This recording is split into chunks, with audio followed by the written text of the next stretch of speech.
The story starts with a girl being interviewed saying she's a pretty experienced player, but he drags everyone solo. Another guy, on the other hand, said that he always fought fiercely and killed all the bosses without difficulty, but he makes it look so easy.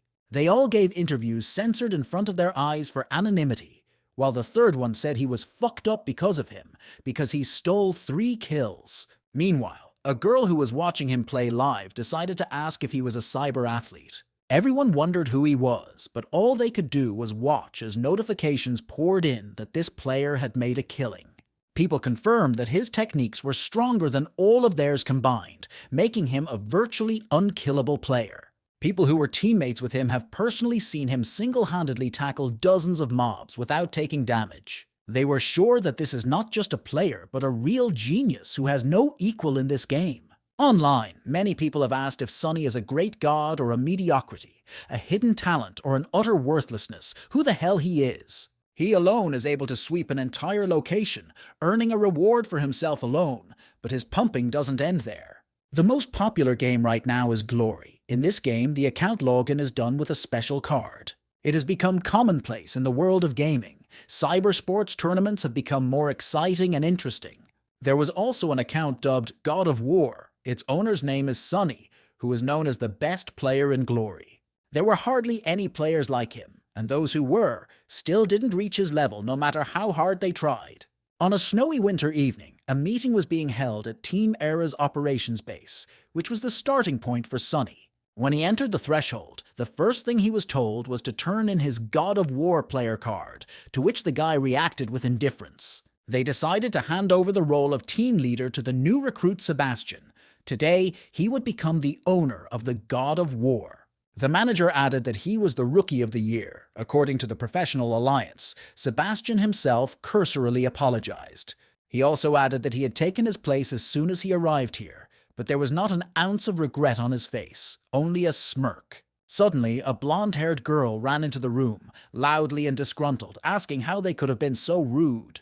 Everyone looked at the guest in surprise, who stated that Sunny was single-handedly pumping up the War God account. Marie angrily insisted that all his 10 years of hard work was in there, so they couldn't just pick up and replace him.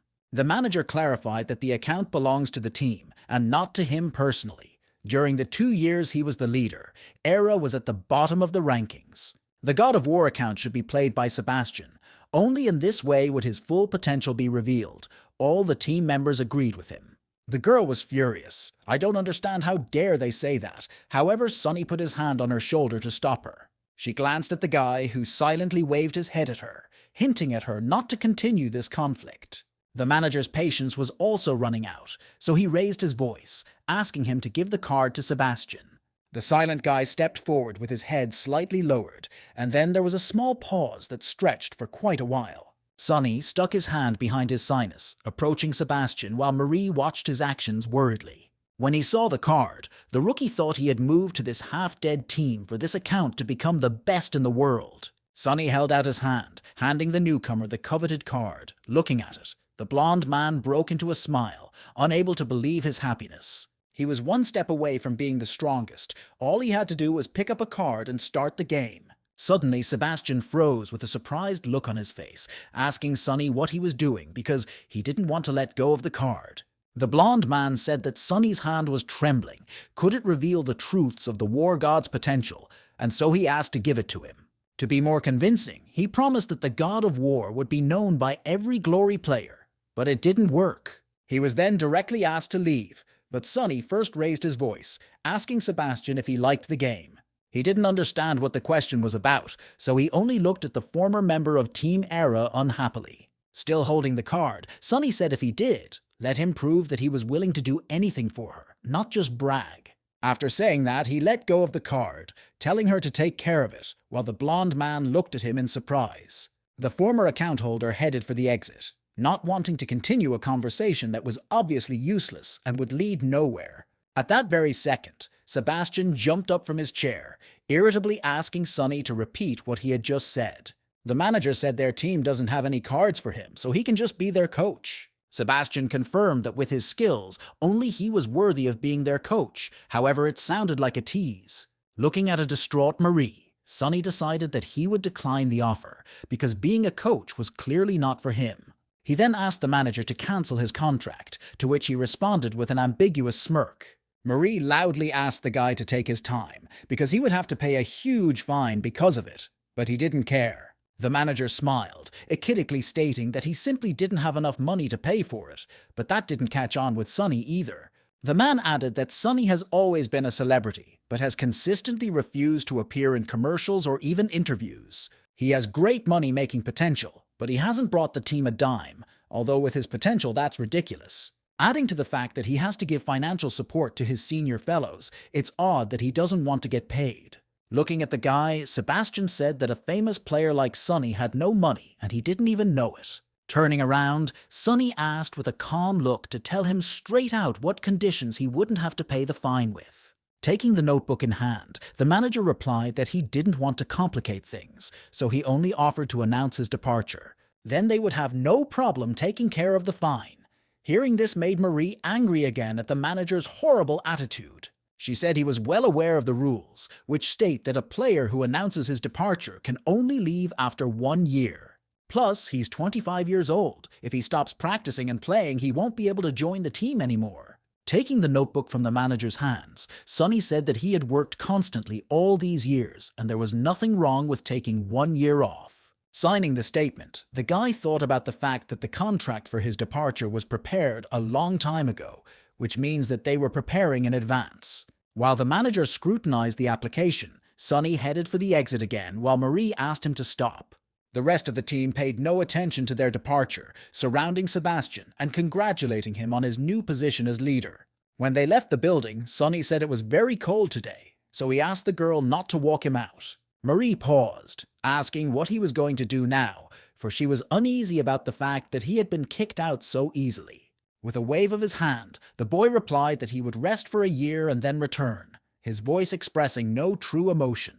After which he silently headed forward while Marie remained standing still, her eyes becoming wet with tears. Walking down the street, the guy thought that one day things would change, although he didn't like sudden changes. On top of that, today it really is cold. Stopping outside one establishment, Sunny, covered in snow, thought that the first thing to do was to find a place to hide from the cold. Without thinking much about it, he walked into the happy internet cafe where he was going to relax and have a good time. Go up to the manager, he asked if he could stay here for a while. The girl asked for his ID card to check in. After looking around the computer room, the guy noticed that the place was quite large. The manager pointed out that it's instead of 47. Thanking her, he headed out into the hall, not hearing the girl ask him to pick up the ID card while she herself watched the drama. Walking a little further, Sunny found the area where his seat was supposed to be, but he decided to take his time. The very second he noticed that his seat was already taken by some girl who was frantically clacking away at her keyboard and mouse. He noticed that she was playing Glory, but it didn't embarrass him in the slightest. Even on the contrary, he watched her actions carefully. She screamed that she would shoot him even if she spent all her bullets. This incredibly loud girl's name was Shani. At the moment, she was fighting against some man, saying that he wouldn't hide, then asked to taste his bullets. Sunny noticed her playing as a machine gunner, remembering that Marie used to play as one all the time too, but not as emotionally. It occurred to him to talk to Marie, who had always been on his side and had always sought justice. She always started the game with a smile, listening to the other players shouting loudly, and after she won, she would only apologize. And looking at the way Shani is screaming right now, the guy has made the verdict that they're both pretty scary when they're playing. The girl was now like a devil who had begun to punish all his victims, unwilling to turn down the volume. She caught the attention of the nearby seated players the most, who watched in amazement as she lowered her head to the keyboard. Stating that she'd blown it again, the girl turned her head, spotting Sunny asking if he needed that computer.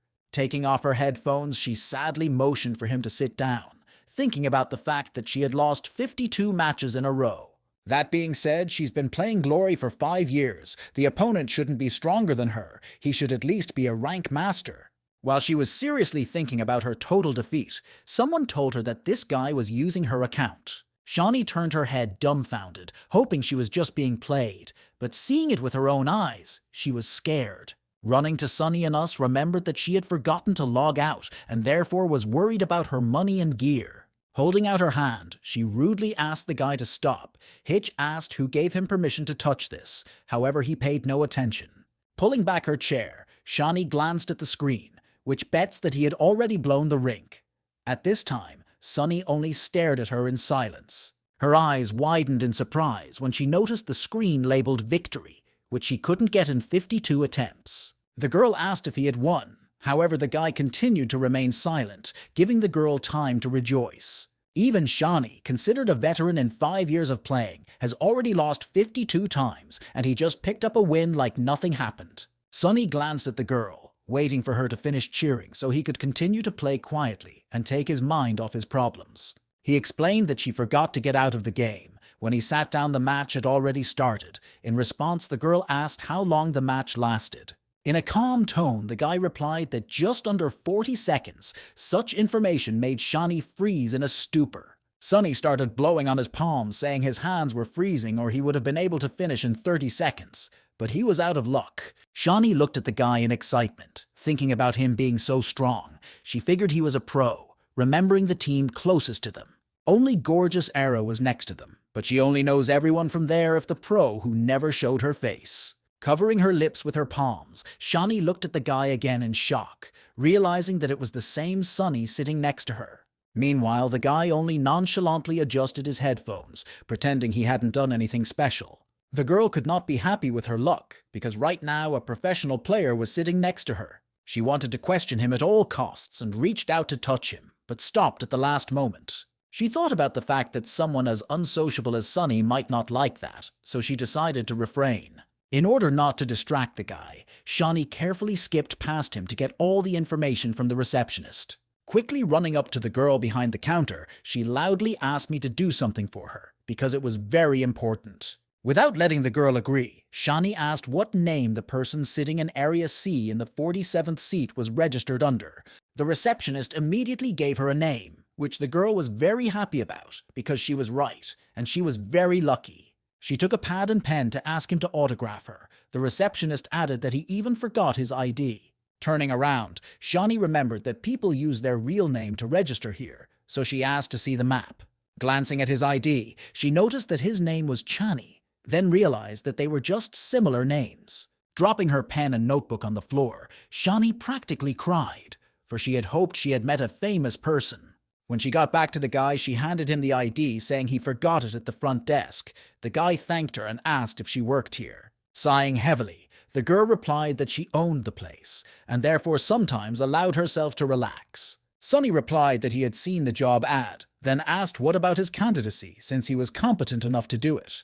Plus he liked the terms, Shani agreed, figuring she wanted to get to know him better anyway, and that wasn't a bad excuse. She smiled and said that if he wanted to work for her, there was something he had to do, and that was to win a fight with her in glory. He read the ad again, asking if it said such a thing, but the girl smirked and replied that she had just made it up. Sunny thought he played the last match too well, so she wants to know his abilities, then replied that he can't beat her. Shani asked why, to which he replied that he didn't have an account from which he could fight her, nor did he have a level or gear. Looking questioningly at the guy, the girl said she would never believe such a thing, but Sunny added that he had an account but gave it away. She noticed that if the operation was solely on his skill, his account was worth a lot of money. He was generous enough since he gave his account to someone. The guy agreed and then heard a question asking if he was going to start today on the new server. This got him interested. Shani, that glory will turn 10 years old at midnight tonight, and that's when the new 10th server starts up. That's the reason it's so crowded. The owner of the computer club smiled sweetly and added that it has become a tradition to start a new server every birthday. Spreading her arms joyfully, Shani said loudly that the 10th server, which many people had been waiting for, was just launching at midnight tonight. Sunny hesitated, saying that as far as he remembered, you could pre-register for the new server to be ready to play in advance. Shani agreed with surprise, adding that he would need a blank account for that. She wondered what he was going to do.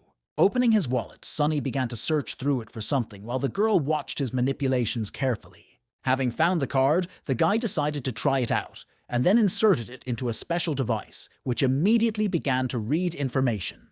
Seeing the card, Shani asked if he hadn't said he'd given up his account, then began to stare intently at the monitor. Slamming her hands on the table, the girl dumbfoundedly declared that this could not be, because such cards were distributed 10 years ago. Sunny confirmed that this card is from the first draws. She asked if he's been playing for 10 years.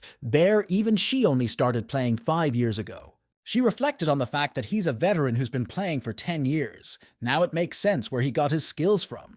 He gave up his previous accounts, going to start from scratch on a new server. She was even more curious as to who he was. When the guy announced he was done, Shani read his nickname, Grim Lord, saying he could now play safely on the new server.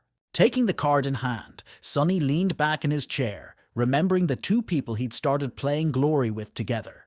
Putting a hand on his shoulder, Shani asked if he wanted a job as a systems administrator. The guy said preferably on night shifts. Reaching out, the proprietress motioned for him to follow her, thinking that she had gotten the ultimate nugget. It was all too fortunate because he wants the night shift, and he also has a decade of experience in the game, and his aura is just like a real pro. After a while, she brought him to the apartment, told him that only a couple people lived on this floor, and she and now he would be living here. After looking around the apartment and setting down the crate of keyboards, the guy thought that not only did she provide food and blood, but the furnishings here were pretty good. So quickly made the decision to leave the magnificent era without even having any clear plan for the future. And now by fate he started living here. At this time, Shani decided to show him his new room. Looking inside, Sunny noticed that it hadn't undergone any renovations. Shani said it might be uncomfortable, but that was only at first. The girl admitted that she had no need for extra workers and that the ad he was looking at was very old. The guy immediately realized what was wrong. However, it wasn't a problem for him. Everything suited him. Glancing at the clock, Shani announced that they needed to hurry up. Sunny didn't immediately realize what he was talking about, while the joyful owner grabbed his hand and pulled him along, telling him it would start soon. Turning around, she smiled, explaining that there were only 7 minutes left until the 10th server opened, and therefore they needed to be in place. The guy asked if she wanted to start the game on the 10th server, since her account from the 5th was already quite good, but she didn't pay attention to him. Instead, she pointed out how crowded the place was, thinking it was all to test his skills. At this time, there were indeed a lot of people in the room, eagerly discussing the opening of the new server. Shani dragged the guy into the hole, relentlessly repeating that it was almost time and they must not waste a minute or they might be late. She sat him down at a free computer, telling him that they didn't have much time and therefore needed to get into the game as soon as possible. They managed to get in as everyone was loudly chanting the 5-second countdown, and the clock was almost showing midnight, encouraging the players. Sunny and Shani stared intently at the monitor, which was also counting down the time after which they would be able to log into the server. As soon as the meter reached 0, the girl exclaimed loudly, then looked dumbfounded at the guy reading the beginner's manuals. She stated that he has decades of experience in the game, so why the hell is he reading a beginner's guide? But he replied that he hasn't read one in years. Shani asked that he had never helped a newcomer level up, noting that he was wasting his skills. Sunny replied that he hadn't. She asked what he was doing then, asking him not to say he was working, but the guy claimed his job was to play the game. The girl then cheerfully asked if he was a pro after all, then no wonder he won in just 40 seconds. She then leaned back in her chair, asking if he had retired. He asked in response how she knew about it. The girl replied that it is understandable, because he is no longer at that age, and besides, he seems to be a regular amateur. She knows all the professionals around, but has never heard of Chani, which makes one wonder who he is, if not an amateur. She asked him not to yell at him, asking if he'd been kicked out and what the reason was, figuring he couldn't get a foothold in the lineup. These questions brought Sunny back to yesterday when the manager announced that Sebastian would replace him as captain. From now on, the War God's account will be his, and he must resign. Then the girl realized that she had said something that offended you. She immediately started apologizing, asking the guy to forget everything she said, but he only calmly replied that it was okay. Shani decided to console him, telling him that 25 wasn't a verdict. He needed some practice, and he could get back into the fight. The corners of the guy's lips lifted slightly, after which he replied that he thought so too, and therefore he didn't have time to get upset. Smacking her fist on her palm, the owner hesitantly said that when this day remained, she would have one request for him. She asked for help getting an autograph from someone. When asked who from, the girl said Marie. And Sunny's. While it may be difficult, he's quite unlikable. Meanwhile, Sunny himself was shocked that she didn't believe it was him. Shawnee said loudly that no one knows who Sunny really is. He never showed his face. The guy didn't answer that he knew that. He then asked if she wanted to know a secret. She immediately perked up her ears. The guy stated softly that he was the same Sunny. Leaning over, the girl replied that she wanted to confess to him too. She was actually Mari, then laughed, asking who he was trying to fool. The guy repeated that he was indeed Sunny, to which the owner replied that she was indeed Marie, followed by an awkward pause. She then sat down at her computer, asking him to keep reading her guide, adding that if he had any questions, let him ask. The guy started to comment out loud on the guide, to which Shawnee asked him to read to the end. It already says which missions are worth going through and which are not. Sunny grabbed his head, asking himself if he was really going to have to follow this guide, wondering what he had gotten himself to. And after he was done with his reading, Sunny created his character, then began to dive into the game world. When the download finished, he found an incredible amount of level 1 folk around him. It was hard to see anything because of the nicknames. As in any other RPG, the character appeared in the initial newcomer village, where each player is just beginning their journey. Suddenly, Sunny heard behind him the stomping of dozens of pairs of feet and shouts that the quests and the item were right there, and whoever had time was the one with the slippers. Shawnee, who was observing this, smilingly said that it's always like this on new servers. Everyone wants to leave the initial location as soon as possible. A crowd gathered around the only quest character as the girl talked about how this game was truly worthy of its name. She asked to hurry up and turn in the quest, but there was a long line to reach the grandmother who needed firewood. The other characters were also quite hard to get to, and yet some of the quests were quite easy. A lot of people wrote in chat that anyone who breaks the queue and wants to squeeze in will get a slap in the face from their guild. After a while, Sunny paid attention to the character's stats, saying that he had finally gotten level 7. Looking closer, he noticed that he already had 340 skill points, and so he was ready to get the initial skills. When he approached the master, he told him that he had found the right person, after which Sunny began to learn various abilities. His character immediately began to glow, showing that the new abilities had been successfully learned, after which they needed to be tested as soon as possible. First of all, he activated acceleration, after which he used a somersault to reach the other primary skill master faster. This master decided to show him how battle mages fight, advising him to learn Dragon Fang, an excellent stun ability. Without hesitation, the guy studied this skill, after which he went to other masters to study attack and defense abilities. His arsenal was enriched with a wide variety of skills, including healing, which could save him at any moment. Shawnee asked in shock why he had so many abilities for, and why he was learning skills from different classes. After all, you'd have to change class after level 20, but she couldn't believe he was going to play without a class at all. He should know that classless players can only choose abilities up to level 20 and below. Even all classes had been introduced. Why Sunny sold the bronze sword, and Shawnee asked why he sold his only starter weapon and how he was going to fight now. Without answering anything, the lad made his way to the warehouse manager, who offered to let him keep any item he wanted to keep.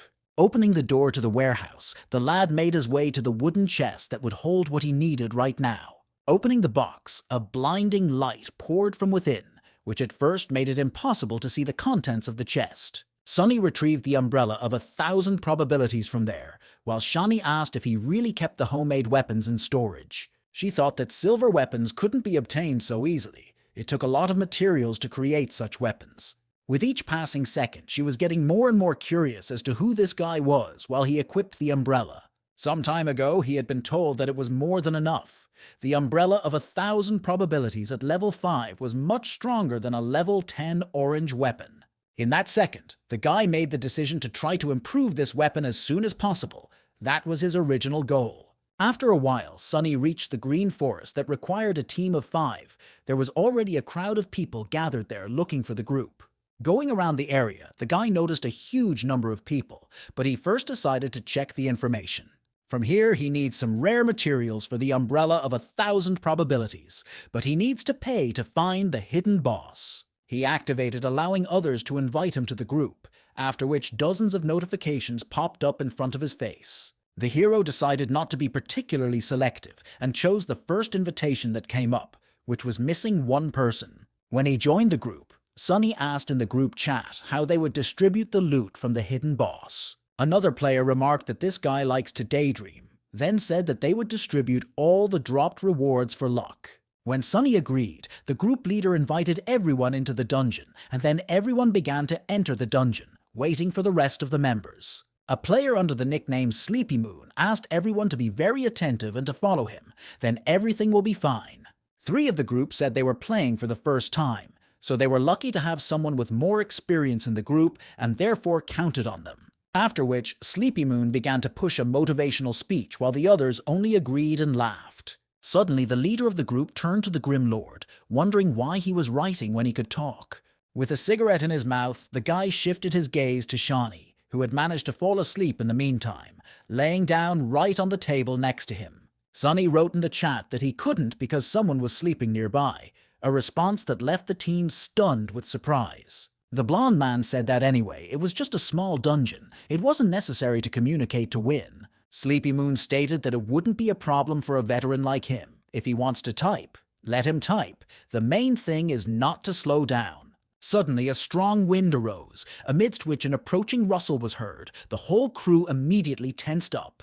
At the same second, a system alert appeared that the boss of this dungeon, Midnight Ghost Cat, was approaching. Sleepy Moon stated that it couldn't be, because what were the odds that as soon as there was talk of a hidden boss, he would immediately appear? The healer girl asked fearfully how they were going to fight him, and the rest of them also felt kind of uneasy. The leader of the band said there is nothing to fear. He will tank rather than stand behind him and wait for him to focus his attention on himself. But you have to be careful. This cat is very fast. The main thing is not to panic, and then they will be fine. He began to explain that MTs are the main tank. They soak up a huge amount of damage due to the fact that they have the most armor and health. The tank attacks first. Because of the provocation, all the enemy's attention will be focused on it, and therefore the others must attack. As long as the provocation of the others does not exceed that of the main tank, they can do anything to deal damage. And if they make a mistake, and the monster is distracted by them, it's OT, off tank. After a detailed explanation, everyone stated they understood everything. At the same second, the rustling began to increase, and a quick movement was heard between the trees, which meant the boss was here. Sunny, who was holding a cigarette in his teeth, mentally prepared a battle plan against the boss, deciding to take a look at the others first. No one had time to react to the attack of the animal, which decided to attack the weakest members of the group first. Fallen Sun lost half of his health in a second because he didn't notice the beast attacking him from behind, so he was on the verge of death. This problem Sunny solved in a flash, extending his arm in front of him and casting a healing spell aimed at his ally. His health immediately began to recover, and the guy thanked him, saying that he had already decided he was going to die and couldn't continue. Sleepy Moon shouted that if he continued to stand there like a statue, he would definitely move the horses. He also added that the cat was in the back. Turning around, the boy and girl noticed a huge, ghostly cat approaching them, with the tips of its ears burning with blue flames. Without any signal or warning, the animal rushed forward, unwilling to give its opponents an advantage in numbers. The enchantress immediately cried out in fright, while Fallen Sun pointed 2 pistols at the cat, which he held with shaking hands. However, he was unable to fire, but Sleeping Month immediately jumped out to help him, and he put his sword in front of him, taking the blow for himself. The beast's sharp claws scraped against the sword, creating sparks that fed to the blonde man's head, but he wasn't about to back down. He asked his comrades why they were panicking, since with him today they would definitely get their first kill, whereupon he chopped his sword right into the cat's chest. A notification sounded, signaling that the monster was distracted by the tank. Then he ordered the others to attack the beast. The newcomers immediately became enthusiastic, declaring that with the month at the head, they could definitely do anything, whereupon they prepared to attack. Everyone took their position, after which the monster was attacked from all sides, the cat receiving fire and magic damage. Meanwhile, Sunny stood silently and healed into the team, in no hurry to engage, deciding it would be better to wait out the opportune moment. Watching Monthly, the guy noticed that his mechanical skill is actually pretty good. He holds his stance well and has excellent timing.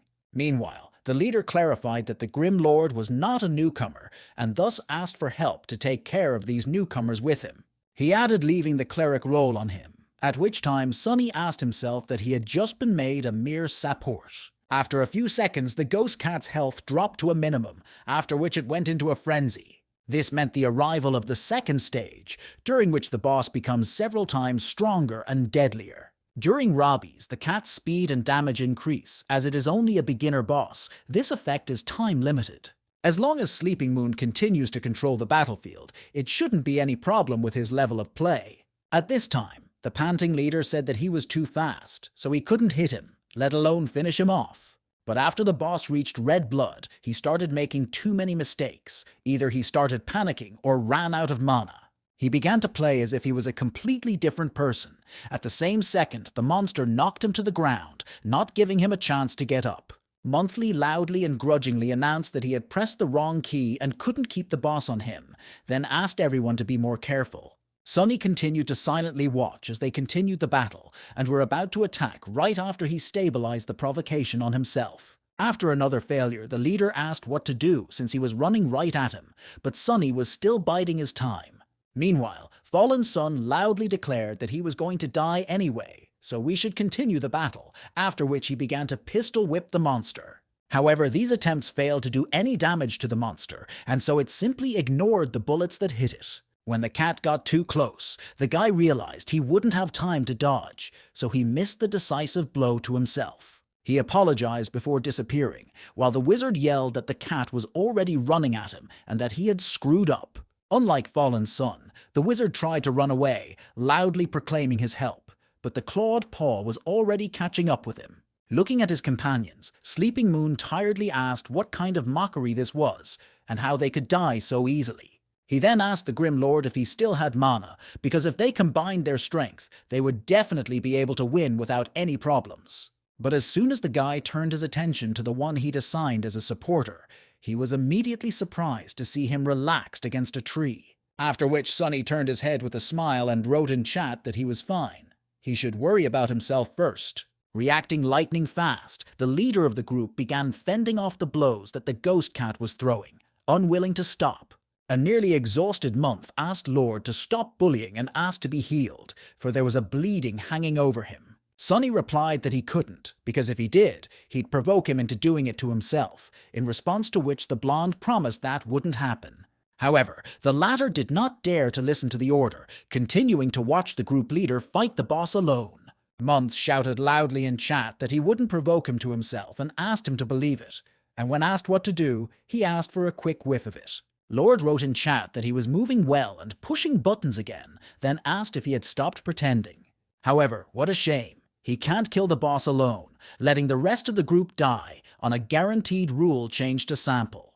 He needed at least some command. The only thing left was to choose the right moment to miss. Killing all the teammates, the cat would be left alone with him. Thus, he had guaranteed himself the entire reward. After reading this, Monthly realized that the Lord had understood everything from the beginning, realizing that this guy was smart. He replied that he really wanted to get rid of these newcomers, and with his yelling he was causing more panic, and they didn't suspect a thing. In such a situation, the healer is usually then and there trying to save his team by using skills. By these actions he would focus the boss on himself. He would have died after that. But Month miscalculated. This guy kept as far away from the others as possible the whole time. But that's impossible. I mean, he tried to treat everyone as much as possible, but maybe he was able to do everything so perfectly in such a bedlam. However, while the group leader was reasoning about it, a ghost cat jumped on him from above and was able to inflict significant damage with its claws. Month realized that he would definitely die if the Lord didn't hex him, whereupon he suggested that he forget about it and get his act together. Fighting off the monster and bleeding, he asked his ally, what difference did it make? After all, they didn't know those guys, and by teaming up, they could win.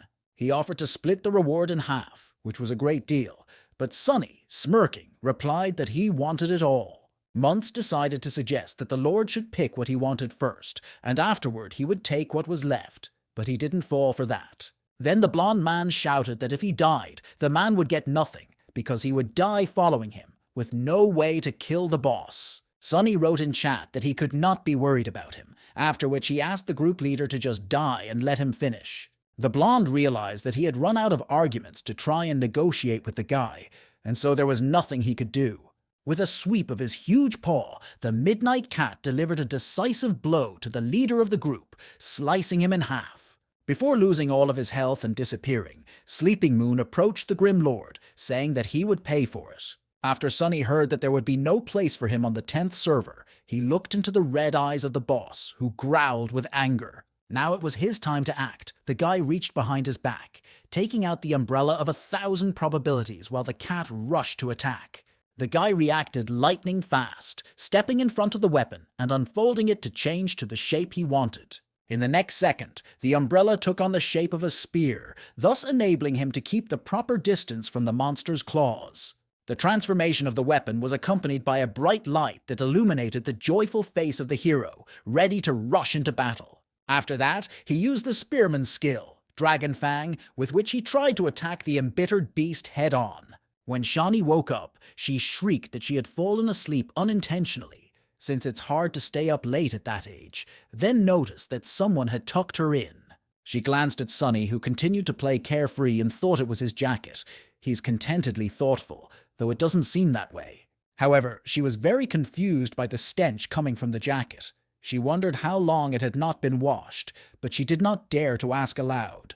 Suddenly, the girl noticed the guy's fingers, which were fluently fumbling on the keyboard, not stopping for a moment. She thought his hands were quite beautiful, very thin, with long fingers, and he took very good care of his nails. It didn't match his appearance at all, after which she glanced at the monitor, thinking that there was no way he was stuck in the newcomer village. Her eyes widened in surprise when she noticed that the guy was single-handedly fighting the enraged boss, finishing him off. People on the street who were passing by the internet cafe heard a loud female scream as she asked about the first murder. Shawnee stated that it was cool. He did take the first kill on a hidden boss, and even took it solo, asking how he did it. The guy replied that it was no big deal. All the team died. The boss's health was almost at zero. The girl congratulated him on this achievement. She was pleased that the first murder of the hidden boss had taken place in her cafe, and so she held out a can of drink to him, saying that she was very pleased. The first kill will stay on the list forever, although the Midnight Cat and the initial boss is a different story, as the server has only just opened. But the first kills on the later bosses will be impossible to get without tactics and teamwork. This is prey for professional teams. She then decided to take a look at what fell out to him. There were 5 cat claws, a wool breastplate, and some pretty good valuable materials. He also got a skill book right off the initial boss. With Shawnee's excitement, she asked what was wrong with his luck. The number of skill points a max-level player can gain is 4,000, and this item is a way to surpass that limit. The next second, the owner got another shock when she saw that Sunny had decided to use it right away, despite the rarity of the item. The guy said it's tied to the account and can't be transferred, though most people will think first before using it. Just as suddenly, they noticed a chat in which Sleepy Moon wrote that newcomer Grim Lord wasn't treating the co-parties to steal the hidden boss. The copied message went one after another. Someone even asked him to stop, but he kept warning the players. When asked what was going on and who was insulting him, Sunny decided to retell her everything that had happened, after which Shawnee yelled that he had no shame. And then she looked into the calm guy's face and asked him if he was angry, but he said he was very angry, but he didn't look that way. Holding a cigarette in his mouth, Sunny said that just because he was angry didn't mean he had to show it to everyone around him, which would only make it worse. For a split second, the girl thought Sunny had just smiled. It wasn't surprising since he had picked up the first kill and gotten a rare item. However, there was no other reaction. Oh well, even after being slandered, the expression on his face remained the same. During their brief conversation, the hero made his way to a new location, near which there were also quite a few people gathered, where people were assembling a team. As he walked towards the gate, he could hear whispers from various players where his nickname was heard from time to time, but it didn't confuse him in any way. Shawnee commented aloud that this Sleepy Moon was a very nasty individual, since Sunny had just shown up in the system alert. At the entrance to the Green Forest, his name is written. He's too conspicuous, and now, no one wants to be on the same team with him. All the players now know about him. Suddenly, the Grim Lord turned his attention to a loudly laughing guy whom he immediately recognized from the recent dungeon. Sleepy Moon shouted that he would make him regret getting on this server, then offered to spam together some more. In that same second, Sunny had an idea that made him want to both deal with Monthly and get a spot on the team. As he approached the blonde man, he called out to him and waved his hand. The man was startled by surprise and shrieked, recognizing the impudent man. Sunny asked that they were missing one person, so why don't they add him to the team by offering to pump together? Smirking, the blonde asked what was wrong, figuring the guy had come for mercy, calling him really pathetic. He then noticed with surprise that they had received a request to join the group from the Grim Lord, causing him to stiffen briefly. Sunny confirmed what he said, adding that he was one man short of a teammate, and therefore they could bring him along.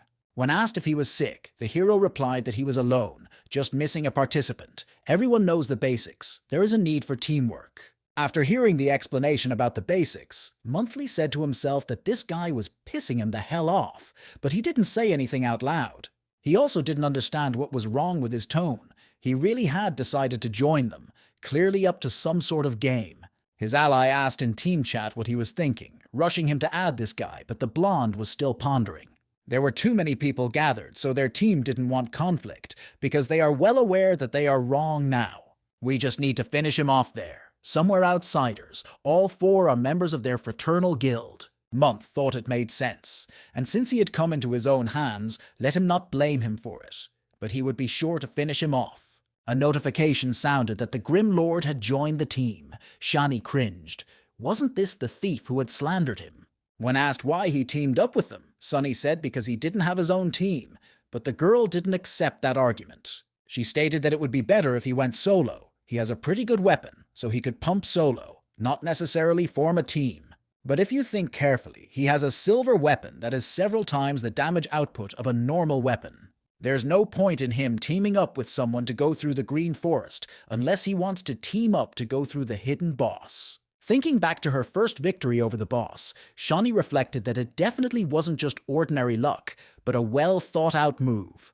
Looking at the guy for the umpteenth time, she asked herself what kind of man she had taken, then said she would go to sleep and find out in the morning if he was dead. She also added that if he caught a big fish, she would treat him to something, for his luck was too good. It's like the guy feels her and knows how he needs to act in a way that maximizes his advantage. Waving goodbye but not looking in her direction, Sunny asked his boss to be careful and continued playing. Upon entering the verdant forest, the group immediately ran into enemy wolves that were attacking the group from all directions. Turning to his comrade Monthly via private messages, ordered Tyler to proceed with the plan. After relaying this order to the others, they began to beat the beasts back towards the Grim Lord, saying that they had accidentally done so. The guy immediately realized what was up when he noticed that each member of the group was sending another unkillable mob at him.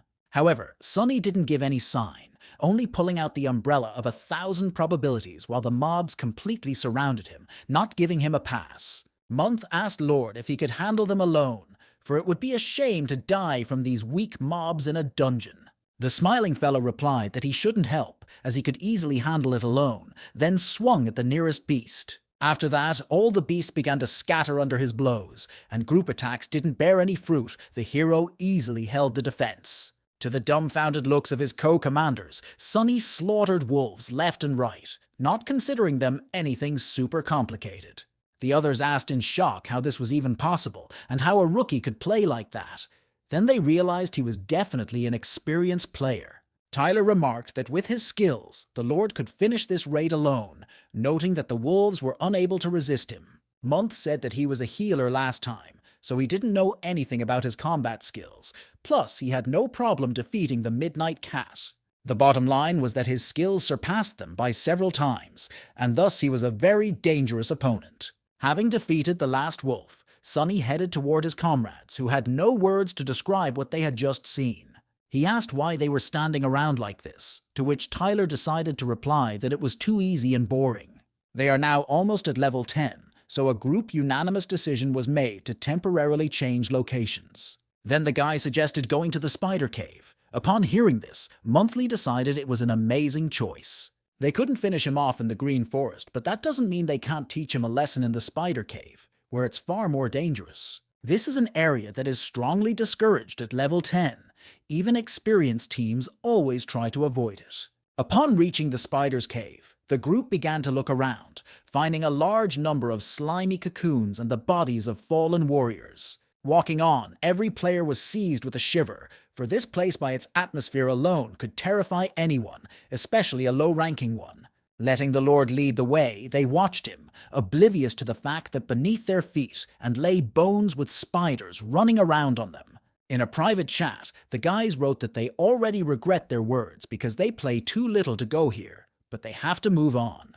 But they were only interested in whether they would be alive after he died, because if there was one less of them, it would be problematic to survive. It's only been a few hours since this server opened. If the big guilds haven't gotten their hands on this, then this will be the first boss kill. They unanimously decided to use this guy as bait, gather resources from the first, and then just lure him to the boss. Sonny asked what happened to them. They are unusually quiet today, to which you were told they just had some guild issues. Tyler asked if everyone had brought the antidote with them, to which Lord replied in the negative, explaining that it was useless. Suddenly, everyone simultaneously felt something incredibly fast rushing towards them, rustling a few paws. When the spider jumped up, the entire team froze in fear as they looked at the Lord, who was in a state of complete calm. A tense sleeping moon realized that there was danger. The green spider in the vicinity was imposing a poisoning effect. Then he remembered the words of the Lord, who had just said that he hadn't brought the antidote with him. Therefore, this fool would die of poisoning. At the same second, contrary to the blonde's thoughts, Sonny swung his umbrella, sending the arthropod flying with a single blow. A group of players looked up and noticed a spider flying above them, spinning around, unable to group up. Grim Lord. I decided not to wait for the spider to go to the ground. Instead, I headed towards it myself, jumping up high. Unable to attack and defend in the air, the spider was forced to receive 4 hits from the hero. The dumbfounded group at first thought they were all imagining that the guy had hit 4 hits in a row, but it was all real. The spider itself flew back against the wall, shattering the stone with a clatter, but it didn't take enough damage itself to die. One player had heard that you could only do such a combo if your speed was over 170, but Tyler thought otherwise. After changing professions, there is a bonus to attack speed.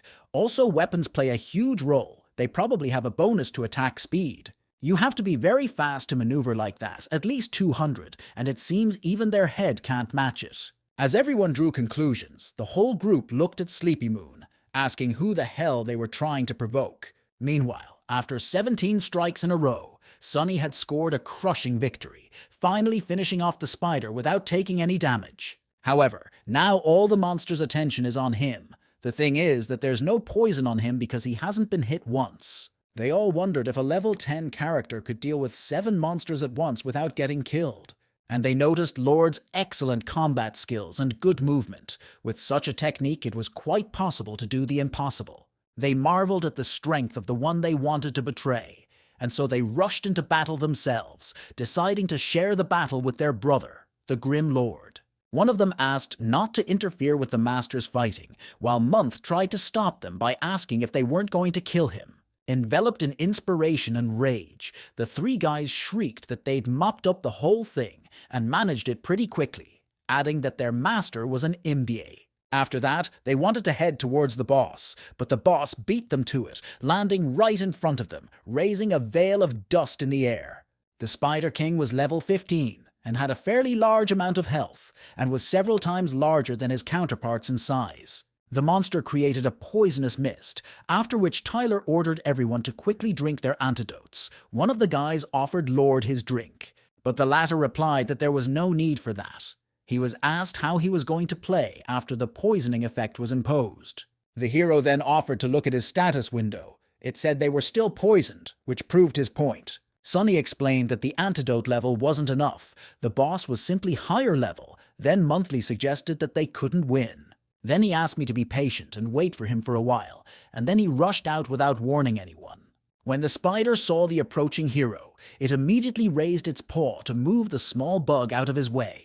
Getting closer to his opponent, Lord began to slide on his back, dodging a paw and striking directly into the monster's belly. This damage was enough to pierce the shell and make the spider bleed, after which the guy hurriedly got to his feet. When the king was finished, Sunny ordered one to stand at 1 o'clock and the rest to stand at 7 and 9 o'clock and keep a distance of 2 meters. Everyone immediately understood the order, whereupon the Lord asked the little one to stand up for 4 hours. He addressed Month directly. He stood stunned for a second, trying to figure out if this guy was talking to him, but then anger began to take over. He asked if he had just called him a baby, adding that it was disgusting, but the others asked him not to slow the team down. The blonde man loudly asked everyone to shut up, asking Lord not to call him that again.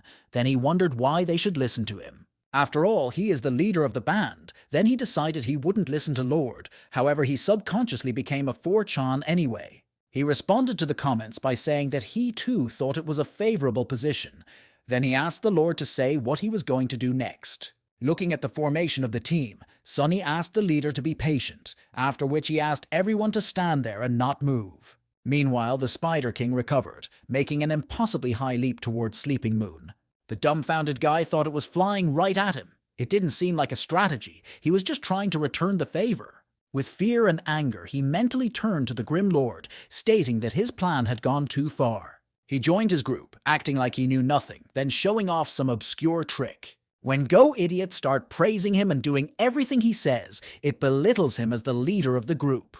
Moreover, he had been foolish enough to fall into his trap, and now he would become a laughingstock. Then he called the Lord a murderer. Moon prepared himself for his fate by looking at the spider flying at him, but at the very last second, Sunny came up. Putting his umbrella in front of him, he repelled the attack, thus saving the leader of the group who didn't understand why he did it. The guy flew into the air then, delivering another blow to the spider, lifting it into the air and giving his group time. He then asked everyone to get their skills ready, for they were about to start. 1 hour, you need to use a front kick. Everyone noticed that the spider shifted to the left, thus moving closer to the man who would strike it next. The one who stood at 9 o'clock should use piercing blows. Accepting the order, the guy started swinging his sword. The next order was to use dissection on whoever was at 7 o'clock. All was executed flawlessly. In the same second, the monster shifted to the right, thus losing its balance and losing the ability to watch both sides at the same time. At 4 o'clock, Little Monthly was to attack. He quietly bellowed when once again he heard himself addressed in such a manner.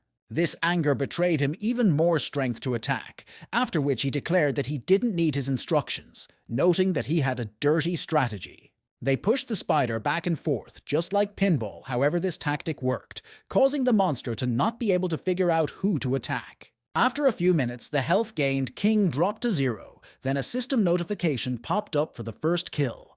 The 3 players immediately shouted happily that they had gotten their first kills, and they had never even dreamed of such a thing. At the same time, there were other players in another spider cave who were also eager to get their first kill, but noticed that they were ahead of them. The guy roughly threw the axe away, loudly stating that they only needed 10 seconds.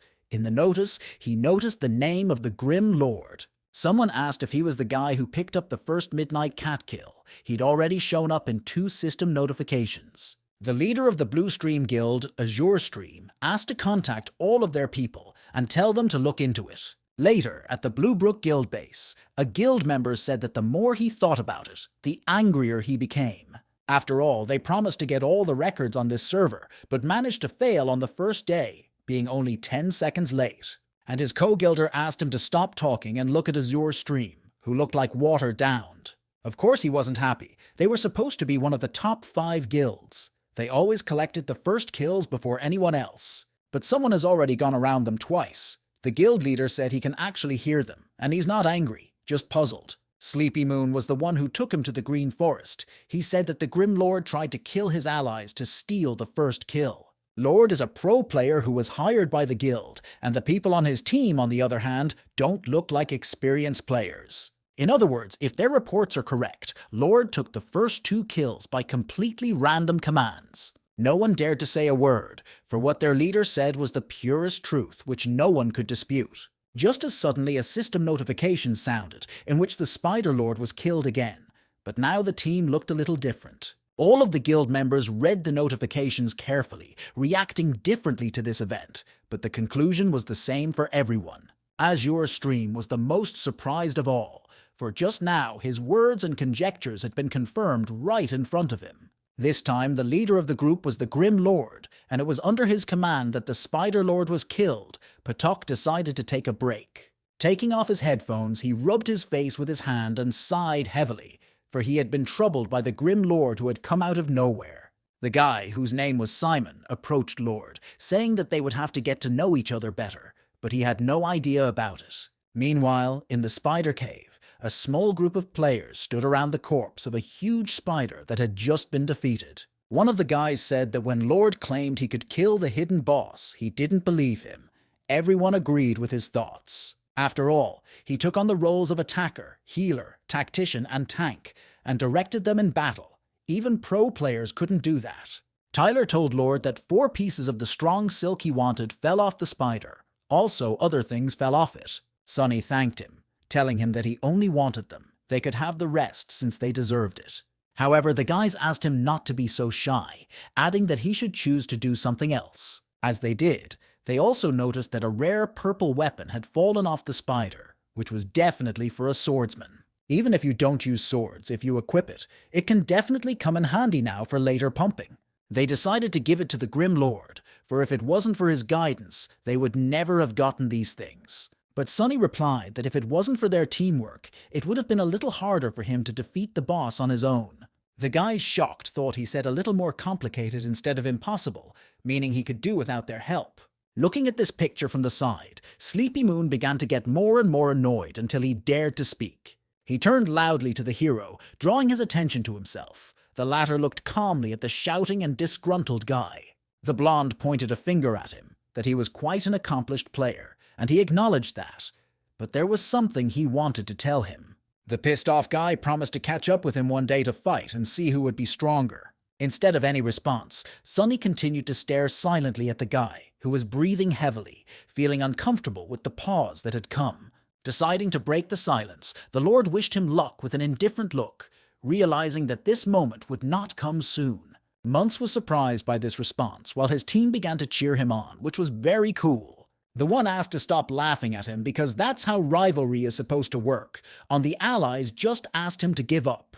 As the entire group exited the cave, Tyler and the other players asked if they could add the Grim Lord as a friend. Shawnee woke up thinking that if he hadn't had a heart attack that year, he would have retired as he wanted to. If he were still alive and found out about her not going to college, how much he would be upset about it. The girl cleaned herself up, got ready, and headed to the first floor of the club, stated she never once regretted it. After all, he had worked so hard, so now this club was very popular, and now she could see the halls filled.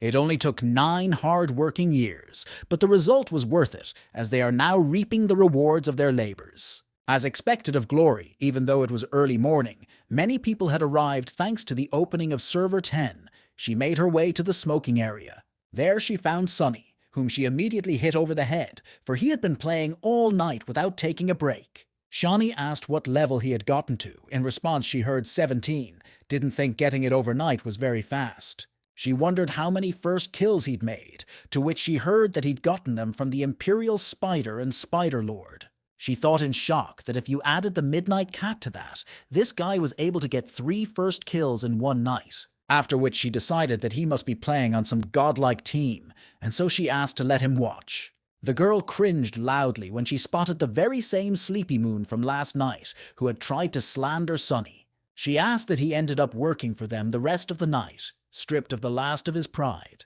but he said it wasn't that bad. After all, they had unanimously insisted that he choose the fallout first, and there was nothing he could do about it. Shawnee was surprised that he was able to make an enemy as his subordinate, while the guy said he was tired, so he would go get some sleep. The girl was delighted with him, so she offered to have a snack before going to bed, but he said he'd eat after he woke up.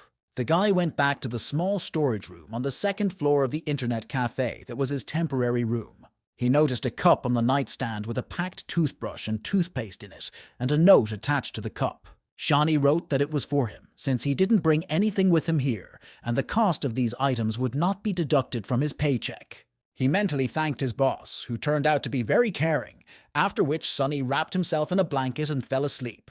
When it was 9 o'clock at night, the guy went down to the 1st floor as a crowd of people gathered around the TV, deciding that something had happened. As he got closer, he heard someone calling his name from the speakers and also mentioning his past account. Interest took over, and so he headed toward the cluster of people to see what they were saying about him. In addition to Veduzego's voice, he could hear people whispering about the fact that a great player like Sonny had decided to retire. 3-time league champion, 3-time most important player honoree, and 2-time rising star. As a team player, Sonny represents the pinnacle of the Glory Professional League. He is the benchmark to which all players aspire. They are grateful for these beautiful moments that Sonny gave them, and now the team manager wants to make a statement. Because of his recent failures, Sonny decided to voluntarily retire, but the Magnificent Era has always been ready for something like this. Their newest member is sure to be the next God Warrior in the professional league. He will once again lead the Magnificent Era to the top of the league.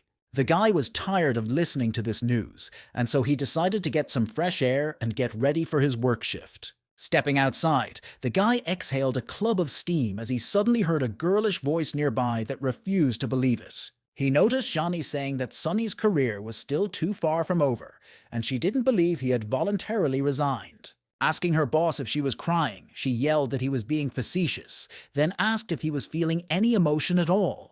Looking up, the lad replied that of course he wasn't. He had just gone outside, for he couldn't listen to any more of this. First, Shani kicked him out, then asking if he had anything to wipe his eyes with, Sonny offered a pack of cigarettes. When the guy smoked, the owner stated that she was in a bad mood, so she ordered him to go on duty. When he entered the building, he asked if he could play at the front desk. Shani said he could use that computer. Everything he needed to know written down in the staff manual, and while the guy became a page, the owner announced that she was going to bed. Putting aside his notebook, Sonny put on his headphones and inserted his player's card, ready to enter the game for more adventures. He found himself in the middle of a forest road with an incredible amount of players and NPCs commiserating with each other. At the same second, Tyler called out to him, saying loudly that they were waiting for him. Along with him were the rest of the night group except for Monthly. Toth is very upset about the news that Sonny is retiring, so he's not coming since Sonny is his idol. The hero said that since they don't have one person, it will be a bit difficult to kill the hidden boss of the spider cave if they meet him again. He decided there was no point in going there again, and then suggested we go to the skeleton graveyard. Everyone unanimously agreed. They arrived at a location surrounded by tombstones and green lights, accessed from level 15. Tyler asked Lord if he needed anything in this particular dungeon. He replied that he needed a skeleton warrior's saber. The guy thought that it was useless since it was decorative, but if this was what the Grim Lord wanted, he must definitely have a reason. Kneeling down, the whole group asked the dungeon to give them a hidden boss. Sonny noticed that they had developed a love for killing bosses. In the same second, their screams provoked the regular skeletons, who began to rise from the ground, roaring loudly. Before the guys could say anything about the mobs showing up, Sonny had already rushed into the fray, pulling out his umbrella and using a tug. In a moment, he had already killed 3 of them, while the rest of the group just looked at their leader in delight. However, they did not want to lag behind, and so they rushed into battle themselves, destroying the skeletons one by one. Tyler noticed that these mobs spawned randomly, after which he asked why there were so many of them then, since they were hard to fight off. In addition to attacking, the Grim Lord had time to heal his allies, who in turn thanked the leader for his help. Since Sonny wasn't using voice chat and he couldn't respond to his allies, he was completely focused on the fight. The last skeleton was crushed by Lord, piercing it with his umbrella, creating a powerful shockwave, thus bringing victory to the team. They then began to examine the rewards, happy that a fragment of blue equipment had fallen from them, but they still hadn't encountered the hidden boss. Then Sonny proposed to go through this dungeon again, to which the whole team agreed because they were eager to see the leader in action again. After a while, Tyler stated that this was their 3rd time here, so the sweep should go smoothly, but he got excited pretty early on. The first to sense the danger was the Grim Lord, who ordered his allies to retreat quickly. In the same second, the ground in front of them exploded, raising the air with rocks and a cloud of dust, behind which lurked the true danger. The dungeon boss appeared, a level 20 skeleton warrior who was fully clad in corrosion-covered lats. The 3 boys were immediately frightened and ran screaming towards their leader, who remained unfailingly calm. Then a system notification appeared, informing them that they had entered the resting place of the skeleton warrior. Sonny and rejoiced that the hidden boss had finally shown up. even though after 2 tries he didn't expect to meet him. Shani appeared behind him with a mask on her face and stated that she didn't think Sunny should resign. The guy freaked out, told his boss that it's midnight, and not only is she awake, but she's also walking around with a mask on her face like she's cosplaying a ghost. As the girl sat down at a nearby computer, Tyler heard a female voice in the chat room, then asked Lord if it was his girlfriend talking. Shani said it was because he packed himself so high, which is why when Era got in trouble, he was thrown out first. She has always followed this team and their competitions, but she feels like Sunny isn't as strong now as he used to be. The professional league is becoming more mature and now it's full of strong players. Then she asked the guy if he was listening to her. But Sunny only calmly asked her to help him find a guide. Shani leaned back in her chair, asked what kind of guide he was interested in. The guy replied that he needed a skeleton warrior guide. Hearing this, the girl froze, dumbfounded, looking at her subordinate. She then asked loudly why he didn't read it before engaging in a fight with the boss, but the guy didn't say anything to that. Sunny said they forgot to watch the guide, and Shani, after taking off her mask, asked to be reminded which boss they were talking about. The guy replied, adding that he needed to know how to make the saber fall off him with a 100% chance. The girl didn't understand what he needed it for. After all, she is nothing more than a piece of jewelry, so no one is hunting for her specifically, as Suddenly actually found a guide written by Sunny himself. He's definitely a big Sunny fan, no wonder he knows about it. The guy was interested in how many times you have to hit the belt buckle. Shani replied 24 times. There is also a picture here of the place to hit. Sunny asked to enlarge and let me see. The girl said the boss was trying very hard to help him, but the man took a glimpse and gave a quick thank you. Do immediately yelled that she put a lot of effort into the search and he just took a look, after which asked for more attention. While the guy was standing AFK, the rest of the team was calling for him, because if he didn't come back as soon as possible, no amount of guiding would save them. They were already at their limit, because the boss went into attack mode, and it was very difficult for them to defend against such a monster. Just as suddenly they noticed someone using the treatment on Tyler, guessing that the Grim Lord had returned. The hero stood at full alert and apologized for the delay, but in the meantime he had gotten all the information he wanted. A beep sounded. One of the players claimed to have regained health as well, but it caused the boss to pull away from him. But the guy claimed that was exactly what he was after, and then rushed to the attack while the others asked what the technique was. Along the way, Sunny gave orders for Field 7 to run to the left and Cloud Sunset to get behind. Drifting Stream should go to the right. All at once accepted the instruction, but was asked if Tut was going to go at him head-on. He answered in the affirmative. The first thing that caught the hero's attention was a belt buckle that really stood out among the rest of the boss's attire. As the skeleton warrior swung, Sunny managed to land 4 strikes before bouncing off the monster's blow, increasing the distance. With a sharp jerk, he approached again, continuing to attack the buckler, striking for the 8th time, the skeleton's slowness playing to his advantage. While the boss raised his sword, the hero attacked nothing but the buckler, striking for the 11th strike in a row. One player said that a character with no specialization takes no damage while fighting from the front, and he did the least damage. Shocked, Shani was looking at Sunny's actions. I said that he has to dodge all the time, but he still hasn't botched a combo. She felt as if he could stuff that combo until the end of time, then asked why he needed the guide. Without changing his expression, the guy replied that it was necessary just in case, but it was obvious he was doing just fine without it. He hadn't fought this boss in a long time and thought he had forgotten how many hits were needed, so he decided to reassure himself. It would have been bad if he had inadvertently killed him before striking 24 times, but now everything was under his strict control. As soon as the last 24 blows were struck, the skeleton let go of his sword, screaming loudly, after which the guy decided to chop off his arm. The notification that the skeleton warrior had been killed sounded. No one had time to realize when and how it ended, not because everyone was just standing still. Seeing that a saber had indeed fallen out of the boss, the hero considered it a success, after which he quickly cleaned it up. The rest of the team and the guys felt devastated as they win every time without putting in any effort. A surprised Shani remarked that she had only heard 20 strikes on the buckle, but the guide clearly stated that 24 strikes were needed. Turning around, Sunny replied with 4 stabbing blows, totaling as many as he needed to win.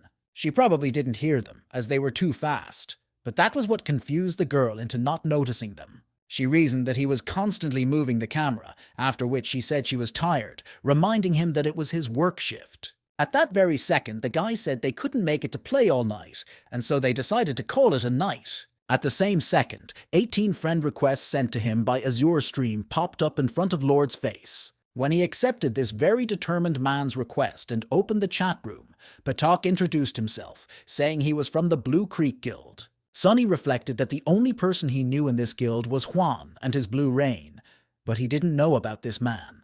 Meanwhile, sitting at his computer, Simon thought that now that he knew who he was communicating with, he should be honored.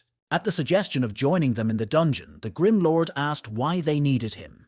The annoyed guy mentally replied that, but he had taken both of the first 2 kills, so their guild couldn't accomplish anything in this dungeon. You can't help but recognize his good skills, because it's easier to find 10,000 soldiers than 1 general, so you should try to get together with him. Simon offered to let him take the purple equipment that fell out, in return for helping them sing the passing record. Sonny replied that he didn't need the purple outfit. He was far more interested in getting rare materials. Simon picked up on that. When asked what materials they needed, the Lord said 72 pieces of spider silk that falls from a low-level dungeon.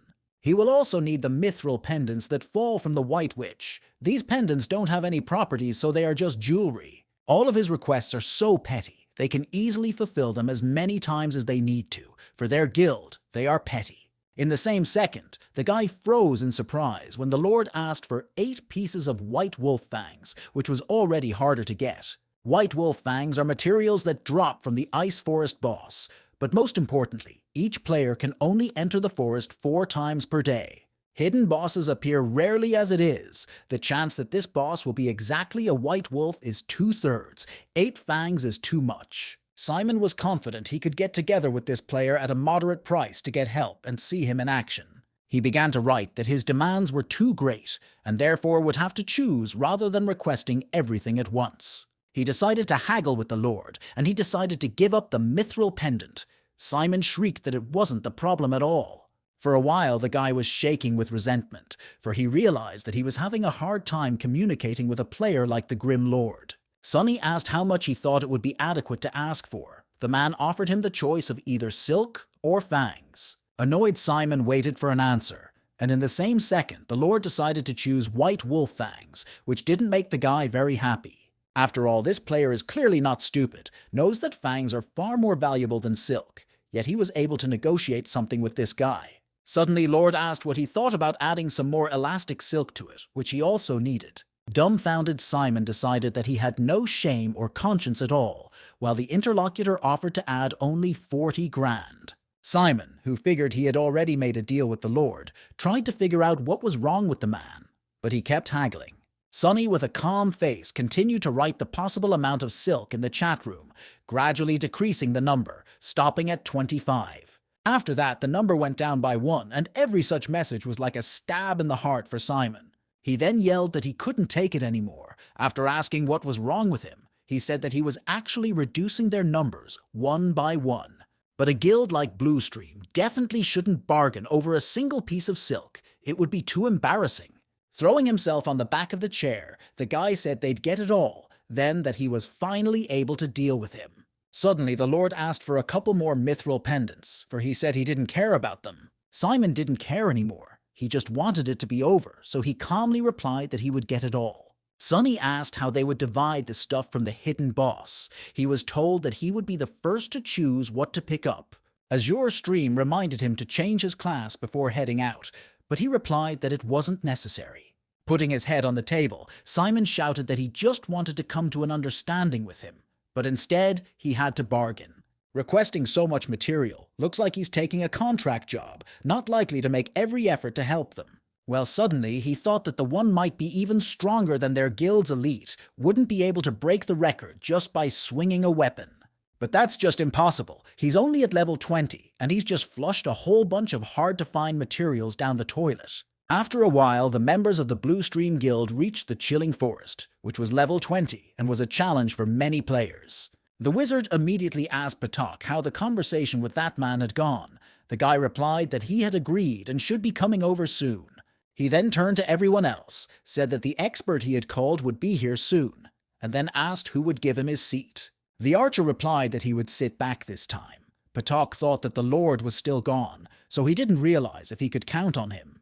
At the same second, Sunny came up, and the tank shrieked that it was Glory's world, then asked why he was wearing similar clothes. The Lord wore the shoulder pads of a knight, the combat gloves of a swordsman, and the scarf of a mage, which at first glance were incompatible. Azure Stream noticed this assemblage of different classes, then said that he thought the man was joking when he said he wouldn't choose a class. After which he decided to introduce him to everyone. He pointed to Thunderlight, Flower Lantern, and Floating Boat, who were the elites of the guild. Their classes, as well as their equipment, were selected specifically to break the record of the next dungeon. Sunny said hello, asking to be given a second to get ready. Patak replied that he could join the team when he was ready.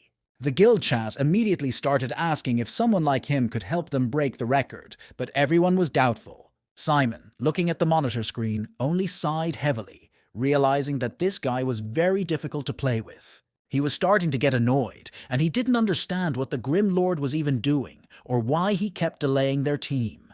The healer remarked that maybe this guy doesn't pick his class because he wants to play a character with no specialization. Such characters are a thing of the past. If you do not choose a class, you will not be able to pass the task of Ascension. They will not be able to pump above level 50. Even if he changed classes after he reached level 50, he would still lack attribute points. Then they asked Patak if he had seen who he had found, whereupon they gave him a judgmental look, but he only asked why they were looking that way. Then the guy said it's a new server, so everyone is level 20 or so it's not a big deal that it's without specialization. Tank asked if he had brought enough weapons, since he still hadn't chosen a class, then asked him to make sure he didn't get confused. However, the Lord didn't reply anything to that, continuing to stand still, causing the wizard to laugh. The guy turned to the tank, stating that he was standing AFK and therefore missed his ears and whatever the co-guilder was telling him right now. Sunny wasn't going anywhere, however, noting that he had gathered all the materials he needed, and the umbrella of 1,000 probabilities could now be improved. First, he needs to use the claws of the Midnight Cat by replacing the tip, then the weapon will have new properties. Ignoring the conversations of the people from the guild, the hero continued to improve his weapon, trying not to miss anything. Next, he needed to use his remaining claws to replace the ribs of the umbrella, thus increasing its strength and attack.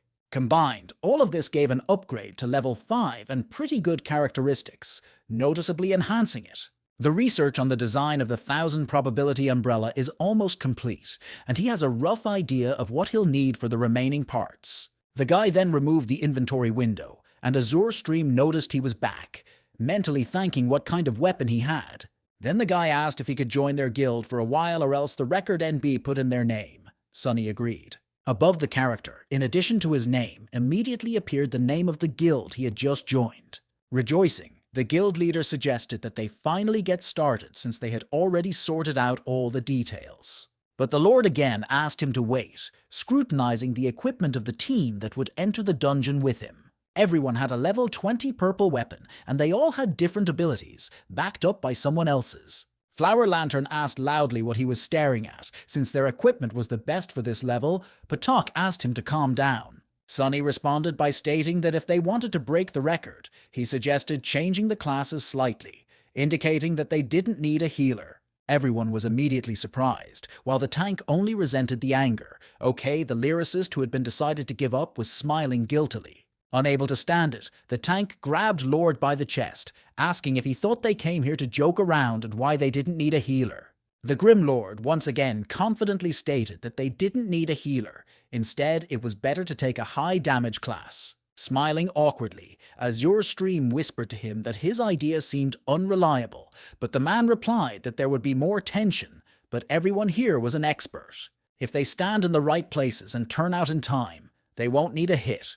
He was told that the main tank would need a hit. Sunny knew this because he stated that they didn't need the tank either. This phrase hit Flower Lantern in the heart. Then asked what he was going to do about the boss, and who was going to hold the aggro, pointing his finger at the guy asking if he was going to do it. Lord calmly replied that he could take on that role, keeping the boss on him for as long as necessary. This infuriated the tank even more. Patak realized that the guy didn't want to go through the dungeon with a team made up entirely of DPS classes, because there are also ways to mop up. Tank questioned why Patak was going along with this idiotic plan, but he wondered how Lord was going to pull it off. Flower Lantern angrily asked Floating Boat to leave the group with him, saying let those go with the other two. At the same second, Moongrace, whose class was Witch, teleported over to them, saying hello. She asked if they needed her help. The Lord approached the girl and asked what skill branch she had chosen.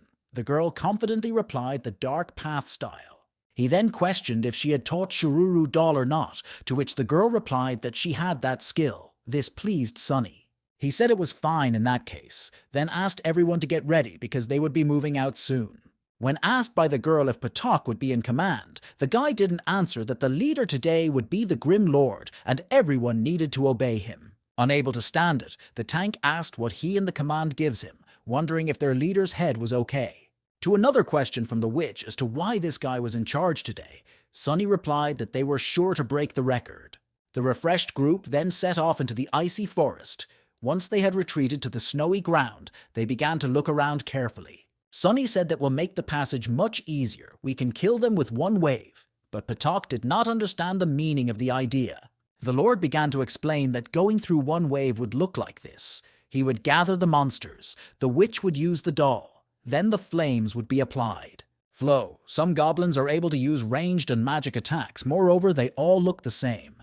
And in the heat of battle, it will be too hard to figure out who's who, which means battle tactics will need to be constantly changed. The Grim Lord only glanced questioningly at the guild leader, for he was not the captain and tactician of the group today. Flo immediately gave in, saying that if he wanted to go through everything in one wave, they would do as he says, because today he is the leader. It wasn't going to be easy. Simon hoped he wouldn't die immediately after trying to tan all the monsters. However, the guild leader decided to discuss their plan in more detail first, but at the same second, he noticed that the Lord had already rushed to attack. The first thing Sunny did was chop down a huge tree to remove the fog of war and see what was hiding behind it. Not far from them, a huge horde of short green creatures had already gathered, and they were clearly not peaceful. The first row of goblins immediately grabbed their bows and began to draw the bowstring, aiming straight at the group of players. The mage stated that they were finished and would all die. The witch seconded, adding that there were a bunch of long-distance monsters. Flux shouted to the Lord that he wouldn't be able to dodge. There were blighters behind him that they couldn't handle. Simon suggested they back off and enter the dungeon later, but Sunny didn't react to those words in any way, continuing to rapidly tap away at the keyboard. Without losing concentration, the Lord used tumbling and dashing incredibly quickly, passing through the goblins like a knife through butter. The guy noticed that just now it was the legendary Z-wobble, a way to quickly change direction left and right. The surprised witch asked Patak if he could also, to which he replied that it was not difficult to do so under normal circumstances. However, during a battle, it is on the verge of fantasy, because not every person will be able to react and press the right combinations. And therefore, he concluded that the Grim Lord was definitely a great expert, which was why he had given him the command. Apparently asked how he managed to find such a player, since it was hard to believe he used Z-wobble during combat. Flux decided to see how he would gather the monsters into a pile. This action plays too important a role if they wanted to go in one wave. Meanwhile, the Grim Lord ran straight into the thick of his opponents, casting a spell along the way to make sure no one interrupted him. Meanwhile, a horde of goblins were running straight at him with shouts. Feeling no fear or risk, they had to destroy the intruders. Sunny used a martial mage skill, the touch of a falling flower that pushed away those who stood right in front of the hero. This skill is really strong at repelling monsters, but it's not good at piling them up. Just as suddenly, he noticed that the touch of the falling flower had worked, and all the goblins went into rage mode, targeting the Grim Lord. He actually managed to gather them together, but there are too many of them. Is it possible to gather such a large number of monsters so quickly alone? Jumping into the air, Sunny pointed his hand downward, using the spell again, thus perfectly dealing with the remaining monsters. Everyone immediately marveled that he actually managed to gather them all in one place, even though he's the same level as them. But he makes it look like he's beating up nerds. At that very second, the goblins surrounded the Lord on all sides, swinging their clubs and coming closer and closer, giving him no room to retreat. The witch asked when they would start attacking, since the Lord could no longer return to them due to the large number of enemies. Flux asked in shock not to look at him like that, because he himself doesn't understand anything, Lord Leader, so they are waiting for his instructions. After running around the goblins, Sunny gathered them all into one pile, then had them chase him across the snowy clearing. Patak noticed there were so many monsters, but he broke through and probably lost a lot of health because of it, but he still had 75% left. This information pleased the guild leader, but it was unclear why the guy was running farther and farther away from them, taking the goblins away. The monsters will still chase him until they catch up. After all, he'll just die and all their plans will be ruined. However, the guild leader underestimated the abilities of Sunny, who never went into the field without a clear plan in his head, unless he could somehow get to them through the air, but that just wasn't possible. At that very second, Sunny gave the umbrella the shape of a rifle.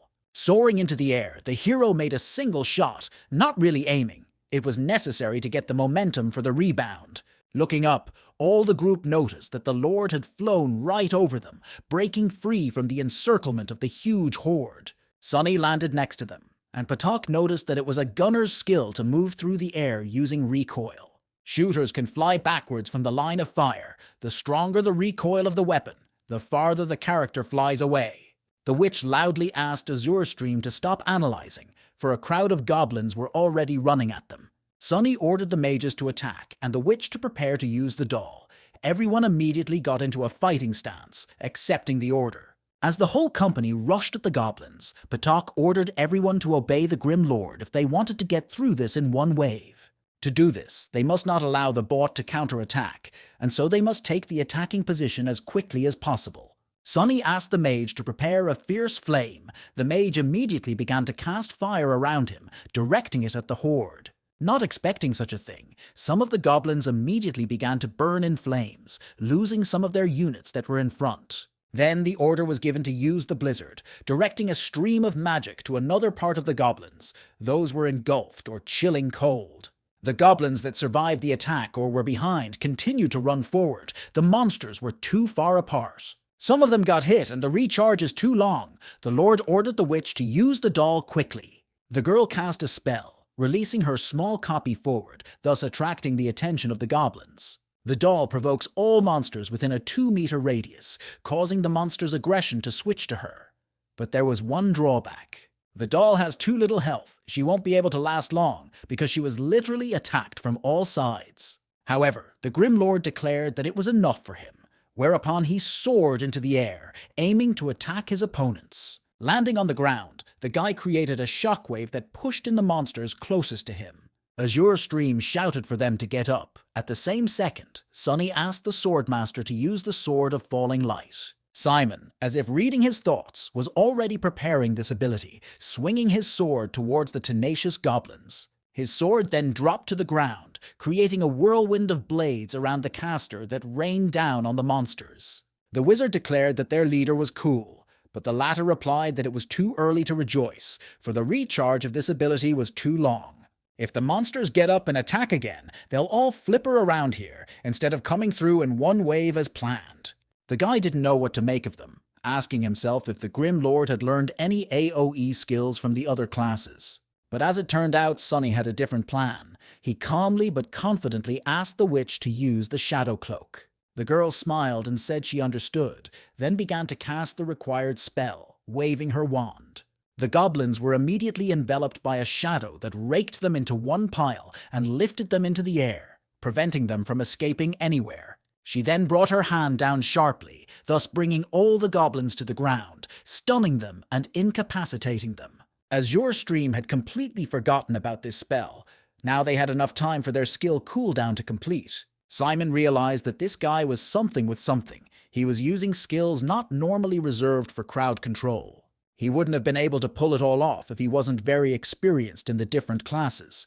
But what happened was that the passage of one wave was complete. It wasn't over yet, however, so Sunny encouraged everyone to hurry up so they could break the long-awaited record. At the same time in private chat, Flower Lantern asked if they were alive, to which Patak replied that the guy was just a freaking god. As they headed to the next location, Simon wrote that the Lord led them in one wave through the dungeon, much to the tank's surprise. Simon smiled smugly, thinking only that at this rate they could definitely set a new record. The group stopped in front of a sleeping goblin that was different from all the others. They immediately began to act quieter. The final boss of the Ice Forest, Ice Emperor Tane, didn't look that strong, however was level 25. At the girl's remark, Patok asked her not to be silly.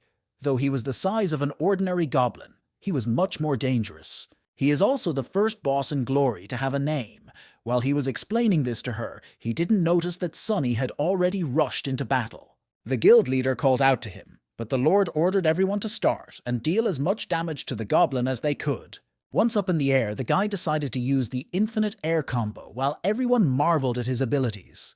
They then decided to help him quickly when they suddenly noticed that the boss had abruptly disappeared from sight somewhere, returning from an attack. Azure Stream stated that he teleported, then asked them not to attack lest they become tanks. If someone becomes one now, considering the entire team is made up of attacking classes, they could all die. The second it didn't notice the boss decided to attack them from the back, but the mage couldn't react in time. The goblin also didn't expect an ally to come to the guy's aid, who stabbed the monsters in the back to thwart him. Everyone immediately realized that it was a shadow clone, Lord somehow managing to keep up with Ice Tane's teleportation. His attacks didn't slow down even a little bit. It's only possible in theory, but the hero was demonstrating it all clearly. Without stopping fighting, Sunny asked everyone to attack him, adding that they wouldn't be tanks, to which those responded that they would give their best. The next second, streams of blows and spells rained down on the boss, apparently noticing that she really hadn't become a tank, dealing maximum damage. Patok asked how he was so good at holding provocation. This boss has a special attack pattern after all, and usually requires 2 tanks. Otherwise, it would be hard to keep him. To which the Grim Lord calmly replied that he just deals more damage than them. Simon could hardly believe those words, but the Lord had already proven that he could do the impossible.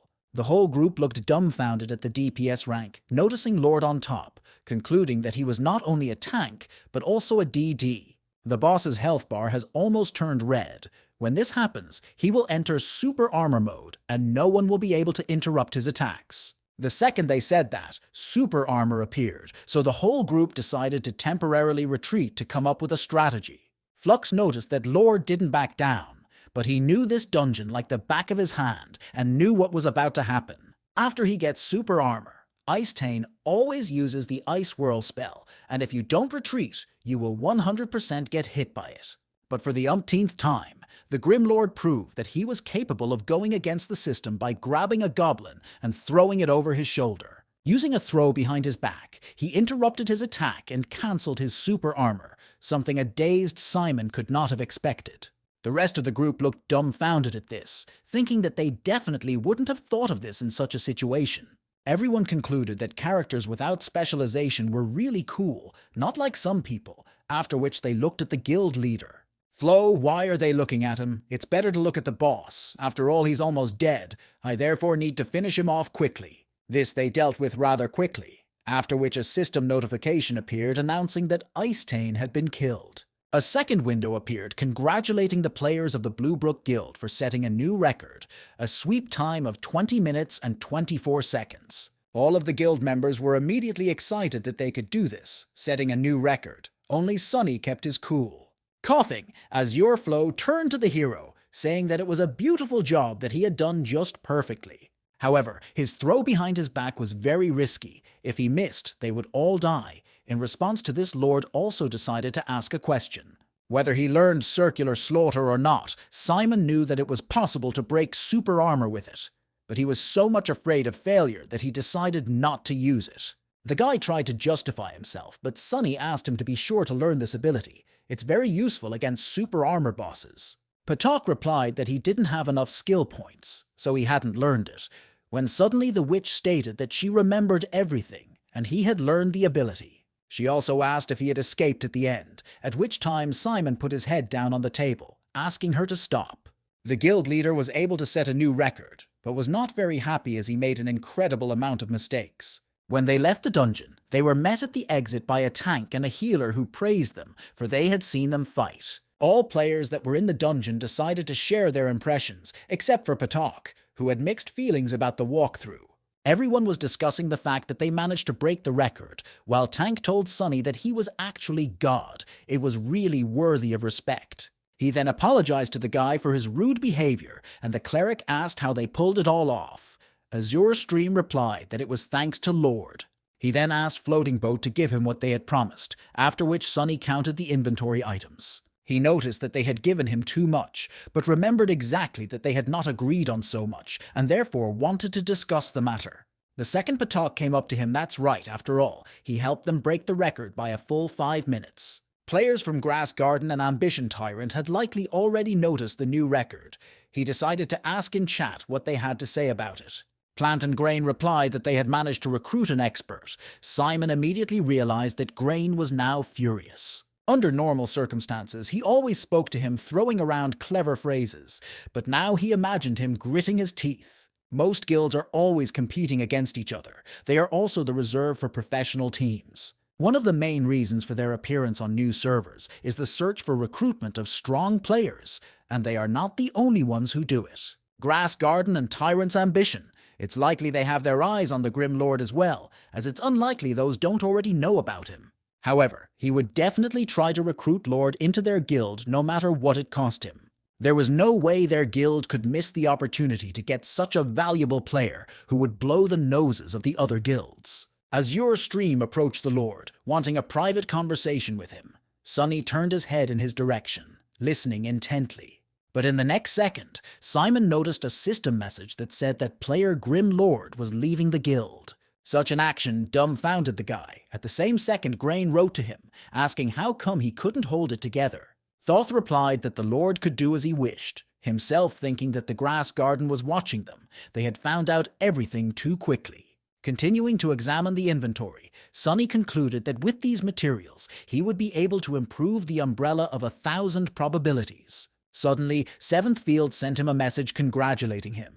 The hero replied that he would be able to enter the dungeon 3 more times today. As soon as he asked for a team to be assembled, Tyler clicked him into voice chat, calling out to him since he was already nearby. The guy said that it was the Blue Stream Guild. They would definitely give up a lot to keep him. He wondered why he had left. Speaking of a player with exceptional skills like Sunny, the fact that he doesn't join a guild means he can work with anyone.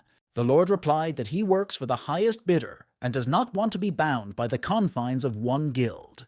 Tyler replied that because of how well he plays on this server, there will be fights for him, and then he can choose who he wants to work with. At the same time, the guy thought that even though he wanted to go to the dungeon with them, not only was he a great player, he was also a saint. However, Sunny hadn't thought things through that far, so he asked for equipment that would increase damage and prepare to go in. After a while, visitors to the Happy Internet Cafe wished Sunny a good morning, thanking him for his hard work. The guy replied that his shift was over, so he would be back by nightfall, after which he headed to his room. He heard a sneeze from Shani in his room, who slept uncovered on the couch in front of the TV on. He didn't pass by, carefully taking a blanket. He covered the girl so she wouldn't get cold, being careful not to interrupt her sleep. He then went to his room, taking off his sweatshirt to prepare himself for sleep, as this night had exhausted him.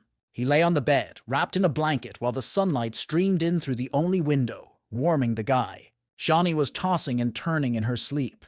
From the outside, it looked like she was dreaming about something dynamic that made her unable to lie still. The next second, she simply fell off the couch, tangled in the blanket, shrieking loudly, more out of fright than pain. She sat on the floor, trying to figure out where she was and what had even happened, but sleep still hadn't left her body. After a moment, she realized that she had fallen asleep on the couch again, as she suddenly noticed the blanket, though she remembered exactly that it wasn't there. The girl guessed who might have taken such care of her, and so she decided to check out what Sunny was doing now. She found the boy in his room, sleeping like a dead man, oblivious to the creaking door and the passing sunlight. While brushing her teeth, Shani thought about how she had been watching soap operas a lot lately and then suddenly falling asleep. Then she wakes up from the cold in the middle of the night and drags herself to her room, but that was quite a routine. But this was the first time in a long time that someone had taken care of her and covered her with a blanket. Even though it was a simple act, it meant a lot to her. The smell of the blanket was so familiar, so she thought she was sleeping in her bed. She wanted to turn on her side, ended up falling off the couch. And it's lucky he's not tall, or she'd have hurt her knees, which wouldn't be a good thing at her age, because she's tired enough as it is. Suddenly the doorbell rang. Shani was surprised, as she rarely had anyone come to see her, and now she wasn't expecting anyone at all. Opening the door, she shrieked that little Tina was finally back. Noticing that Shani was just waking up, the girl said she would wait for her in the hall. She entered the room, carrying a huge black suitcase and a filled backpack behind her, settling in comfortably. Tina asked about the fact that she had hired a new employee. Shani realized that she had already been told everything, whereupon she replied that he lived in the storage room. Now he's asleep after the night shift, but the girls also said she had a fight with him on her first day of work. She agreed. Suddenly, Shani asked how about we have a duel between the two of them, since this guy is very good at glory. Tina hadn't expected such an offer as soon as she arrived, and so she didn't say anything back, hoping to silently move out of the conversation. Glancing at her watch, the owner of the internet cafe remarked that Sunny was probably awake by now, and so they should be introduced. Meeting a half-asleep guy who had his mouth full of brownie, Shani immediately introduced him to her friend. Putting her arm around the girl's shoulder, the proprietress introduced her to the guy, who still hadn't recovered from his nap and didn't understand what was going on. Holding out her hand, Tina said hello and said it was nice to meet you. Sunny returned the handshake, saying it was mutual. Looking at their handshake, Shani thought they had insanely beautiful hands and those long, thin fingers. Tina's hands are so graceful and neat, but Sunny's hands are also very beautiful, even though he's a man. The girl then asked who would win, determined to find out sooner rather than later. Sunny, who had no clue about anything, froze in place. When asked by the guy what it was about, Shani replied that it was about the duel between the two of them in glory, because that's what she had been waiting for all day. Sunny asked Tina if she was into glory, to which the girl replied that she was just an amateur and only knew the basics. Shani asked the guy not to listen to her because that's being modest, and compared to her, Tina is a real pro. To this, Tina said she just wasn't interested. Glory is too easy a game, so she gets bored quickly. The guy could not find anything to answer this statement, so silently and carefully considered the girl, who could be very strong.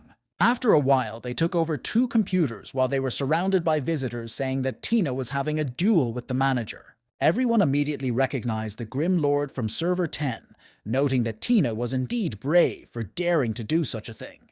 Shani said Sunny was good, but baby Tina had always been the coolest in their internet cafe, her reputation as good as Sunny's. She was a little ashamed to admit it, but every time she lost a duel, she asked for her revenge. Sunny's skills are indeed amazing, but will he be able to handle Tina in the arena because fighting a human is different from mopping up a dungeon? Shani with many talented players, but when it comes to the arena, Tina has no equal. She will beat anyone. The owner began to recall the first time she decided to show her friend glory, starting the demonstration from the arena, asking her to watch carefully. At the time, she didn't know about this game yet, but Shani wanted this to start playing it, so she decided to start by showing her the arena mode. Shani hoped that by watching a top-notch player like her, Tina would take an interest in glory and start playing with her. However, Misty Mist, Shani's character, lost the duel time after time, causing the girl to only embarrass herself in front of her friend. Yelling that this guy was too fast, the owner behind loudly pounded her fists on the table, and Tina calmly remarked that she had lost. Shani responded by saying she was playing, and at the same time explaining the rules to her. She was having trouble concentrating, then asked how she liked the game. The owner didn't really think she'd be interested, especially given her embarrassing loss. Plus, Tina always looked so at ease, it seemed as if nothing could really interest her. But surprisingly, the brunette stated that it looked like quite a lot of fun, after which she asked to sit down at the computer and try it out. It didn't look particularly difficult for her, but Shani stated that she had only seen 1 round, and yes, her opponent was playing well. The owner sat her friend down at the computer, briefly explained what to do and where to click, then sent her into battle. But as soon as Tina tried to play for the first time, the first round went expectedly. She was just beaten. They left her no chance. The girl calmly remarked that she had lost. Shani replied that it wasn't surprising since Da wasn't used to the controls yet. After Tina adjusted the sensitivity of the mouse, she lost again in the second round, and her opponent decided to laugh at her. Shani began to explain that she needed to keep her distance, as their opponent was only proficient in melee attacks. After explaining the abilities, Tina stated that she understood everything and would try again. Shani hadn't seen Tina so serious in a long time. The owner asked not to be too upset if she loses again, as she has only played 2 rounds, and for a beginner, she's doing pretty well. But when the 3rd round began, Tina tried to use all the tips she got from her friend, keeping her opponent away from her. Shani noticed that her speed was greatly noticeable. At first, she thought that she was quickly getting used to the controls, but then assumed she was just pushing everything in a row. However, all of Tina's combinations were too successful. Eventually, a blue sign appeared on the screen saying victory. This surprised Shani very much for watching the fight. After all, Tina had a crushing victory in the 4th and 5th rounds, and during the fight, she was very quick and skillful in squeezing through abilities. But these are her first matches. She plays for 10 minutes, and in that time, she has learned how to use skills and follow tactics. The owner cried out that she is the truest genius. With such potential, in the future, Tina can become a professional player. She then asked if she had an account card, offering to register it. It was obvious that the girl was very excited. At the same second, Tina slowly pulled off her headphones and turned to Shani. Yes, she realized she wasn't interested anymore. With a calm tone, the brunette said she would refuse because she was bored. As it turned out, this game was too easy for her. Somehow that was it. Though she tried hard, Tina was no longer interested in the game, though it was a huge loss. After all, if she had continued to play at Glory, she might have become a professional player who would have been picked up by a famous team.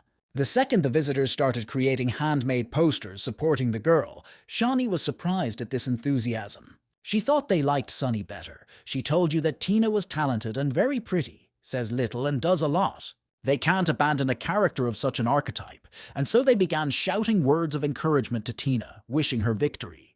Without changing the calm expression on her face, the girl briefly thanked her newfound fans, then turned back to her computer. At this time, Sunny heard that they asked them to flog him and mop the floor with his face, and the guy was asked to behave himself.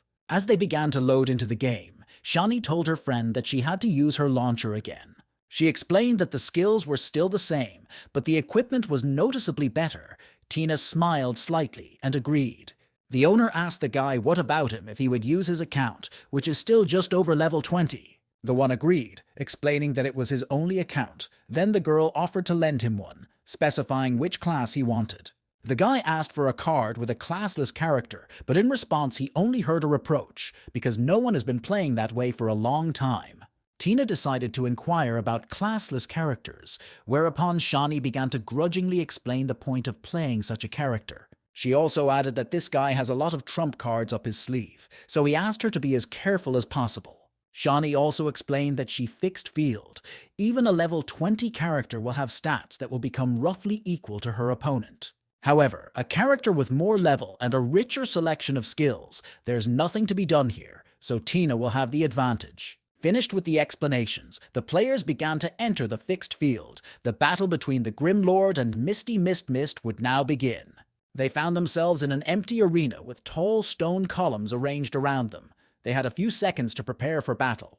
Sunny said that fighting for nothing was boring enough, so he offered to put something on the line, like a pack of cigarettes. Tina agreed, however. She does not smoke or carry cigarettes, and therefore would not be able to put them on right now.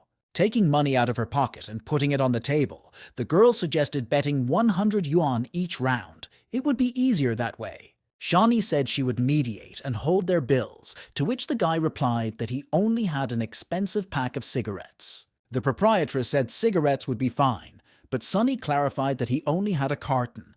The woman asked loudly how poor he was. Then she decided to lend him 100 since she could deduct it later from his paycheck. He grinned and thanked her.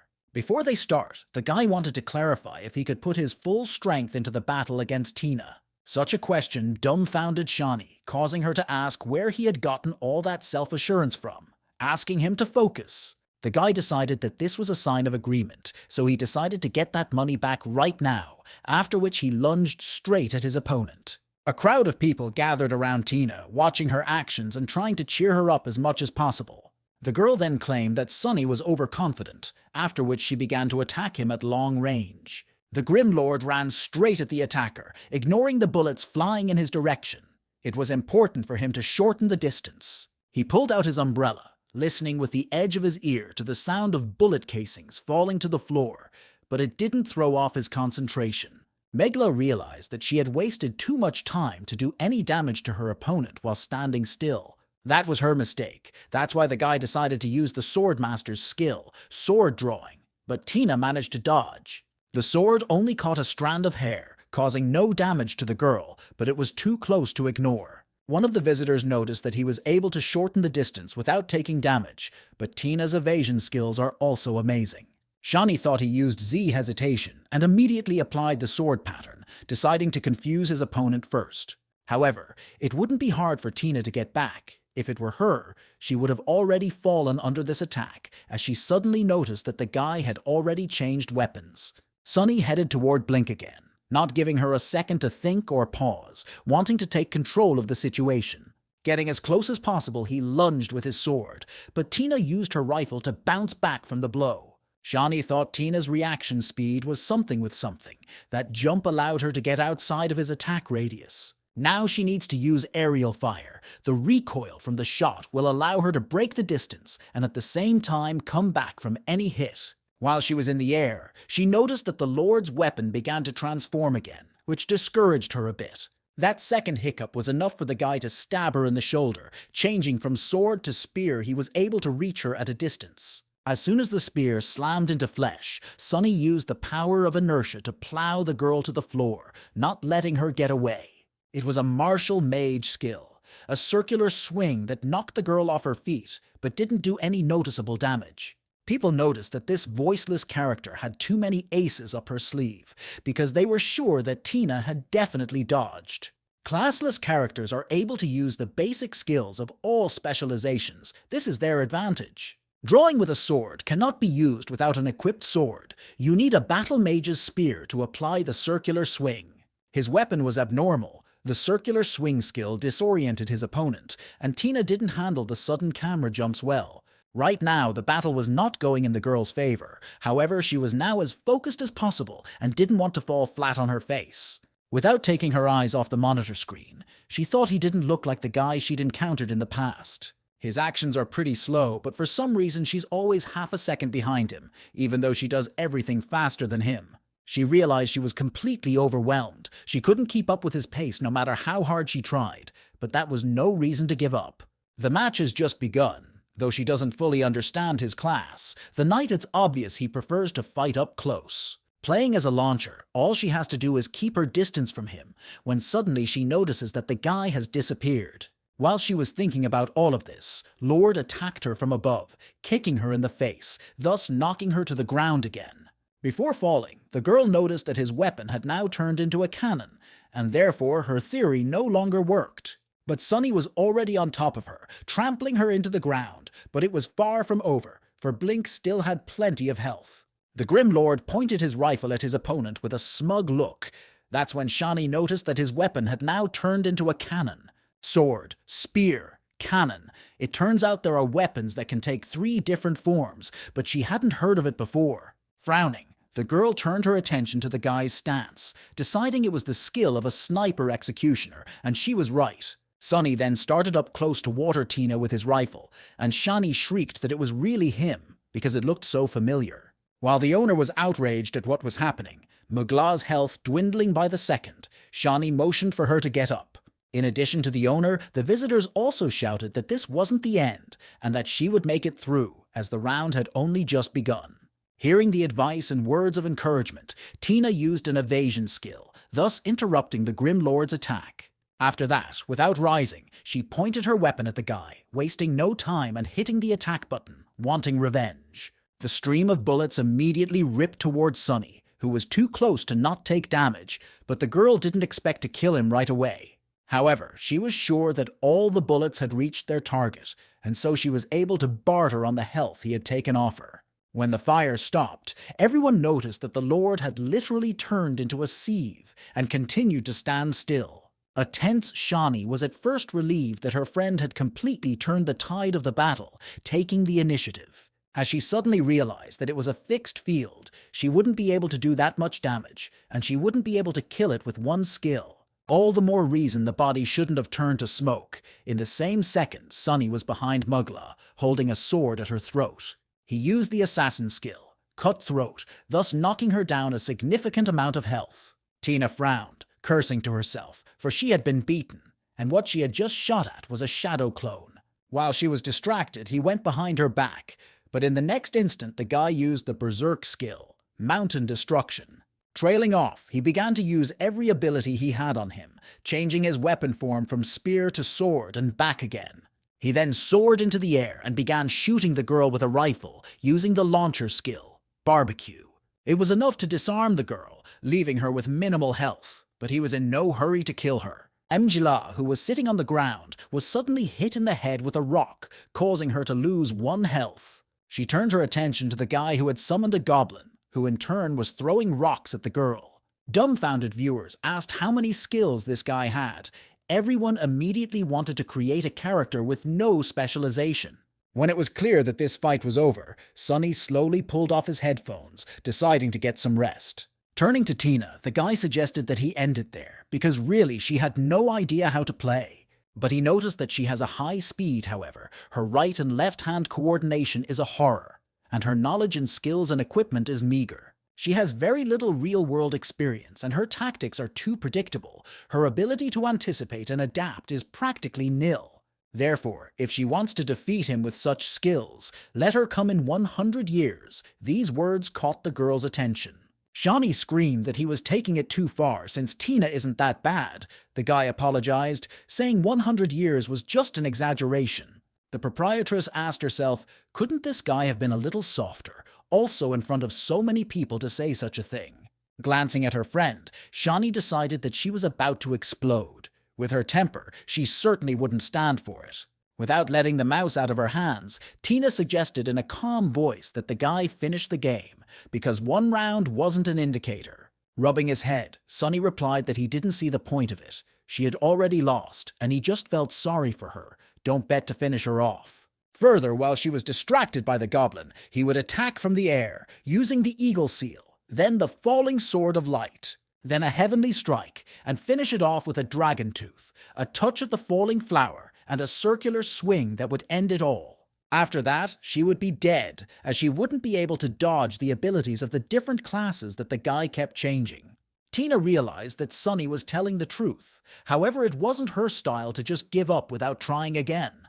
The guy added that it would just be unfair to win that way, so he asked her to forget about it. But Tina refused, because a loss is a loss. She does not need his pity, and therefore he earned the money honestly. Shawnee shouted loudly for him to take them away, thinking she needed to hurry up and forget about this like a terrible dream. While the owner was arguing with her subordinate, Tina laid a couple more bills on the table, much to the surprise of those present. Looking at Sunny, Tina calmly said that she had lost this round, then offered to play another. Even though she doesn't know how to play, I hope he takes her seriously. But losing like this, she won't accept it. Shawnee decided it was all Sunny's fault, since it was already the end, and on top of that, he decided to say all sorts of things to her. Tina is very proud and takes everything too seriously. Even if she loses, she still won't accept a handout from her opponent. She asked the guy why he was looking at her like that. After all, she had no influence over it. It was all his fault, so it was up to him to sort it out. Sunny smiled, offering to put up another fight, a serious one this time. But it wouldn't be a pleasant gaming experience for her. The attendees watched in amazement as their favorite Tina was unwilling to give up, demanding a rematch of a rather strong player. No matter how hard the girl tried, Sunny kept catching up with her, using different and incredibly fast combos that were hard to keep track of. One of the guys said that when Sunny said earlier that he didn't put his best foot forward, he thought he was just joking. Meanwhile, Tina was completely absorbed in the game, because earlier it seemed too easy for her. But now she literally can't do anything.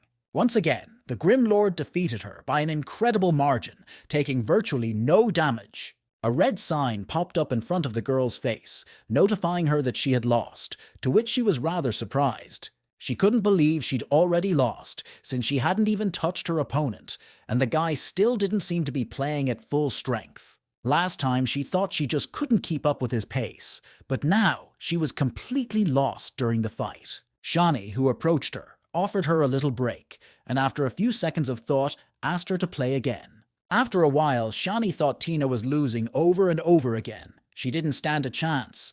The first round was just a joke compared to the rest. This time, Sunny is focused, cautiously ruthless. He doesn't give his opponent a second to breathe. She thought he was just showing off, but the difference between professionals and regular people is so great. She was too hasty. Shani wanted Sunny to spark an interest in the game in Tina, but this was clearly too much. After seeing the pile of money, viewers asked how much she had already lost, and if it was shameful for a guy to do that to a girl. Some also remarked that it was time for her to stop, but she reached into her purse again, demanding revenge as she suddenly froze in place. Noticing this, Sunny grinned and asked if she was out of money, to which the girl decided not to answer him. Popping up from her chair, she asked to wait and went to withdraw more money, but Shani demanded she stop for the day. Glaring angrily at the guy, the owner mentally asked him to say something nice, and not to provoke her in any way. Sunny also asked her to stop no matter what. She can't beat him tonight, and persistence won't help her. She uses different skills very quickly, but you can't win at Glory just by speed, but she'll still have plenty of chances to fight him. He asked her to study the game, and only then come to him, because she should already realize how big the difference between them was. The audience watched in shock as the smiling guy convinced his opponent to back down with facts and logic. An exasperated and frightened Shani thought it was no good, since Sunny had just added fuel to the fire. Suddenly, Tina replied that it was reasonable, after which she asked him not to leave the money lying around and to take it away. The guy replied that he wouldn't hold back then, offering to play sometime else. Tina immediately agreed. Shani menacingly asked if he was serious about just taking the money. Even though she didn't want to complicate this situation, she was now overwhelmed with anger. Tina asked why he should be embarrassed. After all, it was a real competition. She had bet money and lost. The proprietress noticed that they were thinking so much alike. Coming out, she would only upset them if she continued. Tina stated that sooner or later she would get that money back. Sunny agreed, let on that it would be a lot harder than she thought. When the conversation was over, Sunny rose from his chair and decided to take a walk, waving a temporary goodbye to those present.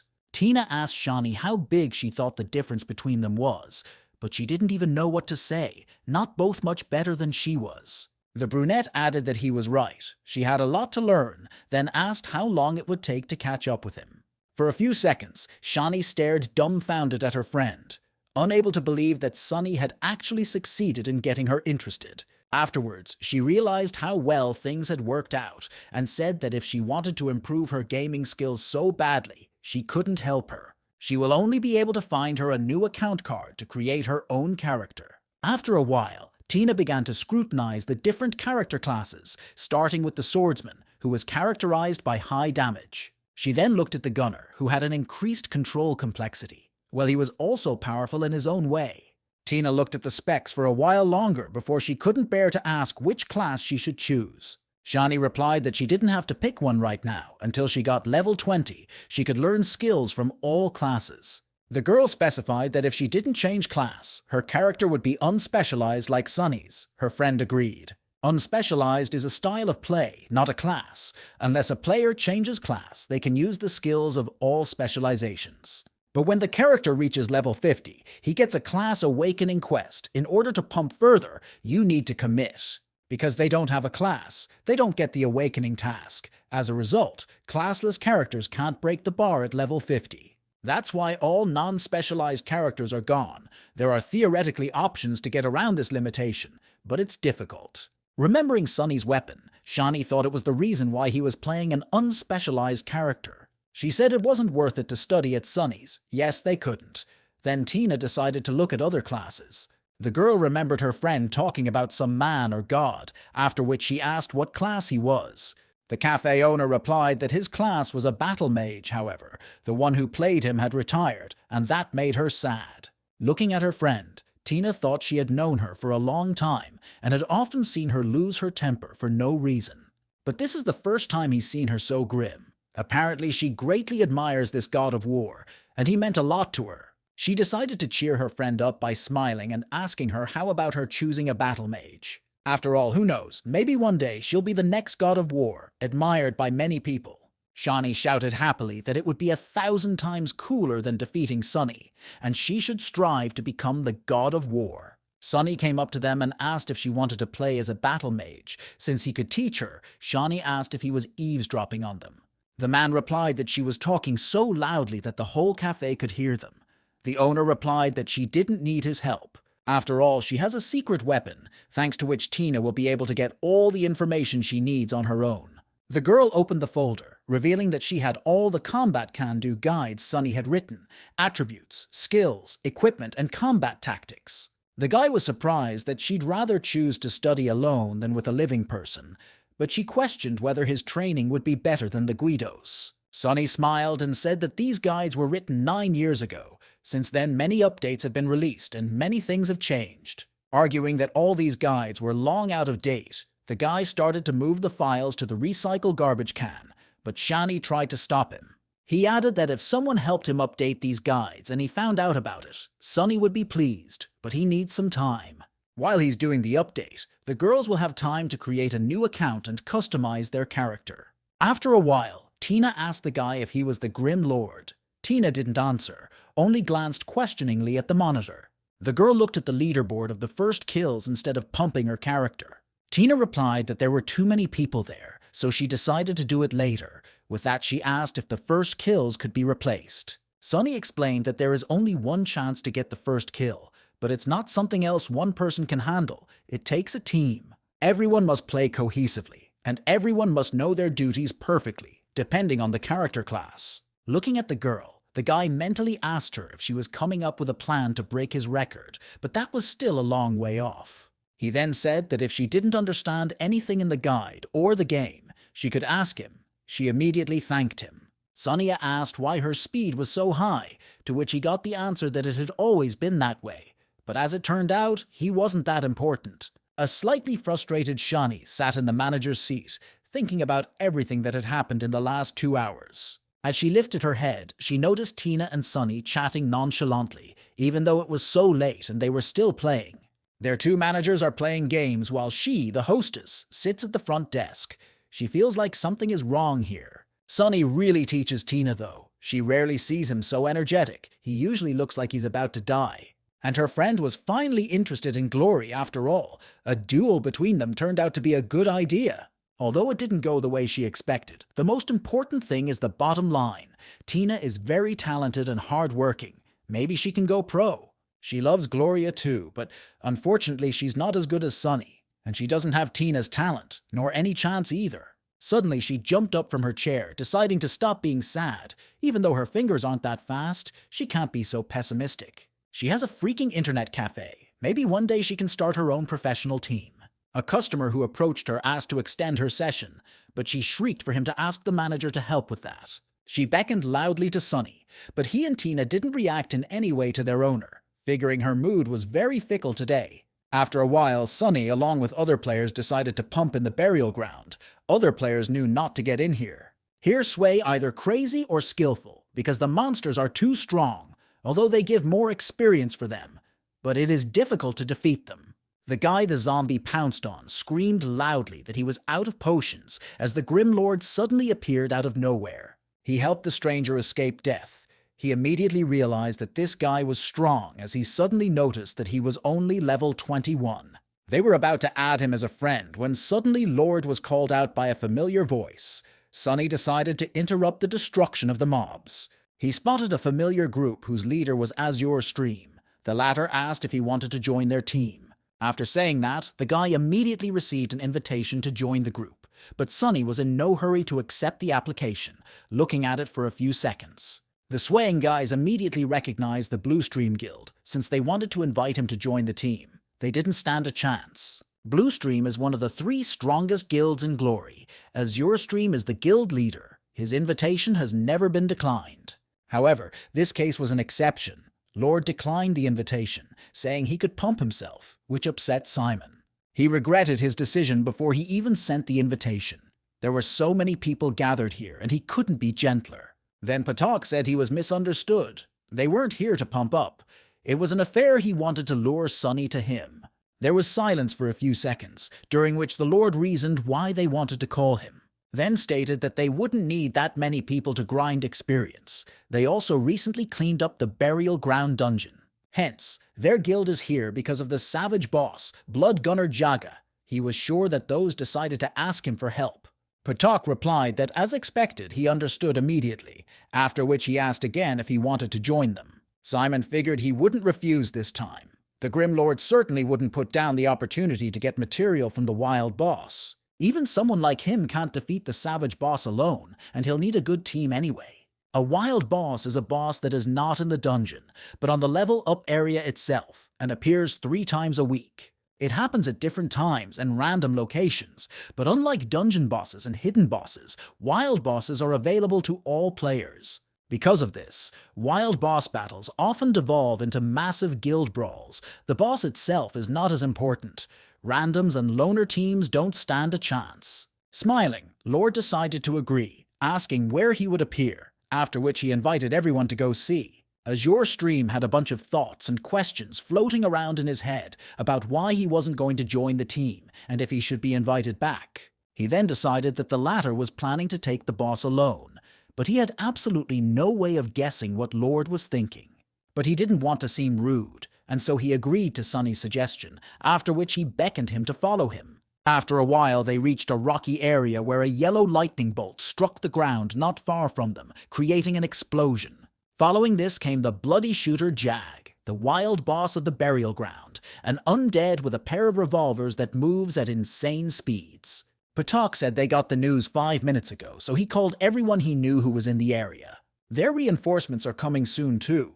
The information gathering is pretty good, and it looks like their guild is the first to arrive on the scene today. Just as suddenly, the leader of the Herbal Garden Guild, Plant and Grain, said that Azure Stream was a little late. He noticed that he had brought a lot of people with him, after which he offered mutual aid to straighten out the people from Tyrant's ambition.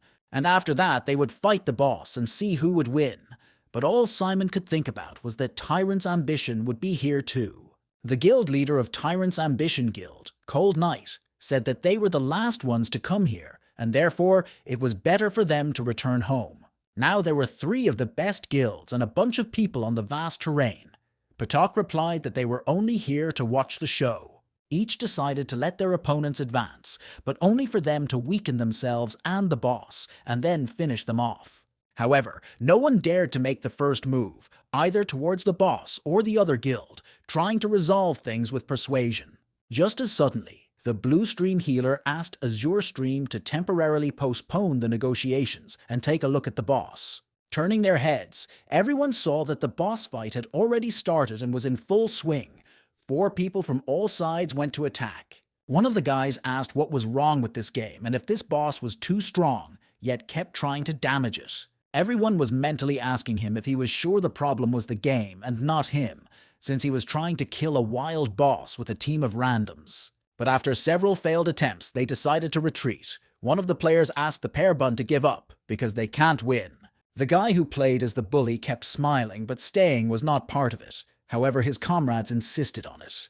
But he quickly changed his shoes, for there were so many people watching them, which made him feel very embarrassed, yet he continued to laugh. Stream said it's only been 2 minutes and they're already scattered like flies. Simply put, the randoms teams don't stand a chance. He then turned around to address the Grim Lord, surprised to notice that he had suddenly disappeared somewhere. Meanwhile, Sunny attacked Bloodshot, thus saving the fleeing guy, who didn't expect anyone to come to his aid. Smiling, Lord asked which one of them was the leader, then asked to be added to the team. The guys were surprised at this arrangement. At the sight of them, Patak crouched down and snickered as Grain told him that he was the one who had brought him here, while Cold Knight saw the lad for the first time. Simon told himself that Lord had chosen a team of nubs he didn't even know over joining him. Bun smiled and thanked the guy for his help. After all, this boss is pretty powerful and so they have to be careful. Sunny wasn't listening to him anymore, however, using the touch of the falling flower on the boss to disorient him. It didn't do him any damage, as it was all about interrupting the infinite attack animation. While the boss immobilized, stood still, Lord dashed past, concurrently turning his umbrella into a spear to continue his attack. Running behind Jagu's back, Sunny used a spiral path, twirling his spear and dealing numerous blows to the boss. And after that he pushed the gunman off towards the rocks, thus knocking him down to buy himself some time. Grain appreciated the guy's skills, saying that he was able to push back the boss alone. Even an amateur would find it quite difficult to do so. Another guy said that Gloomy Lord is very famous. His name is on a lot of records. Then he offered to join the battle. The guild leader replied that he might be experienced, but it was useless as Glory was not a game that could be played alone. He won't be able to push Jag back for long, as all skills have a cooldown, and always order and such happens about the same. A player can use a certain ability once, after which it goes on cooldown for a while. It's called a perfect skill cycle, and in practice you have to dodge a lot, plus the boss may have skill resistance. This is exactly the case with wild bosses like Jag. He was created and balanced with the expectation that he would fight dozens of players. At the same time, the boss, with a single leap, shortened the distance between him and Lord, pointing 2 revolvers at the latter. Up and aiming, but Sonny stared silently at his opponent, in no hurry to run away or dodge. Grain said that if the boss recovers even a second early, it means the opportunity to damage him with impunity is lost. And so the guild leader concluded that this guy was not a survivor, however. Besides Lord, the gunman had managed to injure other people as well. In that same second, Grain was hit, while his assistant began urgently calling for a cleric to help him. But Grain noticed that Lord used a normal attack to repel Bloodshot's hand. He didn't understand how that was possible. Noticing the same, Patok mentally praised the guy while his ally wondered if they should join. But the leader suggested to wait a little longer because the other guilds haven't moved yet, because they think that the Lord can't win. However, he doesn't believe it himself, even though he's seen how strong he is, but his level is too low and the boss has a lot of health. And their real opponents are Grass Garden and Tyrant Ambition. If they join the battle, they will be at a disadvantage. One of the guys noticed that the guy who joined them, Grim Lord, is a Server 10 legend. He's the one who was able to get the first 3 kills while still in the starting village. Pretty much everyone knows who he is. While Sonny's allies were engrossed in conversation, he was able to land another blow on the boss, knocking him down again. Seeing the dumbfounded faces of the other people, the guy smiled and asked how long they would just watch, then invited them to join. Sonny's small team asked how they should fight him. Since he was rising again, the guy asked that they listen to his commands. Giving the boss a surprise blow, Lord asked the Berserker to quickly use a bloody cross while Jag was in the camp. His ally did as he was ordered, and it was now much easier to hit him since the enemy was paralyzed. The Lord then asked the mage to cast a fierce flame. The girl immediately complied, creating a stream of fire. The gunman was engulfed in flames, during which he saw no one around him, and so Sonny decided to take advantage of this. Using his spear, he gave Jag a heavenly strike that lifted the latter into the air, preventing the boss from counterattacking. The allies excitedly stated that he had pulled off such a combo so easily. Before this, they hadn't even had a chance to deal damage, and the bully cheerfully asked what he should do, to which he received the answer that after the boss got up, he should use a sand throw. The guy took this order seriously, approaching the boss and charging at him with a handful of sand, asking him to taste it. It looked as ridiculous as possible from the outside, as Jag didn't react in any way to the ability sent at him. He only soiled the boss's clothes, and it was noticeable that he was angry. The surprised guy couldn't figure out what he had done wrong. The gunman immediately started firing revolvers at him, and the man quickly ran away and asked why his skill didn't work. Sonny replied that he had to throw sand in his face or he wouldn't be blinded. Now he needed to use a brick kick, only the attack needed to come from behind. Bun accepted the new instruction, immediately turning around, changing the trajectory of his movements, grabbing a brick lying on the ground. Dodging bullets, the guy interjected that he just needed to get behind him, adding that it was easy. Swinging the brick, the guy pathetically announced to his boss that he had a package coming in, then threw it with a swing. The brick landed squarely on Jaga's neck, but there was no sign of the skill working. He only frowned as he froze in place. His team watched silently from the sidelines, realizing that now Bun would have to run away again.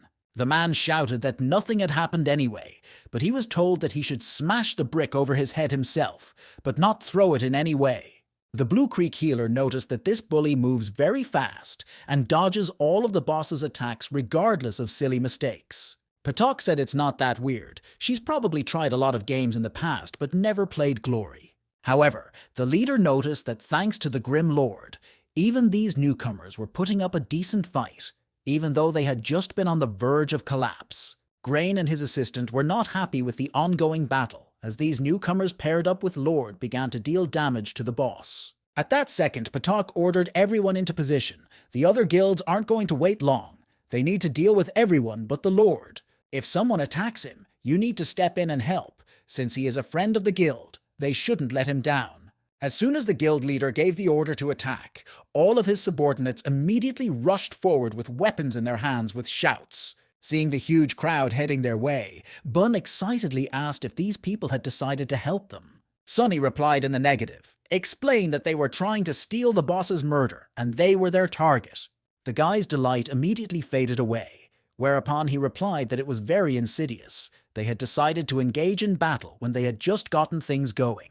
However, they didn't want to run away, to which the Lord said that it would soon become very dangerous here, so they should retreat for now.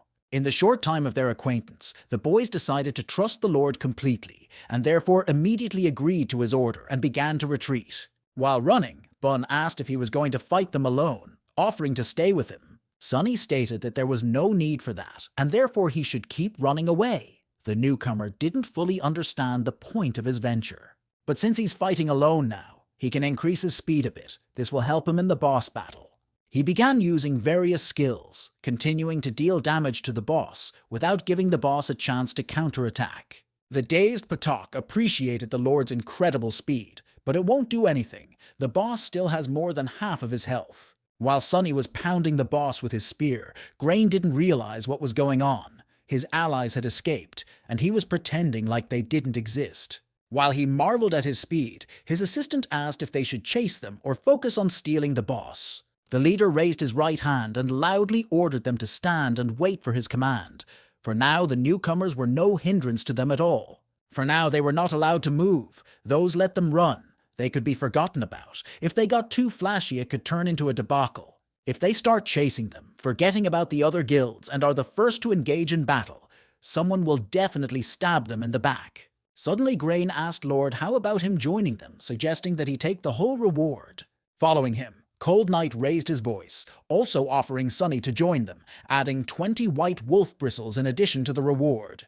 Patak decided that the Lord had foreseen that the top 3 guilds would fight and offer high prices to recruit him. Meanwhile, the fleeing newcomers heard the suggestions from the guild leaders, finding them incredibly good. After that, they asked the captain to stop running away, because those are trying to recruit them. If they join the group, they will be given all the loot. They decided to go back and look. The captain was glad they weren't here to kill them.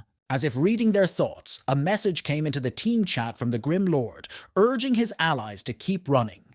The 3, including the captain, immediately ran, while the last one asked if they didn't need the things they were being offered.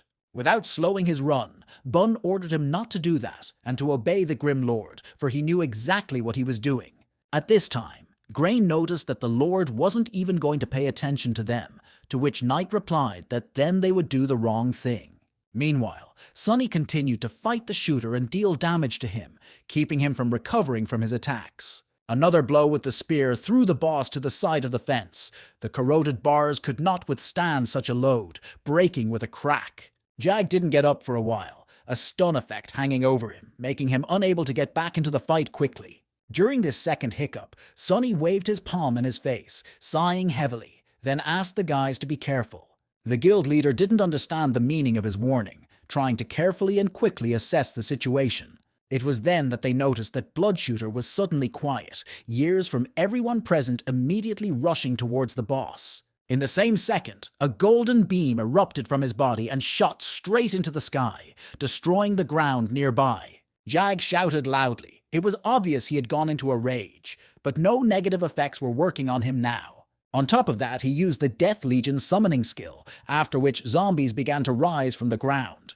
The top 3 guilds immediately tensed up, realizing that the archer had gone into a rage, and thus it would become even more difficult to fight him. On top of that, players started being attacked by zombies that tried to stop people from reaching their summoner. This arrangement was not in the guild's favor, but there was nothing left for them to do but try to fight off the high-level zombies. The healer was pleased that the other guilds were in the same situation, but Patak was curious as to why Jag was suddenly enraged. The summon monsters have a pretty high level. It will be hard to deal with them. But on top of that, the boss's health isn't red yet. Suddenly, Simon realized what had caused this change, then asked himself how he could have made such a stupid mistake. In addition to lowering health to the right level, there's another condition that provokes rage, and that's getting too big of a combo. To prevent players from bullying the boss too much, when the combo reaches 200, the boss tries to escape. That's why the Grim Lord stayed. He wanted to get the combo to 200. He dared to pull something like that while the 3 strongest guilds were watching him. Grain stated that if it wasn't for the fact that he had to watch the 2 of them, he definitely wouldn't have missed such an important detail as a combo. Cold Knight advised him to just accept it. No one would think a team of random players could do such a thing. One of the players asked the leader to look towards the boss. Lord leaves the shooter, for the provocation is still on him. They had greatly underestimated the Grim Lord. He was able to fool 3 guilds at once. Everyone simultaneously thought that it had gotten embarrassing. However, they had no time to be distracted by talking as they were attacked by a horde of zombies, giving them no respite. It pained Potoku to remember their run in the dungeon. At least he hadn't lied to them then, but now the situation was completely different. He started shouting to the other leaders not to destroy the formation. You were told to shut up, because they can do it without him. The one replied that they had no choice but to work together. They must combine the strength of the 3 guilds and defeat the Legion of Death. Not far from where Bun was fighting, I said it was getting pretty dangerous there.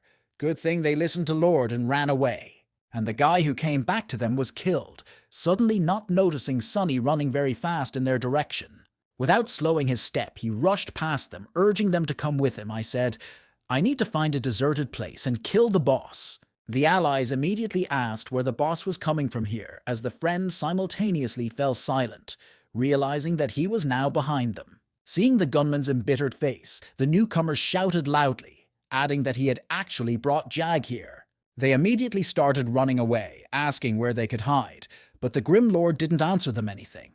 At this time, Grain shouted that the Lord was too cunning, to which Patak replied that it was his own fault for his stupidity. They stood amongst themselves, after which they decided to listen to Cold Knight's opinion, but he was slow to answer. He wrote to Sunny that no matter how far he ran, they would still find him, because he had no idea who he had contacted. Lord advised him to hurry. Such a simple-minded reply only infuriated the guild leader, who began chopping zombies left and right without saying that he was already following him. Grain and Patak looked at the 3rd leader in surprise, wondering why he was suddenly so riled up. They figured he was whispering with the Grim Lord, who had at this time scurried far enough away, finding an empty and open spot. Bun frightened, he noticed another group of people moving towards them. He figured they were trying to steal the boss too. Seeing them, Sunny smiled and asked his ally to take it easy and add them to the team. The latter surprisingly agreed. Sleepy Moon cheerfully stated that they didn't seem to be late. The rest of the team only greeted the Grim Lord. Overjoyed, the band leader realized that Sunny had called these guys in after thinking things through several steps ahead. The Lord immediately asked if they were afraid of getting hurt by coming here, but they said that as long as he was here, even the 3 strongest guilds wouldn't scare them. They added that he was a good brother who remembered them when he fought the boss, so they couldn't help but come. Noticing that the boss had already caught up with them, Lord suggested that they should hurry up and deal with him since they didn't have much time. They were not in the best position right now, as their time to win was limited by the arrival of other guilds. They surrounded the gunman and began using their strongest skills to deal as much damage as possible. Suddenly, Cold Knight texted Sunny that they were done with the Legion, so all he had to do was wait for them. The Lord stated that they would have to speed up. The other guilds would be here soon. They needed to concentrate and increase their speed. Rushing forward and attacking the boss with his spear, the hero asked his allies to keep up in order to finish everything as quickly as possible. Tyler asked that they weren't fast enough earlier after all. He had already reached his limit, so he would have to try harder. The newcomers said they were having quite a hard time keeping up, the wizard adding that he almost missed with his attack. Sunny realized they were average players. He was demanding too much from them. Hitting faster is easy, but doing it without mistakes is another conversation. After all, the accuracy of their movement will suffer greatly. Among all, only Bun had incredible fun, and claims it's fun. This time, he successfully used Sand Throw and Brick Strike while doing it very fast. Lord noticed that this guy was very good. When the group leader stunned the boss, it became easier for his allies to hit him and deal damage, causing his health bar to almost turn red. Suddenly, everyone stopped when someone behind them announced that they had been found. Month turned his head, stiffening in surprise. And there was an incredible crowd of people slowly approaching them with a decidedly unfriendly attitude, which tensed the entire group. Cold Night was the first to step forward, turning to the Grim Lord, menacingly declaring that the hour of reckoning had come. He acknowledged that he'd beaten them, but he bet he didn't have any more aces up his sleeve. Sonny figured they'd found them faster than he'd planned. Bun asked what they were going to do next, since they couldn't stand up to so many people and still finish off the boss. Cold Night shouted that the boss had very little health left. They should split into two groups, one such a boss and the other such a gloomy lord. A huge number of players immediately rushed into battle. Divided into groups, they filled with confidence and victory began to attack. The small group remarked in shock that they had never had so many people running after them before, noting that it was even a little fun. Month glanced fearfully at Lord, asking what they should do now, but froze when he saw what their leader was doing. Thoth continued to fight the boss even though they had too little time left and urgently needed to retreat. At this time, Grain and Patok joined the fray, asking how things were going, to which Cold Night suggested they see for themselves. They noticed that his men had already run to attack, and replied that it was too good a chance, and therefore he did not dare to wait for others. He tried to fool them but ended up digging his own hole. He wanted to hide and eat it all by himself, but he presented him with a boss with low health. They would get rid of him first, the boss would stay for last, after which he apologized to Patok, saying that their guild would get the first kill. But Grain interrupted the joyful thoughts of the head of Tyrant's ambition, for the latter himself had said a few seconds ago that Bloodshot had little health left. By purposely continuing to fight the boss, Lord was making sure to get his health and drop below 5%. At that very second, Sonny got his way, deciding to temporarily break off the attacks, for now the grand show must begin. Jag, with a smile on his face, began to cheer in all directions with his revolvers, using the random fire skill that would catch up with a random player. Knight remembered that when the shooter's health reaches a critical point, he starts firing in all directions. He was too angry and didn't notice it. Hiding in advance, Bun's group rejoiced at the perfect skill to massacre the crowd. The entire guild is in range. No wonder Lord told them to take cover, but now he's dead too. Even though they've gotten this far, they still won't be able to kill the boss. Sitting beside them, Sleeping Moon refuted their words, saying that dying with his enemies was not his style. They then noticed Sonny turning his umbrella into a sword and attack the boss from behind, determined to end this battle in one blow. The blade entered the shooter's body with a crunch, interrupting his endless attack, thus saving many players from being killed. The newcomers rejoiced that he survived, realizing that his clone was killed then. It was done to confuse the guild.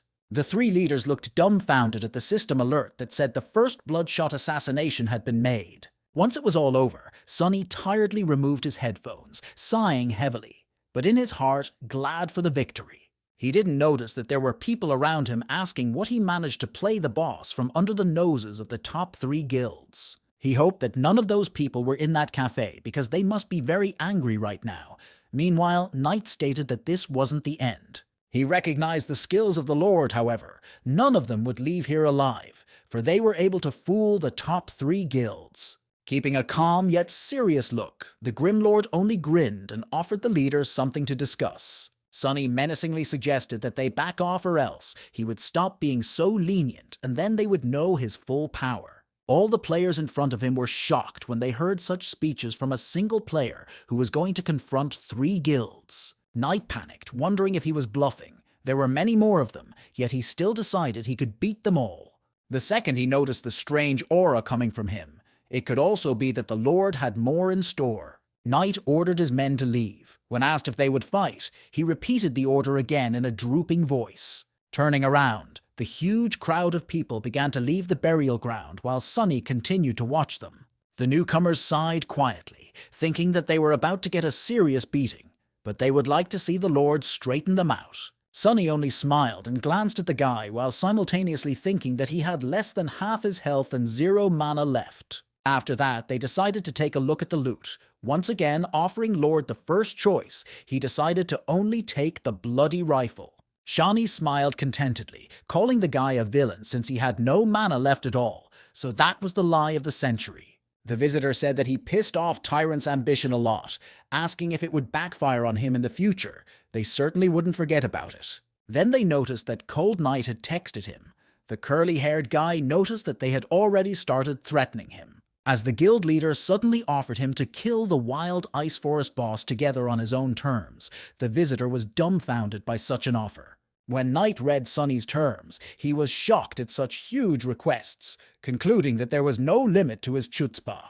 At this moment, the guild leader hated the Lord more than anyone in the entire world, however. For the sake of the first kill, he bitched and agreed. On Sunny's third day working at an internet cafe, he was asked to rent a computer, to which he asked to wait since he was new here. The visitor was surprised to see the manager playing games, while Sunny thought about improving his umbrella with a bloody rifle. First, it will improve the sword form and rifle form to level 15. As long as the weight remains the same, physically and magic damage will be increased. However, the probe itself hasn't reached level 15 yet. Luckily, it's a silver weapon. Otherwise, it would have become obsolete by now. Meanwhile, Azure Stream suggested he go to the dungeon together. The guy thought he was very persistent. He replied that he already had people he would go with. Simon wondered who had been able to invite him faster than he had. Lord replied that he would go with the Tyrant ambition. Simon could not have expected such a response, for he himself wanted to cooperate with Lord. He shouted that the man had recently stolen his boss from him, and now he wanted to cooperate with them, adding that Cold Knight had no shame. Suddenly the guy froze in place, realizing what the Grim Lord was really trying to accomplish by constantly switching allies. It looked like he wanted to take a piece of every guild in Server 10, thus gaining a huge advantage for himself. Sunny didn't notice as he was approached by Tina with a thermos in hand, who asked him what he was doing. He replied that he was reviewing skills. The girl stared intently at the monitor, saying that she was just thinking about what skills she'd better learn. As she sipped her tea, she mentally noted that the guy was already at level 21, which meant she'd have to try harder to catch up to him. He suggested that she pump her Heavenly Strike and Dragon Fang. It was worth pumping them exactly enough to maximize their complement to her fighting style. She figured she was only at level 6, a whole 15 behind him. She should hurry up and catch up. Then she left the front desk, heading confidently into the lounge while Sunny watched her. Tina took the empty seat, confidently deciding that she should devote all of her immediate time to pumping up her character. Looking at her, Sunny thought she had come in the morning, fought him in the afternoon, and decided she would play the battle mage in the evening. And now, in the middle of the night, she's going to get pumped, that commanded respect, for a person who doesn't give up. He also noticed that she liked to drink tea, which almost made him mistake her for someone from his old acquaintances. At this time, at the base of the magnificent era, the manager asked Marie to rest. After all, the tournament is tomorrow. She should be as good as a cucumber. Agreeing, the girl silently continued drinking her tea, mentally wondering what Sunny was doing right now. Meanwhile, Cold Knight hurried the guy, saying that he had brought the people he had asked for, attacking classes, at least level 20. After looking over his new allies, the Grim Lord began confidently issuing orders, describing tactics for defeating the Goblin Trader. The girl wizard ordered her group to do whatever the Grim Lord said. The three guys immediately agreed. After a while, hiding behind a tree, the girl announced that they were in position and could see the target, who was unaware of their presence. The wild boss, Goblin Trader Lorraine, calmly paced forward, carrying a huge backpack filled with a variety of items. Sunny stated that he would take on the role of tank, but they would have to redirect that role to himself when he said. After that, they will need to take the boss away. At that very second, he decided to attack the goblin. However, he immediately put out an umbrella, defending himself from the attack. The guy noticed that he was attacked by Azure Stream, who was sure that he wasn't expecting it, and therefore decided to attack suddenly. Simon explained that wild bosses exist to be fought for, which is exactly what they will do now. Smiling, Sunny agreed with that statement, changing the shape of the umbrella in passing, accepting Patok's challenge. After all, it looked like he had a good opportunity to test out a new weapon that he had invested quite a lot of rare materials into. Simon noticed that he was back with that strange spear or sword. He had never seen anything like it before. At this time, Sunny announced to his team to prepare to become tanks. They immediately took the order and started attacking the boss. After apologizing to Patok, the gunman ran off, concomitantly provoking the boss to run after him. and Simon wondered where the guy even came from. He didn't understand why they were hiding and becoming tanks to take the boss somewhere. In his eyes, it was a very strange strategy. He then took off his headphones, wondering if it was Tyrant's ambition now, but next time it might be Grass Garden. Meanwhile, the leader of the Magnificent Dynasty Guild, Chuck, said that they were working hard to get a new record. He explained that a guy by the nickname of Grim Lord showed up, and he's strong, but the interviewer thought he wanted to ask him to set a couple records. He asked not to worry about them being exposed after all. Sonny had already bailed, so no one would care. Sometime later, a system alert congratulated Ambition Tyrant for getting the first Goblin Merchant kill. Cold Knight noticed that Lord, before the death of the boss, left the team, so their guild got all the glory. In response, Sonny said it would be nice if they threw a couple more white wolf brindles on top, along with the agreed-upon payment. He offered to give him another 25 bristles. Hearing this figure, the guild leader fell into a stupor, dumbfounded by the guy's insolence. Knight was too stunned at how shameless he was, but when asked what was wrong, he said it was fine. Then he asked his subordinate to bring them to him, because they should have a few left in stock. She quickly texted him in the team chat. And then the leader found out they were out.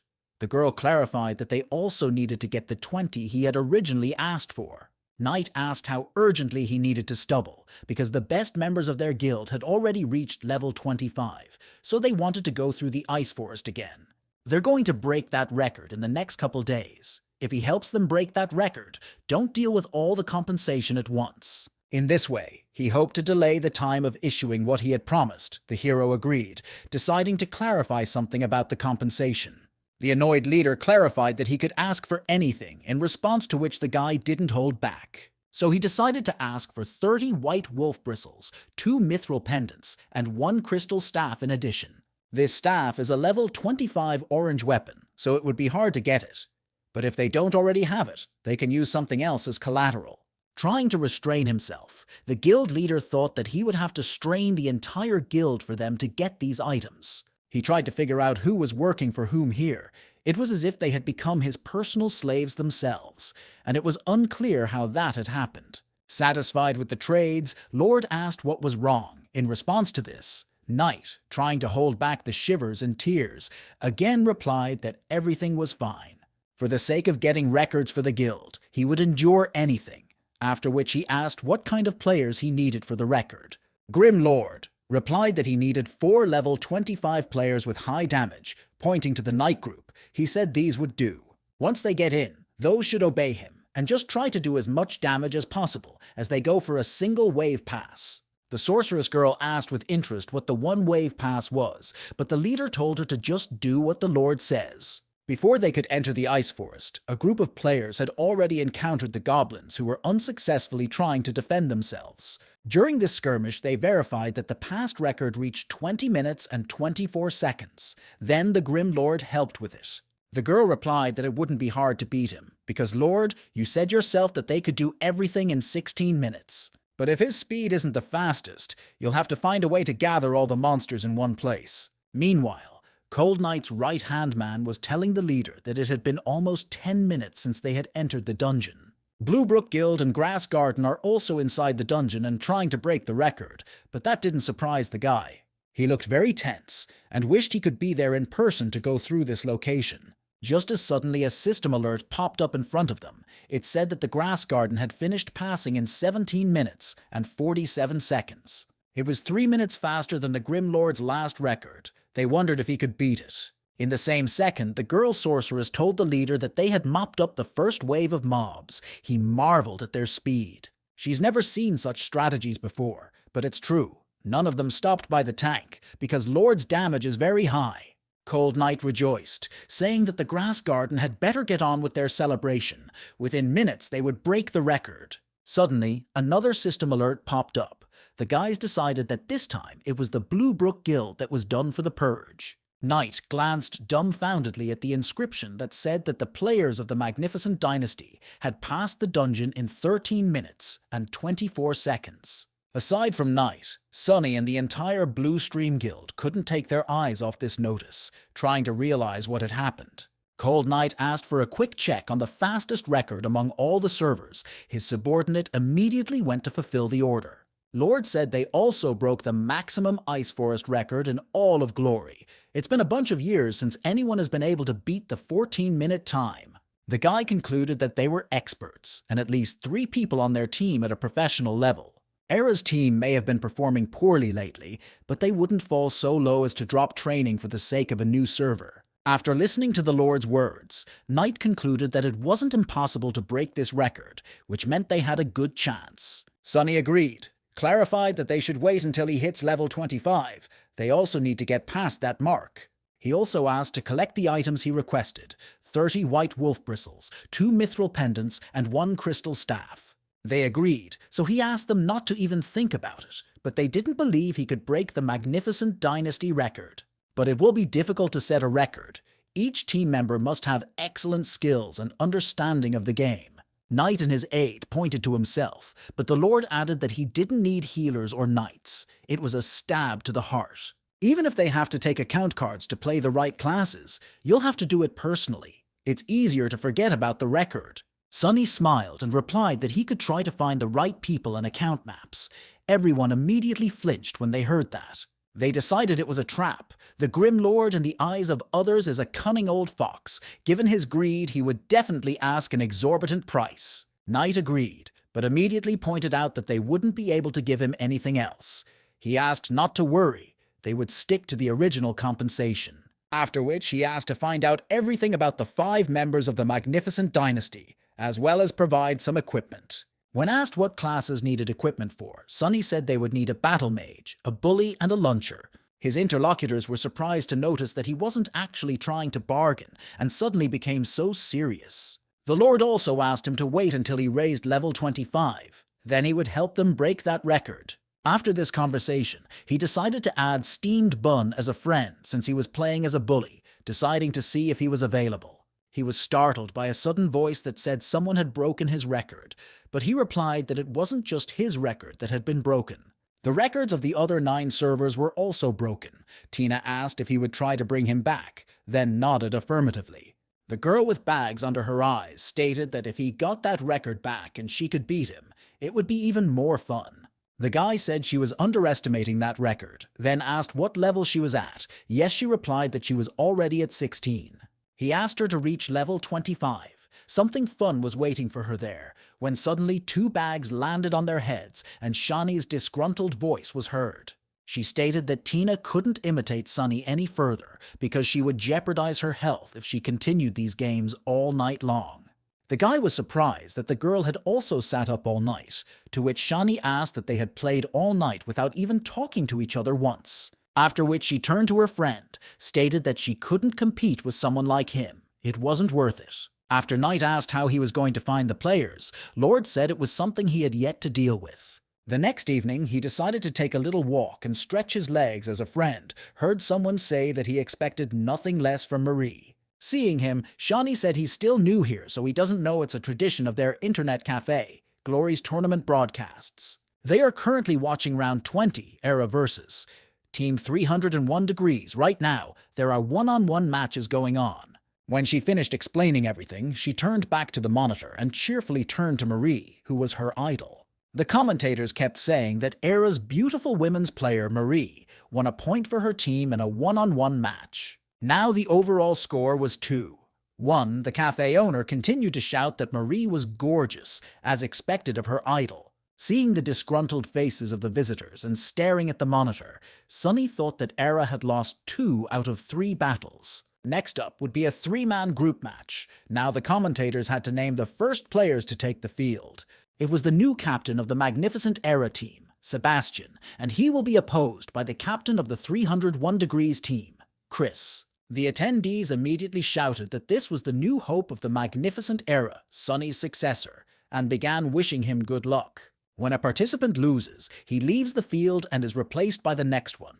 If all players of one side are eliminated, the other side wins. Sitting next to the commentator was their guest commentator for the day, Mr. Lucas, a well-known professional player. He said Sebastian took over the captain's role after Sunny retired, and this is the first time he has played on the Fall Leaf at a tournament. Sunny noticed that Lucas was making up a lot of things. The guy was a good friend, because he could count on the finger of his hand the number of times they had talked. Now the first competitors have entered the arena. They are circling around each other, trying to probe their opponent. The commentator asked who had a better chance of winning. Lucas said it was a tough question, and not both were very good players. Their chances are about equal, with the Autumn Leaf account having more silver equipment than any other account. Overall, he should be stronger than Scene Killer Chris, but Sebastian hasn't played a battle mage before.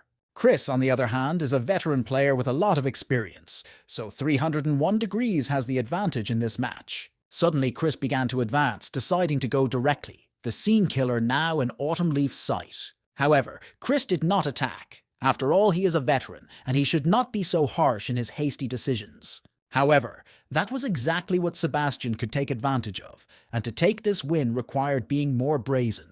Sebastian decided to attack instead. His style of play is quite aggressive. He starts with a sky kick. As expected, Chris stepped back, Lucas noticing that he couldn't resist calling them youth. Meanwhile, after dodging a heavenly strike, Scene Killer counterattacks with a glowing cut. This strike is very hard to dodge. The onlookers simultaneously shrieked, for in that very second, Sebastian decided to use the dragon's tooth instead of dodging. This skill was needed to interrupt the glowing cut. In addition, the dragon tooth hit Chris, dealing damage to him. Just like the old adage, a newborn calf is not afraid of tigers, Sebastian did not back down in the face of fear. He managed to bring his opponent to the ground, thus buying himself some time for another attack. Shawnee remarked that Sebastian turned out to be very good. Sunny added that the glowing cut was a very quick attack. And to interrupt her with a dragon tooth, his reaction speed is no joke. Tina walked up to them, noticing the battle mage. Shawnee offered her a look. After all, this guy was playing in her class. The very second the screen said win, which was Sebastian's. The onlookers who were in the cafe shouted loudly that the god of war was still alive, after which they began to shout words of encouragement. Young Sebastian starts the group match with a win. Apparently he's used to Autumn Leaf by now. Next, the 301 Degree team sends the next player. They sent a swordmaster who was slowly getting closer to the mage. The audience laughed at how much he fears the god of war. Perhaps the man now thinks he's in a nightmare. Sebastian quickly overtook a cautious opponent before earning another win that happened all too quickly. The commentators from the audience were wondering if Sebastian would sweep away the next player and win 1-3. It was the first time the commentators had seen something like this in a professional league game, and Shawnee said 301 Degrees were making a mockery of themselves. The laughing commentators noticed that Night Tide, aka King of Exhaustion, entered the field next. Everyone decided it would be fun to watch, and Shawnee remarked again that this guy was such a coward for not daring to come out directly. This team may not even think about competing next year. Sebastian will help Era take them out completely. Captain Era addressed his opponent in general chat, saying that when he plays like that, he gets really embarrassed. He then did another combo, Sebastian's speed increasing like yeast, but Tide continues to run away. The spectators were unhappily asking why all he was doing was running away instead of fighting. At this rate, he would definitely lose. Meanwhile, the entire Era was asking the captain to just finish him off so they could move on to the next team. Tensing up, the guy wanted to do just that, to end things as soon as possible, but his opponent was too annoying. After a little while, it finally came to fruition. Sebastian had to sweat hard for that last win. As expected from the King of Exhaustion, it's not just his opponents who are exhausted, but the audience and commentators along with them. Meanwhile, almost all of Era's team was praising their captain, but the latter was not happy with this result. Then his ally mentally remarked that this kid, Sebastian, was a very nasty person indeed. Tina said this guy was pretty good. The account he used was the Autumn Leaf Shawnee was talking about. While the girl was explaining to her friend how impressive Sebastian was, she didn't notice Sunny disappearing somewhere. She found him in the smoking lounge, asking why he'd gotten so far away since the team battle was about to begin. She then asked why he looked so restless, asking him not to worry, for Era would handle it. Slowly exhaling tobacco smoke, the guy calmly replied that the higher the expectations, the greater the disappointment. The girl was surprised that he was talking about Sebastian losing, since he had just defeated 3 people in a row. Sunny replied that it wasn't Sebastian who would lose, but all of Era, and at that very second, to everyone's surprise, the lights went out. Everyone immediately started calling for the manager. Tina asked if the lights would be back on before the end of the night. Another person shouted for everyone to scatter. Sunny stated that he was in a hurry to get level 25, then asked how her cafe could have screwed up so badly at such a moment. Annoyed and angry, Shani asked who even gave up his levels, then asked for an electrician to be called faster. 3 hours later, the boyfriend claimed it was taking too long to fix the light switch. Tina noticed that Shani had gone to bed. The girl then sent the guy off to start his shift, and she would stay here and do the pumping. Sunny noticed her focus on that. Tina asked the guy sitting next to her how the match they were watching ended, after which she decided to look up the score. She noticed that the 301 Degrees team scored 7 points while Era scored 3. She then asked how he knew Era would lose. After all, Sebastian completely braved his opponents in the group match, to which the guy didn't respond that it was part of the 301 Degrees strategy. They intentionally lost in the group match, making Sebastian anxious and increasing his speed. Although the first player they sent out was the very fast and accurate Chris, who couldn't lose that easily. The second player lost very quickly, which served to reinforce Sebastian's arrogance, causing him to relax. The third player, on the other hand, played to be as annoying as possible, angering Sebastian and forcing him to increase his speed to the limit. Because of how much emotion was boiling inside Sebastian, he was doomed to conflict by his own team, which lacked synergy. He didn't have enough time to create it, so given his situation, it ended in disaster. 301 Degrees has 2 key and strong players. They were the ones who took part in the team battle. This was already a cause for concern. Tina summarized that the magnificent Era lost because of poor teamwork. Sunny confirmed her words. He also added that glory was never a singles game, after which the guy took a puff. The girl noticed how Sunny's face changed as he spoke the last sentence, but she didn't let it show. Meanwhile, the players of the magnificent Era were wandering the street and tried to stop one of the contestants who claimed he wasn't drunk. Why did he yell that they lost today because of Sebastian, who didn't have an ounce of team spirit and also only cared about himself? On top of picking on his attitude after Sunny left, Sebastian showed up, which caused even more problems. They noticed an internet cafe nearby, deciding to blow off steam and mess with the newbies on server 10. Taking off his headphones, Sunny greeted his guests without raising his head, asking in passing how many seats they would need.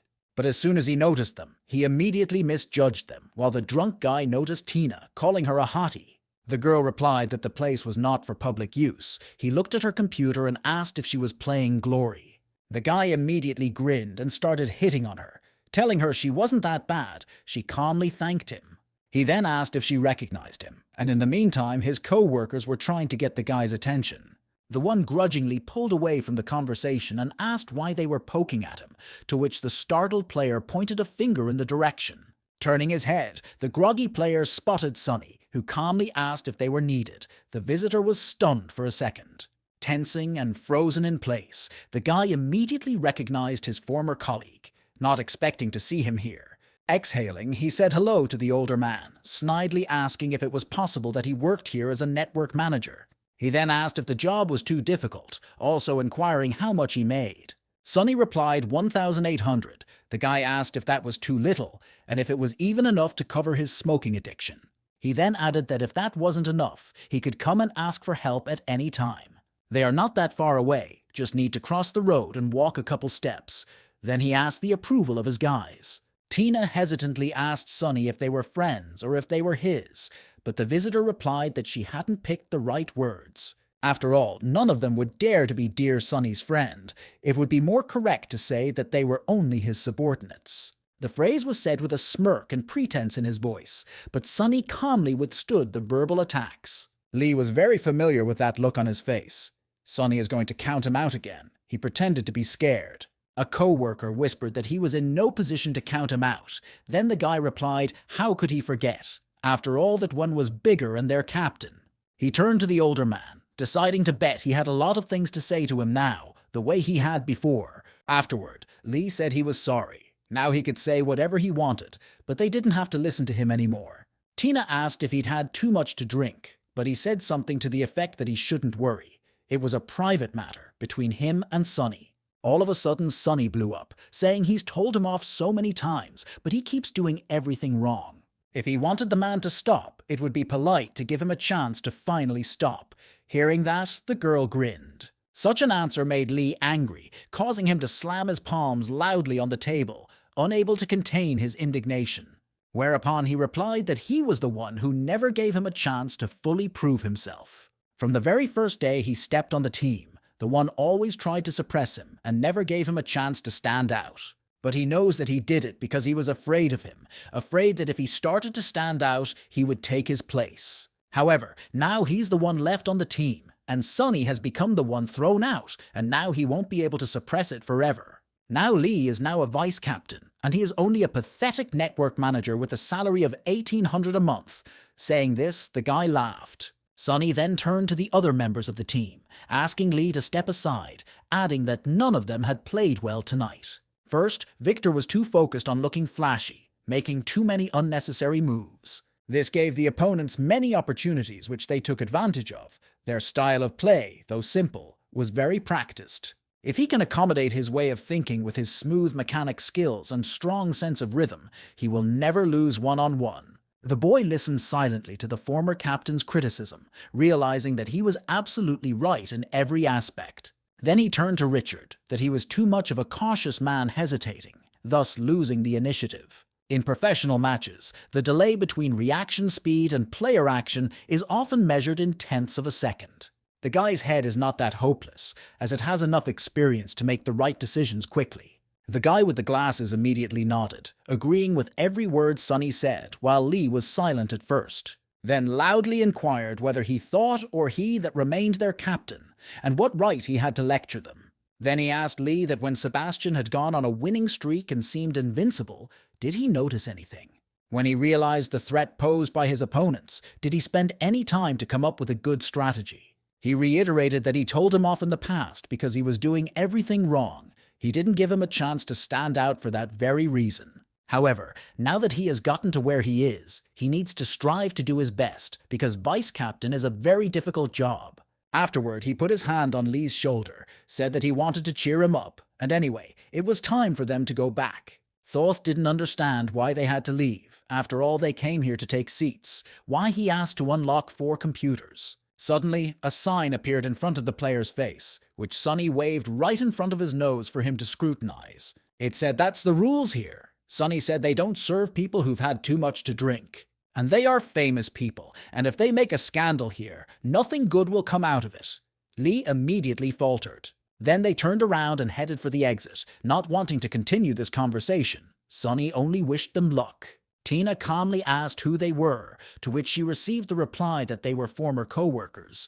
She noticed that they were professional players. And then she asked if they would come back to cause him trouble, but that would be too inconvenient for them. If they made a mistake, a crowd of passers-by would form around them, causing them more trouble than him. This reassured the girl.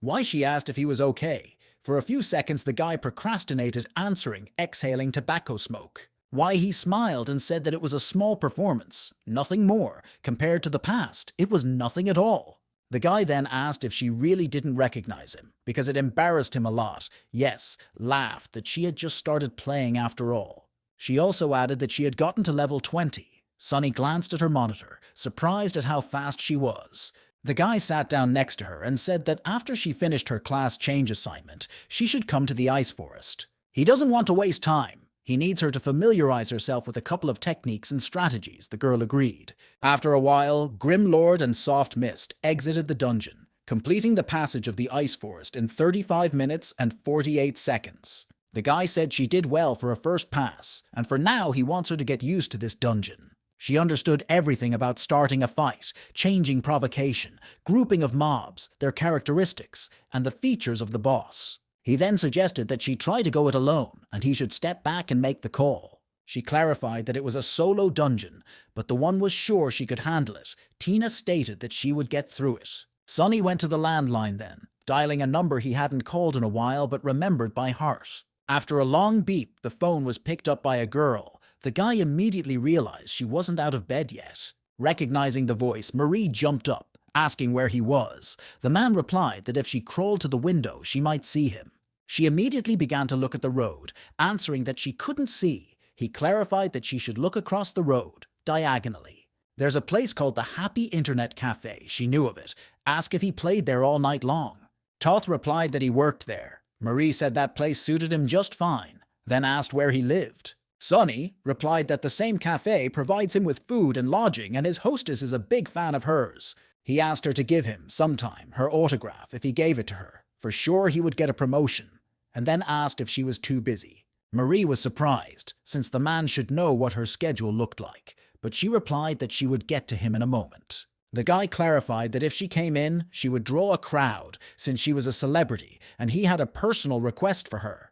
He wanted her to help him break the record on server 10. The girl was again surprised that he was playing on a new server. The guy dumbfounded her even more, clarified that he had transported the Grim Lord there. For a few seconds, Marie was silent, then replied that if you compare it to pumping a character, the umbrella of 1,000 probabilities is far more problematic. But Sunny stated that he had a whole year. That was more than enough. She wondered what would happen after a year. Smiling, the guy replied that he would be back as promised. This answer pleased the girl, who smiled just as much. Once dressed, she tried to stealthily sneak past her co-workers to the exit, hiding her face in the process. At the same time, she was learning the details of how he was pumping up the character and weapons, saying it might not take a whole year. Exiting the building, Marie took a quick step to the nearest store to purchase a single Glory account card. Meanwhile, Sunny said the problem will come when he gets to level 50, because he doesn't know how he's going to get to 70 yet. Anyway, he asked her to hurry up and get to level 25, then keep pumping so he could always rely on her. The girl understood everything. They were going to have to spend a lot of time pumping, and on top of that break the server record. He decided to end the phone call, told her she'd get the details later while he went out for a smoke. When Sunny stepped outside with a cigarette in his teeth, he froze when he saw someone in front of him that he didn't expect to see right away. On the other side of the road, he recognized Marie, who tried to hide her face with a scarf and dark glasses. The guy immediately revealed this disguise by waving a hand at his girlfriend. The latter responded in kind, happy to be able to see him again. All she could think about was that no matter where he was, she would always be there to help him. After all, she was his friend. After a while, Sunny returned to the internet cafe, wanting to find out how things were going with Tina's pumping. He walked over to Tina, who was completely focused on the game, and was mercilessly clacking away at the keyboard and mouse. She asked him what was wrong, but he told her not to get distracted as he was just watching her progress. She thought that there was no end or edge to these goblins. Next, she needed to use the touch of the falling flower.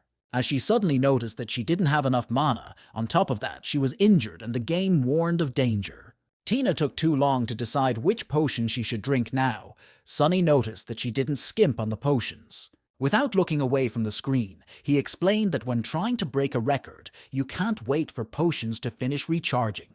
Yes, and besides potions, to increase efficiency, you need to calculate both the time of their use and your actions. Taking a seat in the chair, he offered to watch him for a bit so he could show her, but she immediately declined. It was a matter of principle to her, so she confidently declared that she would end it herself, no matter what it cost her. The surprised guy agreed with her, asking her to call him as soon as she was done. The girl gave an affirmative answer. Glancing at Tina, Sunny smiled, mentally telling her that Glory was far from as easy as she thought. While Sunny was minding his own business, he got a text from Tina that she was done with the single pass. He watched in amazement as the girl hopped back up, apologizing for she had very much underestimated this dungeon.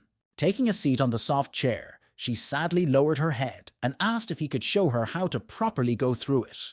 The one agreed, asking to listen carefully to everything he would say. The girl was surprised to notice the guy getting serious. She explains in detail how to maximize efficiency, saying that theory is often different from practice because strategies are always changing. You also need to memorize the amount of mana that each skill consumes. This is all to be remembered so that no mishaps occur. Tina was frustrated by the fact that she had to memorize the amount of mana for all the skills she constantly used. The girl thought it was enough to just press buttons in time, trying to deal with opponents as quickly as possible. She didn't expect to have to put so much effort into just playing the game, but she asked the guy to keep going. She also needs to deal the most damage while using as little mana as possible, as well as being aware of all the hidden skill effects. While Sunny was pouring out a ton of information on the girl, she decided to keep it simple and record everything he said on her phone. Pointing the camera at the monitor, and she continued to record video while listening to a lecture from the master of this game. It took a lot longer than she thought it would. Her hands were starting to get tired of holding the phone, yet she held on.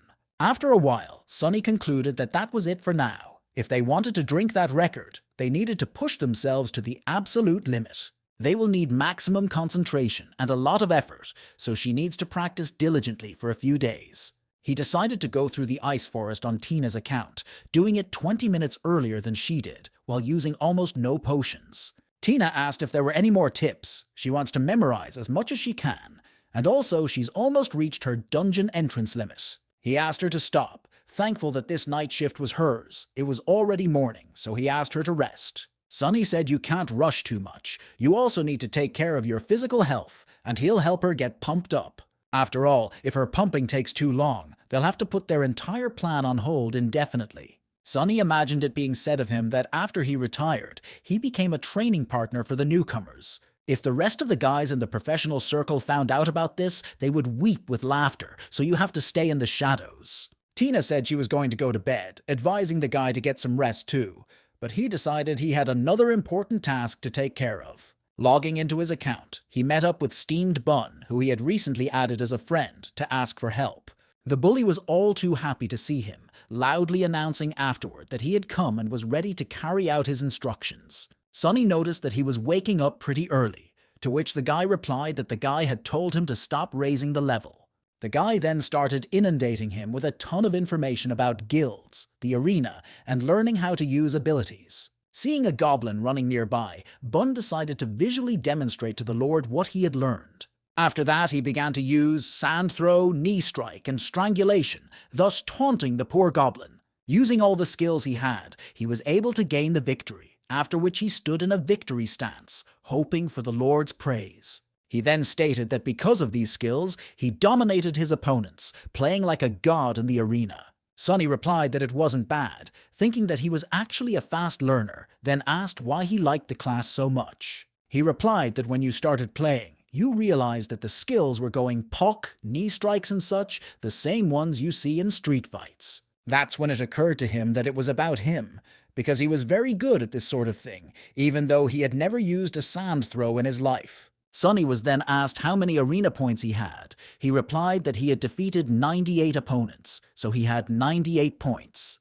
The Lord asked me not to spend them. After accumulating 250, he advised me to buy myself a 25th level purple weapon, the Fighter's Claw. Bun shouted happily that his next goal was 250 arena points. Taking off his headphones, Sunny asked what was going on in his head. Suddenly he noticed a new friend request. Recognizing the name Cleansing Mist, the guy noticed that she was pretty fast. After chatting with Mari for a bit, Sunny concluded that the Battle Mage, Bully and Luncher were all in place, just as he had planned. After a little while, customers were asking the manager to give them a pack of cigarettes and some noodles and some sausage and chicken feet.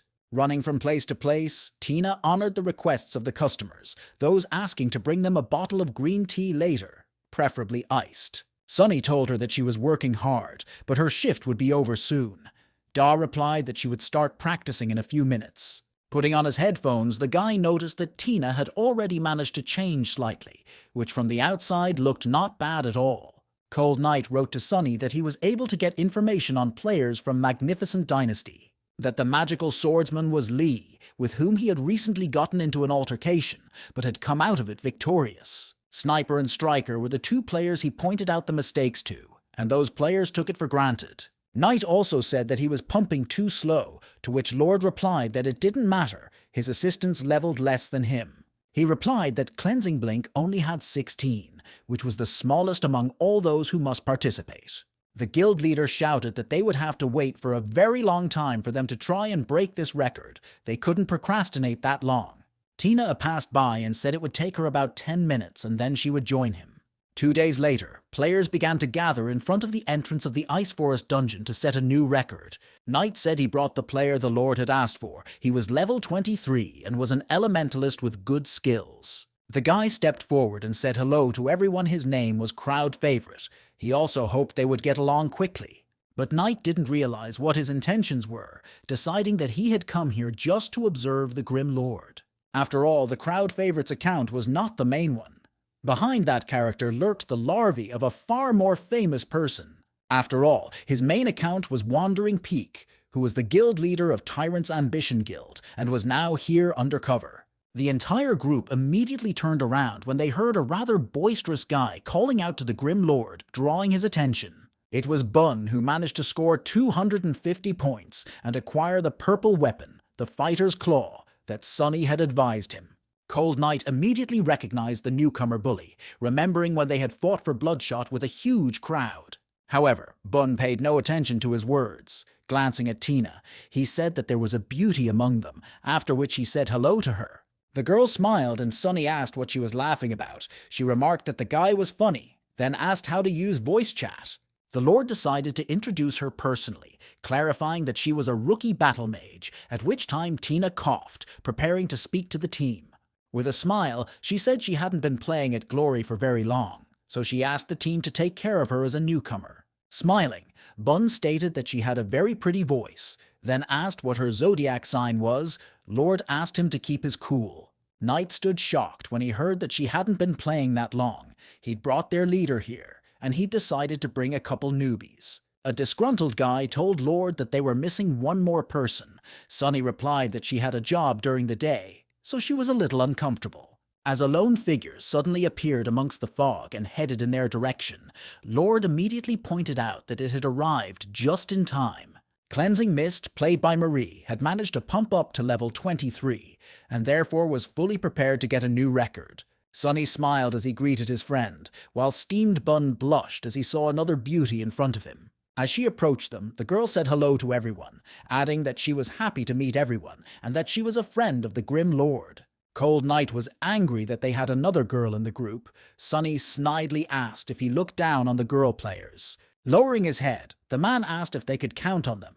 The Lord asked him not to worry and would like to ask for 2 pendants in advance. Knight reluctantly agreed, saying that there were 2 girls and a player, so it was logical that he would need 2 suspensions. Marie smiled and said that they were materials for pumping the umbrella of 1,000 probabilities, then asked if he could really take them in advance. Smiling back, the Grim Lord replied that they were talking about the tyrant's ambitions. They had enough materials not to impoverish themselves. Suddenly, Bun came up to Nighty, poking him with his elbow and telling him that he looked very sour and worried. He then asked what his zodiac sign was. This question pissed the guy off in a second, but he laughed and said he was just kidding. The whole group then headed into the dungeon, while the bully said they would clear it out quickly, and then said goodbye to the guy. The crowd favorite told Knight to go do his thing, and he would stay and practice with them and see if they lived up to his expectations. After the entire group disappeared into the portal, Cold Knight dejectedly lowered his head, realizing that after this dungeon, he would be unfortunate. Remembering the face the leader had looked at him with before entering the portal, the lad could confidently state that he was definitely angry. After the Ice Tane was defeated, Bun began to wonder what their time was and how long they had been passing. They were notified that the passing time was 14 minutes and 1 second. This was 30 seconds longer than Magnificent Dynasty. Marie told Tina not to worry, because when they made a real run, their levels would be higher and their weapons better. Sunny replied that she was right. When everyone reaches level 25 and uses purple weapons, it will be easier to break the record. The guy suggested going through the dungeon again. After that, they could split up and start pumping, and at night they would try to break the record. As soon as they started, Tina tossed her foes with a heavenly kick, glad it worked the first time. She then used the touch of the falling flower for mass damage to gather all the enemies into one pile. Sunny told her that she was doing well and was already a pro at using this tactic, but there was no response from the girl. The guy looked at her and was surprised. She was completely focused on the game, not paying attention to anything around her. He smiled and thought she couldn't hear him. Not only does she have high speed, her concentration is also at an all-time high. Meanwhile, the crowd favorite was watching Bun, who was fighting 3 goblins, shouting loudly and attacking. He thought about the fact that this bully was so noisy, and he kept using the same skills all the time, when suddenly a goblin jumped out at him from behind. Bun reacted instantly, asking his ally to turn around, while telling the goblin to taste his poisoned claws. Once he had struck the goblin, then told the favorite to keep his eyes open, Sunny asked Bun not to stray too far away, for he was their main trump card. He explained that his chokehold reduces the target's physical defense by 50% for 3.5 seconds, so he needs to always be around. The boy immediately agreed, and Lord turned to the crowd favorite, who immediately snapped out of his thoughts, asking what was wrong. Sunny that he's done well in past runs, but he better focus now, because next time he won't be rescued. Dumbfounded by such a statement, the boy immediately apologized, for he had allowed himself to waste precious time in reasoning. He had been watching them for quite some time now, but these people were clearly different from other ordinary players. Soft Mist and Pear Bun are beginners, but their mechanical skills are perfect. With more practice, they will quickly become experts. But Cleansing Blink's playstyle is conservative. The speed isn't as good, and it's not as dynamic, so it doesn't seem as strong. As suddenly his musing was interrupted by gunshots coming from behind him, then he turned his attention to Marie. The boy noticed the girl firing a huge cannon, sending the goblin closer to Bun to deal with him. The crowd favorite was shocked to learn delivery arrows, that technique where you have to shoot at a target to get it to its destination. She was able to calculate the position and trajectory. After that, she ferried the monster with her reach shots. He didn't understand how this was possible, because only a professional could pull something like this off, but not an amateur. Favorite to put together a chain of professional player and girl lunchers, adding to that by delivering shots. He figured it was Mari, then the Grim Lord, his strange weapon and his frantic request for materials for the sake of weapon enhancement. A professional player, using old battle techniques, who is a friend of Marie's, this was a description only one person fit. He hesitated to confirm his arguments, for that would completely upend his world and the situation he was in. As he was suddenly pulled from his thoughts, he noticed that the Lord had asked Cleansing Mist not to fool around, for there could have accidentally thrown the boss into the forest. In a real race, this could mess things up big time. The girl began to apologize, thinking he'd praise her if she could pull this off. However, in the message, Sunny wrote to her not to use delivery shots, or else it would be revealed that she was a professional player. Exhaling, the crowd favorite thought that it was just a happy accident. It seems he had fantasized too much to himself. After a while, they were able to complete the dungeon in 13 minutes and 40 seconds. That was quite a bit of progress. Tina looked at Sunny with surprise, to whom a serious look rose from his seat, and clapped his hands loudly. He asked the audience who needed anything. Asked to speak now, because at 12 he would need to step away for a while. Tina smiled and said there's plenty of time before 12, and the customers won't hold back because he needs to go somewhere else. She also added that while Cleansing Mist is busy pumping, she'll practice some more. Meanwhile, at the base of the magnificent era, Lee televises, thinking caustically about how he only barks but doesn't bite. He was still thinking about Sunny chasing them away, but he still works as a pathetic network manager, and his salary is only 1,800. He also called his current captain a naive brat. It was the perfect environment for him to reign from behind the scenes. Well, suddenly the phone rang. The guy couldn't understand why he would be getting a call in the middle of the night. He was informed that the forest record had been broken. Also, Lee confirmed that it was definitely professionals, as only they could break his record. We had to find out who did it. He was told that the man who broke their record they had seen yesterday. He asked someone to verify the true identity. The person who broke their record was Sunny. Hearing that name, Lee shuddered in surprise and anger. The guy screamed while the guy kept following him around, figured he still wanted to mess with him still. Lee yelled loudly as his companion moved the phone away from his ear, deciding to wait for him to finish his outrage. After which Lee asked to plant another batch of accounts. The guy confided in Lee. I replied that he will now start preparing. Finished with the phone call, the player decided to go wash his face to clear his mind a bit and calm down. Glaring angrily at his reflection, he remembered Sunny's words saying that he hadn't given up hope yet and would definitely come back. Lee loudly asked Sunny not to worry because he had already reached the limit of success in his life and he would not get any more. Now all he can do is look after the hapless internet cafe and thinks that breaking his record will accomplish something. With a loud curse, the guy headed for the room, completely forgetting to ask what the new record was so he would know what he needed to do. Lee immediately sat down at his computer and logged into the game. The first thing he looked at was that Tyrant's Ambition had gone through the dungeon in 13 minutes and 5 seconds. The guy smiled slyly, saying it wasn't all that bad because he was beginning to think the guy had done something amazing. A while later, server 10 players were discussing that Magnificent Dynasty had regained its record in the Ice Forest. Simon smiled and said that it was nighttime, but there were so many interesting things going on, and the record tug became a competition. This is sure to escalate into something bigger, as Team Tyranny and the Magnificent Era are longtime enemies. At the same time, Lee yelled that no matter how hard Sunny tried, in the end, he was just dust under his feet. I mean, he'd said right off the bat that he'd break his stupid record. The guy thought he was the one inimitable king of Era. This accomplishment pleased him, after which he glanced at the account card that had been delivered to him right in the middle of the night. Plugging the card into the game, he noticed that it was a pretty good account with a level 24 character. He's not a member of a guild, also a berserker. It was perfect since a berserker isn't much different from a magic swordsman. First of all, Lee opened the Friends tab and searched for Gloomy Lord to add him as a friend as soon as possible. Smiling and rudely insulting him, the guy wondered what his former captain might be doing on the new server. Once he found Sunny's character, he didn't hesitate to throw him a friend request, happily waiting for a response. However, after a few minutes, the reply still hadn't come. Annoyed, Lee decided that he dared to ignore him. After a few more requests, he received a reply that the Lord had accepted his request. This was Lee's personal victory. Guy was the first to start the conversation. While Lord asked who he was, Lee asked if he needed players for the team. Sunny replied that he didn't have a team, as all the people for the record consisted of random players, and therefore, if the opportunity arose, he would write.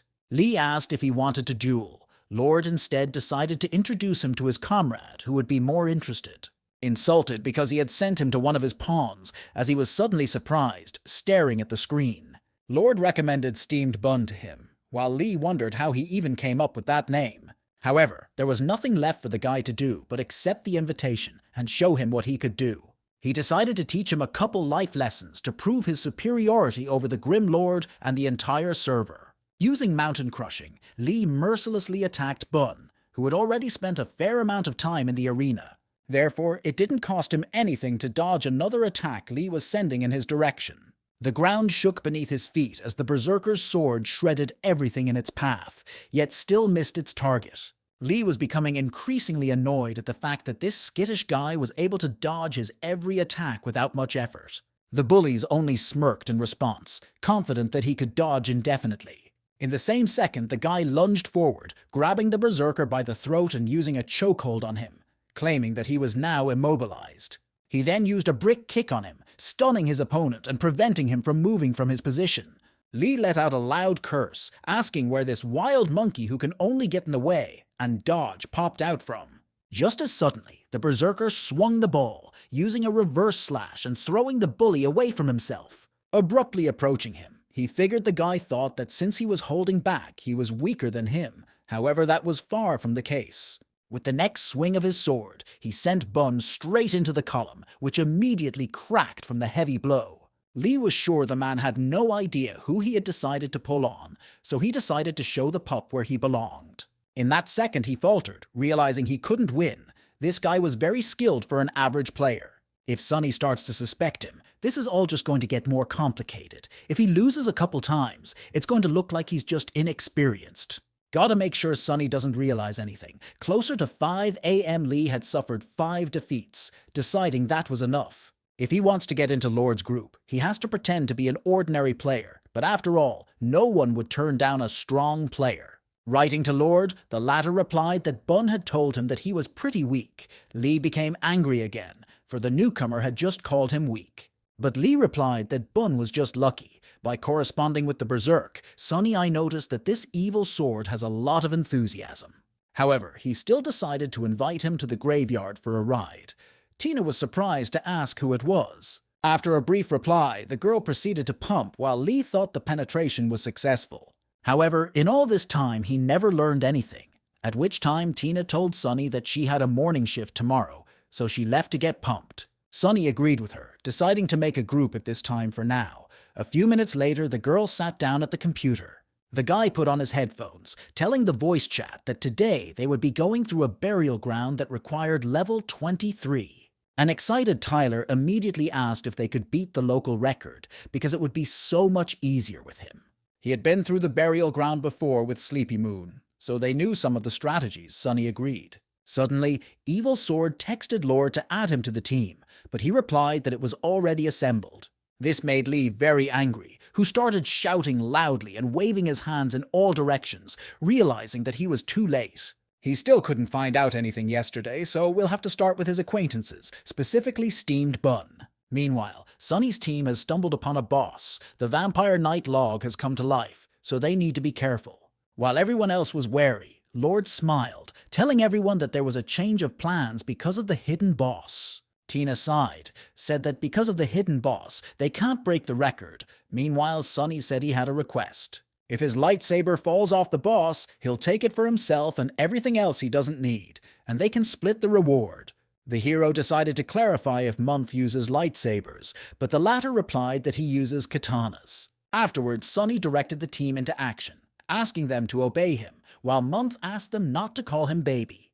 Without wasting time, they attacked the vampire, and such is from both close and long range, trying to do as much damage as possible. Sunny told Tina not to rush in so abruptly, needing to quickly get around the knights to push in his direction. The girl shouted that she understood, then ran behind her opponent's back and used touch magic. Using his spear and tossing the vampire up, the Grim Lord had Marie prepare the barbecue. The girl responded with a short agreement, then with a serious face began to water the enemy with her cannon. Sunny continued to attack, remembering to give commands, asking Marie to use armor-piercing bullets. Cleansing Vague reacted lightning fast to her friend's orders, picking the perfect time to attack. A dumbfounded Monthly stated that he already knew that Grim Lord was good at acting, but these girls were also monsters, and they were just here for quantity. After the win, Sunny was upset that his lightsaber didn't fall off of him, while Monthly and Tyler began to sort through the awards. The Lord stated that he only wanted the Holy Sword, so he offered to make another run. After all, their main goal was to break the record. A while later, during a boss battle, Tyler yelled that they weren't keeping up, offering to replace them. Tina, stay focused on the battle, asked me not to say such demoralizing things and keep playing. Sunny only smiled, reminded that they were the ones who wanted to drink the record. Tyler realized the foolishness of his words, saying they would try. When the record was broken, Lee was shocked to think that Bun was his main trump card, but he was able to set a new record without him. He decided to text Bun why he didn't call him out for the record, to which he replied that you can't get distracted in the arena.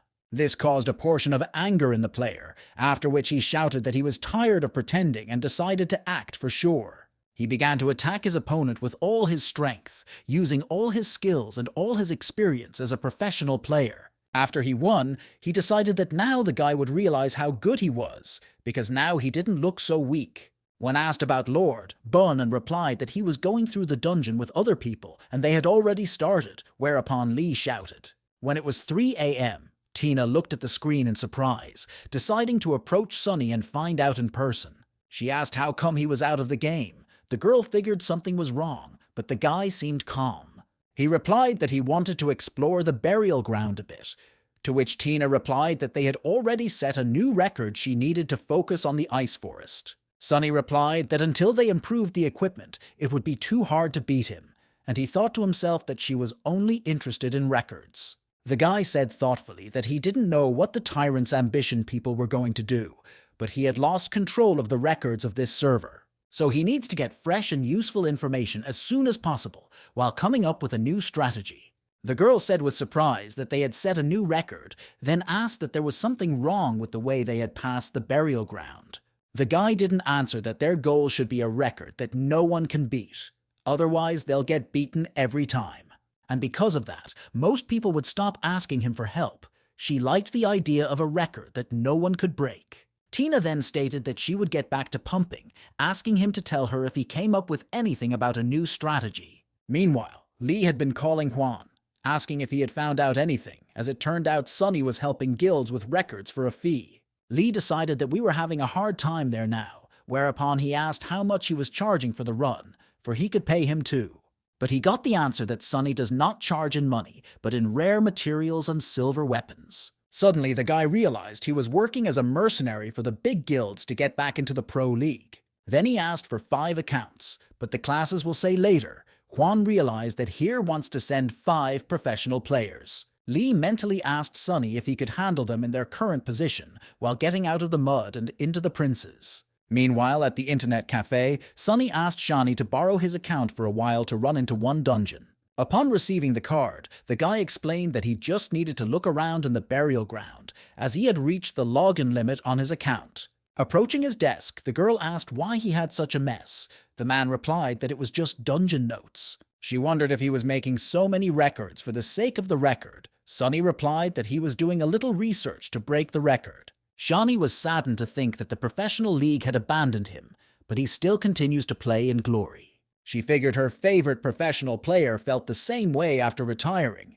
so she could understand his feelings. The guy noticed the change in his boss's mood, and so he decided to gently ask what was wrong. She looked at him pitifully, said through her tears that he would do well and wished him luck. The man looked at the girl in disbelief, wondering if he'd heard her, but Shani shouted that she was trying to sympathize with him. After midnight, Bun and Lee were in the burial ground. The bully asked to listen carefully, for they would soon meet the Grim Lord. He also asked the guy to be nice to him, and if he gives advice, he should remember it for the rest of his life. At this time, Lee thought he had heard enough from Sunny in the past. If it wasn't for his plan, he wouldn't have to listen to him. After a while, Bun greeted Lord, who was in the company of two pretty girls. Lee immediately looked at Cleansing Mist, who greeted him cheerfully, deciding that it was definitely Mari. Bun said they have been fighting constantly in the arena for the past 2 days, and his opponent has gotten much better. Sunny replied that then he wouldn't mind taking it, then asked him to follow all his instructions. The newcomer agreed. Lord said this will be a trial run to test his strategy for the new record, but it's not perfect yet. As he began to explain the details, Lee thought about how this was complete nonsense after all. 4 opponents in the beginning was impossible to avoid.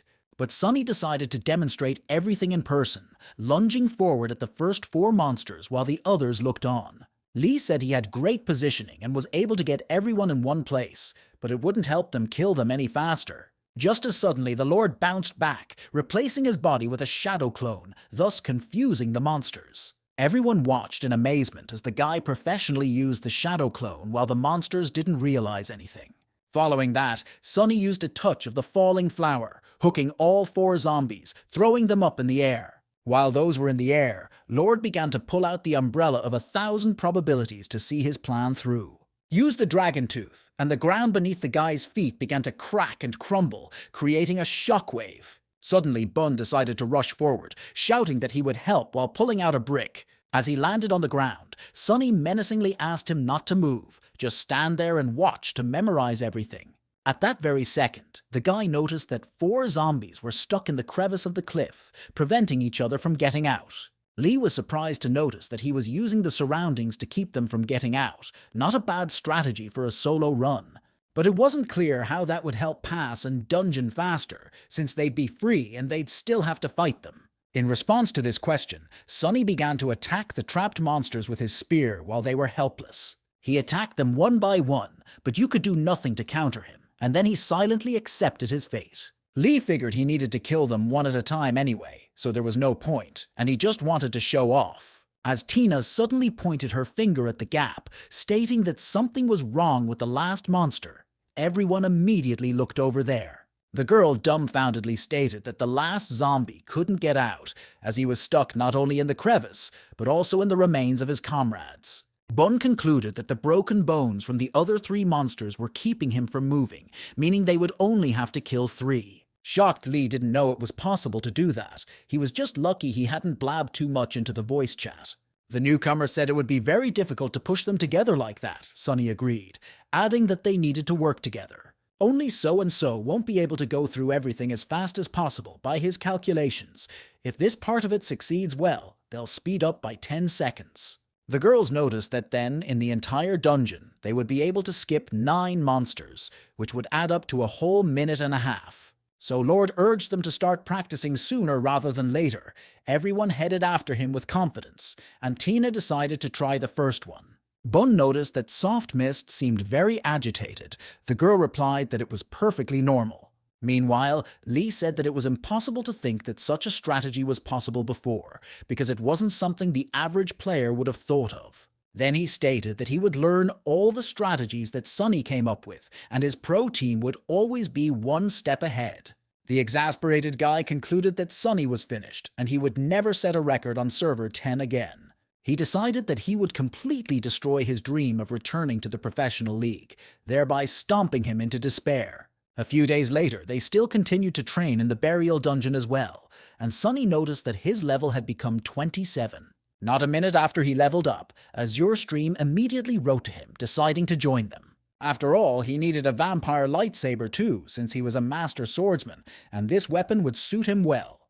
Patak knew that Lord needed more than just a lightsaber, and so he asked what else he needed. The latter replied that he would prefer 8 bone spikes. The Lord agreed, deciding to bring 5 of his boys into his guild. When questioned by Patak, he replied that this was the plan. Simon thought that if his team broke the record by being a guild, the guild name would stay there forever. Well, then the guy decided to offer Sonny to join the guild for an extended period while they would pay him. Sonny thought the burial ground would be an important test.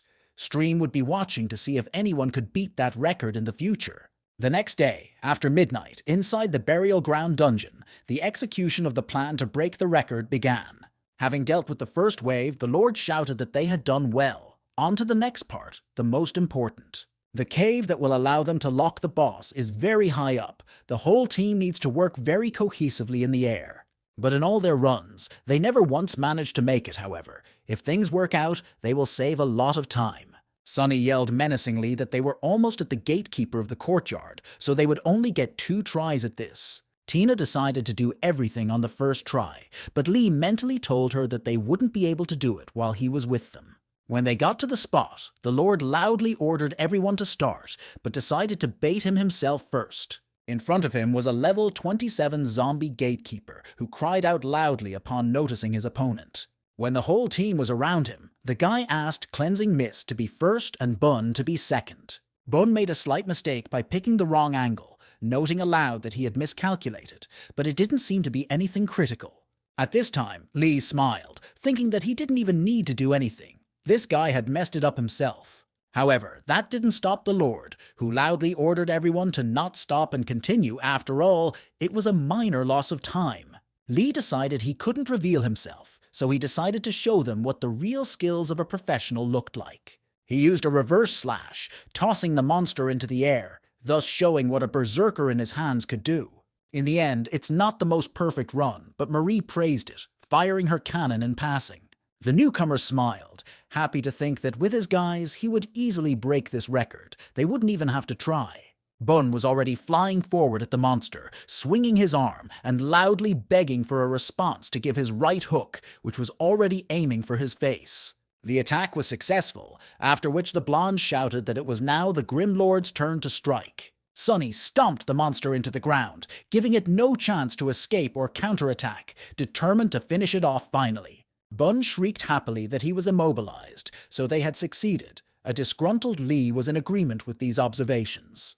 Because of Bun's mistake, they hadn't lost very much time, about 3 or 4 seconds. He didn't know if it would be as easy as he thought.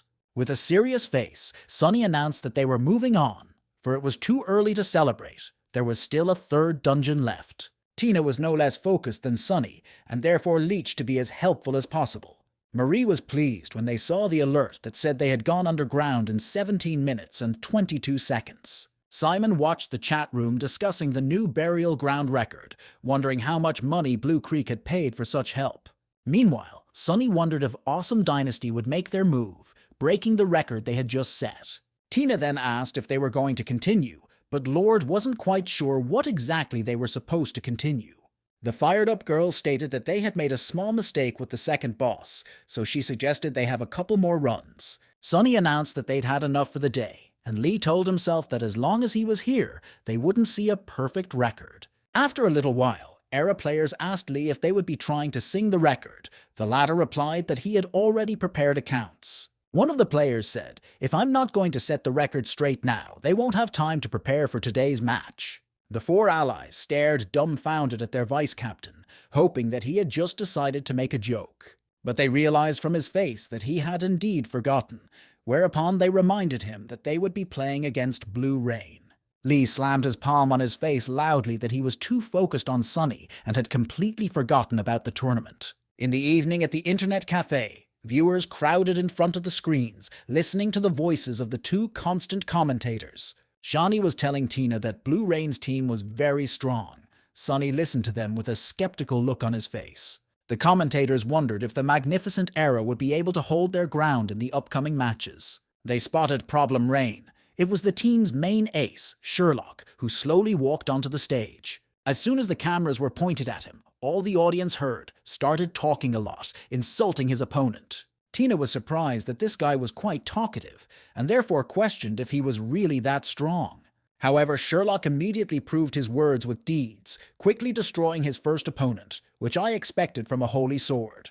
He had already dealt with one of Era's players, even though the match had just started, but Era's fans didn't like this start. After that, one autumn leaf entered the stage. You can immediately notice that the character's appearance has changed. He began to look more like Sebastian. Meanwhile, Sherlock began to nitpick his opponent about his new appearance. Captain Era remarked that he talked too much, but he had far more actual experience in tournaments. And the commentators said both sides show a great battle, but Sherlock has a clear advantage. He doesn't miss a single opportunity, taking advantage of his opponent's weaknesses, but Sebastian figured he'd have a hard time in a team fight. Lee creased his face as he watched the reaction of his captain, who was sure his team would take the lead.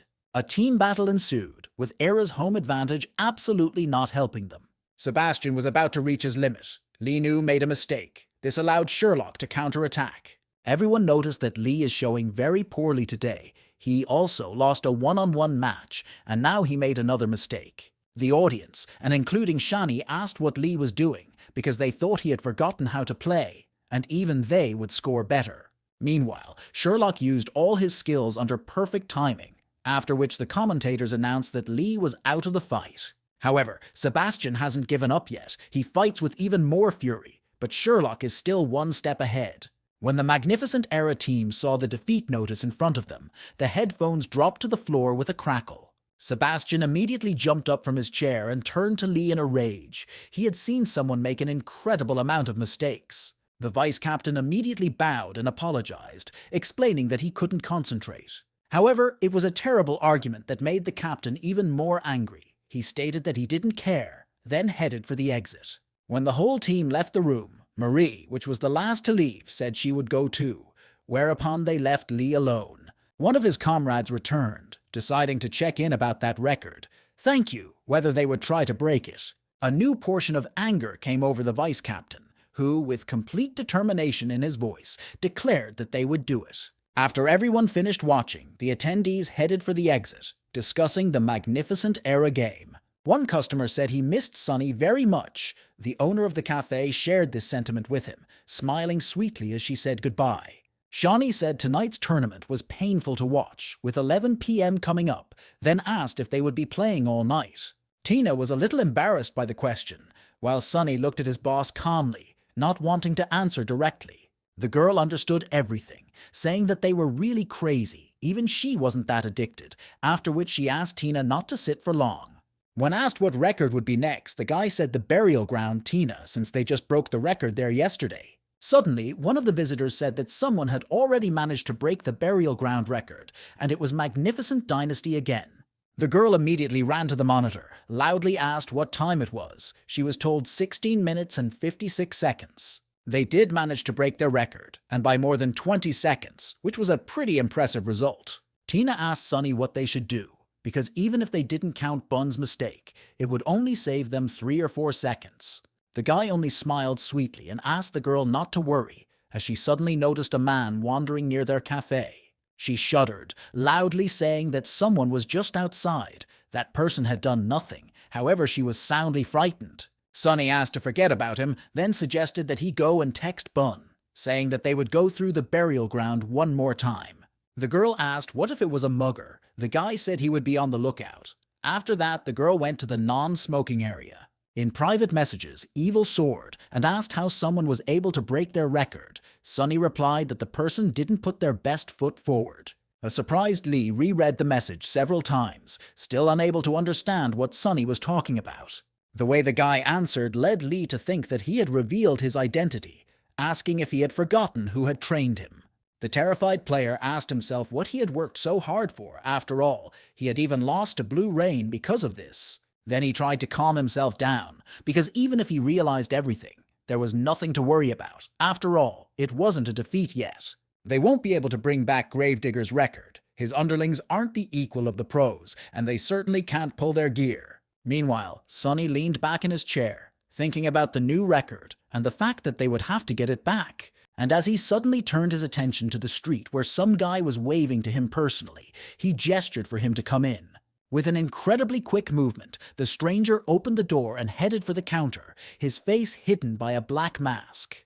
Leaning over to the guy, the blonde asked if anyone recognized him, to which he heard a counter question about whether he had come alone. Thoth kept answering in a whisper that he wasn't going to come with his whole crew. Sonny didn't say anything to that. Why he said that some girl recognized him, Sonny replied that he was overestimating himself. The girl was also a cafe employee. She thought he was a burglar. Sherlock stated that couldn't be the case as he had fans, and this cafe was a dangerous place for him. Sonny sent him to Section A, computer number 1. No one is there. He himself has the night shift now, so they'll talk in the game. The boy took a quick step towards where his comrade pointed him, trying not to stand out, but his movements were too flashy. When he arrived at the place, he noticed that it was too dark. He couldn't see anything at all. He didn't expect to be in an internet cafe. Finding the right computer, he sat down at it. Taking off his mask and cap, Vice Captain Blue Rain began to log into the game. A level 27 swordsman appeared on the screen. He thought that after getting this over with, there was no way he would touch this account. He then opened up a friend search and started looking for the Grim Lord, deciding that it was a strange name Marie had come up with for him. The guy sat there thinking that he's getting paid hundreds of thousands to enter tournaments, but he's sitting here helping Sonny with some record. He could still forgive the guy for making him buy the account card himself, but he didn't even greet him or offer him snacks. However, he was curious how good the guy was, after which he decided to check out the current graveyard record. Once he got to the Grim Lord, he was left pestering him with questions about how they had managed to break that record. Sonny briefly replied that there were a couple new strategies, but he heard more questions and comments in response. Sherlock noticed that he was not only trying to break records on the new server, but also developing new strategies. Not wanting to respond to these comments, Lord calmly stated that he had prepared a weapon for him. Toth immediately asked to see it, adding that if it didn't fit him, she wouldn't use it. Whereupon the guy froze, glancing disappointedly at the vampire lightsaber he was very familiar with. Taking the weapon in his hand, he began to twirl it around in his hand, examining it closely, then asked if he had gotten it for free as a bonus for signing up. Lord asked him to just get over it. Sherlock replied that his credibility had been destroyed by a common vampire sword, and he couldn't have anyone finding out about it. After a little while, the whole team, represented by Marie, Tina, and Bun, came up to them and asked where the evil sword had gone. Sonny replied that the man said he wasn't coming for personal reasons. At that very second, Marie noticed the new guy and started asking who it was. The Lord wanted to call his name, but he quickly shut his mouth, loudly asking him to shut up and not reveal his identity. Both girls immediately squeezed their eyes shut at the guy's scream, and after all, they were wearing headphones and the sound was very sharp and loud. Sighing heavily, Sonny asked why he was so angry, since he wasn't really as recognizable as he thought he was. Bun asked if he was Lord's friend. Sonny nodded, and Sherlock thought that they really didn't recognize him, which made it easy for him. The bully stated that if he doesn't want his identity revealed, and he likes being mysterious, then his zodiac sign is definitely Scorpio. But the newcomer replied that he was a lion, whereupon Bun started humming a song that Marie liked, but Lord asked everyone to calm down.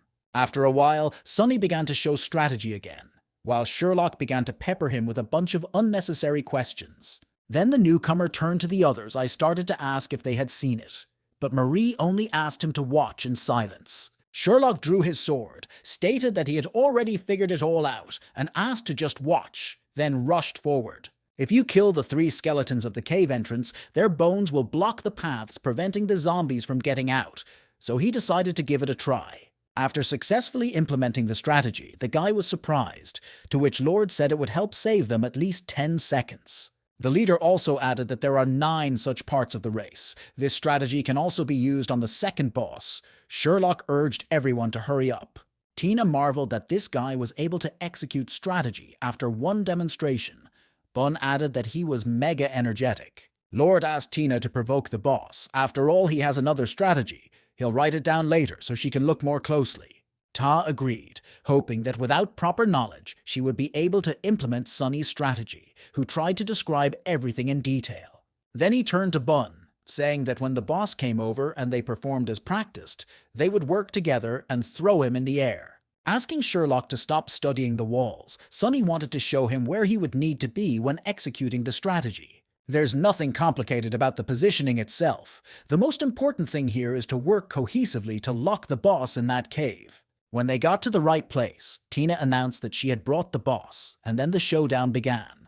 When the monster was sent to Bun, he immediately used a knee strike, lifting the boss even higher for others to damage. Mari took aim at him with her cannon and began firing projectiles in his direction, sending to her allies to continue the strategy. Sonny said that the angle here was pretty tricky, but Sherlock replied that he could easily handle it because he knew his stuff. One announced that he would first strike with the nakedness of his sword, after which he began to complain that this weapon was too bad, the blow had no weight at all. As the boss took to the air, Sherlock announced that it wasn't over. He needed to gain some more height, so he would hit him again.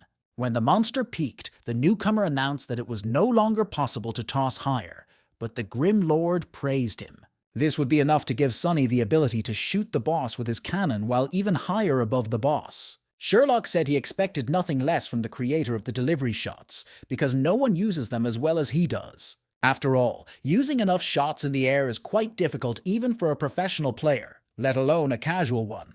A dumbfounded Bun looked at the boss who was stuck in the rock, saying they got it right on the first try. Soft Blink didn't even have to help them in the air. He really didn't think they were going to make it. However, Tina gave him a disgruntled look. Sherlock smiled and said that if they went at this pace, they would be able to save about 30 seconds. However, there was something strange. Dynasty couldn't have made this record without his strategy, but Sonny is the creator of it, and the question arose as to how they were able to recognize them. The entire team immediately began to stare intently at the Lord, who replied that Evil Sword was Lee, a player from the Magnificent Dynasty.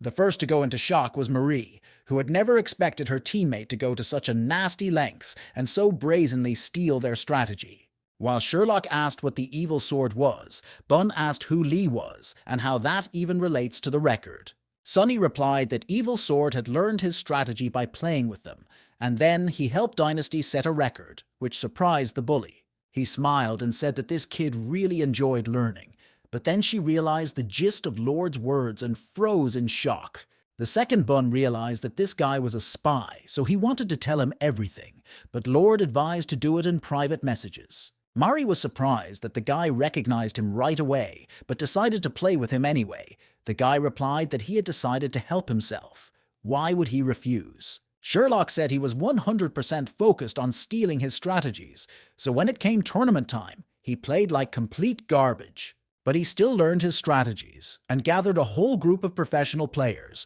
It was unclear if they could break their record. In response, Sonny smiled and said that we have Sherlock after all. The same man smirked haughtily and said that was fair enough. Marie stated that in such a low-level dungeon, it didn't matter how good Sherlock was, it wouldn't be enough to outplay Lee. And his strategy with delivery shots doesn't buy him much time. Lord replied that Sherlock isn't their only advantage. After helping Lee, they got a vampire lightsaber. The blonde looked at his weapon in surprise. Thank you, does he talk about this garbage? Then he realized something and asked that he had planned on calling him in all along, all just because they needed the special effect of that trash. He treats him like a thing, and he can bet Sonny was counting on it as well, despite the tournament. Lord said he also needed it to improve his weapons. Sherlock replied that he hated it and regretted it. Sonny asked him to chill out after all. They were setting this record for his guild, so they should try to set a record on the first run. After a while, there was a system alert that Blue Creek Guild players had set a new dungeon record, 16 minutes and 24 seconds. When Lee saw this, he panicked and asked who Smooth Tree was, suspecting that he was a good professional player. Sonny's secret trump card playing the Swordmaster, then he remembered today's tournament, deciding he had Sherlock's help. At the same second, Marie walked past the guy, thanking him cursorily for his help. He flinched and stared at the girl. When she was near the exit, the man loudly asked her to stop. Marie froze, trying to gather all her confidence. Then she turned around sharply and asked menacingly what he wanted. Now the pretty girl looked very embittered and dangerous. Lee was scared. After all, she wasn't usually like this. He didn't understand why she seemed so determined today, even though she had never been like this before. Marie added that if he didn't need anything, she would go. Lee clenched his hands into a fist and thought that Sonny's follower was trying to provoke him.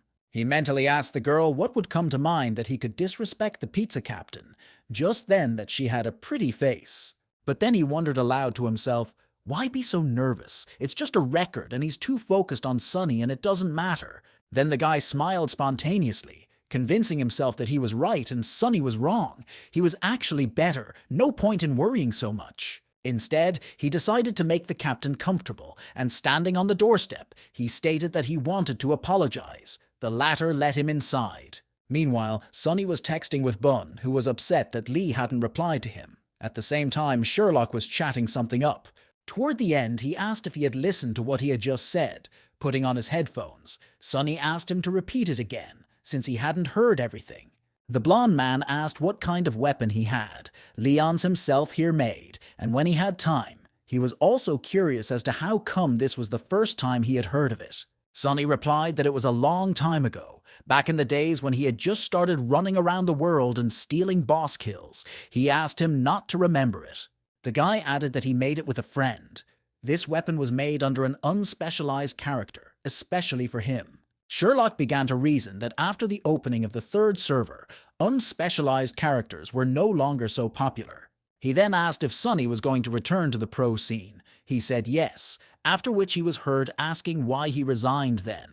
The guy replied that his team started to perform poorly at tournaments, so the captain had to take the hit. Sherlock cringed as he watched all of his tournaments. The problem was clearly with the team and not him. They just made a scapegoat out of him. The blonde immediately realized it was Lee's doing. Sunny asked when he became so good at understanding people, to which he replied that it was Yexi's words. The guy asked, since when did he start caring about others? At that very second, Sherlock ran up to him saying he didn't answer his question. He couldn't believe that he had taken a hit for his team, so he wondered why he had resigned after all. Sunny smiled and asked if he needed to stay. Only as a training partner it seemed disgusting to Sherlock. That's why he said he should have tried to move to another team, but not to go to such extremes and resign. Who knows, maybe one of the teams would have offered a high enough price. It was worth waiting and pondering it before leaving. Sunny calmly asked that if he moved, what about Marie, because unlike him, she brings them a lot of money. And if he went to another team, she would definitely break the contract. And there's no way Era would forgive her for something like that. It's not worth it to her. He agreed, for given what commercial value Marie had, she would certainly be made to pay a large sum. Upon learning that there were 6 months left on his contract, Sherlock shrieked that it was too long for a return to the pro scene. In response, Sunny smiled and told the guy to just wait, because he would come back and rip it up again, just like old times. Surprised and asked how he had the nerve to be so arrogant, even after being kicked off such a tough team. Sunny asked for a reminder of what other dueling weather they had. Sherlock decided to change the subject. He said it was really cool weather today. After a couple seconds he froze, thinking about something, exhaling a cold vapor of air. Apparently the guy was trying to find the right words. Then he looked into Sunny's face and with a serious tone asked him to make sure he came back, because he should be a professional player. His interlocutor continued to smile and agreed to his request, for those words meant quite a lot to him. Sherlock said that if he had any problems he should just tell him. In response, Sunny silently held out his hand. The blonde looked at the guy's demeanor and wondered, asking why he was being so formal. After all, they were kind of friends. He wanted to shake hands, but Sunny stated that he wanted his vampire lightsaber back, and also said that 2 hours cost 10 yuan. At this time, Simon was shouting in shock that the record of 16 minutes and 24 seconds could definitely not be beaten by anyone, when suddenly he received a message. The Grim Lord asked him how much keyboard he had managed to eat. The man clutched his chest in tears, mentally begging for mercy. But the one finally there can stop worrying because he doesn't think there will be even crazier experts on server 10. Time in the pro club Little Grass, the guy asked the interviewer to take a look at Grim Lord, who set all the best records. The captain of Team Yexi stared intently at the monitor, embracing every word his subordinate spoke. Plantengrain thought that the god Yexi himself had decided to come down to them, ordinary mortals, which made him very worried. But that and the notebook he bought last year will finally have a use. He should definitely get Yexi's autograph. But at that same second, Grain was watching the grave-digging battle, where Sunny's team was massacring every monster they encountered. Everyone fought very harmoniously, and the Lord gave far fewer orders, for everyone knew what they had to do and what their role was. Yexi said it was Autumn Leaf's style of play. When asked who he meant, Lord or Migla, he said both. Grain said Lord is playing on an unspecialized character, then realized she said the obvious, because Yexi can see it himself. The brown-haired guy agreed, adding that unspecialized characters were pretty rare in their time.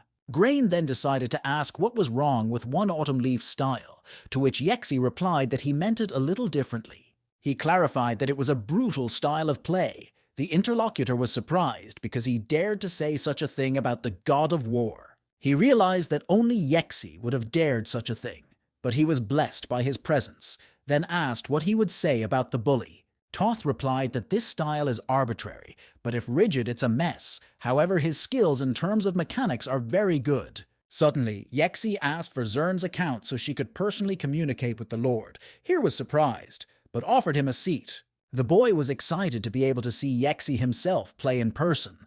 He was beyond excited, thinking he was very lucky. After checking the mouse keyboard, the guest asked if he would mind if he changed the keyboard layout to customize everything.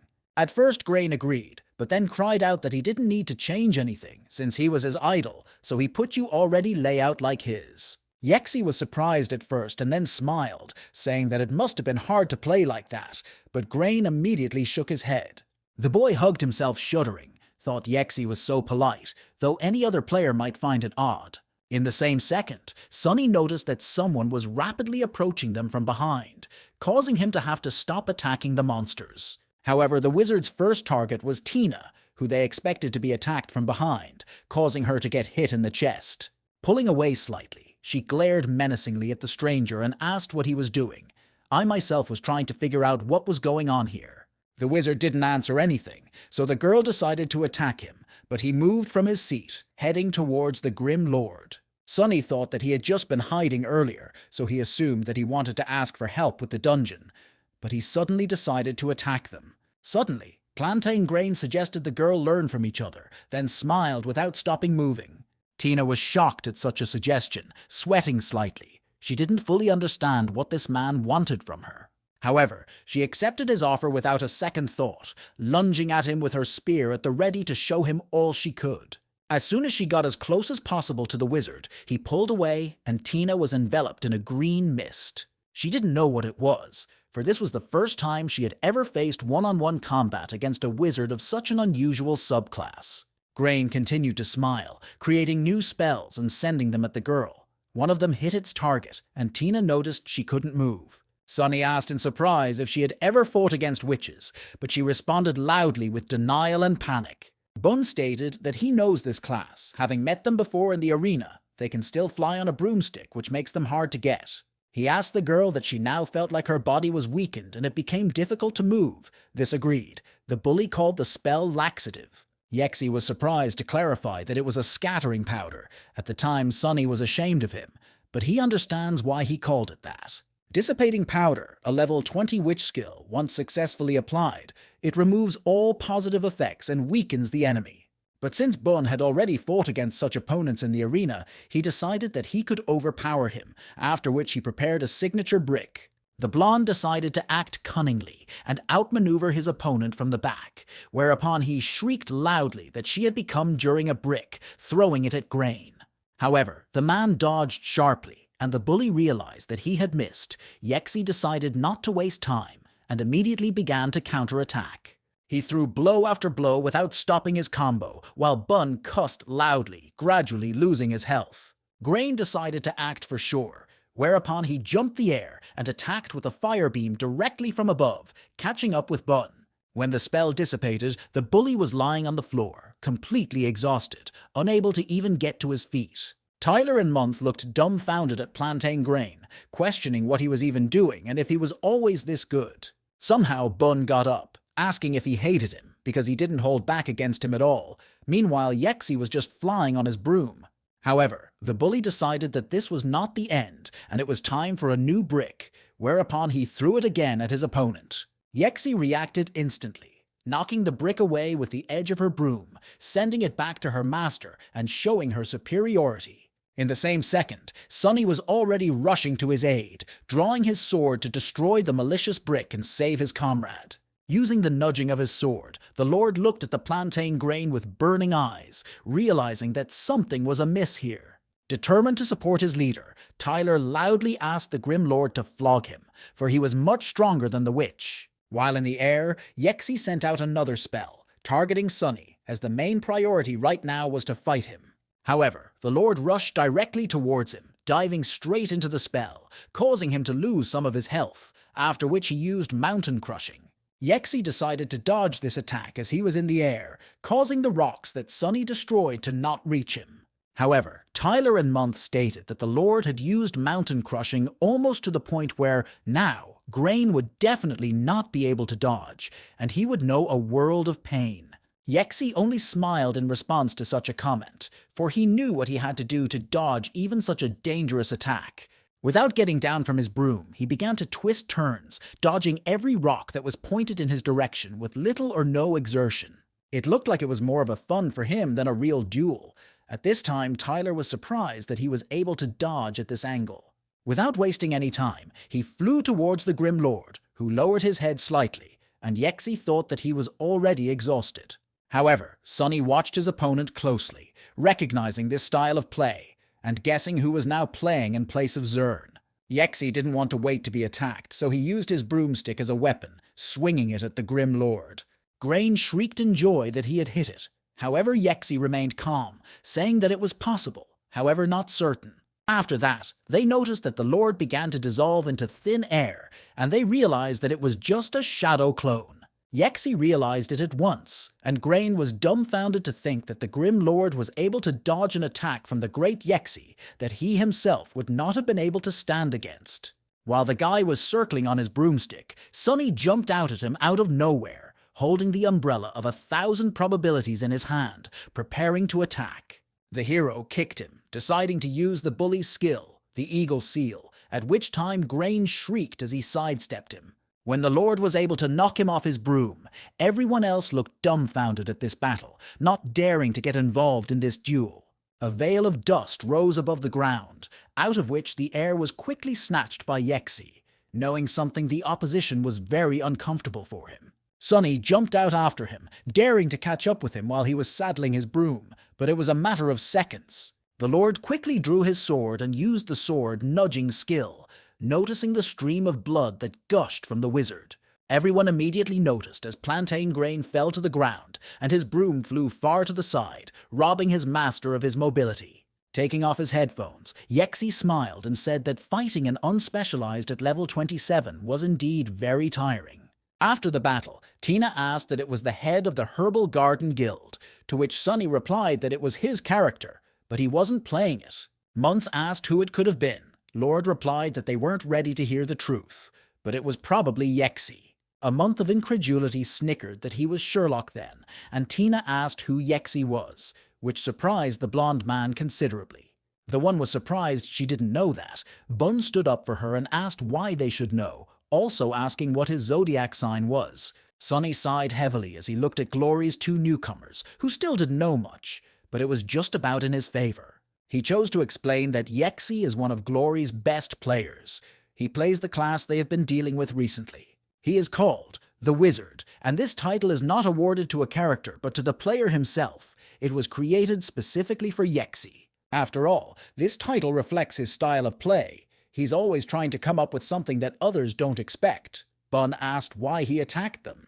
Sunny naively said that maybe he had seen his great skills, and there was no way he could wait for the opportunity to try him out. He was pleased. Lighting another cigarette, the Grim Lord suggested that everyone get back to pumping, and if Yexi needed anything, he would be sure to come back. Leaning back in his chair, Sunny mentally told himself that he was more than sure it was Yexi, but it was unclear what he was up to. Meanwhile, at the Little Grass Club, Yexi rose from his chair, returning the computer to Grain, who was thinking about who the Grim Lord was. After all, the latter was able to overpower the great Yexi, after which he decided that he probably wasn't in the mood to have any conversations right now. Suddenly, the guy turned around and smiling asked where he should sign. Grain that he would really like his autograph. The bewildered guy immediately handed the player a notebook, thanking him loudly for what he had done today. Toth asked if it would be okay if he signed the cover. Grain blinkingly agreed, whereupon Yexi signed his name. Embracing the notebook, Grain was very happy, while Yexi stated that it was time for him to leave, whereupon he said goodbye. Grain stammered, not knowing how to address the guy, who stopped at the door, asking what else he was interested in. Plantain Grain asked uncertainly what Yexi's conclusion was about what had just happened between him and Lord. Toth replied that Mugla and Bun are good players in terms of mechanics, but they're still new, and about Lord you can't judge for sure yet. However, the latter saw it all for himself. He had put too much pressure on him rather than the other way around. He wanted to expose him, but only ended up exposing himself. Perhaps he knows it was Yexi, for the latter is quite perceptive. At least he realized right away that it wasn't Grain. The boy froze in shock with his notebook in his hands, panicking as he tried to realize what kind of monster this grim lord was. After a while, Grain heard the sound of an alert, immediately realizing that someone had texted him, even though it was quite late. He was written to by a chapter who asked for 5 accounts with the classes Ghost Swordsman, Sniper, Battle Mage, Assassin, and Witch. The boy assumed that Yexi, after losing to the Grim Lord, had decided to take his team back and get revenge, though that was poorly believed. The next day, Grain was also sitting at his computer, thinking that there wasn't much time left and they should be here soon. Suddenly, he heard the door creak open, and a guy who was clearly shy about going inside started hesitantly peering in. He apologized for the disturbance and asked if the senior Plantain Grain was here. It was Little Grass's reserve player, Harold. Grain replied that there was no need to be so polite to him. The guy replied that Captain Yexi had sent him to run an errand. After all, the one asked to take the 5 account cards from him, explaining that they needed them for training. Zerno immediately realized what the matter was. He then said aloud that he thought Yexi wanted revenge on the Grim Lord. Harold apologized that he knew nothing therefore about the matter. Grain asked to forget what he heard, then asked for his autograph. He signed and handed the notebook to the guy. Meanwhile, in the internet cafe, a visitor asked for 1 seat. Sonny immediately asked to show him his ID. At the same time, we hear the sound of the message. Simon asked him again about the offer, but he asked for a little more time. Patak thought this time he would agree. He said that all the guilds on that server knew how valuable the one was. Sonny agreed, thinking about switching to another account. Lighting a cigarette, the guy thought he had managed to deal with Lee, but the damage had already been done, for he had assembled a team of professionals. If that hadn't happened, he wouldn't have had to ask so many people for help, and now Bon and Tina were inundated with invitations. They can't go on like this anymore. It's not just Blue Creek. Tyrant's ambition has extended an olive branch to them too, which is not the case with Grass Garden. The Little Grass players had passed the burial ground for the 4th time, tiredly wondering how long they could pass it in. They realized they couldn't even get into the top 3, but that very second Yexi came to them asking if they were done. On seeing their result, the captain praised them, saying they had done well, but was told they were very far from the record. It was all along the lines that they are using the wrong strategies to set such records. New ones were definitely invented, and that takes training. Yexi smiled and asked if they were joking and really wanted to waste time on something like that. The two blanched, not knowing what to say. Instead, the captain decided to give them another, more responsible task, asking them to find the Grim Lord personally. When asked what was next, he replied that he had to be killed once, after which they could go to bed in peace. Everyone was surprised that he only had to be killed once, but what got the response that in the future, it would be one of their main exercises. Frank asked Harold if he knew why the captain suddenly told them to hunt for the Grim Lord, calling it part of the training. At the same time, someone asked Frank to go and get some drinks, for it looked like he had some free time on his hands since he was thinking over the captain's words. Eugene asked to get him some green tea, thinking that he was still a green newbie, so he was unlikely to understand anything. However, he was also curious about who this Grim Lord was, after which he said that he needed to find this guy, and after killing him, he could go to sleep. The second he wrote to Zern, asking if he knew where the Lord was now, he replied in the negative, and was then asked to look into it. He knew he would make the main team in the future, but that didn't give them the right to be so familiar with him. However, someone should find out about Lord. After a while, Frank brought Eugene some tea. He asked him to leave it there, and after an audible notification said they had information. The Grim Lord and his crew are heading towards the burial ground dungeon, so they need to split up and try to intercept them. They couldn't be allowed to enter the dungeon, so Frank was already at the entrance, hiding and keeping an eye on the company. He shrieked that he could see them. Eugene immediately demanded the coordinates and asked him to hold them. They would be coming to his aid soon. The guy wasn't sure he could handle such a task, but being asked to move immediately put all doubts aside. Gathering all his strength, he began to press the keys, then decided to jump out at the Grim Lord from behind, attacking him. Sonny knew they were being watched, so he quickly drew his sword and fended off the attack, scrutinizing the stranger. With a wave of his weapon, he pushed him farther away from him to break the distance and give himself time to strategize a battle. Frank didn't realize when he had time to notice him. They were able to put up such an amazing record, so they were definitely experienced, and there were also 5 of them. However, he had no time to think now, as the Grim Lord lunged at him, giving him no time to think or run. Sonny was ready to destroy anyone who risked attacking him, or the team, so he looked like a ruthless professional. He decided to strike him with his sword, however he used the assassin skill, air jump, then soared into the air. He realized that the Grim Lord was quite powerful and didn't seem to be an ordinary player, which caused a lot more problems. However, while he was distracted by the leader of the group, he noticed a brick a little too late that was flying swiftly in his direction. He managed to dodge by arching his back, at which time Bun asked who he was and why he had decided to attack them. Frank landed right in front of Tina, who kept her spear in her hand and was ready to enter the fray at any moment. The girl made a lunge, deciding to strike the spear directly at the guy's face, but he managed to lean back, moving away from the spearhead. Not wanting to just stand by and watch, Month and Tyler also decided to fight the stranger, while Here thought he couldn't handle so many people. And his team asked to hold out a little longer, because they will come soon. The most important thing is not to panic and try to survive. John asked if Frank wasn't doing well. Linda added that they were, after all, just minor sleuths that they'd deal with in a heartbeat. Hearing this, Frank hesitantly apologized, in response to which he only heard a tisk-tisk from Eugene, who thought the guy was just a wimp. He smiled wickedly, mentally calling Frank trash, but he himself did not yet know what awaited them in the coming battle. The Grim Lord's entire crew pounced on Frank, who was single-handedly trying to fight off 5 men attacking him from all sides. But by this time, Eugene, who was playing as a battle mage who went by the name Cloud Heaven, had already arrived and was smiling widely. Bun noticed another one walking towards them, after which he asked what that glowing thing around him was. It was a unique trick of battle mages. They activate when the player uses certain skills, and there are 5 types of them. They will fly around the mage for 30 seconds. Bun compared these spheres to the feathers of a peacock with which he tries to attract a female, but no one shared this comparison with him. Sonny stood silently watching, deciding that something was amiss and someone had set these people on them on purpose. At that very second, Eugene rushed into battle, telling the Grim Lord that he was finished, for they absolutely had to defeat him.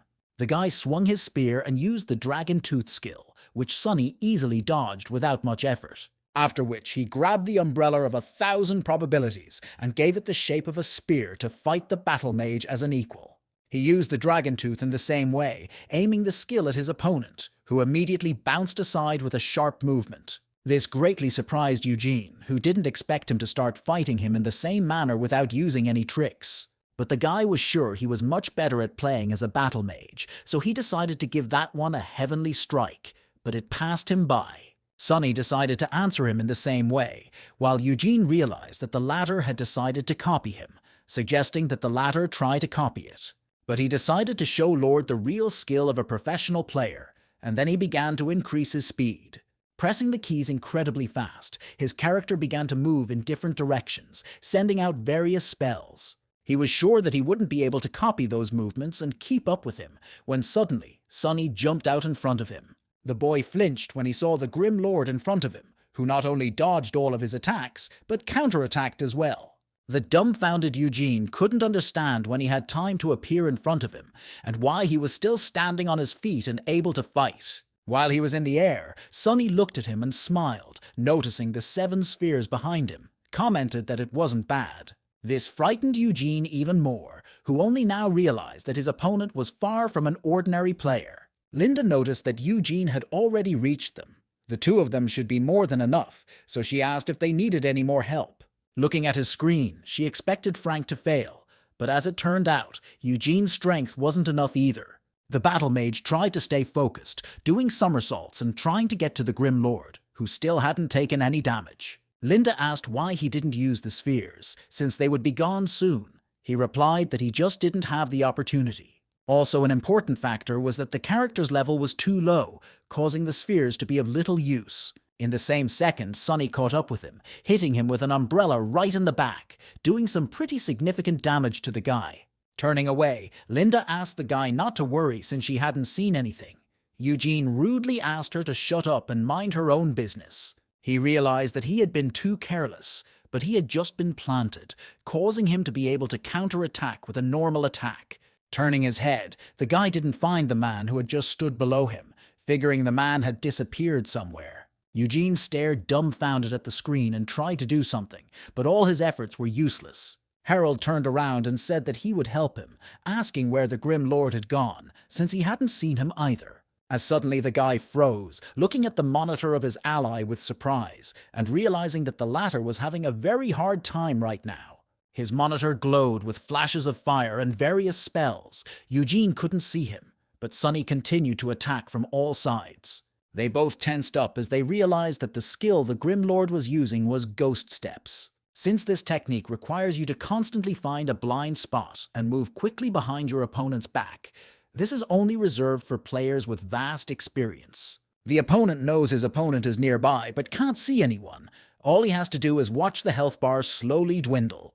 But the worst part was that he didn't even know where the blows were coming from, yet the green health bar kept decreasing, turning red. They couldn't believe that the Grim Lord was capable of such a thing, and so Harold had no choice but to hover in the air on his broomstick and watch. The gap in skill level and experience between them is too great, so you need to distract Lord and try to save Eugene. The boy gained speed and sent a spell towards his opponent, but he repelled it with a single swing of his sword without much effort. Then he decided he would have to fly closer while Eugene distracted his opponent from what was going on behind his back. The battle mage bounced to the side while the wizard flew closer to him, noticing that the Lord had started using a new skill. Harold noticed it rather late, after which he decided to stop the broom, realizing that he was now using the Exorcist skill. The huge blue beam that was called the Symbol of Rebellion rushed high into the sky, nearly clawing the guy on the broomstick. If he is hit by it, he will also be tossed by the air. Then there is no way he can fly closer and help his comrade. Meanwhile, Sunny switched back to the battle mage and used his own spiral throw on him, hooking the latter with his spear. However, it was too late for them to do anything about it, because the Lord had thrown Eugene to the ground before Harold could fly up to him. The wizard glanced fearfully at his comrade, watching as he sprawled on the ground, his armor completely destroyed. His health bar had reached 0, and it was obvious that he had lost, and his character had died, causing Eugene to be extremely resentful. The guy on the broom watched his ally slowly fade away, reaching his peak and perishing under another Grim Lord. Noticing this, Bun said they had handled one. At the same time, Frank noticed that the bully was distracted and thus opened up. It was a great chance to strike stealthily, making it easier to make it easier on himself and fight against fewer people. This was his chance, which he immediately took advantage of by hitting the blonde, after which she decided to retreat, breaking the distance. Bun immediately shouted that he had escaped nimbly, at which time Frank headed towards Harold, who was already waiting for him. At this time, Linda asked Eugene how someone died, but he was still blazing with anger and was unwilling to answer the question. In that second, Harold loudly ordered everyone to run, realizing that there was nothing they could do, much less win. The whole team looked at him in shock and asked why they had to run. It was obvious they didn't realize the level of danger yet. Harold replied that their opponent was too strong, so they needed to retreat and come up with a plan, because without one, they would definitely lose. One player thought that Lord had killed Eugene and Harold was definitely afraid of him, then asked who they were even fighting against. A little while later, Bun asked how they could have let him escape, for this assassin was too nimble. Muntz added that they couldn't even catch him with the 4 of them, to which Sunny asked them not to relax, because these people should not be underestimated. When asked why, he replied that fighting them was much more fun than fighting people in the arena. Bun and Tina were immediately incited by the thought. Meanwhile, in the little grass training room, Linda asked what they should do now. Frank replied that they should attack them again. The girl decided to find out Eugene's thoughts. He said he needed to be reborn. It would take some time, plus he still had to get to them. Just as suddenly, Frank noticed some movement on the screen, whereupon he shouted loudly that they were following them, so they needed to be careful. The entire team immediately put on their headphones, mentally preparing themselves for the upcoming fight they must endure. They immediately scattered, each taking their own position, deciding to wagering from the spot they had hidden behind, hoping to catch their opponents off guard. Bun stated that he saw them hiding. Sunny stopped him, said that now it was going to be a real team battle. He then asked if they had watched the professional league, and everyone but Bun nodded affirmatively, while he shook his head in disappointment. The Lord smiled and asked to memorize their location. They would share, then asked everyone to stand in the formation of the cross. Bun should stand in the front, Tyler on the left, Baby Monthly in the center, and Tina in the back. He would be on the right. He ordered to follow him. While Month complained about being called a baby again, everyone else immediately obeyed the order and began to take their positions. At this time, Linda, who was playing as a sniper, started asking the voice chat team what the situation was like because she was afraid to look out. John replied that they were in a cross formation, then began to accurately relay each player's position so that the others could understand what was going on. Harold also noticed that they were moving towards Frank, but they couldn't let them be dealt with individually. Harold asked Linda to try and distract them. In a confident tone, the girl agreed, trying to think of a way to pull it off. Suddenly, she jumped out of her hiding place, thinking that the Grim Lord was already a dead man. Along with that, she drew her pistols. She took aim and started to fire at her opponent, but at the same second, she received a return aimed shot right in the head. The girl stared dumbfounded at the monitor screen, asking loudly as he fired, surprised that his weapon could still fire. Sonny, for his part, had already pointed the umbrella of 1,000 probabilities in her direction, giving it the shape of a machine gun, which he immediately used. Linda realized that she had to be on her guard. She was sure she definitely wouldn't miss this time. Then she tried to shoot again. However, just like last time, she was again hit in the head by a bullet, even though she hadn't yet had time to look out from behind cover. It was strange for her because the timing of the Grim Lord's shots was too good. He hit her twice in the head, right before she attacked. But anyway, now they are going to her like the guy asked. But along with that, she asked everyone to be careful. While hiding behind a huge boulder, she heard a loud explosion, causing her to become very frightened. Note that it was definitely not a gunshot. Just as she suddenly heard Lord say that the angle was too low, Bun picked up that the distance was a bit off as well. She didn't understand what they were talking about, but Lord asked her ally to jump so the brick would fly farther. It was a good opportunity to practice. Linda came harder and headphones to herself, asked what that sound was. Since she can't see anything from there, her ally informed her that it was a brick. The bully throws it at different angles she hid behind. The girl realized the one practicing, deciding they were just messing with them. However, she can't let them trap her here. Sooner or later he'll hit her, so we need to get out of here. She knew that the brick had a cooldown too, and so after another miss, she decided to keep score until the next attack. After counting to 3, she climbed out of her hiding place, figuring it was the perfect time, but she was in for an unpleasant surprise. The girl looked out so ill-timed that the brick hit her right in the face, stunning her and dropping her to the ground, incapacitating her. Bun was happy that he hit it by finding the right angle, but Sunny replied that he only hit it because she decided to stick out. Bully asked why she did it, to which he got the answer that he'd been leaving them for so long that she was tired of waiting.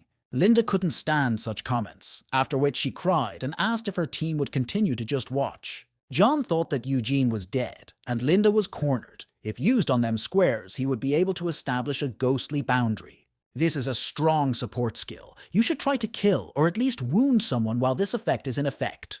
He then asked Harold to be ready, for they needed to coordinate their attacks. He immediately understood everything, becoming more focused. Meanwhile, Frank thought they hadn't even included him in their strategy, even though he was part of the team. At this time, Monthly wondered that they should attack from here, for their opponents were hidden. Sunny replied that he would give them all the instructions they needed. Frank realized that they were discussing strategy, so it was worth warning the team to be prepared just in case. However, he was interrupted by John, who loudly asked Harold to use the shadow cloak, while he himself would put up a ghostly border. As the guy on the broomstick began to fly at his opponents, he noticed the swordsman lunging at him to attack, but it was obvious that he was not eager. Just as the order of the Grim Lord suddenly sounded, the blonde swung his sword, sending a shockwave into his opponent. Harold was dumbfounded by such a sudden attack and his blunder, but Monthly was just as surprised, asking how it happened. Looking at the wizard fall to the ground, the swordsman couldn't understand how that worked. Harold stated that they needed to change the plan. Frank thought in shock that they knew Harold was going to come out of there. He felt uneasy as he realized they could see right through them. Ghost Borders needs time to activate. Without any support, he'll have time to be stopped before it's set. Then you need to use Ghost Cut. It will be open for a short period of time, but can do quite a bit of damage. He should have been able to do it, as there was enough distance between him and them that he had time to retreat to safety. John lunged towards the Lord, using the Ghost Swordsman's skill, Ghost Cut. However, his opponent wasn't going to dodge. He immediately noticed such a gesture. He decided that he was very brave, but unfortunately, getting hit by this attack would flip him off in addition to the damage. All Sonny did was put his umbrella in front of him and opened it up, making it like a shield that took on the entire attack. The Lord continued to stand in the same spot, examining his opponent while taking no damage, confident in his defense. John wondered in amazement when he had managed to get his shield out. But the saddest part was that most of the damage of the Ghost Cut didn't go through. He didn't understand how his weapon was able to change. After all, it was the first time he had ever seen something like this. At that very second, Sonny rushed to attack. Distracted from his thoughts, John realized too late that he wouldn't have time to dodge, and so could only watch as the Lord attacked him. His opponent approached at arm's length, then would do an under the umbrella, piercing through the ghostly swordsman's armor. When the blow caught up with John, Sonny loudly announced to his team that he was paralyzed, then told Tina that he would do the talking and she would do the doing.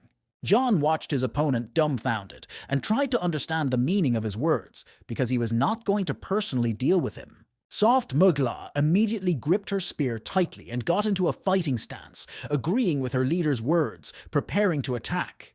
The Lord's blow pushed John back, but Tina was already there waiting for him, stabbing him with her spear, causing a bleeding effect. The ghostly swordsman doomedly pondered that he had been caught, after all, fighting alone against two. He didn't stand a chance. Sonny threw another punch, toppling his opponent to the ground, telling his team that he was leaving the rest up to them. John fell to the ground, in the form that he was already surrounded by the entire crew of the Grim Lord.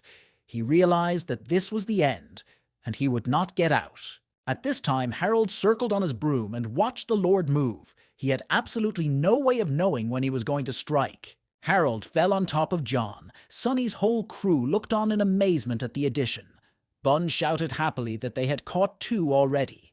However, the hero knew that there was still one left hiding behind a tombstone, and so he asked his team to catch it. Finding the girl and using the flower touch skill on her, he sent Linda following his comrades who were already being dealt with by his team. Bun greeted her while John menacingly asked why they were here too.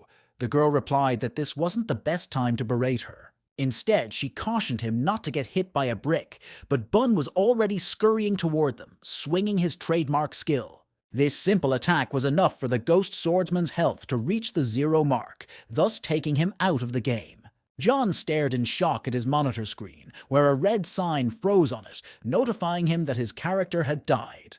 After a couple seconds, the guy's nerves failed and he yelled loudly, "Where is Frank, who did nothing to save them?"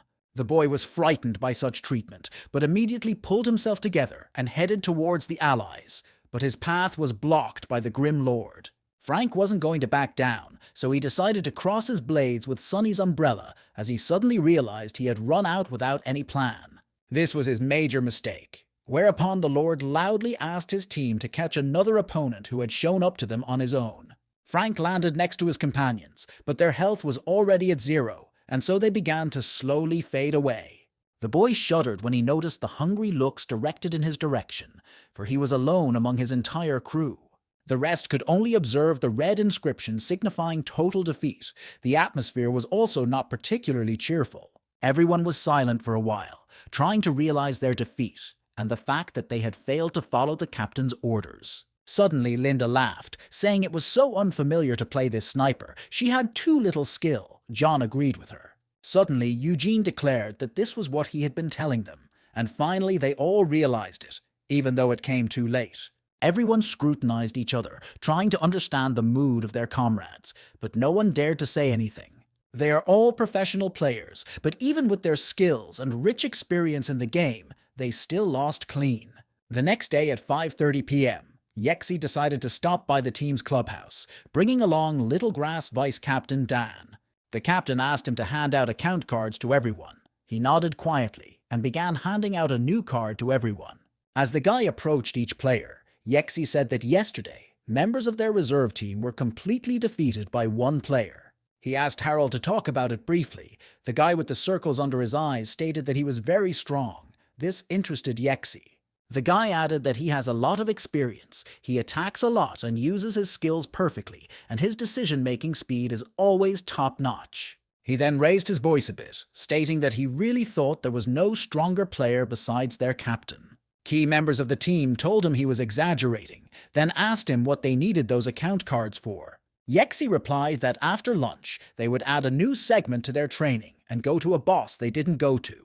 He also added that it was the strongest boss in Glory's history. Of course, he was referring to the Grim Lord he wanted to defeat. Also, the captain added that, unless he is mistaken, the Grim Lord is a retired Sunny, and the account maps their classes. They would find him and spar with him. It would serve as a huge improvement to their skills. At the same second, the information from the grass garden came to them. They were informed that Lord was on the devastated land, also told that he was alone. Yexi put on headphones and announced that they were heading towards him. A while later, they reached a desolate land that looked like a desert that was covered in sand and warmed by the sun. When the team got to the right place, they spotted a Grim Lord who was fighting monsters and pumping his level. Yexi turned to his team and said that to have them have one-on-one duels with him, then asked who wanted to be first. A guy named Luke decided to be the first to offer his nomination. Then, with a smile on his face, he returned to the game. His berserk character, Blood Madness, stepped forward holding a huge two-handed sword, hopefully using it to defeat the Grim Lord. Luke walked over to him and called out to him, but there was no response. Sunny's character didn't even move. Luke didn't realize what was wrong with him after all. This guy had just been killing monsters non-stop, and now suddenly stopped. Meanwhile, Shani was telling Sunny that the price of soda has gone up 3 yuan. When his shift comes up, he mustn't forget it. Suddenly, the girl turned her attention to his monitor, telling her subordinate that someone was trying to attack him. He immediately reacted. Taking the mouse in his hands just in time, Sunny noticed some berserker approaching him, deciding to attack from the back. However, this was no problem for the Lord, causing him to put up a lightning-fast defense in the form of his weapon that was suitable for any need. With a not particularly interested look, Shani began listing the nicknames of the people who had gathered here, asking who the guy had pissed off this time. Sunny wondered if these were the guys from yesterday, since their class assignment said it was Team Little Grass. The guy suggested that Shani talk about the price of the sodas a little later, and she agreed, asking him to deal with them first. Dodging the berserk attacks, Sunny thought that even though he was within range of their attacks, the others were doing nothing. He didn't know if they had decided to just observe, or if they had some definite purpose that no one could understand but them. As Sunny fought, Shani cried out, which immediately reminded her of their competition with Tina, after which she began to comment on his actions. The girl was saying that the berserker didn't even realize what was going on, after which she began to list the skills Sunny used. She kept yelling that this is what he would get for attacking from the back, and after would tell the back the performance would come to an end. Smiling, Shani concluded that he was a good player, but somehow died too quickly, though she knew who he was fighting against. Such a defeat made Luke very angry, but he tried to contain his emotions and only apologized to the captain. Yexi didn't show any emotion at all, saying everything was fine, then turned to Chris, announcing that it was now his turn. Swordmaster Drawing Slashes proudly stepped forward, bearing his sword. Now he needed to show off all his skills and experience. Sunny was surprised and asked that they were going to fight him one at a time. Fireflash Axie immediately told him yes. Resting his head on his hand, Sunny stated that it was too steamy, then suggested that everyone make it a little easier. While they were quietly waiting for his suggestion, he waved his hand with a smug smile and said that they could all attack him together. Chris shouted loudly that he wasn't going to let that happen, asking the captain to let him deal with the asshole personally and get the smugness out of his face. Luke thought about the fact that Chris hadn't fought him yet, but he himself realized that he wasn't able to predict his attacks, even though his skill was low level. Pulling out an umbrella from behind his back, Sonny turned to Yexi and asked if he was sure it was a good idea to use him as a coach. The one replied that it was a rare opportunity. Then Lord decided to ask if anyone here had dealt with a classless character before. Yexi is in his 6th year in the professional league, but by the time he first started playing, characters without specialization had already disappeared. The captain thought that Sonny was an expert in every class, and he had a lot of experience. On top of that, he was proficient in these countries transforming weapons. Sonny said that if they continued to attack one at a time, they risked psychological trauma, and he wouldn't want that to happen. Suddenly, Yexi realized that he was right. This was a bad idea. As long as Sonny plays a character with no specialization, then even he is not his equal. A reserve team loss isn't the end of the world. The problem is more that even from the main roster, no one can fight him right now. If guys keep fighting him one-on-one, their confidence will be shattered, which could negatively impact their growth later on. Given the circumstances, if they want to break through, all they have to do is defeat the Grim Lord, and it doesn't matter how. Yexi asked everyone to listen. They will attack at the same time. Den noticed that there are too many of them, and it doesn't seem honorable. The captain asked him not to worry and just focus on winning. Right now it didn't matter if the act was unconscionable or not. Sonny laughed and asked if that was okay, because if they attacked all together and lost, it would be more humiliation for them. This produced a violent reaction on the faces of each of the team members who were shocked at such a bold statement. Everyone immediately started shouting that Lord was too arrogant, while others asked the captain to swiftly muzzle him. However, the captain only smiled and thanked Sonny, for his words were spoken at the most appropriate time, for he had ignited the team's fighting spirit. Sonny smiled and asked if they were really going to attack all together, then wished them luck, deciding to play along. Whereupon he began to run away, taking their comfortable place. Turning around, he saw a crowd of players chasing him. Yexi flew after Sonny, picking up speed. Along with that, he urged the team to follow him to catch the Grim Lord. Chris said he runs too fast and his movement is unpredictable. They have 2 snipers, but not one will hit him. Suddenly, everyone noticed that there was a dead end ahead and nowhere else to run, but Sonny kept moving forward with purpose. Jumping over the wall, which immediately began to crumble, Lord continued on his way, hopefully hiding inside the building. Yexi immediately began issuing orders to his subordinates, indicating who should go in from the left and right. The gunners should continue to shell the space. Yexi knew Sonny was a coward and was definitely hiding right now. However, it hadn't been long since he had gone into hiding. He should be in the neighboring buildings. He paused for a few seconds to consider his next plan of action and to speculate where the Lord might be hiding right now. He then ordered the gunmen to open fire at 12 o'clock. They immediately obeyed while the others went to storm the building. After a while, one of the players came out through the veil of dust and reported that the Grim Lord was missing and no one could find him. The captain thought it was strange, as there were no other exits from this building, and then he asked to check the other 2 structures. 10 minutes later, he was informed that the second building was also empty. They also had time to check the remaining ones, but it was empty there too.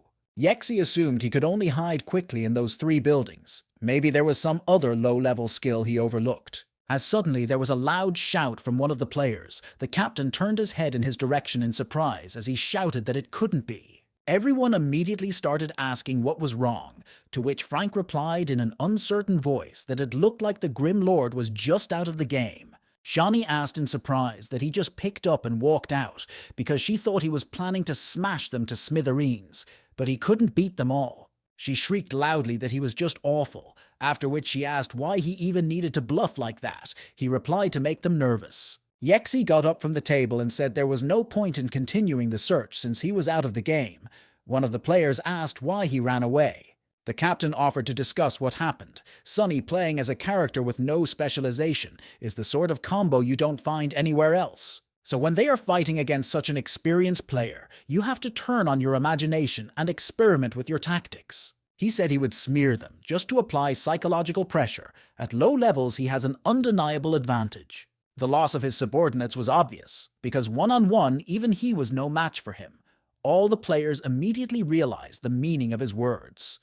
Everyone is well aware of what he is about. He may have retired, but his skills are still some of the best. They should all appreciate the opportunity to fight against such a strong player by identifying their weaknesses and working on them. That was their goal in today's confrontation with the boss, as suddenly the question of what he meant by the word boss came from his earphones. Tina noticed he was talking to the same guys who attacked them yesterday, then asked what they wanted from him. Sunny logged in from the girl's account. Everyone else noticed it immediately, asking how he even dared to come back here. Yexi calmly noticed the battle max standing in front of him, then told Eugene now it was his time to fight. He was surprised, but the captain asked him to calm down and not to forget that he was a player of the championship team, and he immediately understood everything. The guy approached Tina's character and asked to fight again, to which he heard a question as to why he shouldn't recruit some spheres to begin with. That question pissed Eugene off, who immediately grinned and wanted to answer Sunny as harshly as possible to calm down. But Yexi asked him not to waste time on such chatter, then ordered everyone else to start taking notes. Eugene realized that the captain was right. It was just chatter. He needed to stay calm as Sunny wasn't playing his character right now.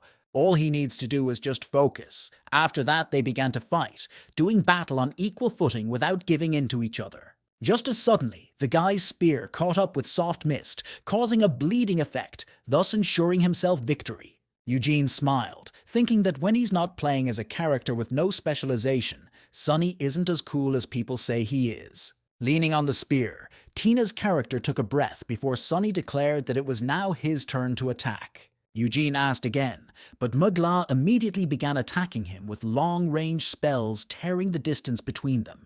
Along the way, he said it was best to dilute the use of skills with a few normal attacks. That way he could change the pace of the battle. If he uses 4 skills in a row, 3 of them go into roll, leaving him with a meager skill selection that makes it easy to predict his actions. Sunny asked Tina to watch him play more closely because she would have a chance to learn something today. When asked who she was talking to, the guy replied that he too could spend that time training his man like they do. He then attacked Eugene, asking if the captain had told him that loss of concentration leads to defeat. This attack from the back was too sudden, so the guy wouldn't be able to dodge it, so the spear stabbed into his back. Eugene menacingly clenched his hands into a fist, then trembled and began apologizing to the captain for being so inattentive. Yexi asked why he was even listening to what he was saying.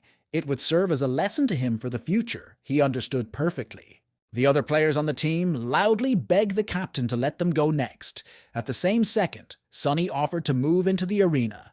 When asked if he had any people who needed training, he said yes, though not as many as Yexi did. The team captain immediately wondered who they were, because maybe Sunny was coaching future professionals who would play in the league. Glancing at Tina, who had taken a seat at a nearby computer, the guy calmly replied that she was the girl from the internet cafe. Yexi decided to ask if Soft Mist was her. Sunny agreed with his assumption, then said he was going to log in from his account now. A few minutes later, Lord appeared in front of him, saying that the champion team practicing with the unknown girl from the internet cafe. Yexi immediately realized she was a rookie, then asked if it was too stupid to put her against professional players. Sunny replied that this way of training would work great for her, and those who couldn't beat her wouldn't be allowed to fight him. If they continue to play cat and mouse like they did today, it really will be a waste of time. Tina asked if these guys were really good players. Sunny assured her that they were good enough, but she wondered how much. Smirking, the guy concluded that they were a bit worse than him. Hearing this, the other players loudly asked him not to be so arrogant. However, Sunny ignored their request and turned to the girl, asking if she would cry if she lost. To his surprise, Tina only smiled and confidently stated that she refused to believe they were as cool as he said they were. With his usual calmness, Yexi asked his team who wanted to duel the girl first, waiting for volunteers. Immediately, Luke raised his hand, wishing to be first, as he wanted to get to the Grim Lord as quickly as possible to get even with him. Sunny reiterated to him that to fight him, he would have to defeat Soft Mist first. The guy accepted this offer and decided to create a room. Tina asked where she should look for Sunny when they were done. He replied that if she won, he would be waiting in the next room. The password was 15951. Whereupon the guy got up from the table and said it was getting close to time for the night shift, so he would go to the receptionist's desk. He wondered how long Tina would last. Right now her advantage was speed, but Luke was also a pretty fast player. Her advantages become more of a disadvantage in comparison. He assumed she'd have enough for a second 40, then noticed they were done. A close look at the result, and he was shown that they finished in 43 seconds, almost exactly as he predicted. When they met, Tina said that the guy was right and the guy was strong. Sunny replied that she got the most uncomfortable opponent. However, the girl was not discouraged, stating that it didn't matter, because whoever he was, she would crush him. This calmed the guy down a bit. He smiled back at her and told her that he hoped that was how it would go, but right now they needed to wait for the rest of the players. The next second he heard a question about whether he thought it was funny, because naming a room like that could very easily be confusing. Suddenly, Luke declared that he couldn't join. He didn't understand why this was happening. After all, he had already defeated Soft Mist. Sunny asked him to calm down and look at the terms of the duel starting. The guy turned his head and realized it was a betting fight. Yexi decided to look at the rates and saw 40 pieces of solid got silk, then stated that they didn't have that much. Sunny replied that it was no trouble. If there wasn't that much silk available, they could supply something equal to it. At this time, Grain familiarized himself with his list, noticing the materials dropping out of hidden and wild bosses, and on top of that, a bunch more junk. This list didn't even fit on the screen. The guy realized in shock that Lord was asking for too much, deciding that he simply had no conscience. However, he had resigned himself to the fact that he had been given this task by the Yexi god himself, so he had to smash himself to pieces, but prepare the necessary materials. A short while later, Sunny was pleasantly surprised that they had gotten the materials they needed so quickly, as expected of a championship team. Yexi said that he not only wanted to get materials to pump his silver weapon, but also to train his player. Sunny replied that if he wanted to win the championship again, he'd have to take the opportunity while he had the chance. The arena has begun to load, and the classless Grim Lord versus the Swordmaster drawing slashes will do battle in it. Luke was completely focused on the duel, pressing the right keys incredibly fast, trying to keep track of his opponent's movements. Allies tried to encourage him by commenting on how fast his speed was, but he paid them no attention. Yexi thought Luke was the first to rush to the attack. Looks like he's very impatient, but really he knows what he's doing. With his speed, he's going to use a series of attacks to limit his opponent's movement, but he still has very little chance of winning. Although there were tactics in his actions, it was very difficult for even a professional to stand alone against the Grim Lord. Luke noticed that he continued to close in on him and immediately counterattack every time he let his defenses down. The fact that he's classless is only part of his overwhelming power. Even professional players wouldn't be able to predict his actions. As soon as Sunny saw the blue screen signifying victory, he immediately received 40 pieces of solid silk, for which he immediately thanked the guy. Then the Berserk, who was the very first to attack the Lord, stepped forward, but Sunny said he had to fight the soft Mugla first. A few fights later, Lord stood and smiled, satisfied with the victory as he had gotten the items from the bets along with it. It went on like this a few more times with Tina practicing her skills and Sunny beating everyone and picking up the bet. After a while, Yexi asked his team if they were done. They grudgingly agreed, upset at the defeat. Harold said he learned a lot and now will have to train harder to last longer next time. Such an answer satisfied the captain, for they were able to accept defeat with dignity. Each of them must go through similar disappointment. This is the only way they can become stronger, as suddenly Lord decided to personally write to Yexi, asking if he wanted to try it himself. He called the captain big-eyed, knowing that Yexi used to have that nickname since one of his eyes was bigger than the other. After a while, Sunny noticed that Tina and Yexi had already finished fighting because they had returned to the next room at the same time.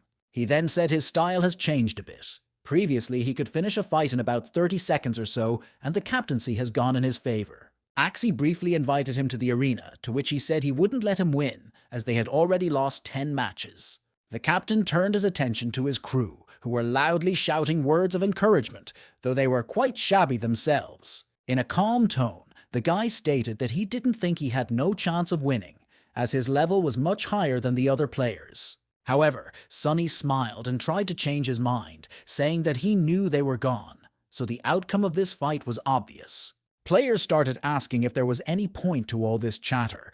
Then he was reminded of how they lost a championship because of it. as everyone immediately began to worry about the captain, but he replied that everything was fine, and this chatter didn't affect him. He invited Lord into the arena once more, and then they began to load up. Now the battle of the classless character against the witch was to come. As soon as they were in place, Yexi began attacking Sunny with magic projectiles without any warning, and Sunny responded.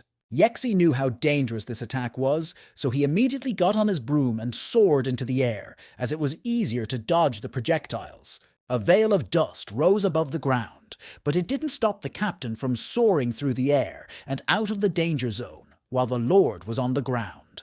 The other players said their captain was unbelievable, because if they were in that situation, those shells would have definitely hit them. Classless characters are equally good at melee and ranged. It seems like his character is basically invulnerable. Everyone was equally curious as to what their captain would do in such a situation, the very second Yexi decided to use ice powder. That way he could deal additional magic damage to his class's basic attacks, but they didn't know that it could be used in this way. Yexi was still on his broom while spraying powder directly towards the Lord. However, the same opened his umbrella, making a shield out of it. While Sunny was swiping the umbrella of ice powder, he noticed a magic projectile that was larger than usual, already flying towards him. However, that wasn't all. Right after that, Yexi used the shadow cloak, and Sunny in turn created a shadow clone. Players said their captain fights flawlessly. She still can't get the upper hand. I'll add that the classless characters are infuriating. The other guy stated that it was too early to jump to conclusions, as their captain was now accelerating to incredible speeds. They looked in surprise at the captain, who was clacking away at the keyboard very quickly, realizing that she was now going wild. Everyone as one realized that this was his true wizarding style. They too had a second such a lord, taking off some of his health. Even Sunny was surprised by this, as the captain's personal style of play is incredible, but for the sake of the team, he changed it a lot. Depending on how you look at it, you could argue that a wizard's play style is similar to that of a classless character. Characters with no specialization are that way initially, while the captain earned his title through outstanding intuition and skill. His maneuverability in flight is flawless, and he attacks from completely unpredictable angles. It was a true wizard. However, Yexi realized that even so, it wasn't enough, and therefore needed to concentrate to the best of his ability to catch up with his opponent. He decided to switch to close combat and attack him with his broom. It was working, for the Grim Lord's health was gradually decreasing. But Sunny wasn't going to give up so easily, and so he was doing everything he could to make sure that Yexi's health didn't stand still either. It was a battle of equals, in which neither wanted to give the victory to the other. Now they were both at their limits. Players decided it was just crazy because their captain only has the skills of one class at his disposal, but he fights great against a classless one. Unlike Sunny, their captain has a bit more trouble, but he still holds up decently and does his due damage. Tina thought that during the battle with her, he had absolutely not resorted to this tactic. If he had, she would have lost much sooner. But everyone watching them realized that the outcome of the battle was near, because their health was almost at zero. Sunny decided to bet everything on one last attack, then jumped up. Eri jumped straight at the wizard who was still sitting on his broomstick. There was a loud explosion, and it was unclear who had won, as suddenly everyone noticed that the Grim Lord had run out of health. They decided that their captain had won, but at the same second, they noticed that Yexi also had no health left, which they ran out of at the same time. Tina stared at the monitor in shock, realizing that they had a draw. It was quite a strange sight since they were fighting like monsters. Sunny reached out and said the video, as hard as he was trying, he had to give him a chance to save face. Standing up from the table, Yexi stated that that was it for today. From this day forward, he wanted them to come in every day and ask the Lord to train them. It's not mandatory, but he hopes everyone won't neglect this rare opportunity to learn something new. His experience, his way of thinking, and even the way he carries on a chit-chat are all worth learning from, after which he sent everyone home well rested. All the players said goodbye to the captain in high spirits, asking him not to linger. The latter waved them back. Afterward, he reflected that he wanted Sunny to be their sparring partner, but it ended up being a little more complicated than that. Materials, training, sparring. When it comes to deals with Sunny, he always ends up winning, causing the Vault and Guild to be nearly devastated. Sighing, the guy also hadn't forgotten about Soft Mist, who seemed like a rather curious player with potential. The next night, everyone gathered again at the same place. Sunny said the rules are the same. They fight Mogla first, and then him. This time, Tina had to fight Linda. The girl was and level above a professional player. It didn't mean victory. The girl was completely focused and was very quickly tapping away at the keyboard, not wanting to give up and lose to the other girl so easily. However, she lost in 1 minute 47 seconds. She lasted 20 seconds longer today than yesterday, on the night Sunny pointed out her mistakes. She needed a lot of tweaking so that she could, if not fight back, then last longer, thus becoming stronger. But a 20-second improvement was completely insufficient, however. Linda noticed that Soft Mist fought quite well. With her head sadly lowered, Tina thought that she didn't need comfort. She just wanted to catch up to all these people in skills. Yexi approached her and told her that she fought really honorably, then decided to ask her real name. She answered. As the team captain suddenly decided to offer her a little sparring, Tina immediately agreed, and they headed towards the arena. The first thing Yexi did was to saddle up his broom and keep his distance from the battle mage, trying to move as fast as possible. Looking at that incredible speed, the girl immediately realized that he was fighting in the same style as the Grim Lord. However, these thoughts could in no way help her defeat such a strong opponent, and he didn't even seem like he was going to give her any indulgences. Using all his speed, he attacked the girl and took his victory in just 27 seconds, and the girl's screen showed a defeat. When she thought glory was too easy, but Sunny, and now this team of players, ability the same ease to defeat her. She had only gotten to know a tiny bit of it before, but believing that she had already seen the whole of it, she had very much underestimated how complex this game was. Yexi offered her another round, but you replied that there was no point as he was playing much better than her. The guy said it was temporary. The girl thanked him, then heard him ask if she wanted to join a professional league. This puzzled her quite a bit. Yexi seriously said that if the offer interested, he would send her an invitation right away. And that was no joke. He'd like to take him to Little Grass on probation. The girl immediately sweated that it was a team name. Tina declined, and Yexi thought in shock that joining a professional league was any player's dream, especially since their team were champions. He didn't understand why she was rejecting the offer made personally by the team captain. Tina replied that the way she was living her life now suited her. Yexi decided to ask how exactly she was living now, to which he got the answer that she was working at an internet cafe. This surprised the guy. She told him he could go fight the Grim Lord, while Yexi wondered why she was fighting them. She replied that she just wants to be a better person. His and her way of thinking are drastically different. It feels like he's outdone himself. He decided that he should have investigated her past properly first, but now he decided to watch Frank and Tina fight. The guy also noticed that the captain hadn't left the room, which meant he planned to watch them bat, and he figured he needed to show some class. But Yexi was thinking about Tina, who had lost 11 matches in a row last night, and now lost to him as well, and in less than 30 seconds. However, she doesn't look depressed or discouraged. She has a remarkably strong fortitude, pretty good hand speed, and mechanical skills. Sunny's sniff for talent is truly amazing. Tina is a true prodigy who could fight back against his player right now. Frank, too, was discouraged by this turn of events, for the girl had begun to fight much better and more confidently than yesterday.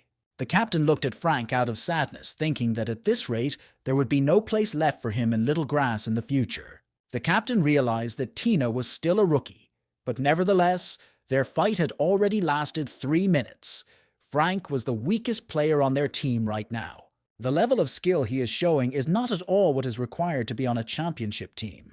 Even if he joined the weakest of the teams, he wouldn't be drafted into the main roster. He's been here a long time. Others are growing and improving their skills, but not him. If instead of a championship team, he had joined a relatively quiet mid-tier team, he could have accomplished more. A short while later, Frank appeared in the room, whom Sunny immediately met and immediately recognized, turning to him. The guy was surprised and started flying something, thinking about how he recognized him, not realizing since when he had even become visible. Sunny looked at him and smiled, then asked him if he was playing assassin. He replied with affirmative nods. The guy then asked if he had ever been offered a class change, because playing an assassin keeps his potential from being realized. Frank didn't know what he was talking about. After all, Sunny had said he had potential. But that couldn't be true. Maybe he had him mixed up with someone else. He suggested he try ghost swordsmen. Phantom demons use ghosts to support their teammates. That same night, Frank recalled their dialogue when Sonny said he had great situational awareness and also worked well with the team. He thought that an invisible person like him couldn't do that, even if he started learning how to play a phantom demon. The team already had such a character. Moreover, his contract expires at the end of the season. Given his results, the club are unlikely to renew it. And when his professional contract expires, there will be no point in changing classes, even if it suits him better, anymore. But at the end, Sonny asked him to be braver, and that was the word that echoed in the boy's head, who couldn't sleep. Sonny is the only one who told him this. He decided it was still worth a try. He would slowly learn how to play a ghost swordsman. He didn't know how the team or the captain would react to it, but Sonny's words seemed like a lifeline to his career. A few days later, at night in a happy internet cafe, Tina continued to fight duels against little grass players. Her results got much better. Sonny's advice helped her. At the same time, Yexi asked if she had thought about his offer. She was asked why they wouldn't take Sonny and was told he was a retired player. According to the rules, he has to wait a year before coming back. A little later, she went to the receptionist desk where a guy was sitting who asked how she was doing. She said better than before. Sonny said he wanted to take advantage of opportunities to be more material, but when Yexi saw that he was starting to tire, he stopped the fight. He said he's really getting old because, unlike him, Tina can lose 10 battles in a row and still be full of energy. She figured he was just tired of fighting weaklings, but the guy clarified that they weren't weaklings. Their team had won the championship 2 years ago. The girl then corrected herself by calling them weakling champions Sonny, responding that such a title suited them better. Tina decided to tell him that Fireflash had recently asked her to join their team for a trial period. Sonny hesitated, said he had an eye for her because she actually had a lot of potential, then asked if she agreed. The girl replied with a refusal, because she never thought of becoming a professional player. This puzzled the guy. Then he smiled and told her not to think of telling their boss about it, or she'd strangle her. She agreed with him. Suddenly, 1 Inch of Ashes, a level 23 ghostly swordsman, decided to add Sonny as a friend. He guessed who it could be. He noticed that the guy created a new account. It seems that his relationship with the other members of the team is very complicated. Frank thought the opportunity to learn from such a tough player was a huge deal, but coming to him to bring in the captain was too risky. The boy's eyes widened as Sonny gave him a detailed briefing on the benefits of being a swordsman, advising him to give his account a pump.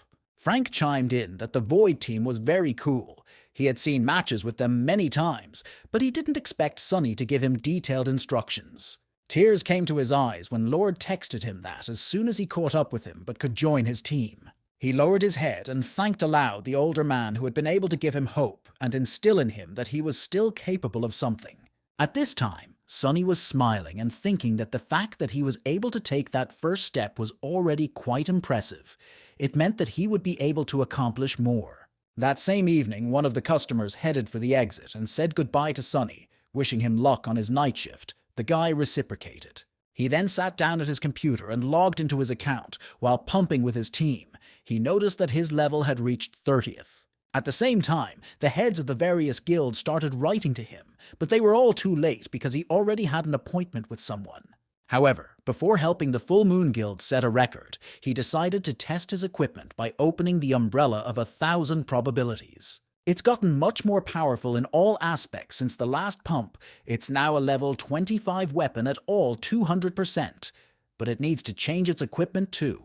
Tyler texted him that their master had rushed after him, then asked him if he was really going to help the Full Moon Guild. Sonny replied that he was fine with it as long as it was paid for, but the interviewer thought the fee was too low. He asked not to worry. At this time in Bull City, in one of the taverns, a guy approached Patok, saying that the Grim Lord was now in a dungeon with the guild leader of the Full Moon Guild. Feeling like they were practicing before setting a new record, Patok realized that one was really helping this guild.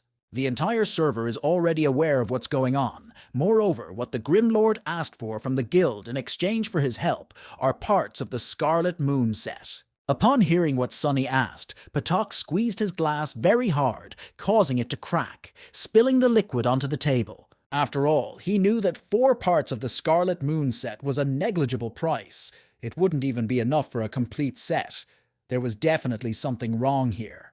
The wizard said that he had looked into the matter, and when everyone found out that this guild had managed to get the Lord's support, everyone began to offer their price. Every guild was obligated to try and bribe him with a price that would be worthy, but the one replied to everyone that he was already cooperating with Full Moon. Patak said you have to hand it to him. He purposely underpriced it only to end up being the winner. The wizard noticed in shock that Samsara had offered him 8 sets, but Lord had refused again, which meant that his price was gradually increasing. Then Patak shouted loudly that he wasn't trying to pad himself after all, then asked what his true purpose was. The warrior stated that there was no point in trying to guess. Perhaps he didn't have any ulterior motive after all. Maybe they were just friends. He asked Patak, wasn't he the one who called Lord his brother? Then why was he helping the Full Moon Guild and not him? This question stunned Simon, who could not refute the words of his subordinate, who had hit the sorest spot. Either way, the Desert Lands record is likely already in their pocket, so there's no point in discussing this news. They were overheard by the leader of the Magnificent Dynasty Guild, Chander, and thought that Sunny was doing pretty well on Server 10. Ask him how he was doing it. But he can't allow him to continue to use his position in this manner, so something has to be worked out. Meanwhile, in the Desolate Lands, Sunny, along with the Full Moon Guild, cleared the dungeon in 34 minutes and 47 seconds. When they were done with the walkthrough, Tina asked if they were going into the dungeon again, suggesting they go to Straight Gorge. The guy appreciated the girl's motivation, but asked her not to hurry, because they first need to buy something for the further passage. She wondered what they should buy. Sunny said they were already level 30, so the two of them should pay attention to their gear from now on. The weapons they use are only good for level 25. In order to mop up the dungeon, you need to make sure they have good gear. Before traveling to Straight Gorge, they will go to the place where they can purchase everything they need, the City of Weed. After a while, they arrived at the City of Weed. When they entered the gate, Bun noticed that it was very steep. This city was much larger than the City of Bulls. Looking around the neighborhood, Tina asked if this was where they would be shopping. Sunny said yes, smiling and looking around the town. The City of Grass is one of the largest in the world of Glory, and when you first play it, it's also the first major city you get into. Equipment and various other useful items are sold here. Bun asked if he would get stronger if he bought high-level equipment. Sunny replied that you have to choose what works best for you. As an example, he decided to describe the merits of his 1000 probability umbrella. These arguments convinced Bun, so he decided to try to choose what suited him best, after which he began to examine the merchandise. He picked up an unremarkable glove and noticed that its price was 30 gold coins. This dumbfounded the guy, causing him to shout that he only had 10. He then began running from counter to counter, finding that every item was incredibly expensive and he couldn't afford it. He grabbed his head and screamed that everything was monstrously expensive. He couldn't afford anything they sell here. Tina said that this spear was worth 120 gold and she only had 10. She decided to come back here later when she had saved up some money. Sunny recommended her to take the Scarlet Moon Spear, as it had about the same characteristics. The girl said she would look around and pay her money back later. The guy asked her to buy a pack of cigarettes. That would be enough, Tina thought. She hadn't gotten her paycheck yet, since she had lost all her money. Sunny told Bun to find a weapon to his liking. It would be his gift. He was happy and quickly ran to choose one. He didn't have to wait long. He started beckoning Lord over to him, saying here was the weapon of his dreams. Sunny was surprised at his speed. The guy looked in shock at the vampire claws that cost 800 gold. He didn't have that much money to buy such a thing. They, along with Tina, decided to go and look for something else. Sunny asked them not to choose the orange weapon as it wouldn't suit them. Sunny wondered how Bun was even able to smell this particular weapon so quickly. He had an incredible sense of smell. It was like he was a police dog. He then walked over to the counter where you were buying up rare materials and then asked how much he would take the strong spider silk for. The salesman was busy sorting through the goods that had gathered in his warehouse, then began to slowly turn around. When he heard a customer approach him, he said he would take the sturdy silk, but then he froze when he saw the grim lord in front of him. He was surprised that the silk he had gotten from them now wanted to sell back. When asked who he was, the seller said he was from Blue Creek. Sunny asked, what's the big deal about buying it? That's the point of money. Rare materials are always needed and can be sold indefinitely. Toth said he'd take the spider's school days for 40 silver coins, but Sonny replied that he was priced at least a gold piece apiece. The vendor said he should get back to reality. Since it was a new server, Lord asked how much he would give for the ice stones. The one replied that they were worth 20 gold pieces, but Sonny corrected him by quoting a price of 35, for that was more or less a decent price. Sonny smiled and asked how much he would get for 10 stones. The healer turned around in shock and asked how he got so many ice stones.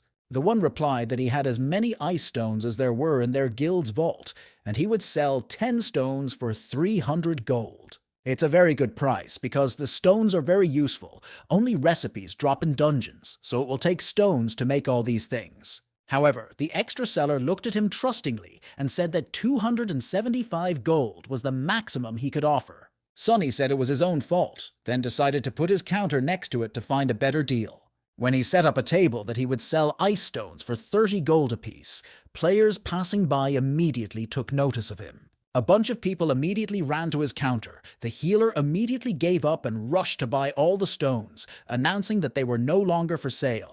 With a cheeky face, Sonny held up a bag of gold and thanked the guy for the purchase, the guy in turn calling him a sly fox. That money immediately went to buy gear for Bun and Tina, who immediately began thanking him for such gifts. As soon as they sorted out their purchases, they immediately headed to Straight Gorge to get properly pumped up there. They were being followed. The spy whispered an announcement that the Grim Lord was already here, asking everyone to keep an eye on his position and be ready to attack. Nothing portended trouble as suddenly a bullet flew in front of Tina, which made her tense up and bounce back. She asked loudly in a panic who was here, and in the same second the group of 3 was surrounded by a multitude of players. Bun quickly calculated that there were 24 of them, then asked Sonny who he had crossed paths with this time. The one didn't answer as he didn't know who was in front of them now. The second the strangers rushed at them to attack. They were unwilling to surrender, even in the face of numerical advantage, so they began to fight in threes against a crowd of men. As suddenly, everyone looked up dumbfounded as Sonny sent a spell not at his opponents but at his allies. At first they didn't realize what was going on. Then they realized that the Grim Lord wanted to summon them from the cordon so he could fight more comfortably. Sonny soared sharply into the air while his opponents wondered why Lord could fly too, asking someone to stop him. However, the guy quickly jumped over his opponents and ordered his team to run after him in an attempt to pull away. They were immediately chased. Bun asked who all these people were. Sonny said that was for later, for now they should listen to him. He began to explain that there are 3 modes of movement: fast running, regular running, and walking, which they always use. The first type of running is the fastest, but it requires endurance, which will be constantly decreasing. Walking is the slowest, but it will restore the index. Regular running cannot be called non-fast, immediate, and it does not affect endurance. If they start right from the sprint, they develop incredible speed for a short time, but this way, you can't stand against an experienced player. If they adjust to his rhythm and watch him switch between all 3 types of movement, they can get away from them quickly. After a couple minutes, Bun noticed that they had really pulled ahead. Sonny said they could run no more. When asked why, the Grim Lord replied that this little test allowed him to reveal that their opponents were not particularly good. After which he pointed at the opponents and asked them to notice that there were 24 of them, but only 1 truly skilled player, a battle mage. Pointing to the only player who could catch up to them, Sonny recognized him as Chandler and asked if it was really him. The guy was dumbfounded to think that Lee was no longer interested in what was going on in the game, but he asked him to stick it to Sonny. He got kicked out of Era, so he wants to strike him before he joins some guild to throw him off his pedestal. Sonny noticed that his movement was far from perfect. He already had a good idea of his capabilities. Chandler asked what he was going to do. The Lord looked at him with a surprised look, and as if it was the most obvious thing, said he would destroy them all. Lord then ordered his small team to rush into the attack. Without a shred of doubt, Bun and Tina followed him. The remaining players asked the Guildmaster what they should do. The Guildmaster told them to take it easy and focus on the Grim Lord. However, this task was much more difficult than one might first assume, as Sonny used all of his skills to attack. He used abilities from different classes to repel, disarm, or disorient an opponent. The guy used not only his weapons, but also hand-to-hand combat techniques, not forgetting to shoot enemies with a cannon. Tina and Bun tried to keep up as well, successfully defeating each of their attackers while gaining the joy of battle. After a few minutes, they stood back to back, surveying the battlefield, but all of their opponents had been defeated. One of the wizards told the master that they could not defeat them, for the minions of the Grim Lord are also incredibly strong. When Chandler heard Tina say they were too weak, his anger got the best of him. He grinned and ordered everyone to retreat. At 4 a.m., Tina asked if they would leave them alone, since these were the same people who came in last time and had a showdown. Sonny replied that he didn't know. Maybe they just didn't want to see him anymore. The girl wondered if he had offended them in some way. Taking a puff, he replied that the guy they ran into today could be said to have ruined his professional career. There was no way Tina could have expected that answer, so she decided to ask what he did it for, since Sonny didn't seem like the kind of person who would do such a thing. It took the guy a few seconds to find the right words. Then he said he wasn't professional enough. Taking a sip of hot tea from the thermos, the girl replied that it came out that he hadn't done anything wrong, though she already knew that. She suggested that they were afraid that he might come back. Sonny replied that she was quick to gripe, but they hadn't quite figured them out yet. They now have the opportunity to create him. Otherwise, he wouldn't be in a situation where they can pursue and pressure him. Sonny said he was too lazy, needed to work on himself more. Tina asked if he didn't want to do it himself. The guy decided not to answer this question, silently finishing his cigarette and trying to think the words, "I told him, my friend." Hearing no reply, she stepped away from the receptionist's desk, told that they could pass the burial ground 4 more times anyway. When 11 p.m. came, Sonny put on his headphones and asked Tina if she had been put on a different shift, adding that it was even more convenient that way. She agreed, saying that Shani had swapped all her morning shifts for afternoon shifts since she was playing all night long now. The owner grudgingly said that if it didn't bother her, it bothered her for 2 and that she should realize that. The guy said that they were helping the Full Moon Guild set a record today, so they would be joining them soon. Meanwhile, Tina asked where Moo Moo was, to which Sonny replied that he had no idea, after which he wondered what she had called Marie. He pictured 2 girls happily holding hands, realizing that he definitely didn't understand girls. But seriously, Marie still hadn't responded to the messages he'd sent earlier. He figured something was wrong, so he should call her. As soon as he picked up the phone, a girl who completely hid her face entered the room and asked for one computer. Rubbing his head, the guy declared that she had won, because she had finally dressed in such a way that he didn't even immediately recognize her, although it was quite difficult. Marie was surprised by such a remark, after which she said that she too thought that no one would recognize her if she dressed like that. He was surprised that instead of sitting in her room, she came here in the middle of the night. The girl replied that she was just bored. He wondered where to put her. Last time Sherlock had sat in Section A, but it wasn't good there. Too cold and dark. He pointed to the seat next to him. Even though it was the receptionist's seat, Sonny told Marie she could sit here. He clarified that this is the main computer, so other than the game you can't do anything on it. If she does something wrong, all the computers will shut down. In a more serious voice, the guy asked her not to use that power. She replied that she would be very careful. Marie stepped in and immediately started apologizing for being late. Bun immediately said it was okay, because being late was a girl's privilege. Wasting no time, the bully headed into the portal while Sonny stopped her friend and sent her an exchange request. He handed her a level 30 hand cannon. The girl was touched that he had bought it for her, then began to scrutinize it. She asked how much the cannon cost. When she heard the answer, she said it was cheap.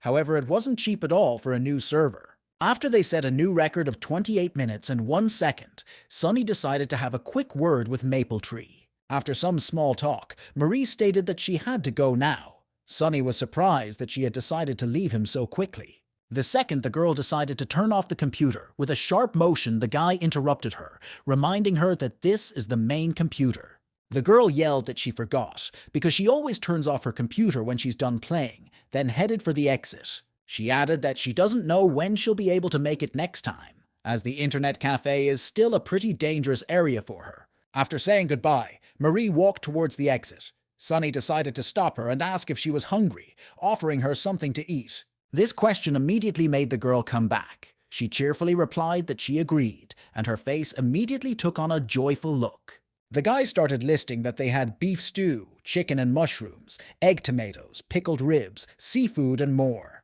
He asked what she would like. After thinking for a moment, Marie cheerfully replied that she would have chicken and mushrooms. So he asked her to wait for a while, after which he went to the refrigerator and started pulling out an order to cook. Sunny smiled and said she could sit down while he boiled water so she didn't have to rush anywhere. After a while, the guy brought her noodles. Marie said she left the game in window mode because she wanted to watch the show. Sunny offered to help her find it. She said the title and that, and recommended a drama she hadn't watched yet. Mari added that their closed group for pro player girls has been discussing this drama. There is some very intense correspondence going on. She asked him if he wanted to watch, since guys aren't allowed in there, but he refused since they talk about everything but the game there. He gave her headphones, but Marie said her ears hurt, so he suggested she leave them around her neck and turn up the volume. The girl asked if she could start eating. Sunny gave the okay. She questioned if he wanted to. He said to take a few sips of broth. He then texted Bun that they would be practicing hand speed. Give her that here, whoever made those noodles did a good job. The guy then took the noodles from the girl's hands and took a few sips, returning her dinner without distracting her from the drama. He decided to ask her if it was good. She looked a little embarrassed and tucked her hair behind her ear and said it was fine.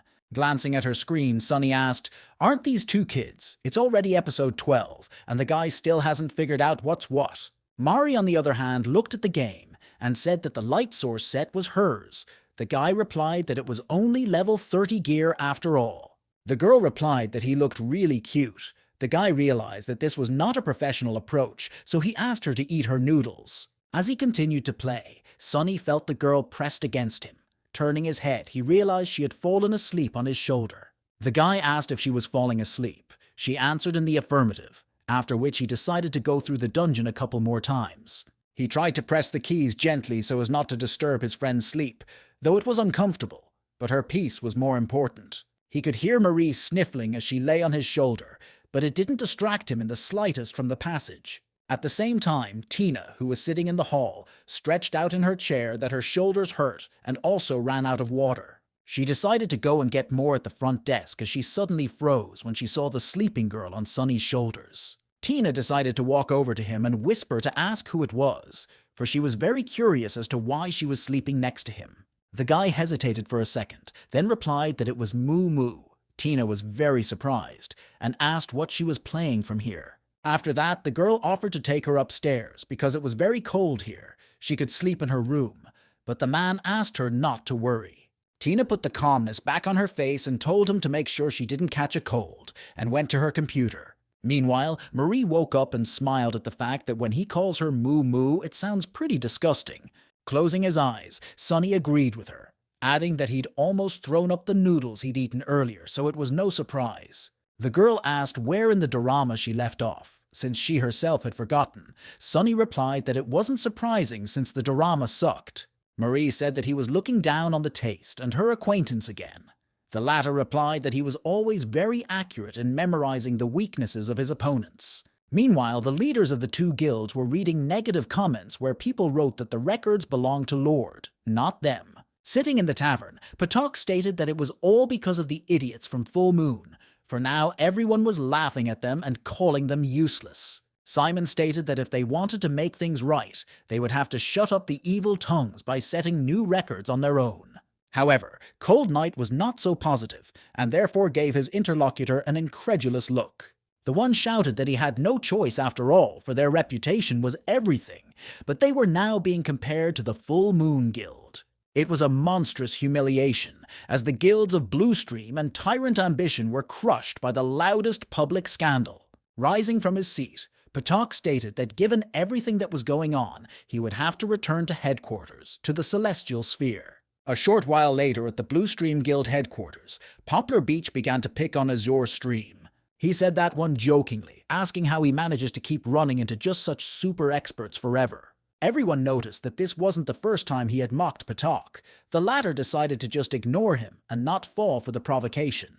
Guildmaster stated that the graveyard record is actually abnormal. It's much better than the scoring that was previously on all servers. The record in the Desert Lands doesn't look ridiculous, though. Their gear is pretty mediocre. The 5th member is an unremarkable player. Poplar Beach said that their goal now is to set a new record to show server 10 players what they are worth. He then pointed at himself and asked the guild literature to let him deal with it. as he was confident in his abilities. Patok replied that he went back to HQ to ask the guildmaster to put together an elite team. Then they could set the record straight. The leader asked Patok to prepare accounts for them, and he will get people together, and then they will contact each other. Meanwhile, Shore made a disgruntled face. Everyone noticed again that he was completely ignored, which didn't please the guy. Meanwhile, at the headquarters of Ambition Tyrant, the guild leader was asking how this happened, since no one was left to benefit from it. He didn't understand what the Grim Lord was thinking. If he kept this up, they would have to break his record with their own efforts. Blue Creek thinks the same, so we need to make a deal with them rather than deal with the Wastelands and they take over the Gorge. The leader liked this plan, after which he said there was something that needed to be done before they started it all. From the first one, he wanted to speak to the Grim Lord to ask him to refrain from setting a new record. They'll start by offering him the price he usually asks for his help, as suddenly he thinks that's exactly what he wants. Perhaps the Lord had predicted all of this, and knew in advance how things would turn out in the end, and now he wouldn't have to do anything. When 5 a.m. came, Sunny was still playing and Marie was sleeping next to him. The guy covered her with a sweater to keep her warm. Suddenly he heard a message. Cold Knight had texted him about the Gorge and asked that he not set a new record. The guy smiled and said the price would be higher, then began listing all the resources he needed. Knight noticed that the man answered instantly, as he thought that was his original plan, then asked how many more plots he was weaving. But more importantly, if he gets everything he asked for, he won't have to get rare materials from bosses, he won't curb his appetites. Knight then told Patok that they were screwed. The latter was surprised, for they were supposed to agree on everything by combining the guild's powers. The one replied that he had just communicated with the Lord, but if they wanted him to stay away, there would have to be a price to pay. Then he showed him the price Sunny had demanded. Patok shouted in shock that it was just a robbery in broad daylight.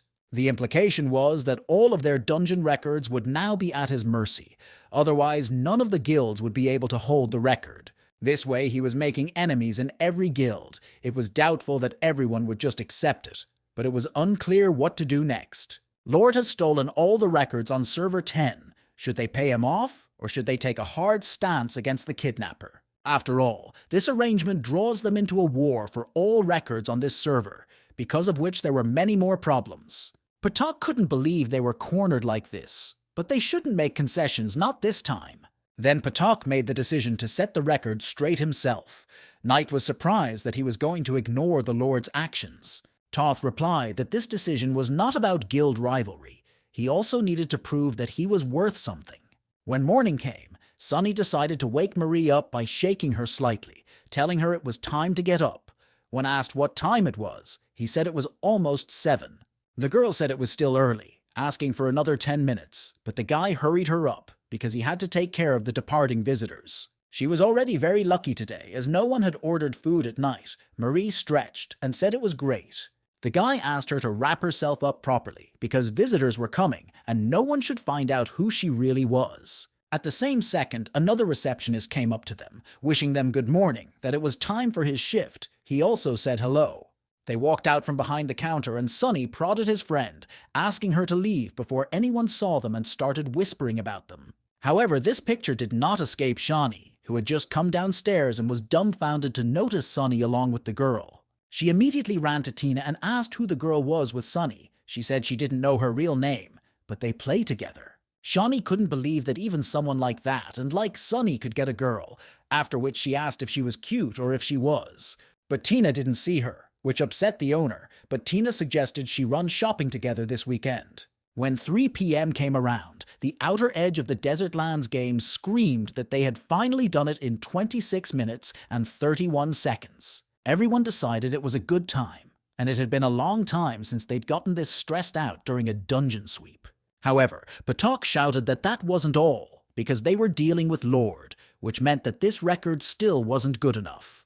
He was asked to relax, but he replied that they didn't realize the gravity of the situation, as the Lord's team wasn't at the peak of its power yet. He wondered if he would come to this dungeon again, and how much time he would mow down from the record, but had to remain optimistic. Meanwhile, Tina asked if they would be setting records again, but Sunny said no, because tonight they would be going to the wild boss. A while later, they reached the fire forest. The girl noticed that they were level 30, and the boss was -36. This was not to be underestimated. Many of their attacks would lose effectiveness, meaning that they would be useless. Bun shouted in shock that he would be even weaker than usual. When they reached the right place, the very boss appeared in front of them, surrounded by goblins circling around a bonfire. But their main problem was the Fire Witch Cashew, who was smiling evilly while being surrounded by flames. Mari asked what they should do, and it had been so long since anyone had killed her that too many goblins had gathered around. Sunny asked not to worry. He began to ask Tina and Bun to start running away, and Mari and he part-time wiped out so that the goblins would chase them. This way they would avoid the initial chase and then come back and attack. This strategy suited absolutely everyone. As they got even closer, a red triangle appeared above the boss, indicating that he was strong enough. Following that, an inscription appeared that warned that the Fire Forest Lord had begun to cast a spell. They then noticed that the goblins began to support the witch. Sunny immediately realized it was a group reinforcement, adding that the game had no conscience. The guy announced that it was time to fly, whereupon he and Marie began to run backwards, he hitchhiking to ask her not to crash into a tree. But she knew that if she followed him, she'd get around, and if he made a mistake, she'd crash first, but he was afraid she'd crash into him. They continued to retreat and shoot the goblins with their cannons, as the Lord suddenly noticed that the witch was now attacking. Although she didn't stop completely while she was conjuring, her movement speed dropped significantly. You can use the time she casts a spell to get away from her. The guy noticed that Marie dodged perfectly. They had a good break from those goblins who were watching them in amazement. Just a little more, and they would be in their radius. They were able to get the witch away from her helpers, and now comes the hardest part of their battle. Sunny continued to smile as he gave Bun and Tina the coordinates of where they had taken the boss. The same one reported that they were already running. A few seconds later, a brick came down on the witch's head, which apparently made no impression on her. She only glared at him menacingly, and the boy realized that she had simply ignored his attack. Lord asked him to be more careful. Dizziness won't have much effect on her, so it's best to use it to break the spell. Needing to watch the moment she got super armor, on command he used poisoned needles to crack her armor. As soon as the bully followed the order, Here already bounced off and hid behind a tree while the witch tried to come to her senses. Tina asked loudly to shoot, for the boss was about to do something very powerful. They had to do something, at least run. Sunny reacted lightning fast, attacked the witch directly, then used the touch of the falling flower. Sighing heavily, Marie said they interrupted her, or she would have destroyed them. Sunny asked Bun why he ran away. He replied that he was scared of the spell. The Lord said that today was a great opportunity to practice interrupting skills. He couldn't waste this chance, after which he asked to do it all again. He immediately agreed. The others did too. Sunny smiled and repeated for those to interrupt her attacks, thinking that Bun was just something since she does everything perfectly. At 2:30 a.m., Patak thought the Grim Lord wasn't going to set the record straight today, deciding to see what he was up to then.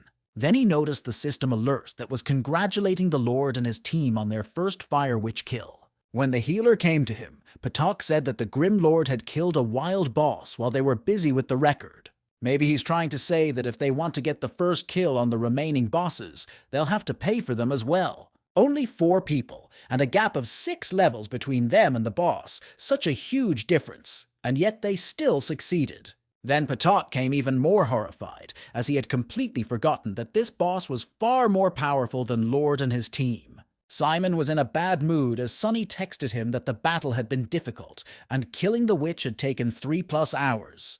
The guy asked if he was going to be killing wild bosses like that in the future, wondering what he would say. Sunny replied, "Why not? It was predictable, because since he's good enough to kill the boss, no one has the power to stop him. If he was able to kill the boss, that means the others just couldn't. He knows exactly what he's doing and is just being villainous." It was the same with dungeon records. Setting a record for him was the easiest thing to do, so why not do it? If he wants to kill the boss, he'll kill him. If he doesn't want to, he won't do it. He's free to do what he wants. Grim Lord realizes better than anyone that all records and bosses are a public game system, not tied to anyone in particular. Many guilds don't want him to kill bosses, and in exchange for his inactivity he asks for stuff, but even after that they insult him. He's cunning, but he hides nothing and says everything in the open. It's not the Lord's fault. It's they who should blame themselves for not being able to fight back. Sunny said that this record can be completed 2 minutes faster, but only if you have a non-specialized character. Simon lowered his head, realizing that they didn't have such a character. Then he decided to keep the record straight by asking Lord to stand idly by. After a while at Blue Creek HQ, Patok told the leader that Grim Lord had claimed he could beat their record by 2 minutes. If they don't ask him to stand idly by, not only will he make a laughingstock of himself, but he'll have to say goodbye to their record. Shore immediately said that Lord was bluffing, but Patok knew what kind of man he was and doesn't think he would lie to him. However, he takes away records and blackmails the big guilds with it, but Simon replied that everyone has a right to a record. And if Lord is really good at the game, so why shouldn't he get the records he deserves? The leader marveled at those words. Suddenly, Shore suggested that Patok was in cahoots with the Grim Lord, a statement that surprised Simon himself in the first place. The leader said he was overworked, asking him to relax and leave that record to them, with Poplar Beach replacing him. After considering the older man's words, Simon agreed, but he knew that this change would get him nowhere, and things could only get worse. The next day in the devastated lands, outside the dungeon, the guy asked the leader if he thought Patok was in cahoots with the Lord. Toth replied that no, although they had come here to clarify some things, if they set the record straight, they would prove Patok wrong.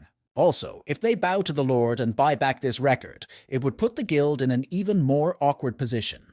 At the same second, Coast came to them, logging in from another account and announcing his presence, then sinking everyone in the dungeon. Just as suddenly, another player called out to the leader and pointed his finger at a group of players approaching them. Among them was the Grim Lord. Shore approached Sunny to say hello in person. The latter asked who he was, whereupon the latter replied that his name was Poplar Shore. Suddenly, Bun laughed, asking if this guy was illiterate, for above him was written that his name was Blade Listening Cloud. But he called himself Poplar Beach, and not only did he misspell the letters and the number of words, the bully thought he was an idiot. Such a statement immediately angered the guy, who immediately turned in to bicker with Bun and ask who he called an idiot. In the next second, Shore drew his sword and used the exposure of the blade to attack the blonde man sharply and suddenly. Bun immediately bounced back, saying he missed, then sent a handful of sand into his face, to which he was told he was already dead. Their seniors immediately decided to get into an altercation, pulling their subordinates away from each other and asking them to stop. The man introduced himself as Changeable Spring, asked if he told the stream that they certainly couldn't put out a better record than his. Sunny replied that's exactly what he said, then asked why Patok wasn't here, since they needed to bring him along. After all, when it comes to dungeons, Patok can be relied upon, while Shore is only fit to perform in the arena. This angered the guy again, who immediately challenged the Lord to a duel, bulging his eyes and pointing his finger menacingly at him. Sunny smiled and said he understood perfectly well too. They should only let him out in the arena and leave the record setting to Patok. Shore didn't even try to contain his emotions, loudly saying that he would definitely kill him, but the guild leader asked him to calm down. Sunny also asked him to be more relaxed. If he really wanted to have a duel, he should at least come with his real account. Shore shouted that if he lost to his account with his level 30, it would mean nothing, and he wouldn't agree to that. Lord replied that he wouldn't have bullied him with his account, just asked someone to give any other with level 70. Bun said they didn't have time for that, as they were off to get pumped, and Tina asked if they'd pick up the record after them. The girl immediately wondered when, to which she received the answer that it would happen when the 5th member of the team came to them. The Blue Creek player said it's worth forgetting about the record for now, as Shore is completely off his rocker and can't work as a team. The guild leader said it was fine. He needed to spill out what he had accumulated, otherwise he wouldn't be of any use anyway. But if Patok had been in his place, he would have kept his emotions under control, so here the Grim Lord was right. After a while, a group of players finished with the dungeon sweep. The notification showed that they passed in 24 minutes and 41 seconds. Shore glared angrily at the notice, stating that it was their record, and he was looking forward to the Lord coming in and beating it. Meanwhile, at the internet cafe, Tina was saying that this Shore was proving to be pretty determined, has been stitching for an hour. They are 1 man short, so they are not doing enough damage and therefore very slow. However, tomorrow there will be 5 of them. This 4-person practice is specifically for the 5th person. The girl couldn't wait for tomorrow. The next day, all the players gathered at the Little Grass Club to begin another character pumping session. Suddenly, Harold noticed Frank laughed. He seemed very happy lately, which was very unusual. He figured it was the workload and stress. Then he decided to take him out for a friendly dinner tonight.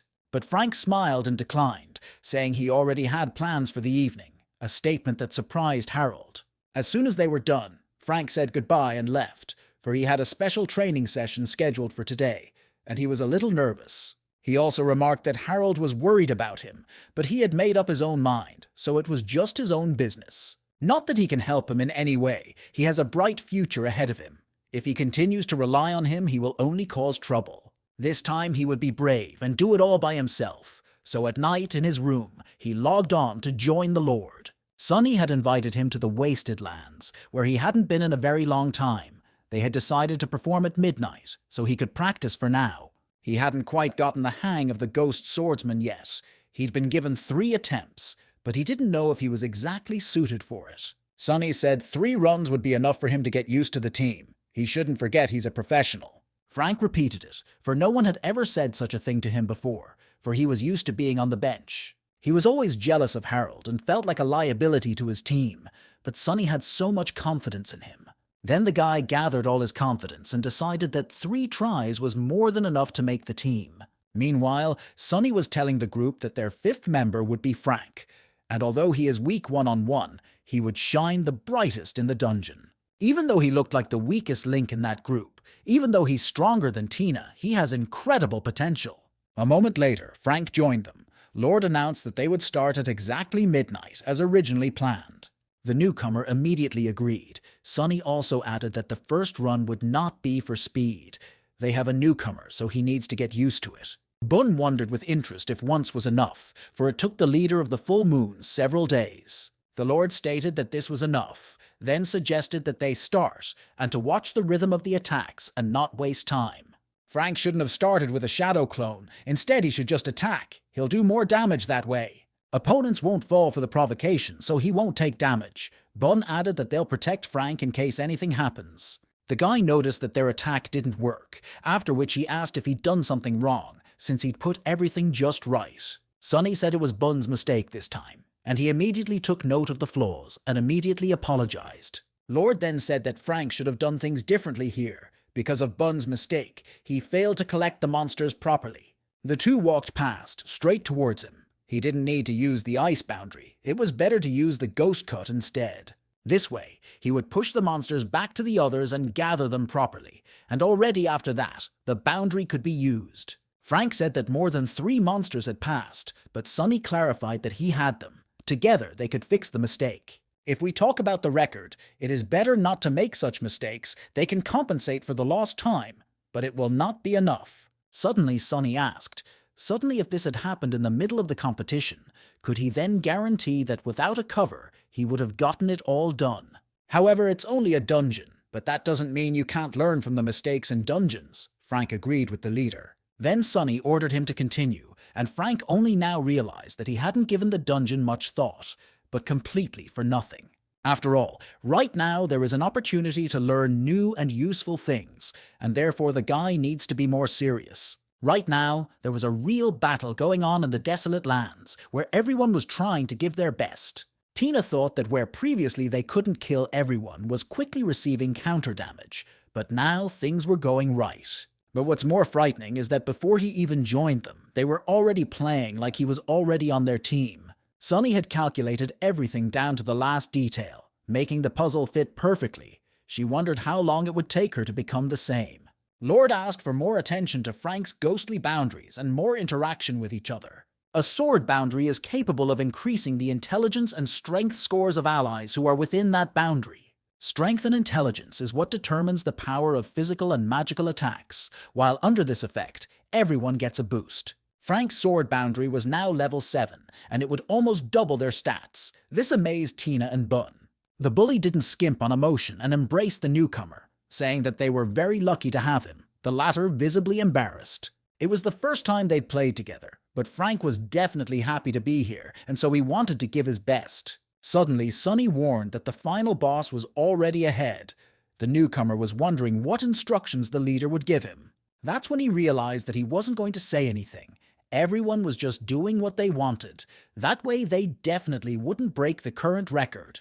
That very second, Sonny decided to ask Frank what he thought about everything that was going on, trying to look friendly. The guy replied that if they kept playing like this, it would be pretty hard to set a new record. Tina asked not to worry about it. It was just that someone wasn't putting their best foot forward right now, or he would be seeing a different picture. Frank laughed, and Sonny asked to be sure that when the time came, he would know exactly what to do. They had 2 tries left, so they had to start over, and on the second pass, they decided to do it right. Frank started using the skill as soon as he started giving the command. He understands perfectly when to act. By doing so, he would smoothly adapt to the needs of the team.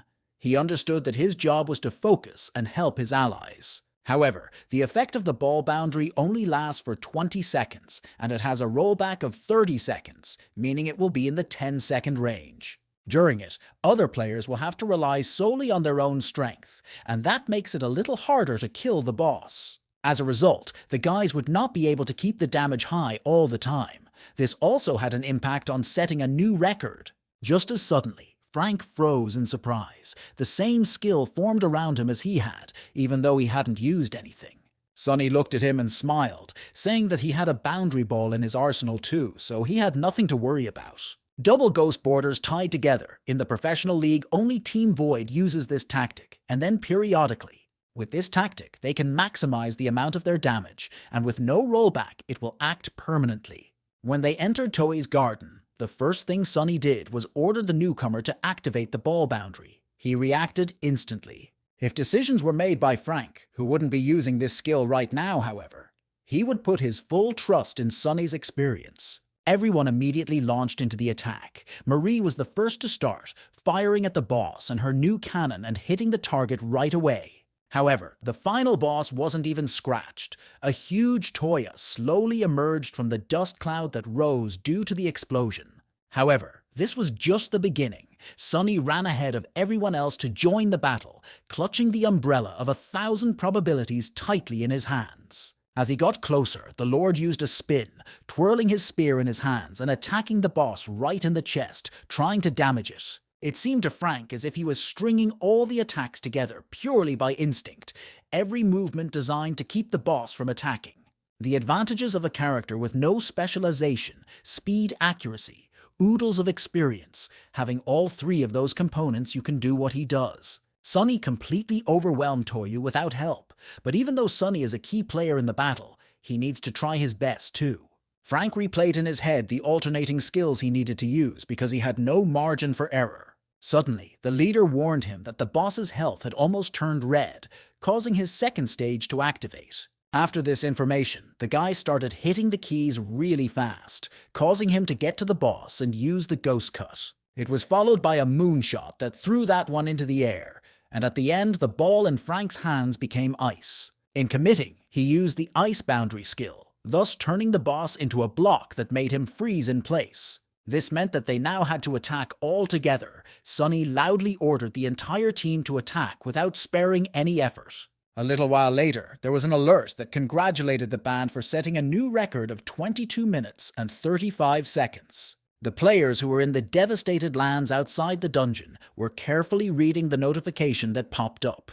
Coast thought that what they thought was the best possible record Lord was able to surpass by 2 minutes. They certainly won't be able to get it back. Everyone in the chat immediately started calling for Blade Listening Cloud. This infuriated the guy who decided to challenge Lord to a duel.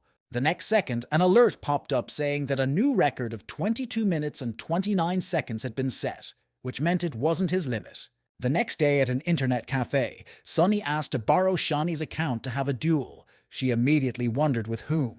While the guy was trying to remember what his opponent's name was, the owner decided to clarify what the room number was, but he didn't know that either. When they entered the room, Shani didn't realize what was going on, as Poplar Beach is one of Blue Creek's best players. Tina came over to her and asked if it had started already, the boss wondering what they had done this time and why there were so many people here. The spectators couldn't wait for the duel to start, and Shani thought in shock that all these people had come just to watch the duel.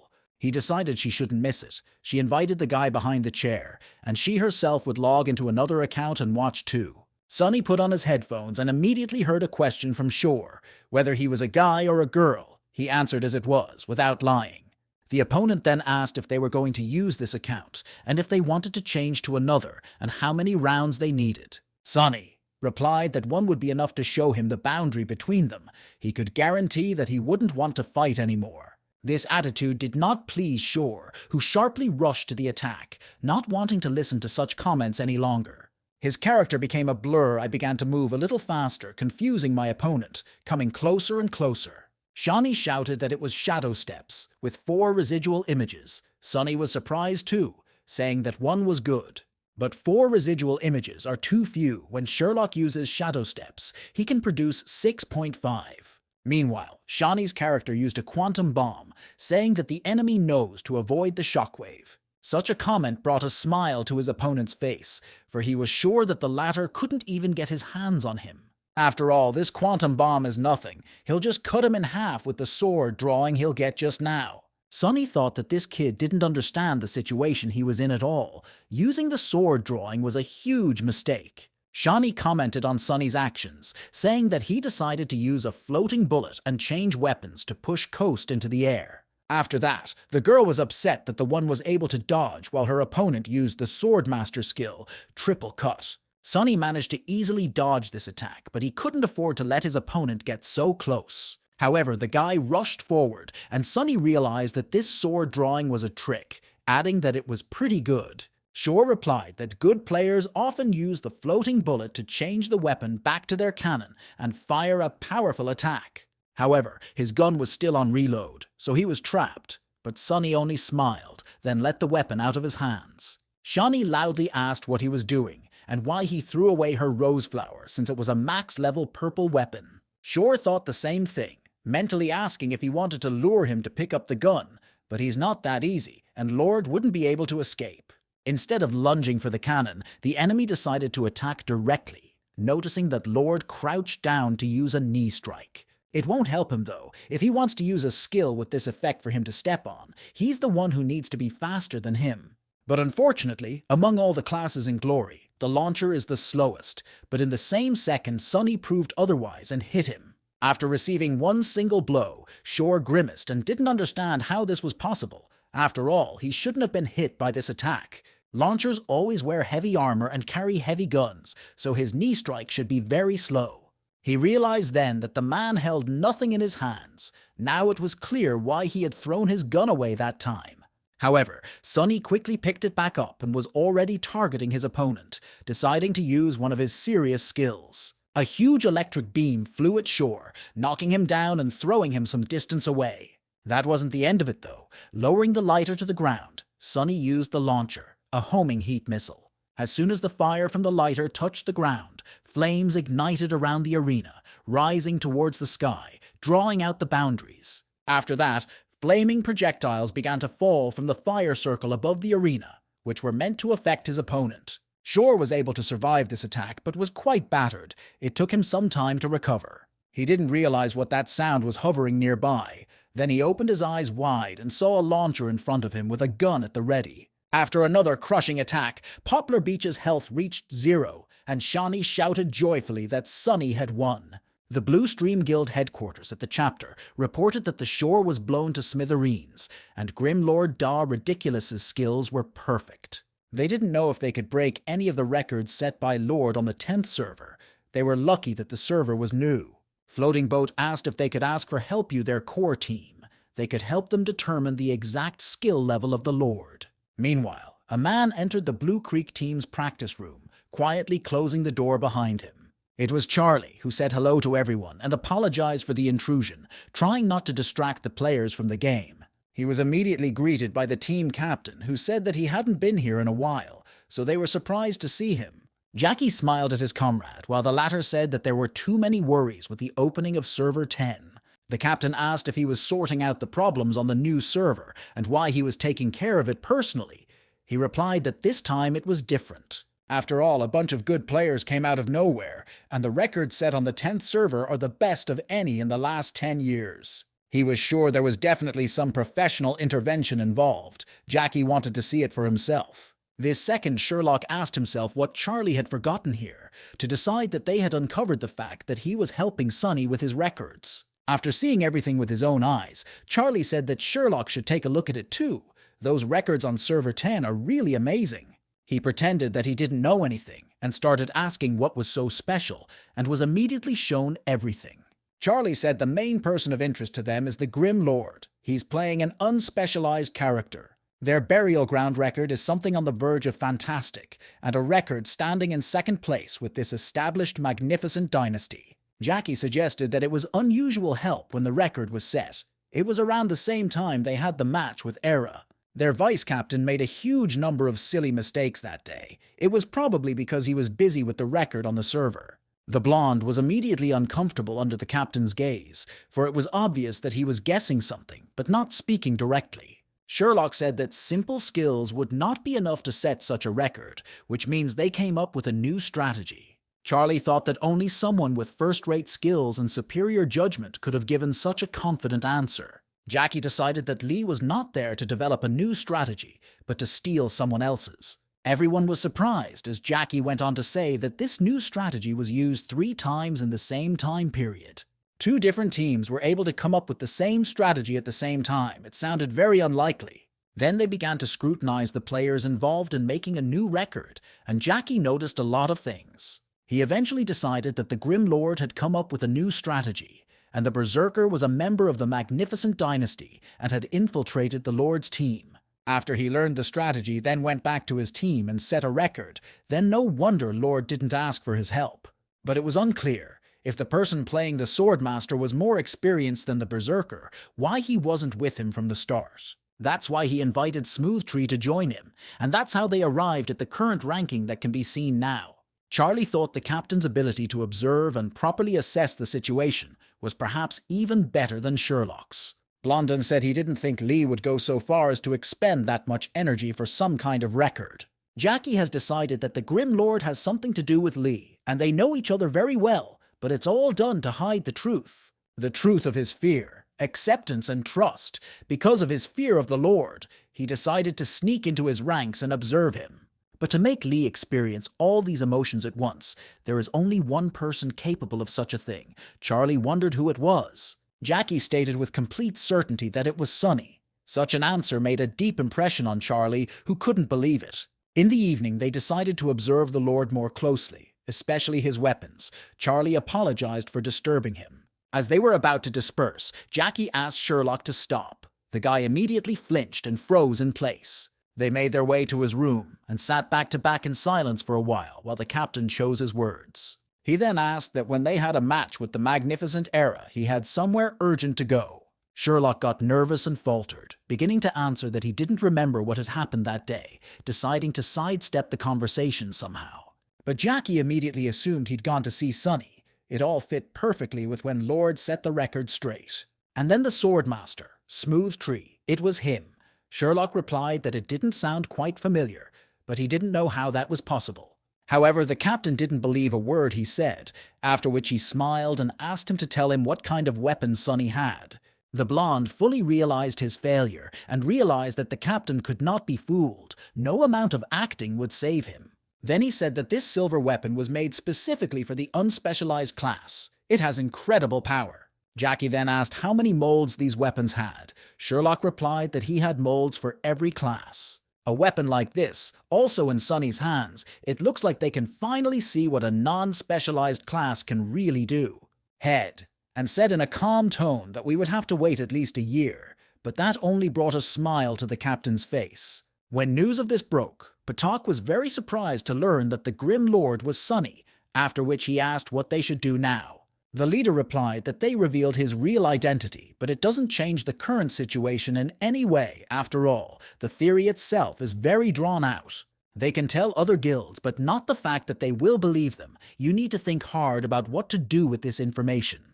We need to find a way to use it. After which he asked Patak to do his best. The latter was surprised that it should be him. The rationale was that everywhere else you server is under his jurisdiction, so everyone believed he could handle it. The others headed for the exit while Patak tried to stop them, told them they couldn't just leave, but the matter was already closed. Simon thought that since they knew who the Grim Lord was, their guild would no longer obstruct him, but only observe him. Only now did he realize that he had been chatting with the legendary Sunny all this time. Then he wondered if the latter would give him his autograph. Meanwhile, on the second floor of the internet cafe, Shawnee was screaming that it was all because of him, because now she can't play at all because of the invitations. Sunny offered her some soup, told her she couldn't put all the blame on him because his opponent was too weak. The girl took the hint, and so she shouted for him to go away. The guy ran out of the cafe, thinking it was worth running away for a while. At 11 p.m., he went back in. The guy asked Tina if the boss had calmed down. She said she was angry but still worried about him. The girl said that it was the night shift, so she put the guy standing in the administrator's office and went to the hall herself, saying that they would see each other in the dungeon. The second Sunny started getting messages from Sherlock, who was in the bathhouse writing about being exposed. He also wrote that their captain found out about everything. Sunny replied that he was very smart, but it was a shame he had disabled arms. Sherlock was shocked by this message because Jackie was standing right behind him and reading these messages. He was afraid that he would get angry. However, the captain only smiled and said that Lord was right. His hands were indeed disabled, but that wasn't the most important thing right now.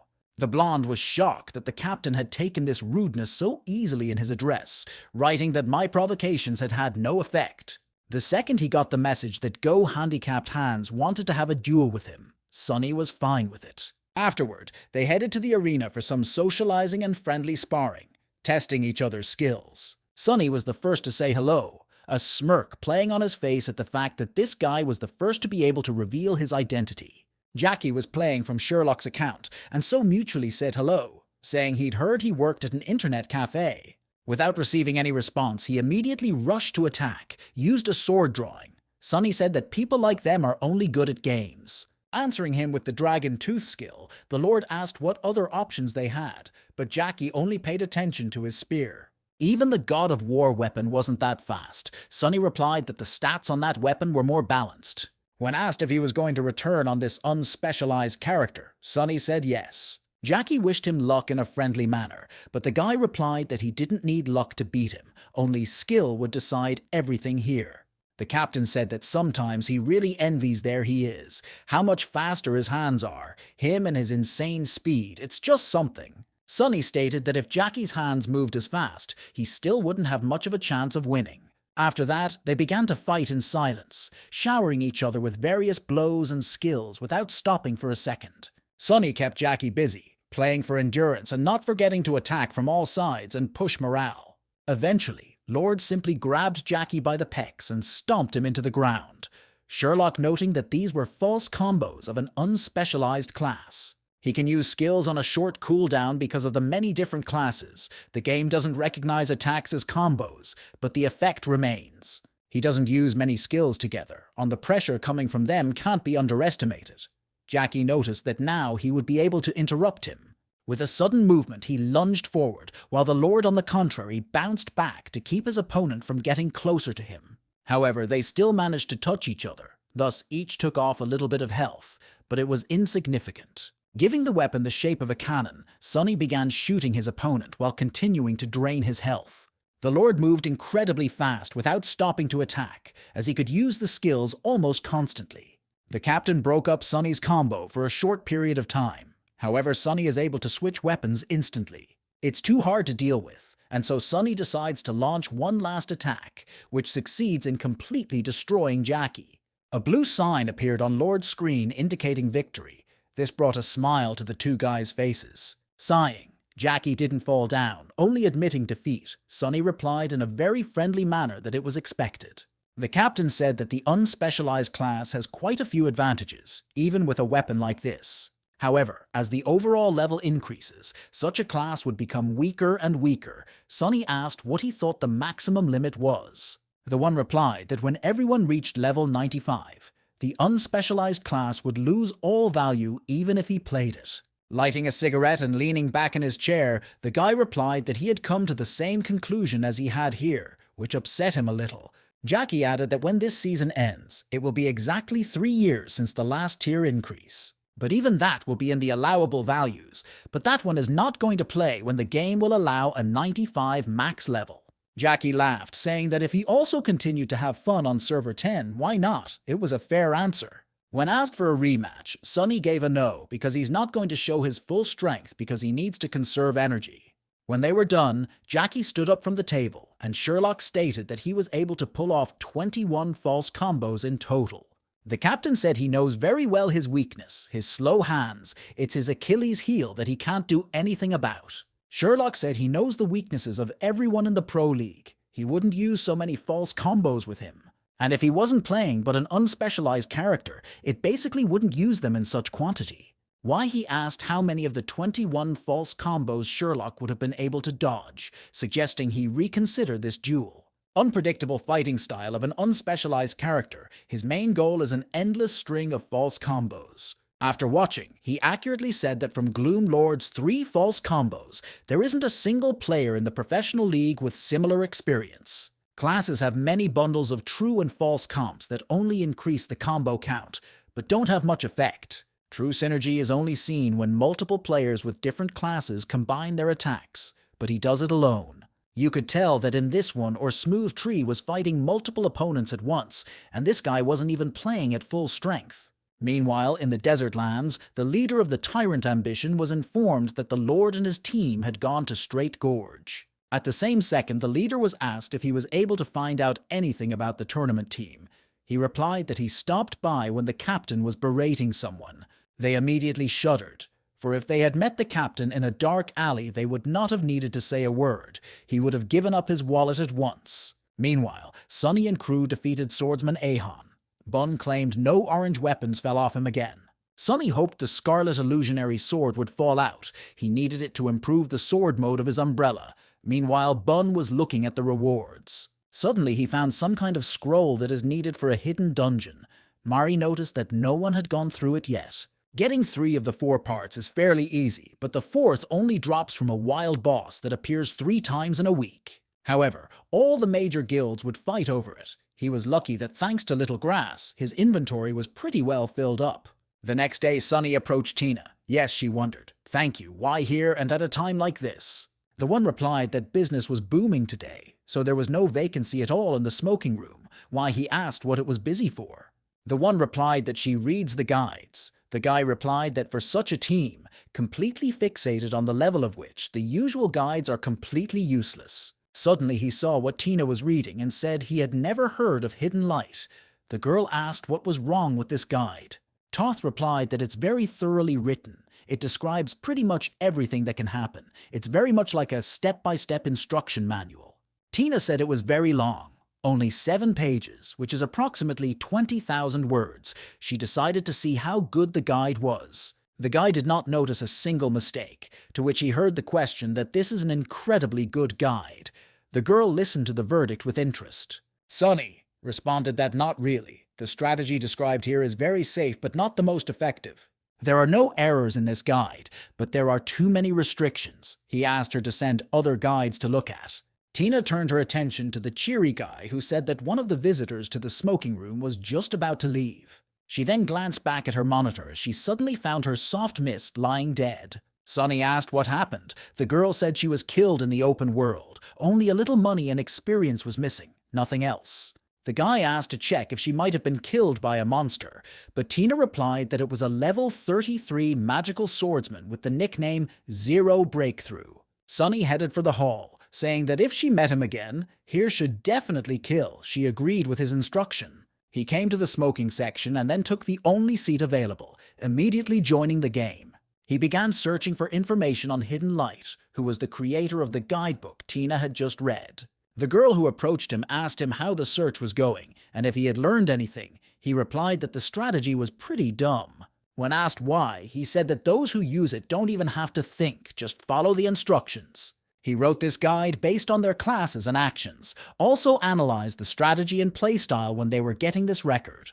However, he has some mistakes and ignorance about weapons. It's pretty hard to get luxury gear at this stage, but he ignores it.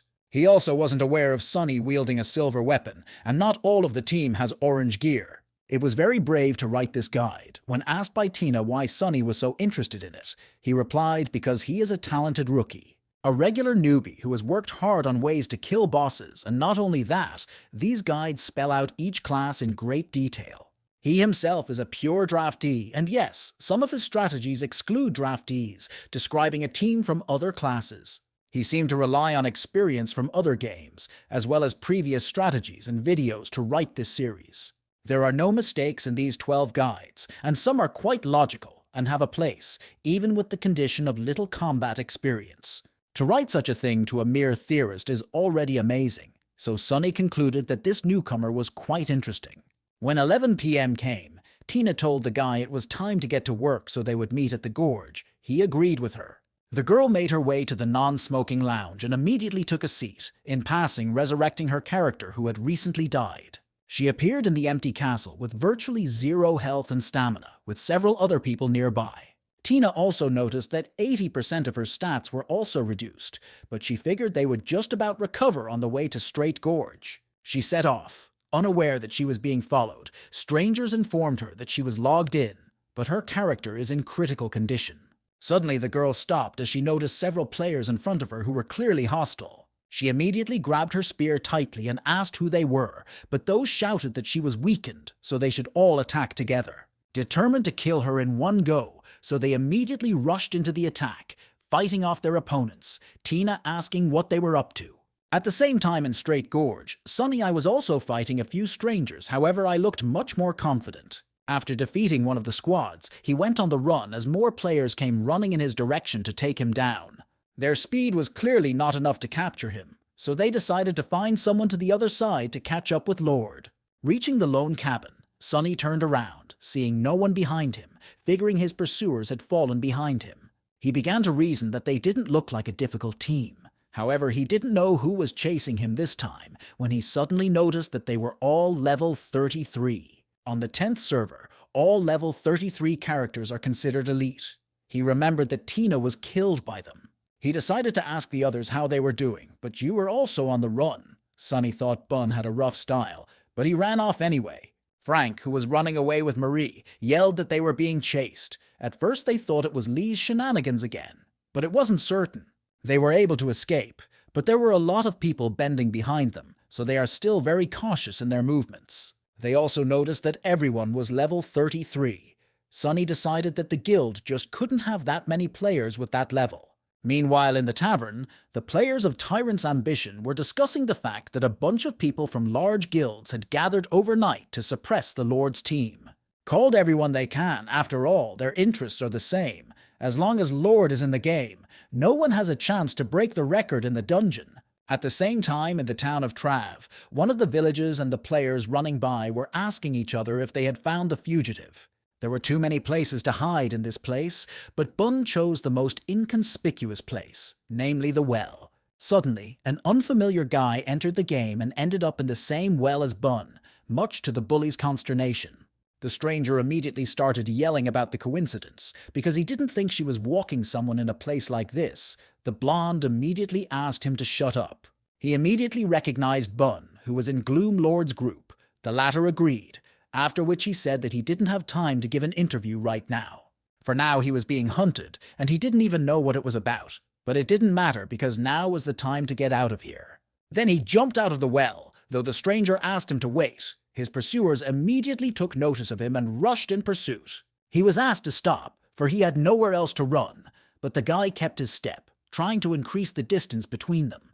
They shouted that they would catch up with him anyway, but he didn't listen to them, quickly deciding which way to turn to get away. Behind him, he heard a voice directing him to his left. He thoughtlessly complied, then heard a new order to jump out the window. Bun couldn't see the nearest window, but the summoner running behind her shouted that she was ahead.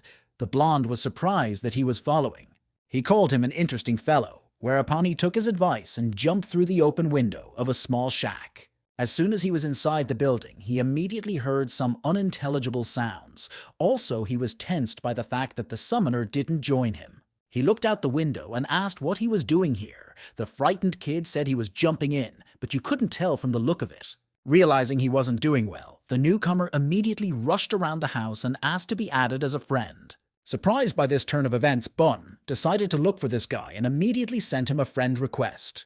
However, the one had gotten there faster, and so the blonde noticed that Hidden Light was the first to send him a request, which he immediately accepted. The rookie then texted him to get out the door in 8 seconds. Bun obeyed and started counting down. As soon as he looked out from behind the door, he spotted the summoner running past, surprised that he had gotten to him second to second.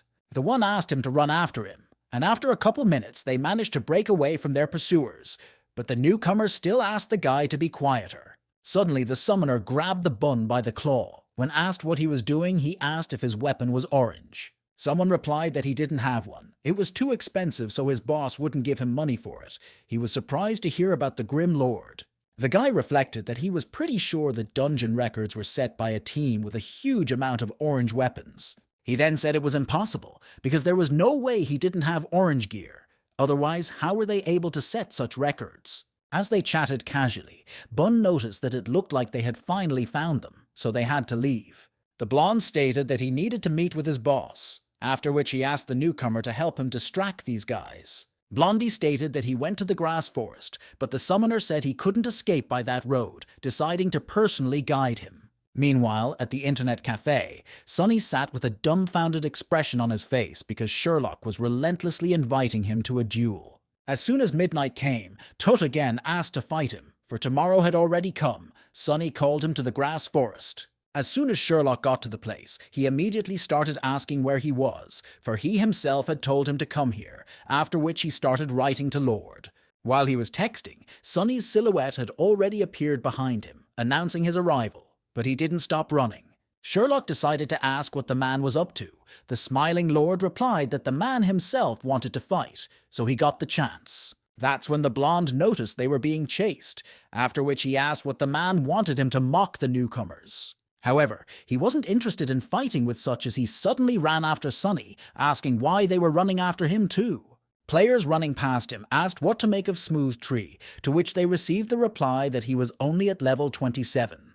They continued to run after the Grim Lord, saying they wouldn't waste their time with this garbage. This really ticked Sherlock off. Literally jumping out of his headphones, he shouted loudly into the voice chat, determined to find out who it was there calling him trash. He ran then the man who called him names against his stopping to show who really was trash. Sherlock literally screamed insults and provocations, running after those chasing the Grim Lord, hoping to snag at least one. One of them slowed down, said Sherlock was annoying, told him to shut up, and the guy realized he was the one who'd called him garbage. He then noticed that he was the same sword master, but still very different, for he was rushing somewhere straight to his death. His hands slid frantically across the keyboard, typing that maybe this guy was one of those high-level vegetables. His interlocutor stared dumbfounded and angry at the fellow who did not skimp on expressions and provocations. Such a statement caused a storm of negative emotions in his interlocutor,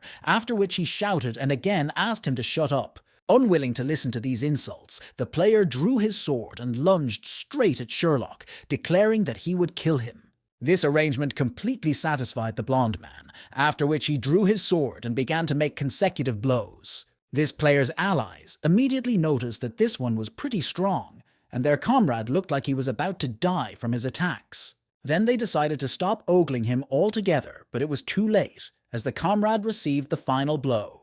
The players who approached immediately noticed that their ally was already dead, so they froze for a second, unsure of what to do next. Then they concluded that he might be strong, but he was only level 27, so it wasn't worth wasting their time on him. The others agreed. Sherlock reflected that to kill that vegetable, he needed to spend 70% of his entire mana. A difference of 6 levels felt strongly. He didn't have any food to recover from as suddenly someone landed next to him, and Sherlock asked how he got back in. Instead of answering the question, Sonny said that he had some potions and food so that he could restore enough mana. Sherlock stated that now he had to help him beat the great sword out of them because his weapons were just disgusting. Just as suddenly they noticed that the pursuers were running away again, and the Lord said that he could handle everything himself. He then began to run away, while the blonde watched the passing players who paid no attention to him. That was when he noticed a player with an impact sword, a 25th level orange weapon, so he ran after him. He started pouring a ton of information at him, which annoyed the guy more and more with each passing second. Sherlock offered to swap weapons with him, but the man asked him to shut up, asking how he could possibly have a level 30 sword. The blonde didn't back down, however, and asked why he was running instead of turning to face him and fight. The guy replied that he didn't have time for that, but Sherlock replied that it wasn't up to him anymore, after which he used a triple cut. It was enough for the stalker to drop his sword, which the blonde man immediately reached for, wanting to take it for himself. He then stated that it was lucky to get orange weapons by killing some dude, before adding that he hadn't played like that in a while. After finishing his conversation partner, he said he would borrow it for a while and would return as soon as he played. Well, that sounded like a lie. After that, he found out Lord's coordinates and decided to bet with him who would kill more pursuers. The guy said that the guy had already lost. Upon reaching Sunny, the blonde stated that it was a great area, after which they would be able to separate from the main group. Then began running between the trees, catching up with his sword any player who decided to hide or run away. All of his attacks were accompanied by belligerent comments, and his opponents fell one after another, unable to resist him. Those who managed to hide said that they don't even try to hide from them. Even on the contrary, it looks like they are hunting themselves. Their leader, the lone Sip, stated that they had already lost 10, and he was sure none of them would say they were weaklings. The Lord is using the terrain to cut them out one by one. Now he's been joined by another man. They can no longer act as before. They had to divide into squads and act as a single organism. They had to try to maintain close communication between the squads. Hearing their plan, Sherlock in the same informed Sunny that they had changed their strategy. The latter replied that they didn't have one anyway, but they did. But even if they act together, that doesn't mean they'll handle one group before another group pulls up. Sherlock began to describe the first group he came across. If they attacked, they would only have one team to go to. Sunny realized that he wanted to attack the weaker ones first. They might not kill them all, but they could take a couple without a problem. As soon as Sherlock texted him his coordinates, Lord immediately arrived on the scene, and they attacked the first group, waiting for the second group to arrive. But it had been much longer than that. Then Sunny realized that this was a trap position they had been so easily driven into. The players standing on the sidelines asked if they would help them, as Tyrant's Ambition group had already lost 2 players. Lone Sip stated that let them die. They couldn't surround them unless they let them dabble some more. It was obvious that they would attack the weakest defending squad. He had specifically ordered the remaining players to stand back and wait. That would leave them 18 versus 2. No matter how strong they are, they will not be able to overcome their numerical superiority. However, if they don't take their positions right now, Tyrant's Ambition will die for nothing, shouting that they are in place. One of the players asked Sip why he wasn't doing anything about it. The player replied that when they reach the positions, let them move towards the goal. He then checked to make sure the other 4 groups were already in place, before loudly ordering everyone to go on the attack. Lord and Sherlock were surrounded on all sides by several groups of players, but stood still with no intention of defending themselves. Everyone immediately stopped and asked what was going on as they suddenly noticed the players of Lord's team jumping out from behind the trees. Sunny stated they were surrounded. Now I had nowhere to run. It was a trap within a trap that worked flawlessly. The battle now took on a completely different situation, as the two were joined by more strong players. Suddenly, Bun felt a shot in the back, noticing the leader of this entire group, but withstood his attack. In response, he hit him with a brick, after which he asked the rookie what he was doing and how he could trust him with his back if he was doing this to him. With that, he turned to the Lord, saying that he was a friend he met at the bottom of the well. Thanks to him, he was able to get here. Looking at the newcomer, Sunny figured he didn't know what button was on what button yet. He was probably looking at his keyboard right now.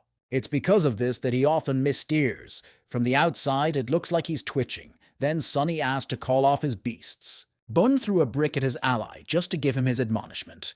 He's sure it will be useful to him for the rest of his life. Hidden Light immediately recognized the Grim Lord. The latter said he had read his guide just recently. The newcomer was immediately curious about his opinion. Sunny responded that everything was written quite nicely and very detailed. There were no errors, however. They are very impractical. Such complex, careful strategies, no player would be able to put them into practice.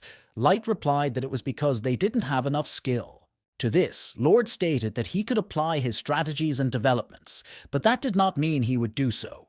When asked why, he said that just by the fact that he can do them, someone who can execute his strategy can execute others. And then why would such a person follow exclusively his complex strategy? Hearing this made the newcomer wonder. Sunny said that detailed manuals are only needed for people who don't know how to kill a boss on their own. He wrote the guide for those who don't need it at all, adding that this is the best example of impracticality. But also, Lord said that such aids would not be suitable for an idiot. It would be too complicated for them. The newcomer said they were headless anyway. Then Sunny was asked to say if he wanted to write really cool guides for strong players that they could use. Light immediately perked up and gave an affirmative answer, the Lord urging him to come with him to explore the dungeons. Such an offer surprised the guy, but in order to get a record in the dungeon, you need to be in the place where it is most needed. Sunny said that the second boss of the graveyard dungeon can be trapped where the rift is, so he can get stuck there. The newcomer then asked how many orange weapons they had on their team. Lord replied 1.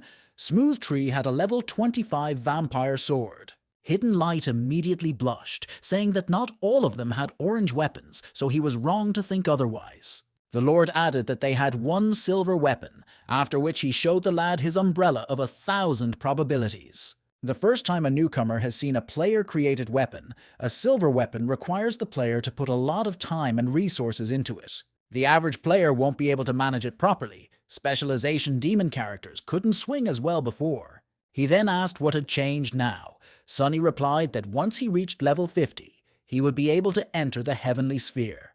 The Lord pointed out that he might be a summoner, but he shouldn't summon everyone in a row. He should start with 2 to begin with. Light knew that summoners could send their creatures after a target. It was done with a tag. That way he could help.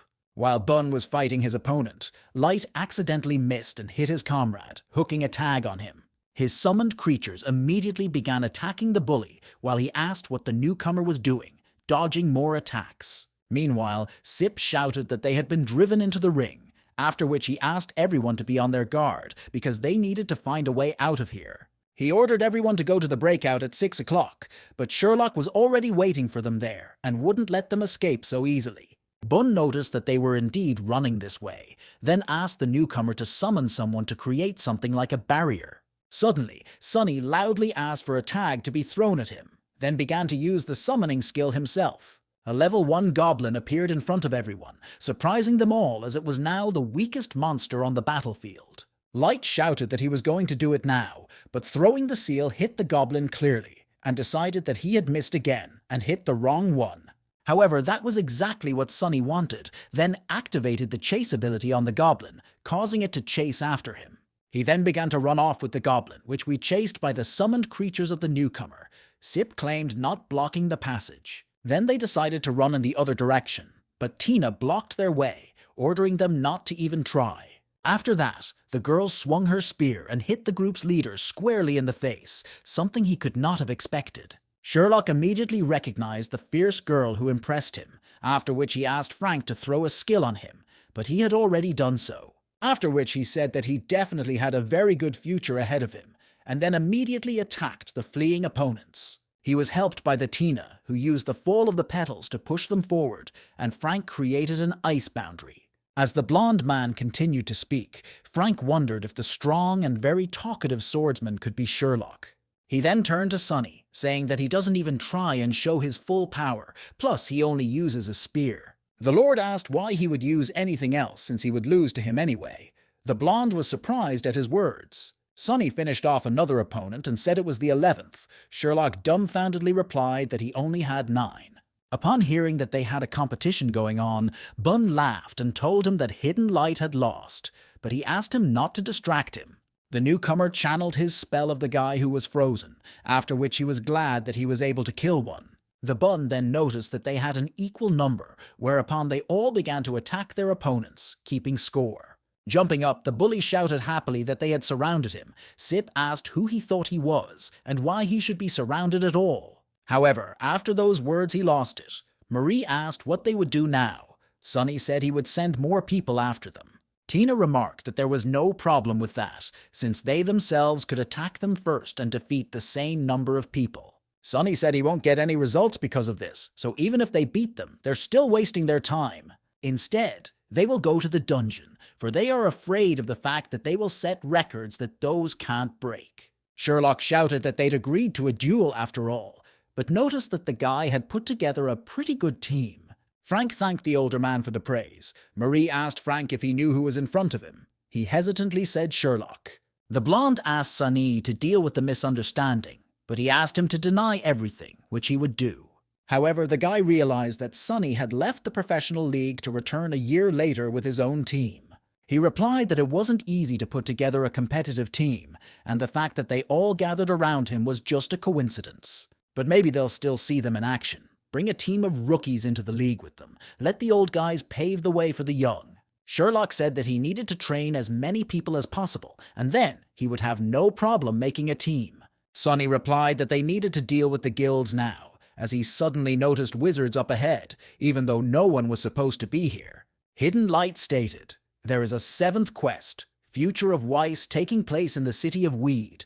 You need to go to the abandoned mill that is on the edge of the gorge. After, you have to go back to the forest to compare the tree bark, so there will be players going from the mill into the forest here." Surprised, Sunny and Sherlock simultaneously thought that this was a minor detail, and only this newcomer could remember something like this. Suddenly, the blonde drew his sword and began to attack Lord, wanting to fight him again. The latter fought back with his umbrella and asked him to be quiet. Sunny then invited the newcomer to the dungeon to set a new record, but he refused, for they had seen him in action. Everyone was well aware that he would be of no use, so they wished him luck. Hopefully he could write a good manual. When Hidden Light teleported away, Sunny smiled and announced that they could now go to Straight Gorge for a new record. Meanwhile, in the grass forest, a shout was heard from the head, asking that they had killed all the players. In response to this, Lone Sip chose to remain silent. He grinned, he thought. Sunny's in a goddamn internet cafe, but still keeps pestering him. If it wasn't for him, he'd be a pro by now. Cold Knight stated that he had just received word that Lord and crew were headed to Straight Gorge with the goal of breaking the record. Sip cried out that they must stop them. If they didn't do it now, they wouldn't be able to catch up with them later. The decision was unanimous. Meanwhile, Sunny was already fighting the scorpions, preventing them from attacking and straining him in any way. He then said that because of the mistake at the beginning, they lost too much time, so going in will definitely not be able to break the record. Suddenly, he turned his attention to Tina and Bun, who were fighting without much enthusiasm, and fighting while practically standing still. Sunny wasted no time rushing forward and quickly killed the scorpion the girl was fighting, asking if they thought it was boring. Tina glanced dejectedly at her comrade, replying that they were really bored because those monsters were very weak. Sunny decided to cheer up his team and asked Bun to sing them some song. He agreed, however the girls were against it. The Lord admitted that dungeon sweeping could be boring, but if they wanted to get better, they needed to do it from time to time. Fighting monsters and clearing dungeons is pretty simple, but giving it your full attention will improve their abilities several times over. The boy thought of using a new method of training for him and Bun. The bully was immediately interested. They can try to always hit their target in the same place. They will have no choice but to be more accurate.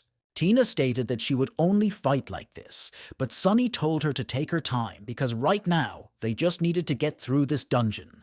However, he hesitated and said that even now they too could do similar training and only hit in the head. Though Tina has high speed, she hesitates too much, but when she has to do something that requires precision, her speed drops a lot. Sunny asked her not to be afraid to make mistakes when doing things at high speed. You can slow down a bit for accuracy. And after going through the dungeon, they headed towards the portal to get out. There were already several players in front of the portal entrance. As they stepped out into the open world, Sunny froze for a second when he saw a group of people from a familiar guild in front of him. The first to catch his eye was Tyrant Ambition's healer, Endless Night, who had no time to notice the Lord and his group. His team didn't have time to react before Sunny snapped out of his seat, rushing towards the healer and attacking him with a smile on his face. The guild guy also didn't expect the sudden attack, but on an instinctive level he managed to bounce away, dodging the Lord's spear. His speed was clearly not enough, however, as Sunny caught up to him very quickly, hitting him with a knee straight to the side, doing significant damage. He then transformed his umbrella into a cannon, beginning to shoot the healer without stopping to deal health-draining damage. His opponent attempted to answer him by preparing spells, but his actions were immediately interrupted by a blow to the chin. Marie came to the Lord's aid and attacked the healer with a cannon, asking what was going on, while Tyrant's Ambition team watched on. One of the players asked the allies what they were just standing for, whereupon they attempted to attack the Lord, but all fell at his hand. When asked by Tina who it was, Sunny replied that they were players from Tyrant's Ambition who had recently hunted them down. Outside the Straight Gorge, Knight looked dumbfounded at the team's vitals, realizing who they had managed to stumble upon there. He was immediately asked what had happened. He nervously began to turn his head and tried to make up an excuse, but nothing came to mind. He couldn't afford for the other guild to know that his first team had been killed. It was impossible for them to be the only ones to receive such a large amount of damage. He was asked to stick to the plan. They would send more of her to watch all 50 entrances to the dungeon. They would ambush her after finding out where Lord was. Inside the Straight Gorge, one of the teams looked dumbfounded at the other players after realizing that those players had been destroyed in the blink of an eye. Tina turned to them and asked if anyone else would try, but the players' response was to be scared and run away. Suddenly a portal opened and players started coming out of it. The girl asked if they had come to kill them, to which Sunny replied that they would soon find out. Then the guy decided that it was time to leave the dungeon, because if they started at 12 o'clock, it would have already finished the third run. Before leaving, however, you have to send word to the people who were not very polite to them, but no one realized anything. They were wondering if he wanted to send topics to the elite groups that the big teams went here. Without explaining anything, the Lord asked everyone to go down to a small recess, saying that there were a lot of guild leaders on his friends list.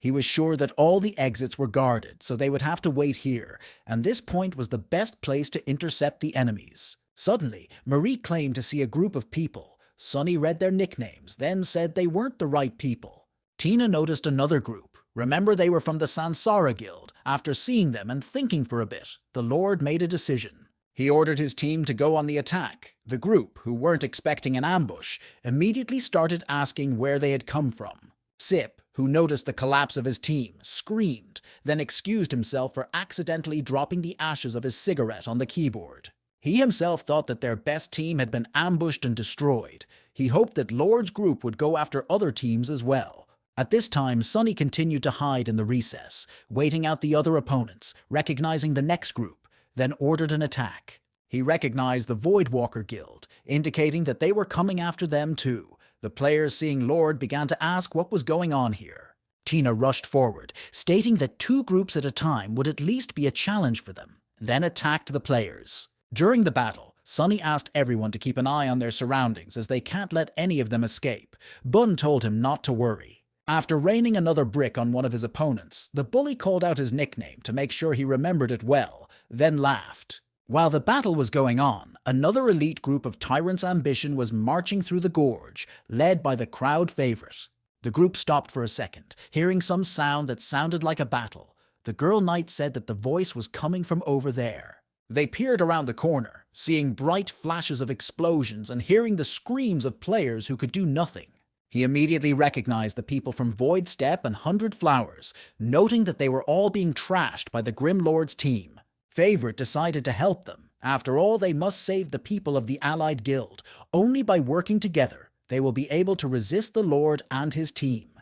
Without waiting for his allies to act, he was the first to rush into battle, swinging his staff and creating a fire spell. Sunny hadn't had time to notice him yet, as he was fighting another player, hitting him pretty hard with his spear. It was enough to bring his health down to 0. The crowd favorite said out loud that he was the very real devil. He immediately relayed the coordinates to his men, and Sunny spotted a group of Tyrant Ambition. Mari also stated that they were already here.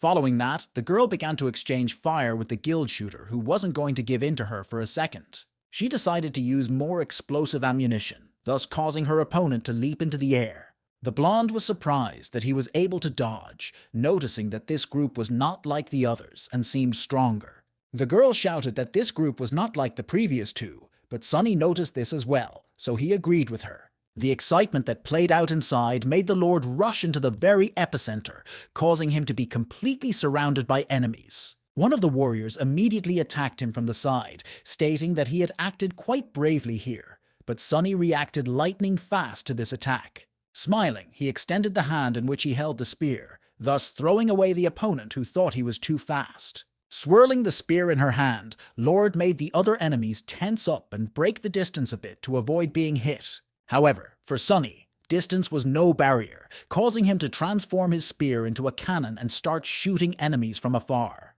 Explosions began to erupt all around the perimeter, thus lowering the health of the Tyrant's Ambition players who had no way to defend themselves. The fact that he was about to be attacked from behind did not escape Sunny, and then he simply threw a grenade without even looking at his opponent. The girl could not expect that he would notice her, so she could not dodge the grenade, and as a result, she was defeated. The minion thought in shock that his skill in battles against players was even more terrifying than his skill in mopping up dungeons. However, such a picture could not completely destroy his fighting spirit, causing the wizard to begin to create a flame spell again. However, his panic was so strong that he missed with his attack while the Lord stood still, making no attempt to dodge. The dumbfounded crowd favorite couldn't understand why he wasn't going to attack him, or what he was stalling for. He got his answer a second later when a projectile sent by Marie, who was covering Sunny, flew into his back. He realized he had left his defenses up, but it was too late. Lord was already by his side and said with a smile that it had been a long time since they had seen each other.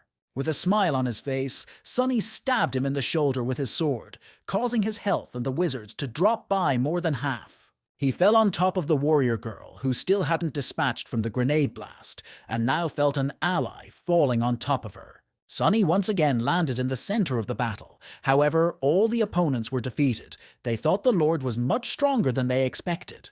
The pet asked everyone to be careful so they could show him all they could do, the second the warrior girl was attacked.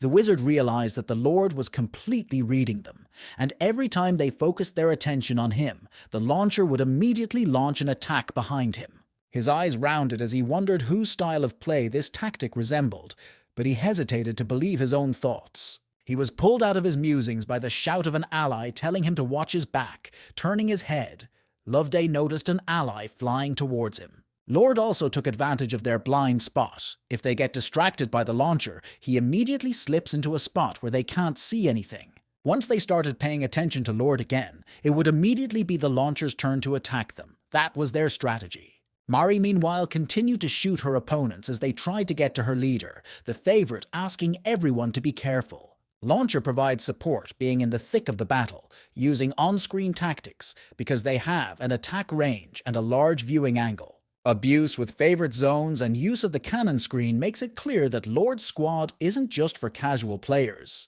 However, it's not a foregone conclusion for them yet. They just need to get rid of the launcher. With these thoughts, Loveday began to cast a spell. Creating 2 spheres, he sent them towards the girl, who immediately aimed them, thus destroying them. The wizard remarked with a smile that they were very precise attacks, however. This time his raging flames would accurately hit the target. As he suddenly began to receive a series of attacks, thinking that he was just about to finish the spell after all, it was unclear how she was able to fire first. Turning his head, the wizard noticed that it was the Grim Lord firing, remembering her that he could use the launcher's abilities. Realizing that he was being shot at from both sides, and there was no way to leave or return, he realized that this was the end. The last thing he saw before he died was Marie's slight smile as she pulled the trigger one last time, releasing the shell. When the attack hit the wizard, he realized that the unspecialized were too strong, and with this tactic, it was something new. His character was immediately revived in Weed City, where there were a few other players who didn't pay much attention to his appearance. However, the Lord's battle didn't end there. He noticed that they had already brought in reinforcements, but they wouldn't be able to fight at this pace indefinitely. They definitely didn't have enough mana for all of them, so they had to figure out an escape route to recover their strength. As he suddenly spotted a group of people who weren't taking part in the attack, Sunny said hello to them, asking if they were coming from the dungeon. Blue Creek's top team, led by Patak, watched in shock as events unfolded, trying to figure out what was going on. A player from the other shouted at him that he was good for nothing, as Lord had only broken records with them a couple times, and now they were afraid of him. With a glance at the Ambition Tyrant player, Patak stated that they were having a tough time on the table, and he thought it even lifted his spirits. He then said it was his birthday, so he wanted to get out of the game early, asking the guys to have fun without him. Shooter immediately started insulting him, but at the same second, Bun ran up to him, throwing a brick at his head and wishing Patak a happy birthday.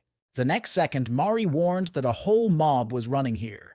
Sunny replied that when they came at them, they would kill them and run away. Once they were done fighting, the guy showed them the way, asking them to stay close to the wall to stay out of the enemy's sight. He also asked them to keep an eye on everyone they came across, because they probably had sentries posted at all 50 entrances. Mary realized that he was trying to lead them down a path where they wouldn't run into anyone, but it wasn't a given that they wouldn't take the predicted route. Sonny said it's not that complicated because there are only 5 entrances in the direction they are going, so they can avoid bad routes. A couple minutes later, other players arrived at the scene of the battle, but they did not catch Lord and his team on the ground. Swallow realized they were too late. Knight wondered just how strong the Lord was, since even the Guildmaster couldn't handle him.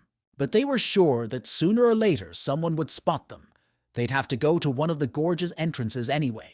We need to notify everyone currently in the pumping area, and those walking around the wasteland to beware of the Grim Lord. At 3 a.m. the players were complaining that they had been standing there for over half an hour, but nothing had happened, plus they were very sleepy. Upon seeing the record alert, Knight noticed that their men were spread out all over the place, but they managed to sneak in and set the record. Sip decided to send his men to defend the dungeon to prevent the Lord from escaping once again. At the same second, Knight received a report that his subordinate had found a wild boss in a rather desolate area of the gorge. It's the middle of the night, and they have relatively high levels. While the others are busy catching the Lord, they can quietly slip away. Meanwhile, Sonny stated that they wouldn't be able to make another run, because after the alert, the players would definitely block all the entrances to the dungeon. Smiling, Mari said that since they wouldn't be going in there anymore, she went. The newcomer also joined her, leaving the game. Sonny asked those left behind to stay focused while pumping and pay attention to their surroundings.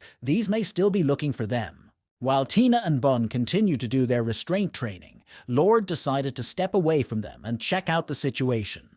Peeking out from behind the cliff, he turned his attention to the wild boss of Straight Gorge, the Alpine Ronin of Sheer Rock. At the same second, his comrades approached him. Sonny asked them to step back, noticing that someone else was watching the boss. He had already been spotted. Most likely a bunch of people would be coming here soon to kill him, when suddenly he spotted Bun, who was scouting the situation. The Lord said they should be careful. This boss's weapon has the swing of a palish and the speed of a katana, but they would still fight him. They decided to steal this boss, and when asked by Tina if they were doing the right thing, Sonny replied with a smile that they were Tyrant Ambition's men. They won't be able to take it themselves, as it will take them at least 3 hours to kill the boss, so they won't have time to kill him. They'll steal it towards the very end. Ambition won't send many people from here either, as some of the players are still around other guilds. When asked what if they did go to a whole bunch of people, Sonny replied that they would just send a message about it to the general chat room. 5 minutes later, they found a secluded spot, because if someone was going to send people here, there was no way they were going this way. However, during this time, no one has come yet. If the people who are supposed to kill the boss never come, then they will remain sitting here bored. As the boss started to leave, Tina asked what kind of place they wanted. Lord I thoughtfully replied that as close to the boss as possible. This is one of the game rules. If they start attacking the boss at the very end, they won't get it, so they need to kill the others besides the boss. Thus, all the credit for killing the boss will go to the group left behind when he dies, so they should be around. They will have to act fast, which means they need to make sure that in addition to the post, they can also kill the other players. But that's where the boss is going, and I'll have somewhere to hide.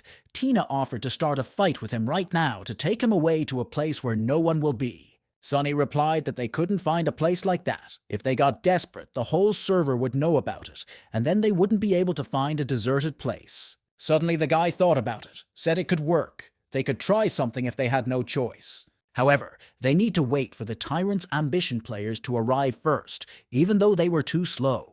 Noticing a group of people, Bun stated that 5 people were coming to see the boss. Sonny menacingly asked him to stop sticking his head out. The girl asked what he had in mind when she saw the smile on his face. He asked as she looked at the general chat room. The coordinates of the wild boss were listed there. Meanwhile, Knight realized in shock that Lord had decided to send this message to the general chat. How suddenly his eyes widened in surprise when he was texted that these coordinates didn't match the location of the boss. Suddenly his comrade asked him not to move, stating that it was an incredible coincidence and the Lord was trying to create chaos to slip away. Knight realized that when Lord realistically could have pulled this stunt, he decided to do it the moment they found the real wild boss. Judging by the amount of time that had passed, if the Lord is really just mopping up the dungeons, then they are already finishing their third run. The guy asked his subordinates to look around the coordinates because if the wild boss was really there, they would do anything to steal it. Inside the gorge, Tina asked if that was his plan. Sunny agreed that he wanted to scare them, and these coordinates point right here. The girl noticed them approaching, then wondered if the opponents would run into them while they were hiding here. The Lord replied that they would definitely go straight ahead, for if they went that way, they might run into others coming out of the dungeon. Trying to avoid people, they would surely return to where the boss came from when they noticed that the players had already started attacking Ronin. This made it easier for them, for they could continue to hide along the left side, for when they moved away, they could move on to another place. They climbed up one of the cliffs before heading towards the battle. Sunny ordered everyone to stick to the left side. They weren't allowed to stick their heads out to be noticed. Tina noticed it was the same group from before. They decided to hang on the edge of the cliff, waiting for a convenient time. Bun asked if he would die if he fell, however that would not happen. Lowering his head and looking down, Sunny noticed other players running towards the coordinates he had discounted. Then they went back upstairs to change their position and get as close to the boss as possible. They watched the players who were still trying to find the wild boss, all the while checking the coordinates hanging in the general chat. Lord and his team decided to discreetly go downstairs to get a better position. Sunny suggested they wait here. It should have taken 6 people half an hour to kill the boss. He also advised the guys to watch something, like an instructional video. After a while, Sunny stated that it was almost time, then asked if everyone had replenished their health and mana, reminding them to check their equipment. He then said that the opponents were very coordinated. They would really have no problem eliminating the boss. And why should I rush? I should just wait for them to finish the fight, and they will destroy them in one fell swoop. You have to kill the players first, and then the boss. They decided to allocate targets, give numbers so they could communicate without letting them know who the next target would be. The next second, the boss went into a rage, Lord and ordered to pay attention to safe places when the boss is attacked. Ronin began to spin around, attacking the nearest players with his huge sword. The warrior girl tried to defend herself but still took damage. She immediately began to be healed by an ally who kept some distance from the boss so that he could have a chance to support his team.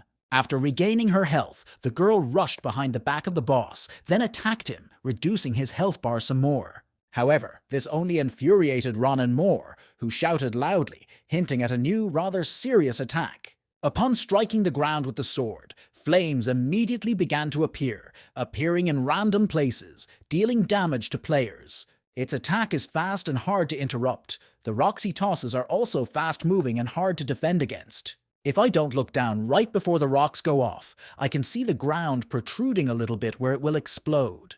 At this time, the crowd favorite ordered to keep it up, because they were almost done. He was glad that the boss was almost dead. His subordinates were in solidarity with his thoughts and therefore also shouted encouraging speeches, rejoicing at the approaching victory. Lord and his team jumped out from behind cover, then decided to attack, Tina on the 2nd, Bun on the 5th. The dazed players raised their heads, not understanding what was going on and where the grim lord who had come out of nowhere had come from. The group of 3 landed right in front of the boss, causing the others to freeze in surprise and retreat one step. The crowd favorite mentally questioned that of all people, places and times the grim lord had come here just now. The appearance of this company was messing up the guild's plans big time. It was also unclear what else the 5th and 2nd they were talking about were. However, while he was thinking about it, the battle began. Turning around, the wizard noticed the lord who was already aiming for his back. He didn't make it back in time. However, the bullet flew past. He immediately realized he wasn't the target. Then there was the question of what he was trying to do. The projectile hit the boss, which took off some health. Grimly, the lord immediately got on the list of those who did damage on the boss. The favorite decided he wanted to steal the boss from them, and at the same time Bun was straightening out Tyrant's ambition healer. The warrior girl noticed that the treatment had been interrupted as a friend noticed the battle mage from last time. She decided to cut Tina in half. With a swing of her sword, she hit the boss, causing her eyes to widen in surprise as she hadn't noticed him approaching. Sunny, in turn, opened his umbrella and made a shield out of it to protect Tina from an attack that could damage her. Meanwhile, their rival casually attacked an ally, asking if he was all right, but the ally was in no hurry to answer. Suddenly he screamed, asking her to watch out, but it was too late. Tina attacked her with her spear right in the chest, throwing her into the air. Bun chased after the healer and shouted that it didn't matter if he killed him or not, he just needed to keep an eye on him. The warrior girl began to drink the potion, thinking that since the healer couldn't heal, she would have to drink potions, no matter how expensive they were. Her health recovered a bit, after which she tried to attack Tina again, but Sunny loudly asked her not to dodge. This surprised the girl, who had been working on getting revenge all this time, and now he was asking an ally not to dodge. Instead, Tina jumped into the air, showing her opponents that she was facing the boss who had already launched an attack in her direction. Swinging his sword, Ronan missed the wave that slammed into the girl, demolishing all the health she had regained with potions. After that, she was immediately approached by the Lord, who attacked her with a spear to the stomach, giving her no chance to dodge. As soon as he bounced aside, the boss grabbed her by the throat and pinned her to the ground, attacking her with his huge katana along with it. To finish her off, Sunny transformed his umbrella into a cannon and aimed it at the girl, giving her one last smile.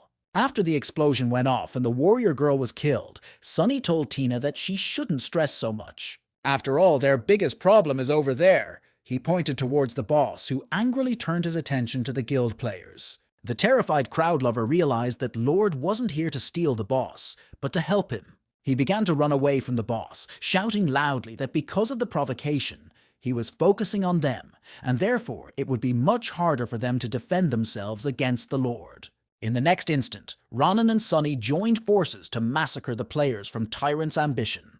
The boss would roll players to the ground, practically finishing them off, while Sunny would deliver the final blow with his cannon, not giving his opponents a chance.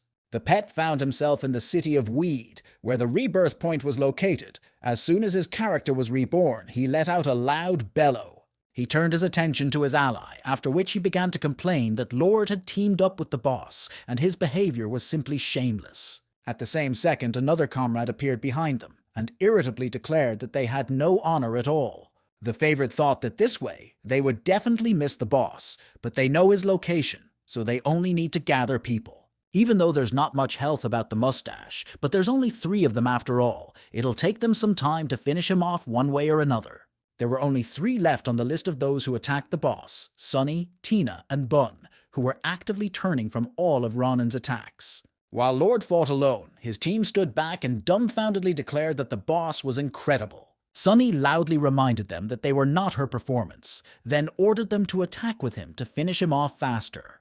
Without thinking long, Tina and Bun attacked the boss at the same time, lifting him into the air to give him as little room to maneuver as possible. Then the girl paired with the Lord used the touch of the flower to push Ronan off to the side of the cliff, disorienting him. However, things went a little off track, causing the boss to land on his feet. Tina yelled that he was going to use an enhanced attack. Pushing off the rock, Ronan rushed forward, but immediately met head-on with Sunny, who couldn't let him counterattack. The Lord decided to use all his techniques to the max, and then attack the boss right in the neck, causing him to hesitate. Surprised, Tina and Bun immediately recognized the assassin technique their leader had used. Sunny asked again why they were just standing there. They immediately came to their senses, and then they all began to attack Ronan together, slowly but surely reducing his health bar. At that second, the guild leaders looked dumbfounded at the alert that congratulated the Grim Lord and his team on their victory over Ronan. Favorite thought that most of the fallen players were because of the guild, and the boss they stole had to be theirs too. Sip and other players wondered where Cleansing Mist and 1 Inch of Ashes were, to which they received the answer that they were offline. We need to hurry up and call off all the people they have set up at the entrances to the dungeon. They will set a trap for the Lord. They won't let him leave the gorge so easily. They won't leave them this time, not unless they learn to fly. Suddenly, Knight shouted that the Grim Lord was out. His comrade shouted back that he had no shame or conscience. In the end, they never accomplished anything. They don't even know where he was before the shutdown, so they can't wait for him either. One had to guard the entrance to the gorge. One must not panic. At least they might try to visualize his movements. At this time, the happy internet cafe Sunny pulled a cigarette out of his pack, lazily peering at the monitor screen. From the boss, he is fulfilled with an amber crystal, a very useful item for the umbrella. It was luck to knock it out the first time. Right now he's the only one of his kind on server 10, and there won't be many more of them coming out within a year. Also now they have 1 purple weapon, 2 blue gear, and 2 rock breath. If you sell them, you can get a lot. At noon that same day, in the dining room of Tyranny, the players looked at the doorway with surprise at the man who had arrived. Everyone wondered why the head was here at this time of day, at which time Jin stood with a tray in his hands. He walked over to the table where the vice captain was sitting, asking him if he could sit down. He nodded affirmatively. Tyranny's vice captain Mike continued chewing rice, not bothering to be the first to start a conversation, deciding to eat his lunch first. Jin immediately turned to him, wanting to discuss something with him, but the man stopped him, suggesting he eat first. When the vice captain set aside his third plate, Jin thought he was done, then tried to restart the conversation. However, it was a false start. I took a bowl of soup and began to eat silently, not reacting to the words of a comrade. Once he was done, he asked what he wanted to talk about here. Jin replied that it was about the game. After hearing this, the vice captain began to summarize about a player with no specialization and a weapon that could change its form. Jin noticed that the vice captain was more concerned with his tactics after all. Unless you count Sunny, he's one of the remaining master tacticians. The other 2 are still in league play, but this grim lord is also very cunning and resorts to some interesting tactics. Mike asked him for an account he could lend him to take a look at it. He immediately agreed. He decided to visit him in the afternoon, even though he had a practice scheduled at that time. But for the sake of it, the guy would ask for the day off. As soon as it was 2 p.m., Mike was all set. He had brought his keyboard and mouse, and yes, he looks very serious. Jin noticed that Lord still hadn't returned, even though he'd gotten out of the game back in Straight Gorge yesterday, but he still hadn't returned. Taking the healer's account, the vice captain logged into the game and asked his comrade to calm down, for they would just wait for him here. They continuously watched the Lord's appearance as they suddenly noticed that he had entered the game, which meant they had a chance to catch him.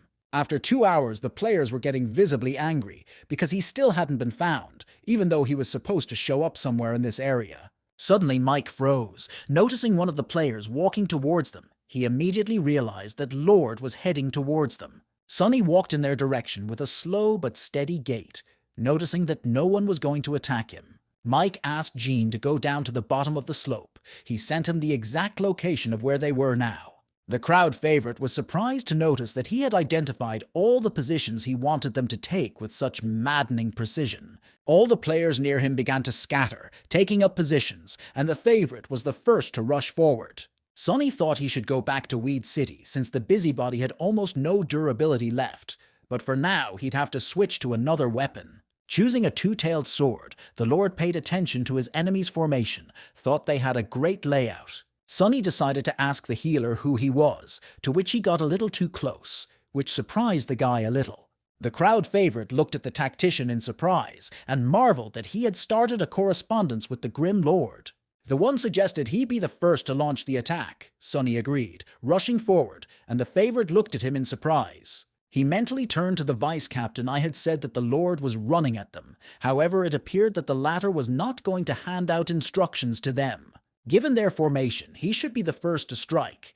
But does the vice captain see no need to give any instructions? Mike was only naming a player's specialty, and Loveday didn't understand what he was thinking so much, since he was now half a step behind everyone else. However, he still tried to stop the Lord by aiming a spell at him. It worked, and he began to dodge. The pet was surprised that he could have dodged those 2 lie on her in a multitude of ways, but chose the fastest and riskiest option. Plus, it required great skill. The second Mike ordered the gunner to begin his attack. Holding his pistols, he fired relentlessly toward Lord, but he dodged every bullet. Bo decided to shorten the distance a bit to make it easier to hit. However, it didn't help. Lord was too fast. The pet cried out loudly, but it was too late. The 3 shuriken that Sunny had sent were already fiddling with the shooter's body. At the same second, a warrior entered the battle and ran at his opponent, and Lord had already prepared 2 swords. With maximum acceleration, the warrior was able to catch up to his opponent and hit him in the shoulder. He rejoiced at his small victory. He was immediately asked what he was rejoicing about, the warrior meanwhile asking the Lord to taste his eagle seal. After he executed his ability, he realized that instead of Sunny, He had attacked a shadow clone that he had managed to summon very quickly. The Lord, who was keeping some distance away, used a spell, after which darkness rained down on the warrior. Sideways, Sunny noticed the warrior girl quietly sneaking up on him, wanting to avenge her past defeat. She quickly drew her sword from its sheath and swung it towards her enemy, but the Lord was able to bounce aside in time. Sunny's eyes widened as he realized that he had managed to let slip and fall into the trap of the sacred fire after all. His opponents immediately rejoiced, declaring that now he was definitely finished and they could finally defeat him. Sacred Fire is an ability that deals periodic damage, the effect of which lasts for 10 seconds. However, damage is not the most important part of Holy Fire. The most important part is that Holy Fire grants silence for 3 seconds. Anyone burned by Holy Fire cannot use the spell for 3 seconds, meaning the Lord will be vulnerable. As Mike finished reading the spell, he asked all of his allies to prepare for a general attack. Using the move, Sunny quickly bounced back, thinking that he couldn't predict where this healer would use the sacred fire once more. Damage isn't too terrible for him, but being immolated for 3 seconds, that's definitely not something to mess around with. The crowd favorite wasted no time, and with a smile on his face began to cast a flaming spell, eager to catch up with the Lord. The fire beam immediately caught up with Sunny, who followed immediately after the holy fire as if it were one. The Grim Lord was surprised to notice that they were so carefully thinking out their every move. It seemed these guys had figured out his tactics. This holy fire was very even. The Grim Lord wouldn't be able to use his abilities for 5-6 seconds. It was a great chance to kill him, so all the players immediately rushed forward, wanting to avenge his past deeds. Mike wondered why he didn't use air fire. With it, he could get off the ground to wait out the effects of the holy fire. Air fire is a basic attack that is not affected by silence. Non-specialized can also use it. At the same time, the gunner was trying to shorten his distance with Lord to make it easier for him to deal damage from his guns. Suddenly, he was caught in a trap that came right out of the ground. The trap was able to completely immobilize the shooter. But he didn't understand when the Lord had had time to place it, for they had kept their eyes on him from the moment he appeared. Then it came to him that he did it the moment he dodged his bullets. The same second he heard a rumble next to him. The warrior who was about to do the same was also caught in a trap from which he tried unsuccessfully to escape. The gunner thought in shock that while Lord rolled around on the ground, dodging his pulse, he had managed to set not 1, but 2 whole traps. It was definitely his plan B, which worked just fine, giving him time to shake off the effects of the holy fire. If it wasn't for those traps, he wouldn't even have a chance to escape, yet the gunman tried to attack him at range. Sunny reacted instantly, throwing one of the swords in his direction. The blade began to accelerate ever faster. The trapped guy was a little slow to react, causing him to collapse to the ground with force, temporarily disoriented. The warrior, who still hadn't gotten out of the snare, watched the Lord with anger as he waited for the effect to wear off. Seconds later, Sunny declared that the stillness from the sacred fire was over, and therefore there was nothing more to worry about. While ripping his leg out of the snare, the warrior lunged at his opponent with his fists, hopefully catching him off guard. However, the Lord was also prepared for such an action, so his face continued to remain calm and cool. After the warrior launched a series of attacks, the Lord swung his swords twice and was at his back, inflicting several wounds. Breathing heavily, the enemy turned his head and asked loudly how he felt about this, but immediately fell silent and froze. His eyes dropped to the sword that was near his throat, though he didn't even notice it happen. Standing behind him, Sunny looked at the guy with a cold and cruel gaze, not even thinking of pitying his opponent. The last thing the warrior felt was the blade sliding down his throat, whereupon he fell to the ground, admitting another defeat. Watching this picture, the crowd favorite mentally wondered what the vice captain was thinking now after seeing this. He realized that he should send them after the Grim Lord, or else he would escape, and then they wouldn't be able to catch him. Not hearing Mike's decision, the loved one decided to take matters into his own hands, realizing there was no choice, then used a touch of the flower. The spell almost reached the Lord, but he managed to dodge just before the collision. Sunny realized he wasn't going to be left alone, so he swung his sword and attacked Loverboy, knocking him away. The jolt was so strong that the wizard tore himself off a small ledge and fell on his back, shrieking loudly. Turning around, Sunny smiled and said it was pretty close. Maybe next time he'd have better luck. He was pretty sure that Mike from Tyranny was playing under the Infinite Night account. Good thing his team didn't consist of pros. He wasn't sure he could pull off something like that with a two-tailed sword if there were more professionals out there. At this time, Mike said he didn't see his weapon transform. Instead, he used a double-tailed sword. The wizard noted that he had been fighting all night after all, and had not had a chance to visit the city, and his weapons had almost no durability left. Mike replied that it makes sense. Meanwhile, the shooter stated that it's a shame, because if it wasn't for those traps, they would have won. The vice captain added that if the gunner's bullets had flown more clustered, he wouldn't have had a chance to set those traps. Attackers like to move at faster speeds, but with their current training, they should stick to a slower pace. This conflict started because of the dungeon records. If it continues like this, both sides will only waste time and energy. So Mike decided to make a deal with him for a 5x5 team fight tonight at the arena. If they won, he wouldn't touch any records. The crowd favorite was surprised that Lord agreed to stop breaking their records. He was fine with that arrangement. As he smoked another cigarette, Sonny noticed that he had received a message in which Infinite Night accepted his terms. The guy smiled, saying that he would start by talking to his team about what time they could all be online together. Mike frowned, suggesting we meet at 9 p.m. That would be in 4 hours and 37 minutes, just enough time to get ready. Sonny began tentatively clacking on the keyboard, saying that maybe this time might be a little short. He knew that Tina and Shawnee had gone out together today, and Frank was usually gone at this time, so he needed to find a replacement for him. However, they still agreed on 9 p.m. Putting his hands behind his head, Sonny made sure it was really Mike. At 8:55 at the Bull City Tavern, Marie asked where everyone was. Sonny replied that Soft Mist had left with her boss, and the rookie wasn't playing at that time. Bun, on the other hand, went to buy himself a weapon. He would be here soon, which meant they still had time to play. However, time was running out. The second Sonny got a text from Mike asking if they were ready. Someone replied that they weren't packed yet. He wanted to reschedule for 12, but was turned down, thinking he was inefficient and that time would be better spent sleeping. Mike decided to reschedule for tomorrow, but Lord stopped him, saying he had someone who could attend. He wrote to Smoothtree, whereupon he agreed, and they traveled together to the Lava Cemetery. There, the strongest team of Tyrant Ambition, led by Mike, who continued to play the healer, was already waiting for them there. There were 3 people, Lord, Marie, and Bun, heading towards them to meet them, who were in quite an elevated mood. At the same second, Sherlock beamed at them, smiling and shouting happily that they wouldn't waste any time. When Mike asked who it was, the favorite, and replied that he had killed many of their people in the grass forest, but he was only level 27.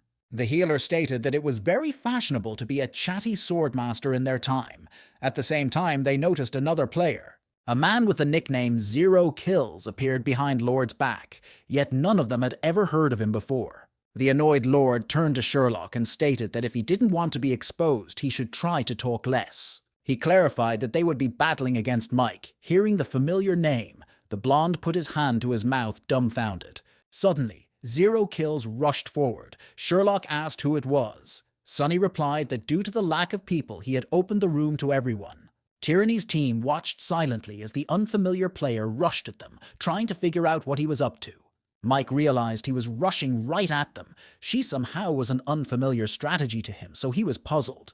In the same second, to the surprise of everyone, the stranger simply fell into the lava, causing shock on the faces of some players. Curing him, Sonny thought about what he knew, that he wouldn't magically meet another professional player. Sherlock told him he was too impatient. The man replied that someone had said he didn't want to waste time.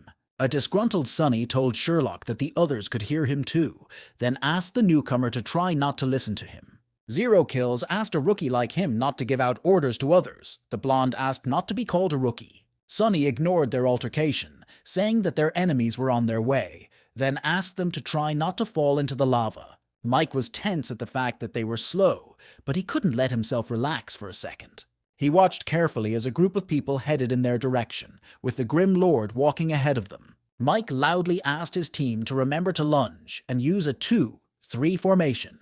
Immediately they accepted his order. Sherlock, I noticed they were changing their formation, Sonny agreed, and asked Marie to get ready. The girl immediately agreed and readied her gun, awaiting the leader's further orders, keeping her eyes on him. The two teams were separated by a huge chasm, at the bottom of which boiled lava that was dangerous for any player. Seconds later, Sonny gave the command to open fire. Mike in turn ordered his men to duck. Mari immediately started firing the cannon, firing several shells at once to make it harder for the enemy to dodge. 3 huge shells rushed at the enemies, after which they all scattered, dodging the explosions. Each of the two teams took their position, waiting for the second step, for their leaders to give the order. Mike thought Lord was pretty good, picked the perfect time to launch his attack. Well, that's just what he expected. The healer only gave the order to go on the attack, after which the warrior girl drew her sword and rushed forward, hopefully slaying her enemies. Sonny transformed his umbrella and began shooting opponents with the cannon,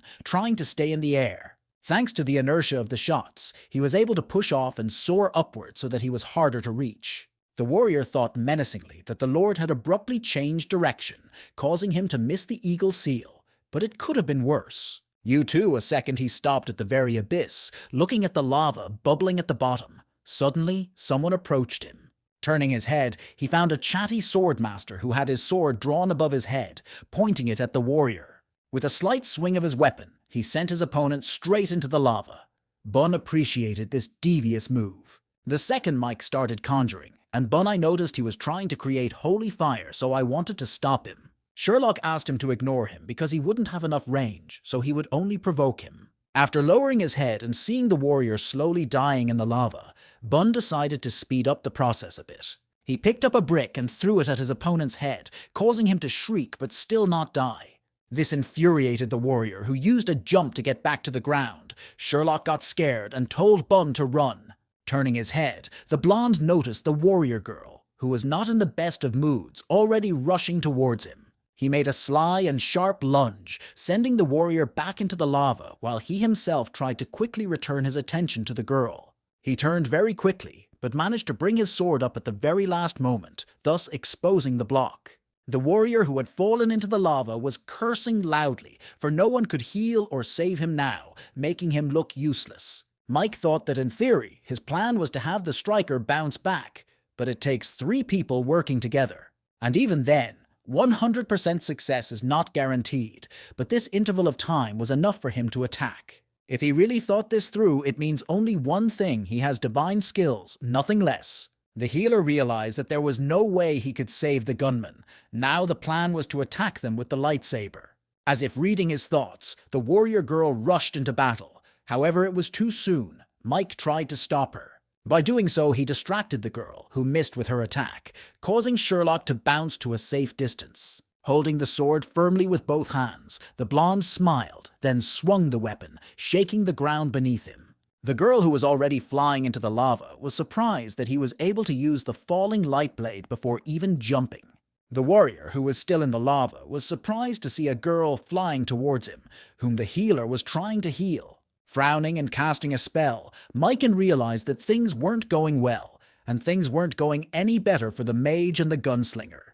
Turning his attention back to his comrades, he realized that Lord and his friend had already sent 2 people into the lava. Mike looked at the screen and thought that even though Jean's men were not professionals, they were not weak. They still spread them out playfully, though. Lord and Tree are far superior to them, as well as the launcher. She's very good at suppressing enemies and interacting with the team, and he's a regular healer. Even now, they're deliberately ignoring him. The boy felt cut off from everyone, as if he were watching everything from the sidelines rather than being a participant in this battle. Closing his eyes and lowering his head slightly, Mike announced that they had lost, though those 2 words came with great difficulty. In response, Sonny smiled and stated that they were very good, but fell just a little short of victory. When asked who he was, Lord replied that he was a pro like him. Mike wondered if that was really true. This joke had gone too far. Sonny asked that since there was nothing else they wanted to tell them, they could go. The opponents briefly agreed. As soon as they left, Sherlock stated that Mike had really given up. He thought about catching him off guard, but that was too naive. There aren't many people who could replicate something like that, but Sonny is one of those dozen, so Sherlock once again offered to fight him. Lord stated that Mike already suspected something, so if the blonde man did, he would provide him with the final proof. Sonny then thanked the guest for his efforts. The guy thought in shock that he hadn't even done anything, but he was given a purple weapon anyway. Meanwhile, in the Tyrant Ambition room, Mike said that he flopped and underestimated his opponents too much. When asked just how powerful the Grim Lord was, the vice captain replied that they were one step closer to determining his true strength. "We needed to fight him again. He did say he was up for it any time, so Mike, I decided to bring some people." Gene thought that Mike wanted to lead a whole team of professionals, then they could definitely defeat Lord. If Lord's team will be so strong that they will defeat the pro team, then they should definitely not fool around. They have a match in 2 days on Saturday, so it would be better to schedule a battle with him on Sunday. Jin replied. Lord agreed. A short while later, Captain Han was in Tyranny's training room, clacking furiously on the keys. He was practicing on the soaring cliffs now, trying to jump from one to the other while dodging arrows. Mike walked in thinking it was too late. The captain had always had a problem with footwork, and now it was going to show. Trying to land on one of the rocks, the guy didn't calculate the trajectory and tripped over the edge of a rock ledge. With no way to get back up, he began to fall back down, realizing that he had reached his peak and therefore lost. He pounded his fists loudly on the table in anger, and Mike thought he would never be able to break his old records again. Seeing the vice captain's reflection on the monitor screen, Han turned his head and asked how it had gone. Mike bluntly answered that they lost. The opponents were stronger than he expected, as they were at the level of pro players. The captain frowned and said it was a good joke, then asked if it was really like that. Why were they still just playing around? Mike asked in response if he wasn't just playing too, but Han didn't say anything to that, just asked to let him see the tape. They began to watch the replay, during which the captain commented that Smooth Tree had good mechanical abilities. Mike agreed, saying that although he didn't say anything during the match, someone who fought him before said he was very talkative. Han didn't understand what the vice captain was getting at, after which he noticed that the Grim Lord's weapon was something with something. Mike agreed, saying that such a weapon should never have appeared in the hands of a regular player, much less on a new server. He thinks they need to keep interacting with them to learn more. I figured he had already come to some conclusions. This weapon was created specifically for the unspecialized class. Of all people, only Vernon would be suitable for such a weapon. He's very good, though his speed is lacking for this kind of character, but he's definitely enough to fully support his team. But people in the guild said he sits online a lot, and it doesn't seem like there's more than one person playing as that character. However, Mike decided it was Sunny after all. Han asked why he was attracting stares again if he had retired. Not getting an answer to this question, he began to ask what they did then. He was told that they asked the Lord for a rematch. The captain wants to bring in people from the team, and when asked if he had any spare accounts, he said he had one. Han frowned even more, then stated that he too could join them to see everything in person. His gaze turned back to the monitor, on which the figure of the Grim Lord paused, smiling victoriously. Meanwhile, in Sunny's Straight Gorge, I noticed that Tyrant's Ambition got the boss after all, so he decided to ask them what items they got. When asked where they would go now, the Lord replied that they would go to mop up the dungeon. Leveling up was their best defense against guilds. In the Fire Forest, Tyrant's Ambition group was once again unsure where the Grim Lord had gone, deciding that he was headed for Straight Gorge. Cold Knight said they should mind their own business, and if anyone noticed him, they should just share the news. Their best players agree with this too, as they definitely can't beat him themselves, and this running around has taken up too much of their time. However, the guild leaders of the Magnificent Dynasty and Grass Garden guilds were ruthlessly disagreeing with Knight's proposal.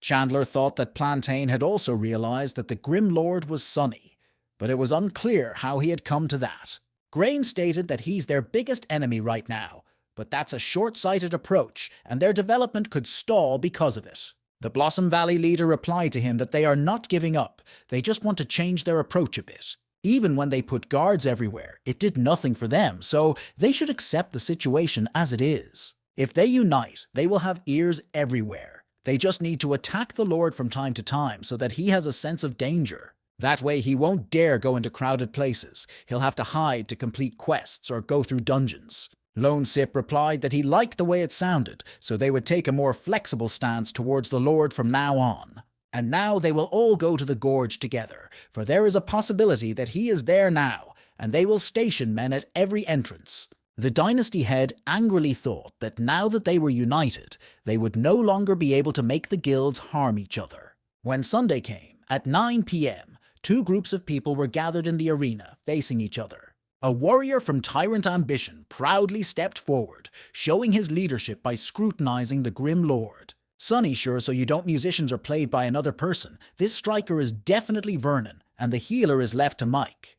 The vice-captain looked closely at the Lord's command and could not understand what was happening, for the change was in plain sight. He didn't understand where Cleansing Mist, Steamed Bun, and Smooth Tree had gone. These were the first time he had seen these players. Vernon asked where these people he mentioned were. Mike replied that when they talked about this fight, they didn't specify that point. Tired of waiting, Sonny asked if they were ready to start. Vernon immediately agreed, keeping his eyes on the Grim Lord. He then told his companions to take on those four while he would try to exchange a few blows with Lord. Without wasting any time, the captain rushed forward, taking down 3 players from Sonny's team without even bothering. Jin exclaimed happily that their captain was good, for he had put down 3 players in his path in a second. He then approached the Lord, who was at arm's length, but he wasn't even going to dodge. Vernon decided to take this opportunity and struck, but instead of Sonny, his shadow clone was there. The Lord himself quickly found himself at his back, waving his hand in a sign of greeting, trying him even harder. They then lunged at each other, Vernon using only his fists, and Sonny held out his spear. The captain decided to intercept the attack with his bare hands, intercepting the tip of the spear right in front of his chest, stretching his arms forward. But as soon as his brasses collapsed, he noticed that the tip of the weapon had begun to dissolve in the Lord's hands. At first he thought he had simply missed, but in the next second he noticed that the weapon had taken the shape of a cannon. Shots and explosions rang out, but Vernon wasn't going to give up even under the hail of bullets, so he tried to get close to Sonny. As quickly as possible, he shortened the distance, causing the Lord to bounce back, thus losing the opportunity to dodge. Vernon began to lash out, trying to attack him with his arms and legs. However, Sonny opened his umbrella, making a shield out of it. The captain then decided to use a slap, swinging his arm wide. Lord reacted instantly, then crouched down. That was his mistake, though. His eyes went wide when he saw a knee flying towards his face. However, he still managed to block the next blow by taking out his baton, which he immediately put a block on. Wasting no time, he decided to retake the initiative by bringing his opponent to the ground, pinning him with his knee. Sonny then stated with some smiles on his face that he wanted to give him a little show to hurt his pride. Being pressed by the Lord and hearing his statement, Vernon declared that it was indeed him, recognizing who was hiding behind his guise. Hearing the captain's phrase, Jean immediately became very curious about who this man was that Vernon personally knew. As they fought, Sonny asked if he had to be so intense since it was just an arena fight. His opponent ordered him to shut up and then swung his fist, scowling angrily as he didn't want to be distracted. His blows hit exactly on target. He began pounding the Grim Lord, shattering the ground beneath him and preventing him from escaping. Then he paused for a second, looking questioningly at the caller, who didn't even attempt to do anything. Sonny was lying on the ground with his arms spread out. Jean noticed he wasn't moving. He thought he had died here, though he should still have plenty of health. Suddenly, Lord jumped up and got to his feet, apologizing and saying he was just distracted for a second, but not dead. However, this was of little concern to Vernon, who lunged at him again, preparing another attack, gathering all his strength into a fist. Sonny didn't defend himself. Jean noticed that this definitely shouldn't happen. It felt like he was trying to lose on purpose. Suddenly, Lord said he gives Vernon a standing ovation. It's only one match, but he knows how much he enjoys it. The warrior stopped his attacks, then said that since he was resigned to his defeat, it was better for him to leave the match. Before leaving the arena, Sonny stated that he was leaving this powerful due to accepting defeat. As soon as the Lord disappeared, a system alert appeared stating that Tyrant's Ambition had won.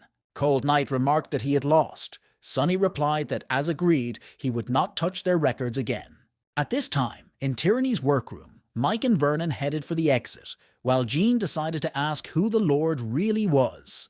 Without hesitation, the team captain replied that it was Sonny. The answer dumbfounded the head, who remained standing in the same pose. He thought about the fact that if they were losing to him, it wasn't such a shame. However, he urgently needed to talk to Cold Knight. Mike asked why Sonny wanted to lose, and why he took 4 completely useless people with him. Vernon replied that he doesn't do anything for nothing, which means he has more to gain from losing than winning.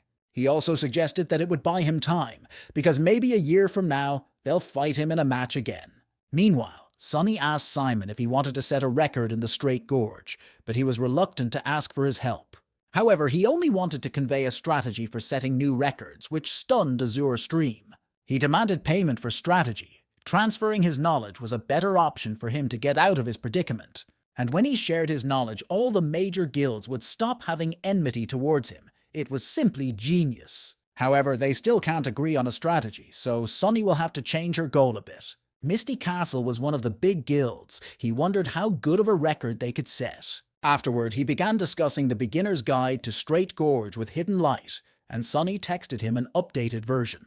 At the gorge, at 2:30 a.m., the crowd favorite noticed that it had been over half an hour since they set their record, but it hadn't been broken yet. Suddenly, they noticed an alert in which Misty Castle broke the record, which surprised the players of Ambition Tyrant. It was a stab in the heart. After all, they had just solved their problem with the Lord, and now Misty Castle was starting to do the same. At this time, Sonny was chatting with Misty Blink, not discussing future strategy for the Fire Forest, asking him to prepare materials. He was asked if they could get priority treatment in the next strategy. Sonny agreed, allowing them to make their first bid. When 6:30 a.m. came, Sonny finished preparing the practice schedule for his team. Meanwhile, in the Bull City Tavern, the favorite seemed to ask what Misty Castle bought strategy from the Grim Lord. Knight replied that he could sell a similar strategy to them too, and see if they could perhaps get a record to sing. That's when they realized Lord had decided to take on a new business, and buying his strategy would be key to setting the record straight. He probably planned it in advance, so he called random people to the battle last night to lose. Knight asked if they would buy strategy from him in exchange for materials. Favorite angrily agreed. Even after everything that's happened, they'll still have to rely on the Grim Lord to set new records. When it was December 24th, Shawnee stated that the Christmas event was about to start, so she asked Sonny to plug in faster. She offered him a seat next to her since the other seats were already taken. He immediately accepted her offer. The main goal of this year's Christmas event is to hunt down the Christmas thieves who have stolen Santa's gifts. For this, Santa will reward players with a gift box according to the gifts they bring back. The number of thieves caught will be converted into points and will be displayed in the hunter rating. It will be divided into several parts by levels. After completion, players will receive a gift depending on their place in the table. The best players will receive the best reward. Thieves also have levels. The higher their level, the more points are awarded. There are also elite thieves and bosses. After reading the necessary information, the group of 3 began hunting for the thieves, and Shani had already found one. However, that doesn't mean she'll always be leading, even though the one-hit rule applies here, because no one will steal it now. Sonny, who writes through the woods, has been corresponding with Marie, who has decided to hunt thieves in Sin City, where there should be few people. It was a city of 39 levels of pumping, where Lord decided to visit to help her friend with a thief hunt. Along with that, this way he could raise his level a bit, killing monsters that were already an order of magnitude stronger. Sonny knew that the people of Sin City had a very long provocation range, and they also had high aggressiveness. Besides, this map has limited visibility. There's also a lot of background noise. He didn't know if Tina would be able to adapt here. Shawnee was surprised that they went to Sin City since they were still very low level, then went back to catching the thieves. However, the girl shifted her gaze back to the sled monitor, hot on the fact that they had moved off to the other side, asking him to move forward. She stated that at this rate, you could have just rushed forward and killed them all, mind you. The guy is strong after all. However, Sonny continued to sit and wait, trying not to provoke any extra monsters, waiting out the thieves. As soon as one of them stepped out from around the corner, he was immediately shot in the head with neither from the cannon the Lord had gotten.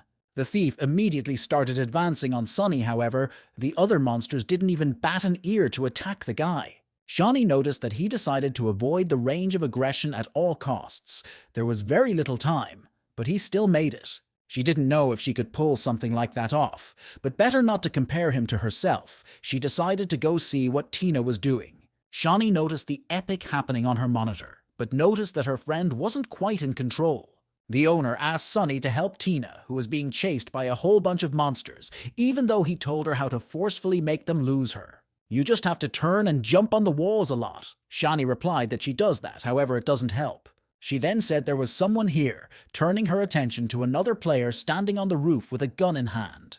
It was Mari who immediately fired a volley at the monsters to give her friend some time. However, with this action, she provoked all the monsters towards her, after which she began to run away on the rooftops. A little while later, the girl was back, and she seemed to have gotten rid of all the monsters that had been chasing her. Shani noticed that it only took her a couple of moments to do it.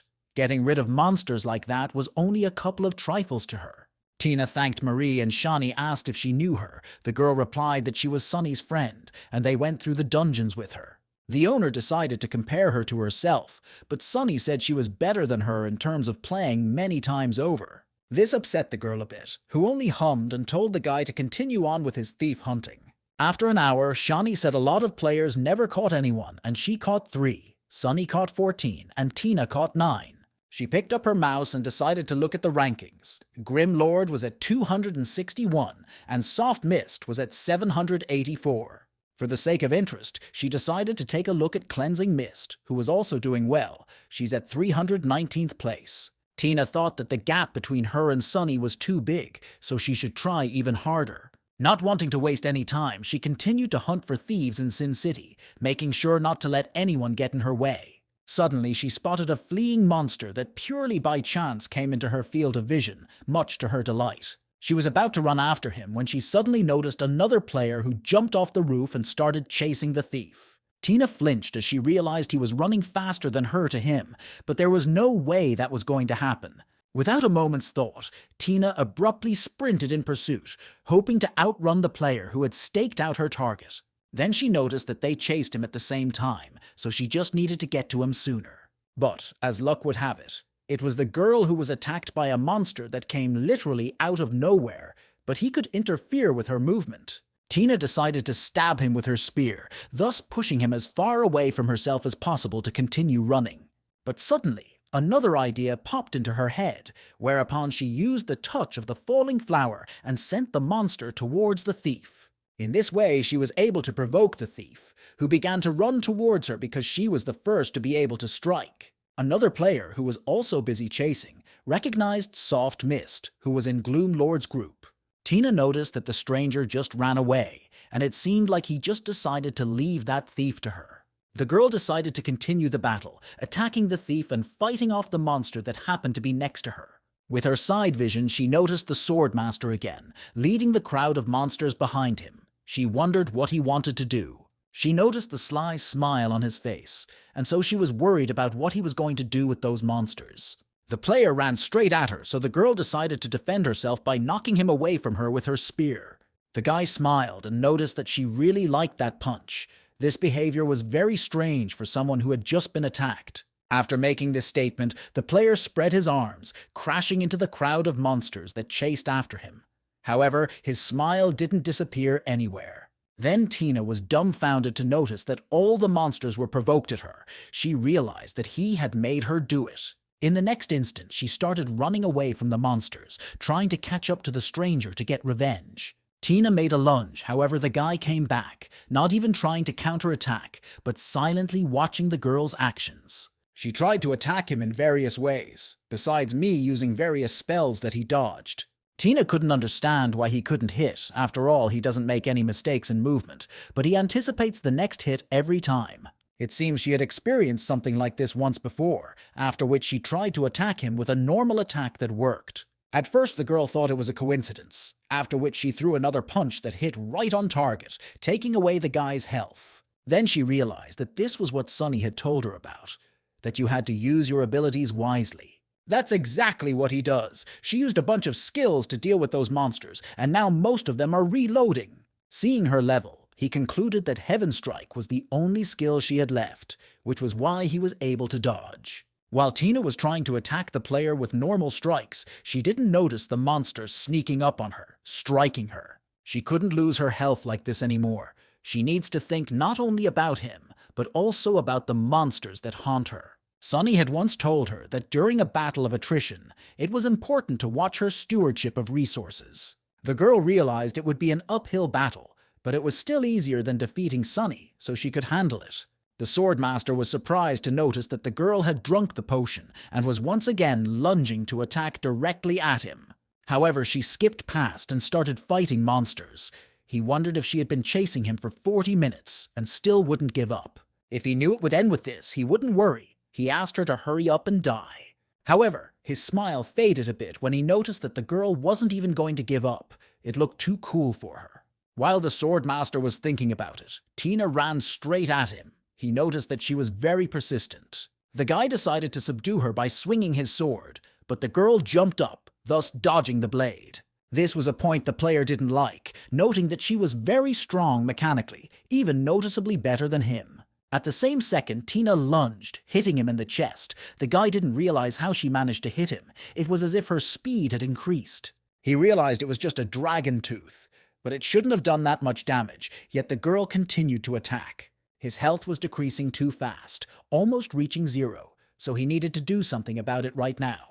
When he fell to the ground and looked at Tina, he noticed that she was using a level 50 battle mage skill, Battle Spirit. This shocked the Swordmaster, who didn't understand how she was able to use it now since her level wasn't high enough. Battle Spirit allows battle mages to grow stronger as they fight, constantly increasing their combat power. Most likely she had gotten this skill from a scroll she had taken from one of the Christmas thieves. There was simply no other explanation. And that said, this skill will have its limitations. If she somehow interrupts her combo, she will immediately lose her morale. Suddenly, a grenade exploded behind the girl's back, knocking her aside and interrupting the combo after all. Dropping to one knee and covering her eyes hear the bright flash, Tina noticed that she had interrupted the 7th level of Battle Spirit. The Swordmaster stated that it was hard to be a loner in an online game, himself mentally rejoicing that reinforcements had arrived. Tina began to swivel her head, noticing one player standing on the roof and the others running behind her. It seemed she had no choice now. Suddenly she heard a familiar voice addressing the Swordmaster. The girl immediately recognized Sunny, who had come to her rescue. Lord said that he called his cronies in as soon as the trouble came. It looked like the ultimate disgrace. Tina at first thought she was done for, but that feeling of having someone come to her aid at a critical moment is amazing. As she looked at her comrade, she realized that she had never felt like this before, but there was no time to think about such a thing now. Sunny started to heal her and asked her not to just stand there with a comma because the monsters were getting close. She agreed, getting ready to attack. Tina began to fight with her spear, while Lord covered her from the roof, using his umbrella as a cannon. He asked her to kill her Christmas thieves faster, and he would buy time and hold these guys off for now.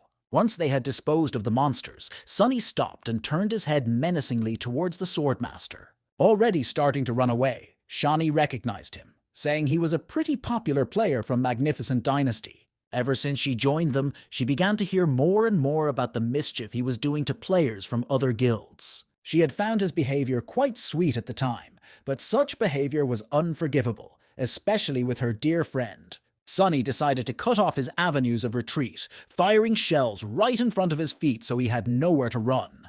The chapter had said that the Grim Lord was Sunny, however. He didn't want to die here because he just didn't want to. However, the explosions were getting closer and closer to him, causing the Swordmaster to panic, thinking that the Lord was too accurate. He decided to try to fight by getting the ball without swinging it, but Sunny managed to dodge and bounce it into the distance. Accidentally snagging the monster, the others immediately turned their attention to him. He immediately realized that this was revenge for what he had done to Soft Mist. However, it didn't matter. He could still just escape. Now it would depend solely on his luck. A crowd of monsters tried to attack him, but all the while he successfully dodged, deciding that a hidden potential had been unleashed in him. Without looking back, he ran forward with all his might, thinking that he was now a god of evasion who could not be caught. In the same second, he saw Sunny in front of him, flying backwards beside him, using the recoil of his weapon. The Swordmaster loudly declared that he would not allow him to be mocked like that. The man replied that he had not even seen his real enemy. In the next instant, Lord stepped aside, allowing Tina to attack her opponent in the chest, stopping his run. She said she had already dealt with the thieves, so now she was ready to fight everyone else. Right now, Tina wanted more than anything to deal with the stranger who had decided to abuse her so cruelly. When the player got the last hit, he immediately realized that he was now finished. He was completely surrounded. When he appeared at the revival point, he was greeted by the head and asked if he had run into the Grim Lord. The guy asked how he knew, to which he got the answer that they didn't stand a chance against him no matter how hard they tried. Wherever he is, he always becomes a real pain for them, then asked if the sword master had seen the ranking table. Toth replied that they were somewhere in the top 15, but the head asked him to look at page 11 where Lord was in 218th place. He wasn't even on this list an hour ago, and now he's already at hash 218. He could be in the top 15 in as little as 3 hours. If he gets to the top, no one else on the server will be talking about how good Magnificent Dynasty is. In other words, they can't have him in the top 15. They can't let him ruin their hard work so easily. The Swordmaster asked what they should do then, to which the reply was that he would be given a few people to be in charge of. However, there was no need to fight the Lord, only to slow him down a bit. The head was sure the guy could handle it. After all, he is famous for this particular behavior, so such a task suited him perfectly. With a smile, the Swordmaster realized what the head was getting at, then confidently asked to leave the matter to him. Shani noticed that an hour ago, Sunny had a whole 14 thieves killed, but in the last half hour, he had only been able to kill 2. She asked if they were overdoing it, to which she got the reply that that wasn't the point. At the moment, Sunny was surrounded. He pointed to his screen, saying that some guys had tailed him, created a network, and were moving right behind him. They try to steal or kill all the thieves that show up near him, which is why he can't kill many. This is done by 25 people who are most likely from the Magnificent Dynasty, which keeps the Grim Lord at bay. Shani asked what had happened again, to which Sunny replied that it was a long story, so now he needed to come up with some kind of plan. At the same time, the Swordmaster was texting the head, reporting back, stating that it was the easiest thing to do. Anger came in waves over the guy who thought it had been an hour, and the Lord still hadn't reacted. It seemed the master tactician was about to lose. At this time, Sunny told Shani that he had come up with a very foolproof method, but he would need someone brave to help him carry it out. Needing someone to cross the street and cut Dynasty's power lines, the girl immediately brushed that plan aside. Then he decided to take a couple more laps to find out their positions. The Swordmaster had gotten word that he was now on the roof. A moment later, he was given the new coordinates, which made the boy shudder, for the Grim Lord was quite close. Looking up, he noticed Sunny standing on the roof of the building. This distance was very dangerous for him. According to their plan, they should run and tear up the course if they run into him. Everyone follows that exact plan. After running farther away, the guy decided he hadn't followed him, but now he could assign everyone else to positions. The Grim Lord can't be allowed to leave this formation, but he noticed that they still had the Lord under their control. Though he jumps over walls and runs across rooftops, it won't be enough to elude them, he told Sunny. That's not all. The Lord who suddenly appeared beside him immediately inquired about the guy knowing who he was. The Swordmaster flinched in surprise. He began to run, glad that this formation allowed for few deaths. Even if he died, he could still be in control. Guy doesn't rely much on individual players. Instead, he relies on a digital map of Sin City. The Swordmaster stated that they weren't here to kill him. Sunny replied that it was just a formation of a catch net. Guy was surprised that Lord knew about it, but Sunny smiled and added that he was the one who came up with the formation. Shock was immediately reflected on the boy's face, who couldn't believe those words to the end, and Sunny was coming closer and closer. The Lord noticed that the man had opened the map, then advised him to return to the city and work on positioning from there. The guy's last thoughts before the revival were that Sunny was the one who came up with this formation, and he didn't even realize it. When he resurrected, he immediately opened the map to send instructions to the others, noticing that the Lord was still under their control. He at once began to ask the allies to go 2 blocks eastward, and from there watch the street on the right, while the other was to climb to the roof on the left. Half an hour later, the Swordmaster was shocked at the number of messages. They have so many people, he doesn't have time to assess the situation. But it's still not that bad. He still manages to send people to the right places. Suddenly, the lad has found a gap in the formation. It was barely noticeable, yet it was obvious that someone had deliberately created it, and that someone was Sunny. The Swordmaster couldn't understand how this happened, noticing that the Grim Lord was rushing that way very quickly. Going around the players, Sunny thought that this formation wasn't so incredible. It had an initial huge weakness. It lies in the fact that it is difficult to maintain. Too many little things are important here, and it is difficult to rearrange the formation. To move it, you have to move almost every member of it. When events unfold quickly, the commander starts to fall behind. Sonny realized that the gap wasn't big enough yet, so he needed to keep it up to disarm the commander. The sweating swordmaster saw the gaps getting bigger and bigger, though there shouldn't be any gaps in this formation. He tried to figure out how this could be, and when exactly things had gone wrong, starting to remember recent events. The guy concluded that the problem started with him. When he died, he immediately created a breach, but he did fix it when he was resurrected, didn't he? And despite that, he still managed to create a loophole.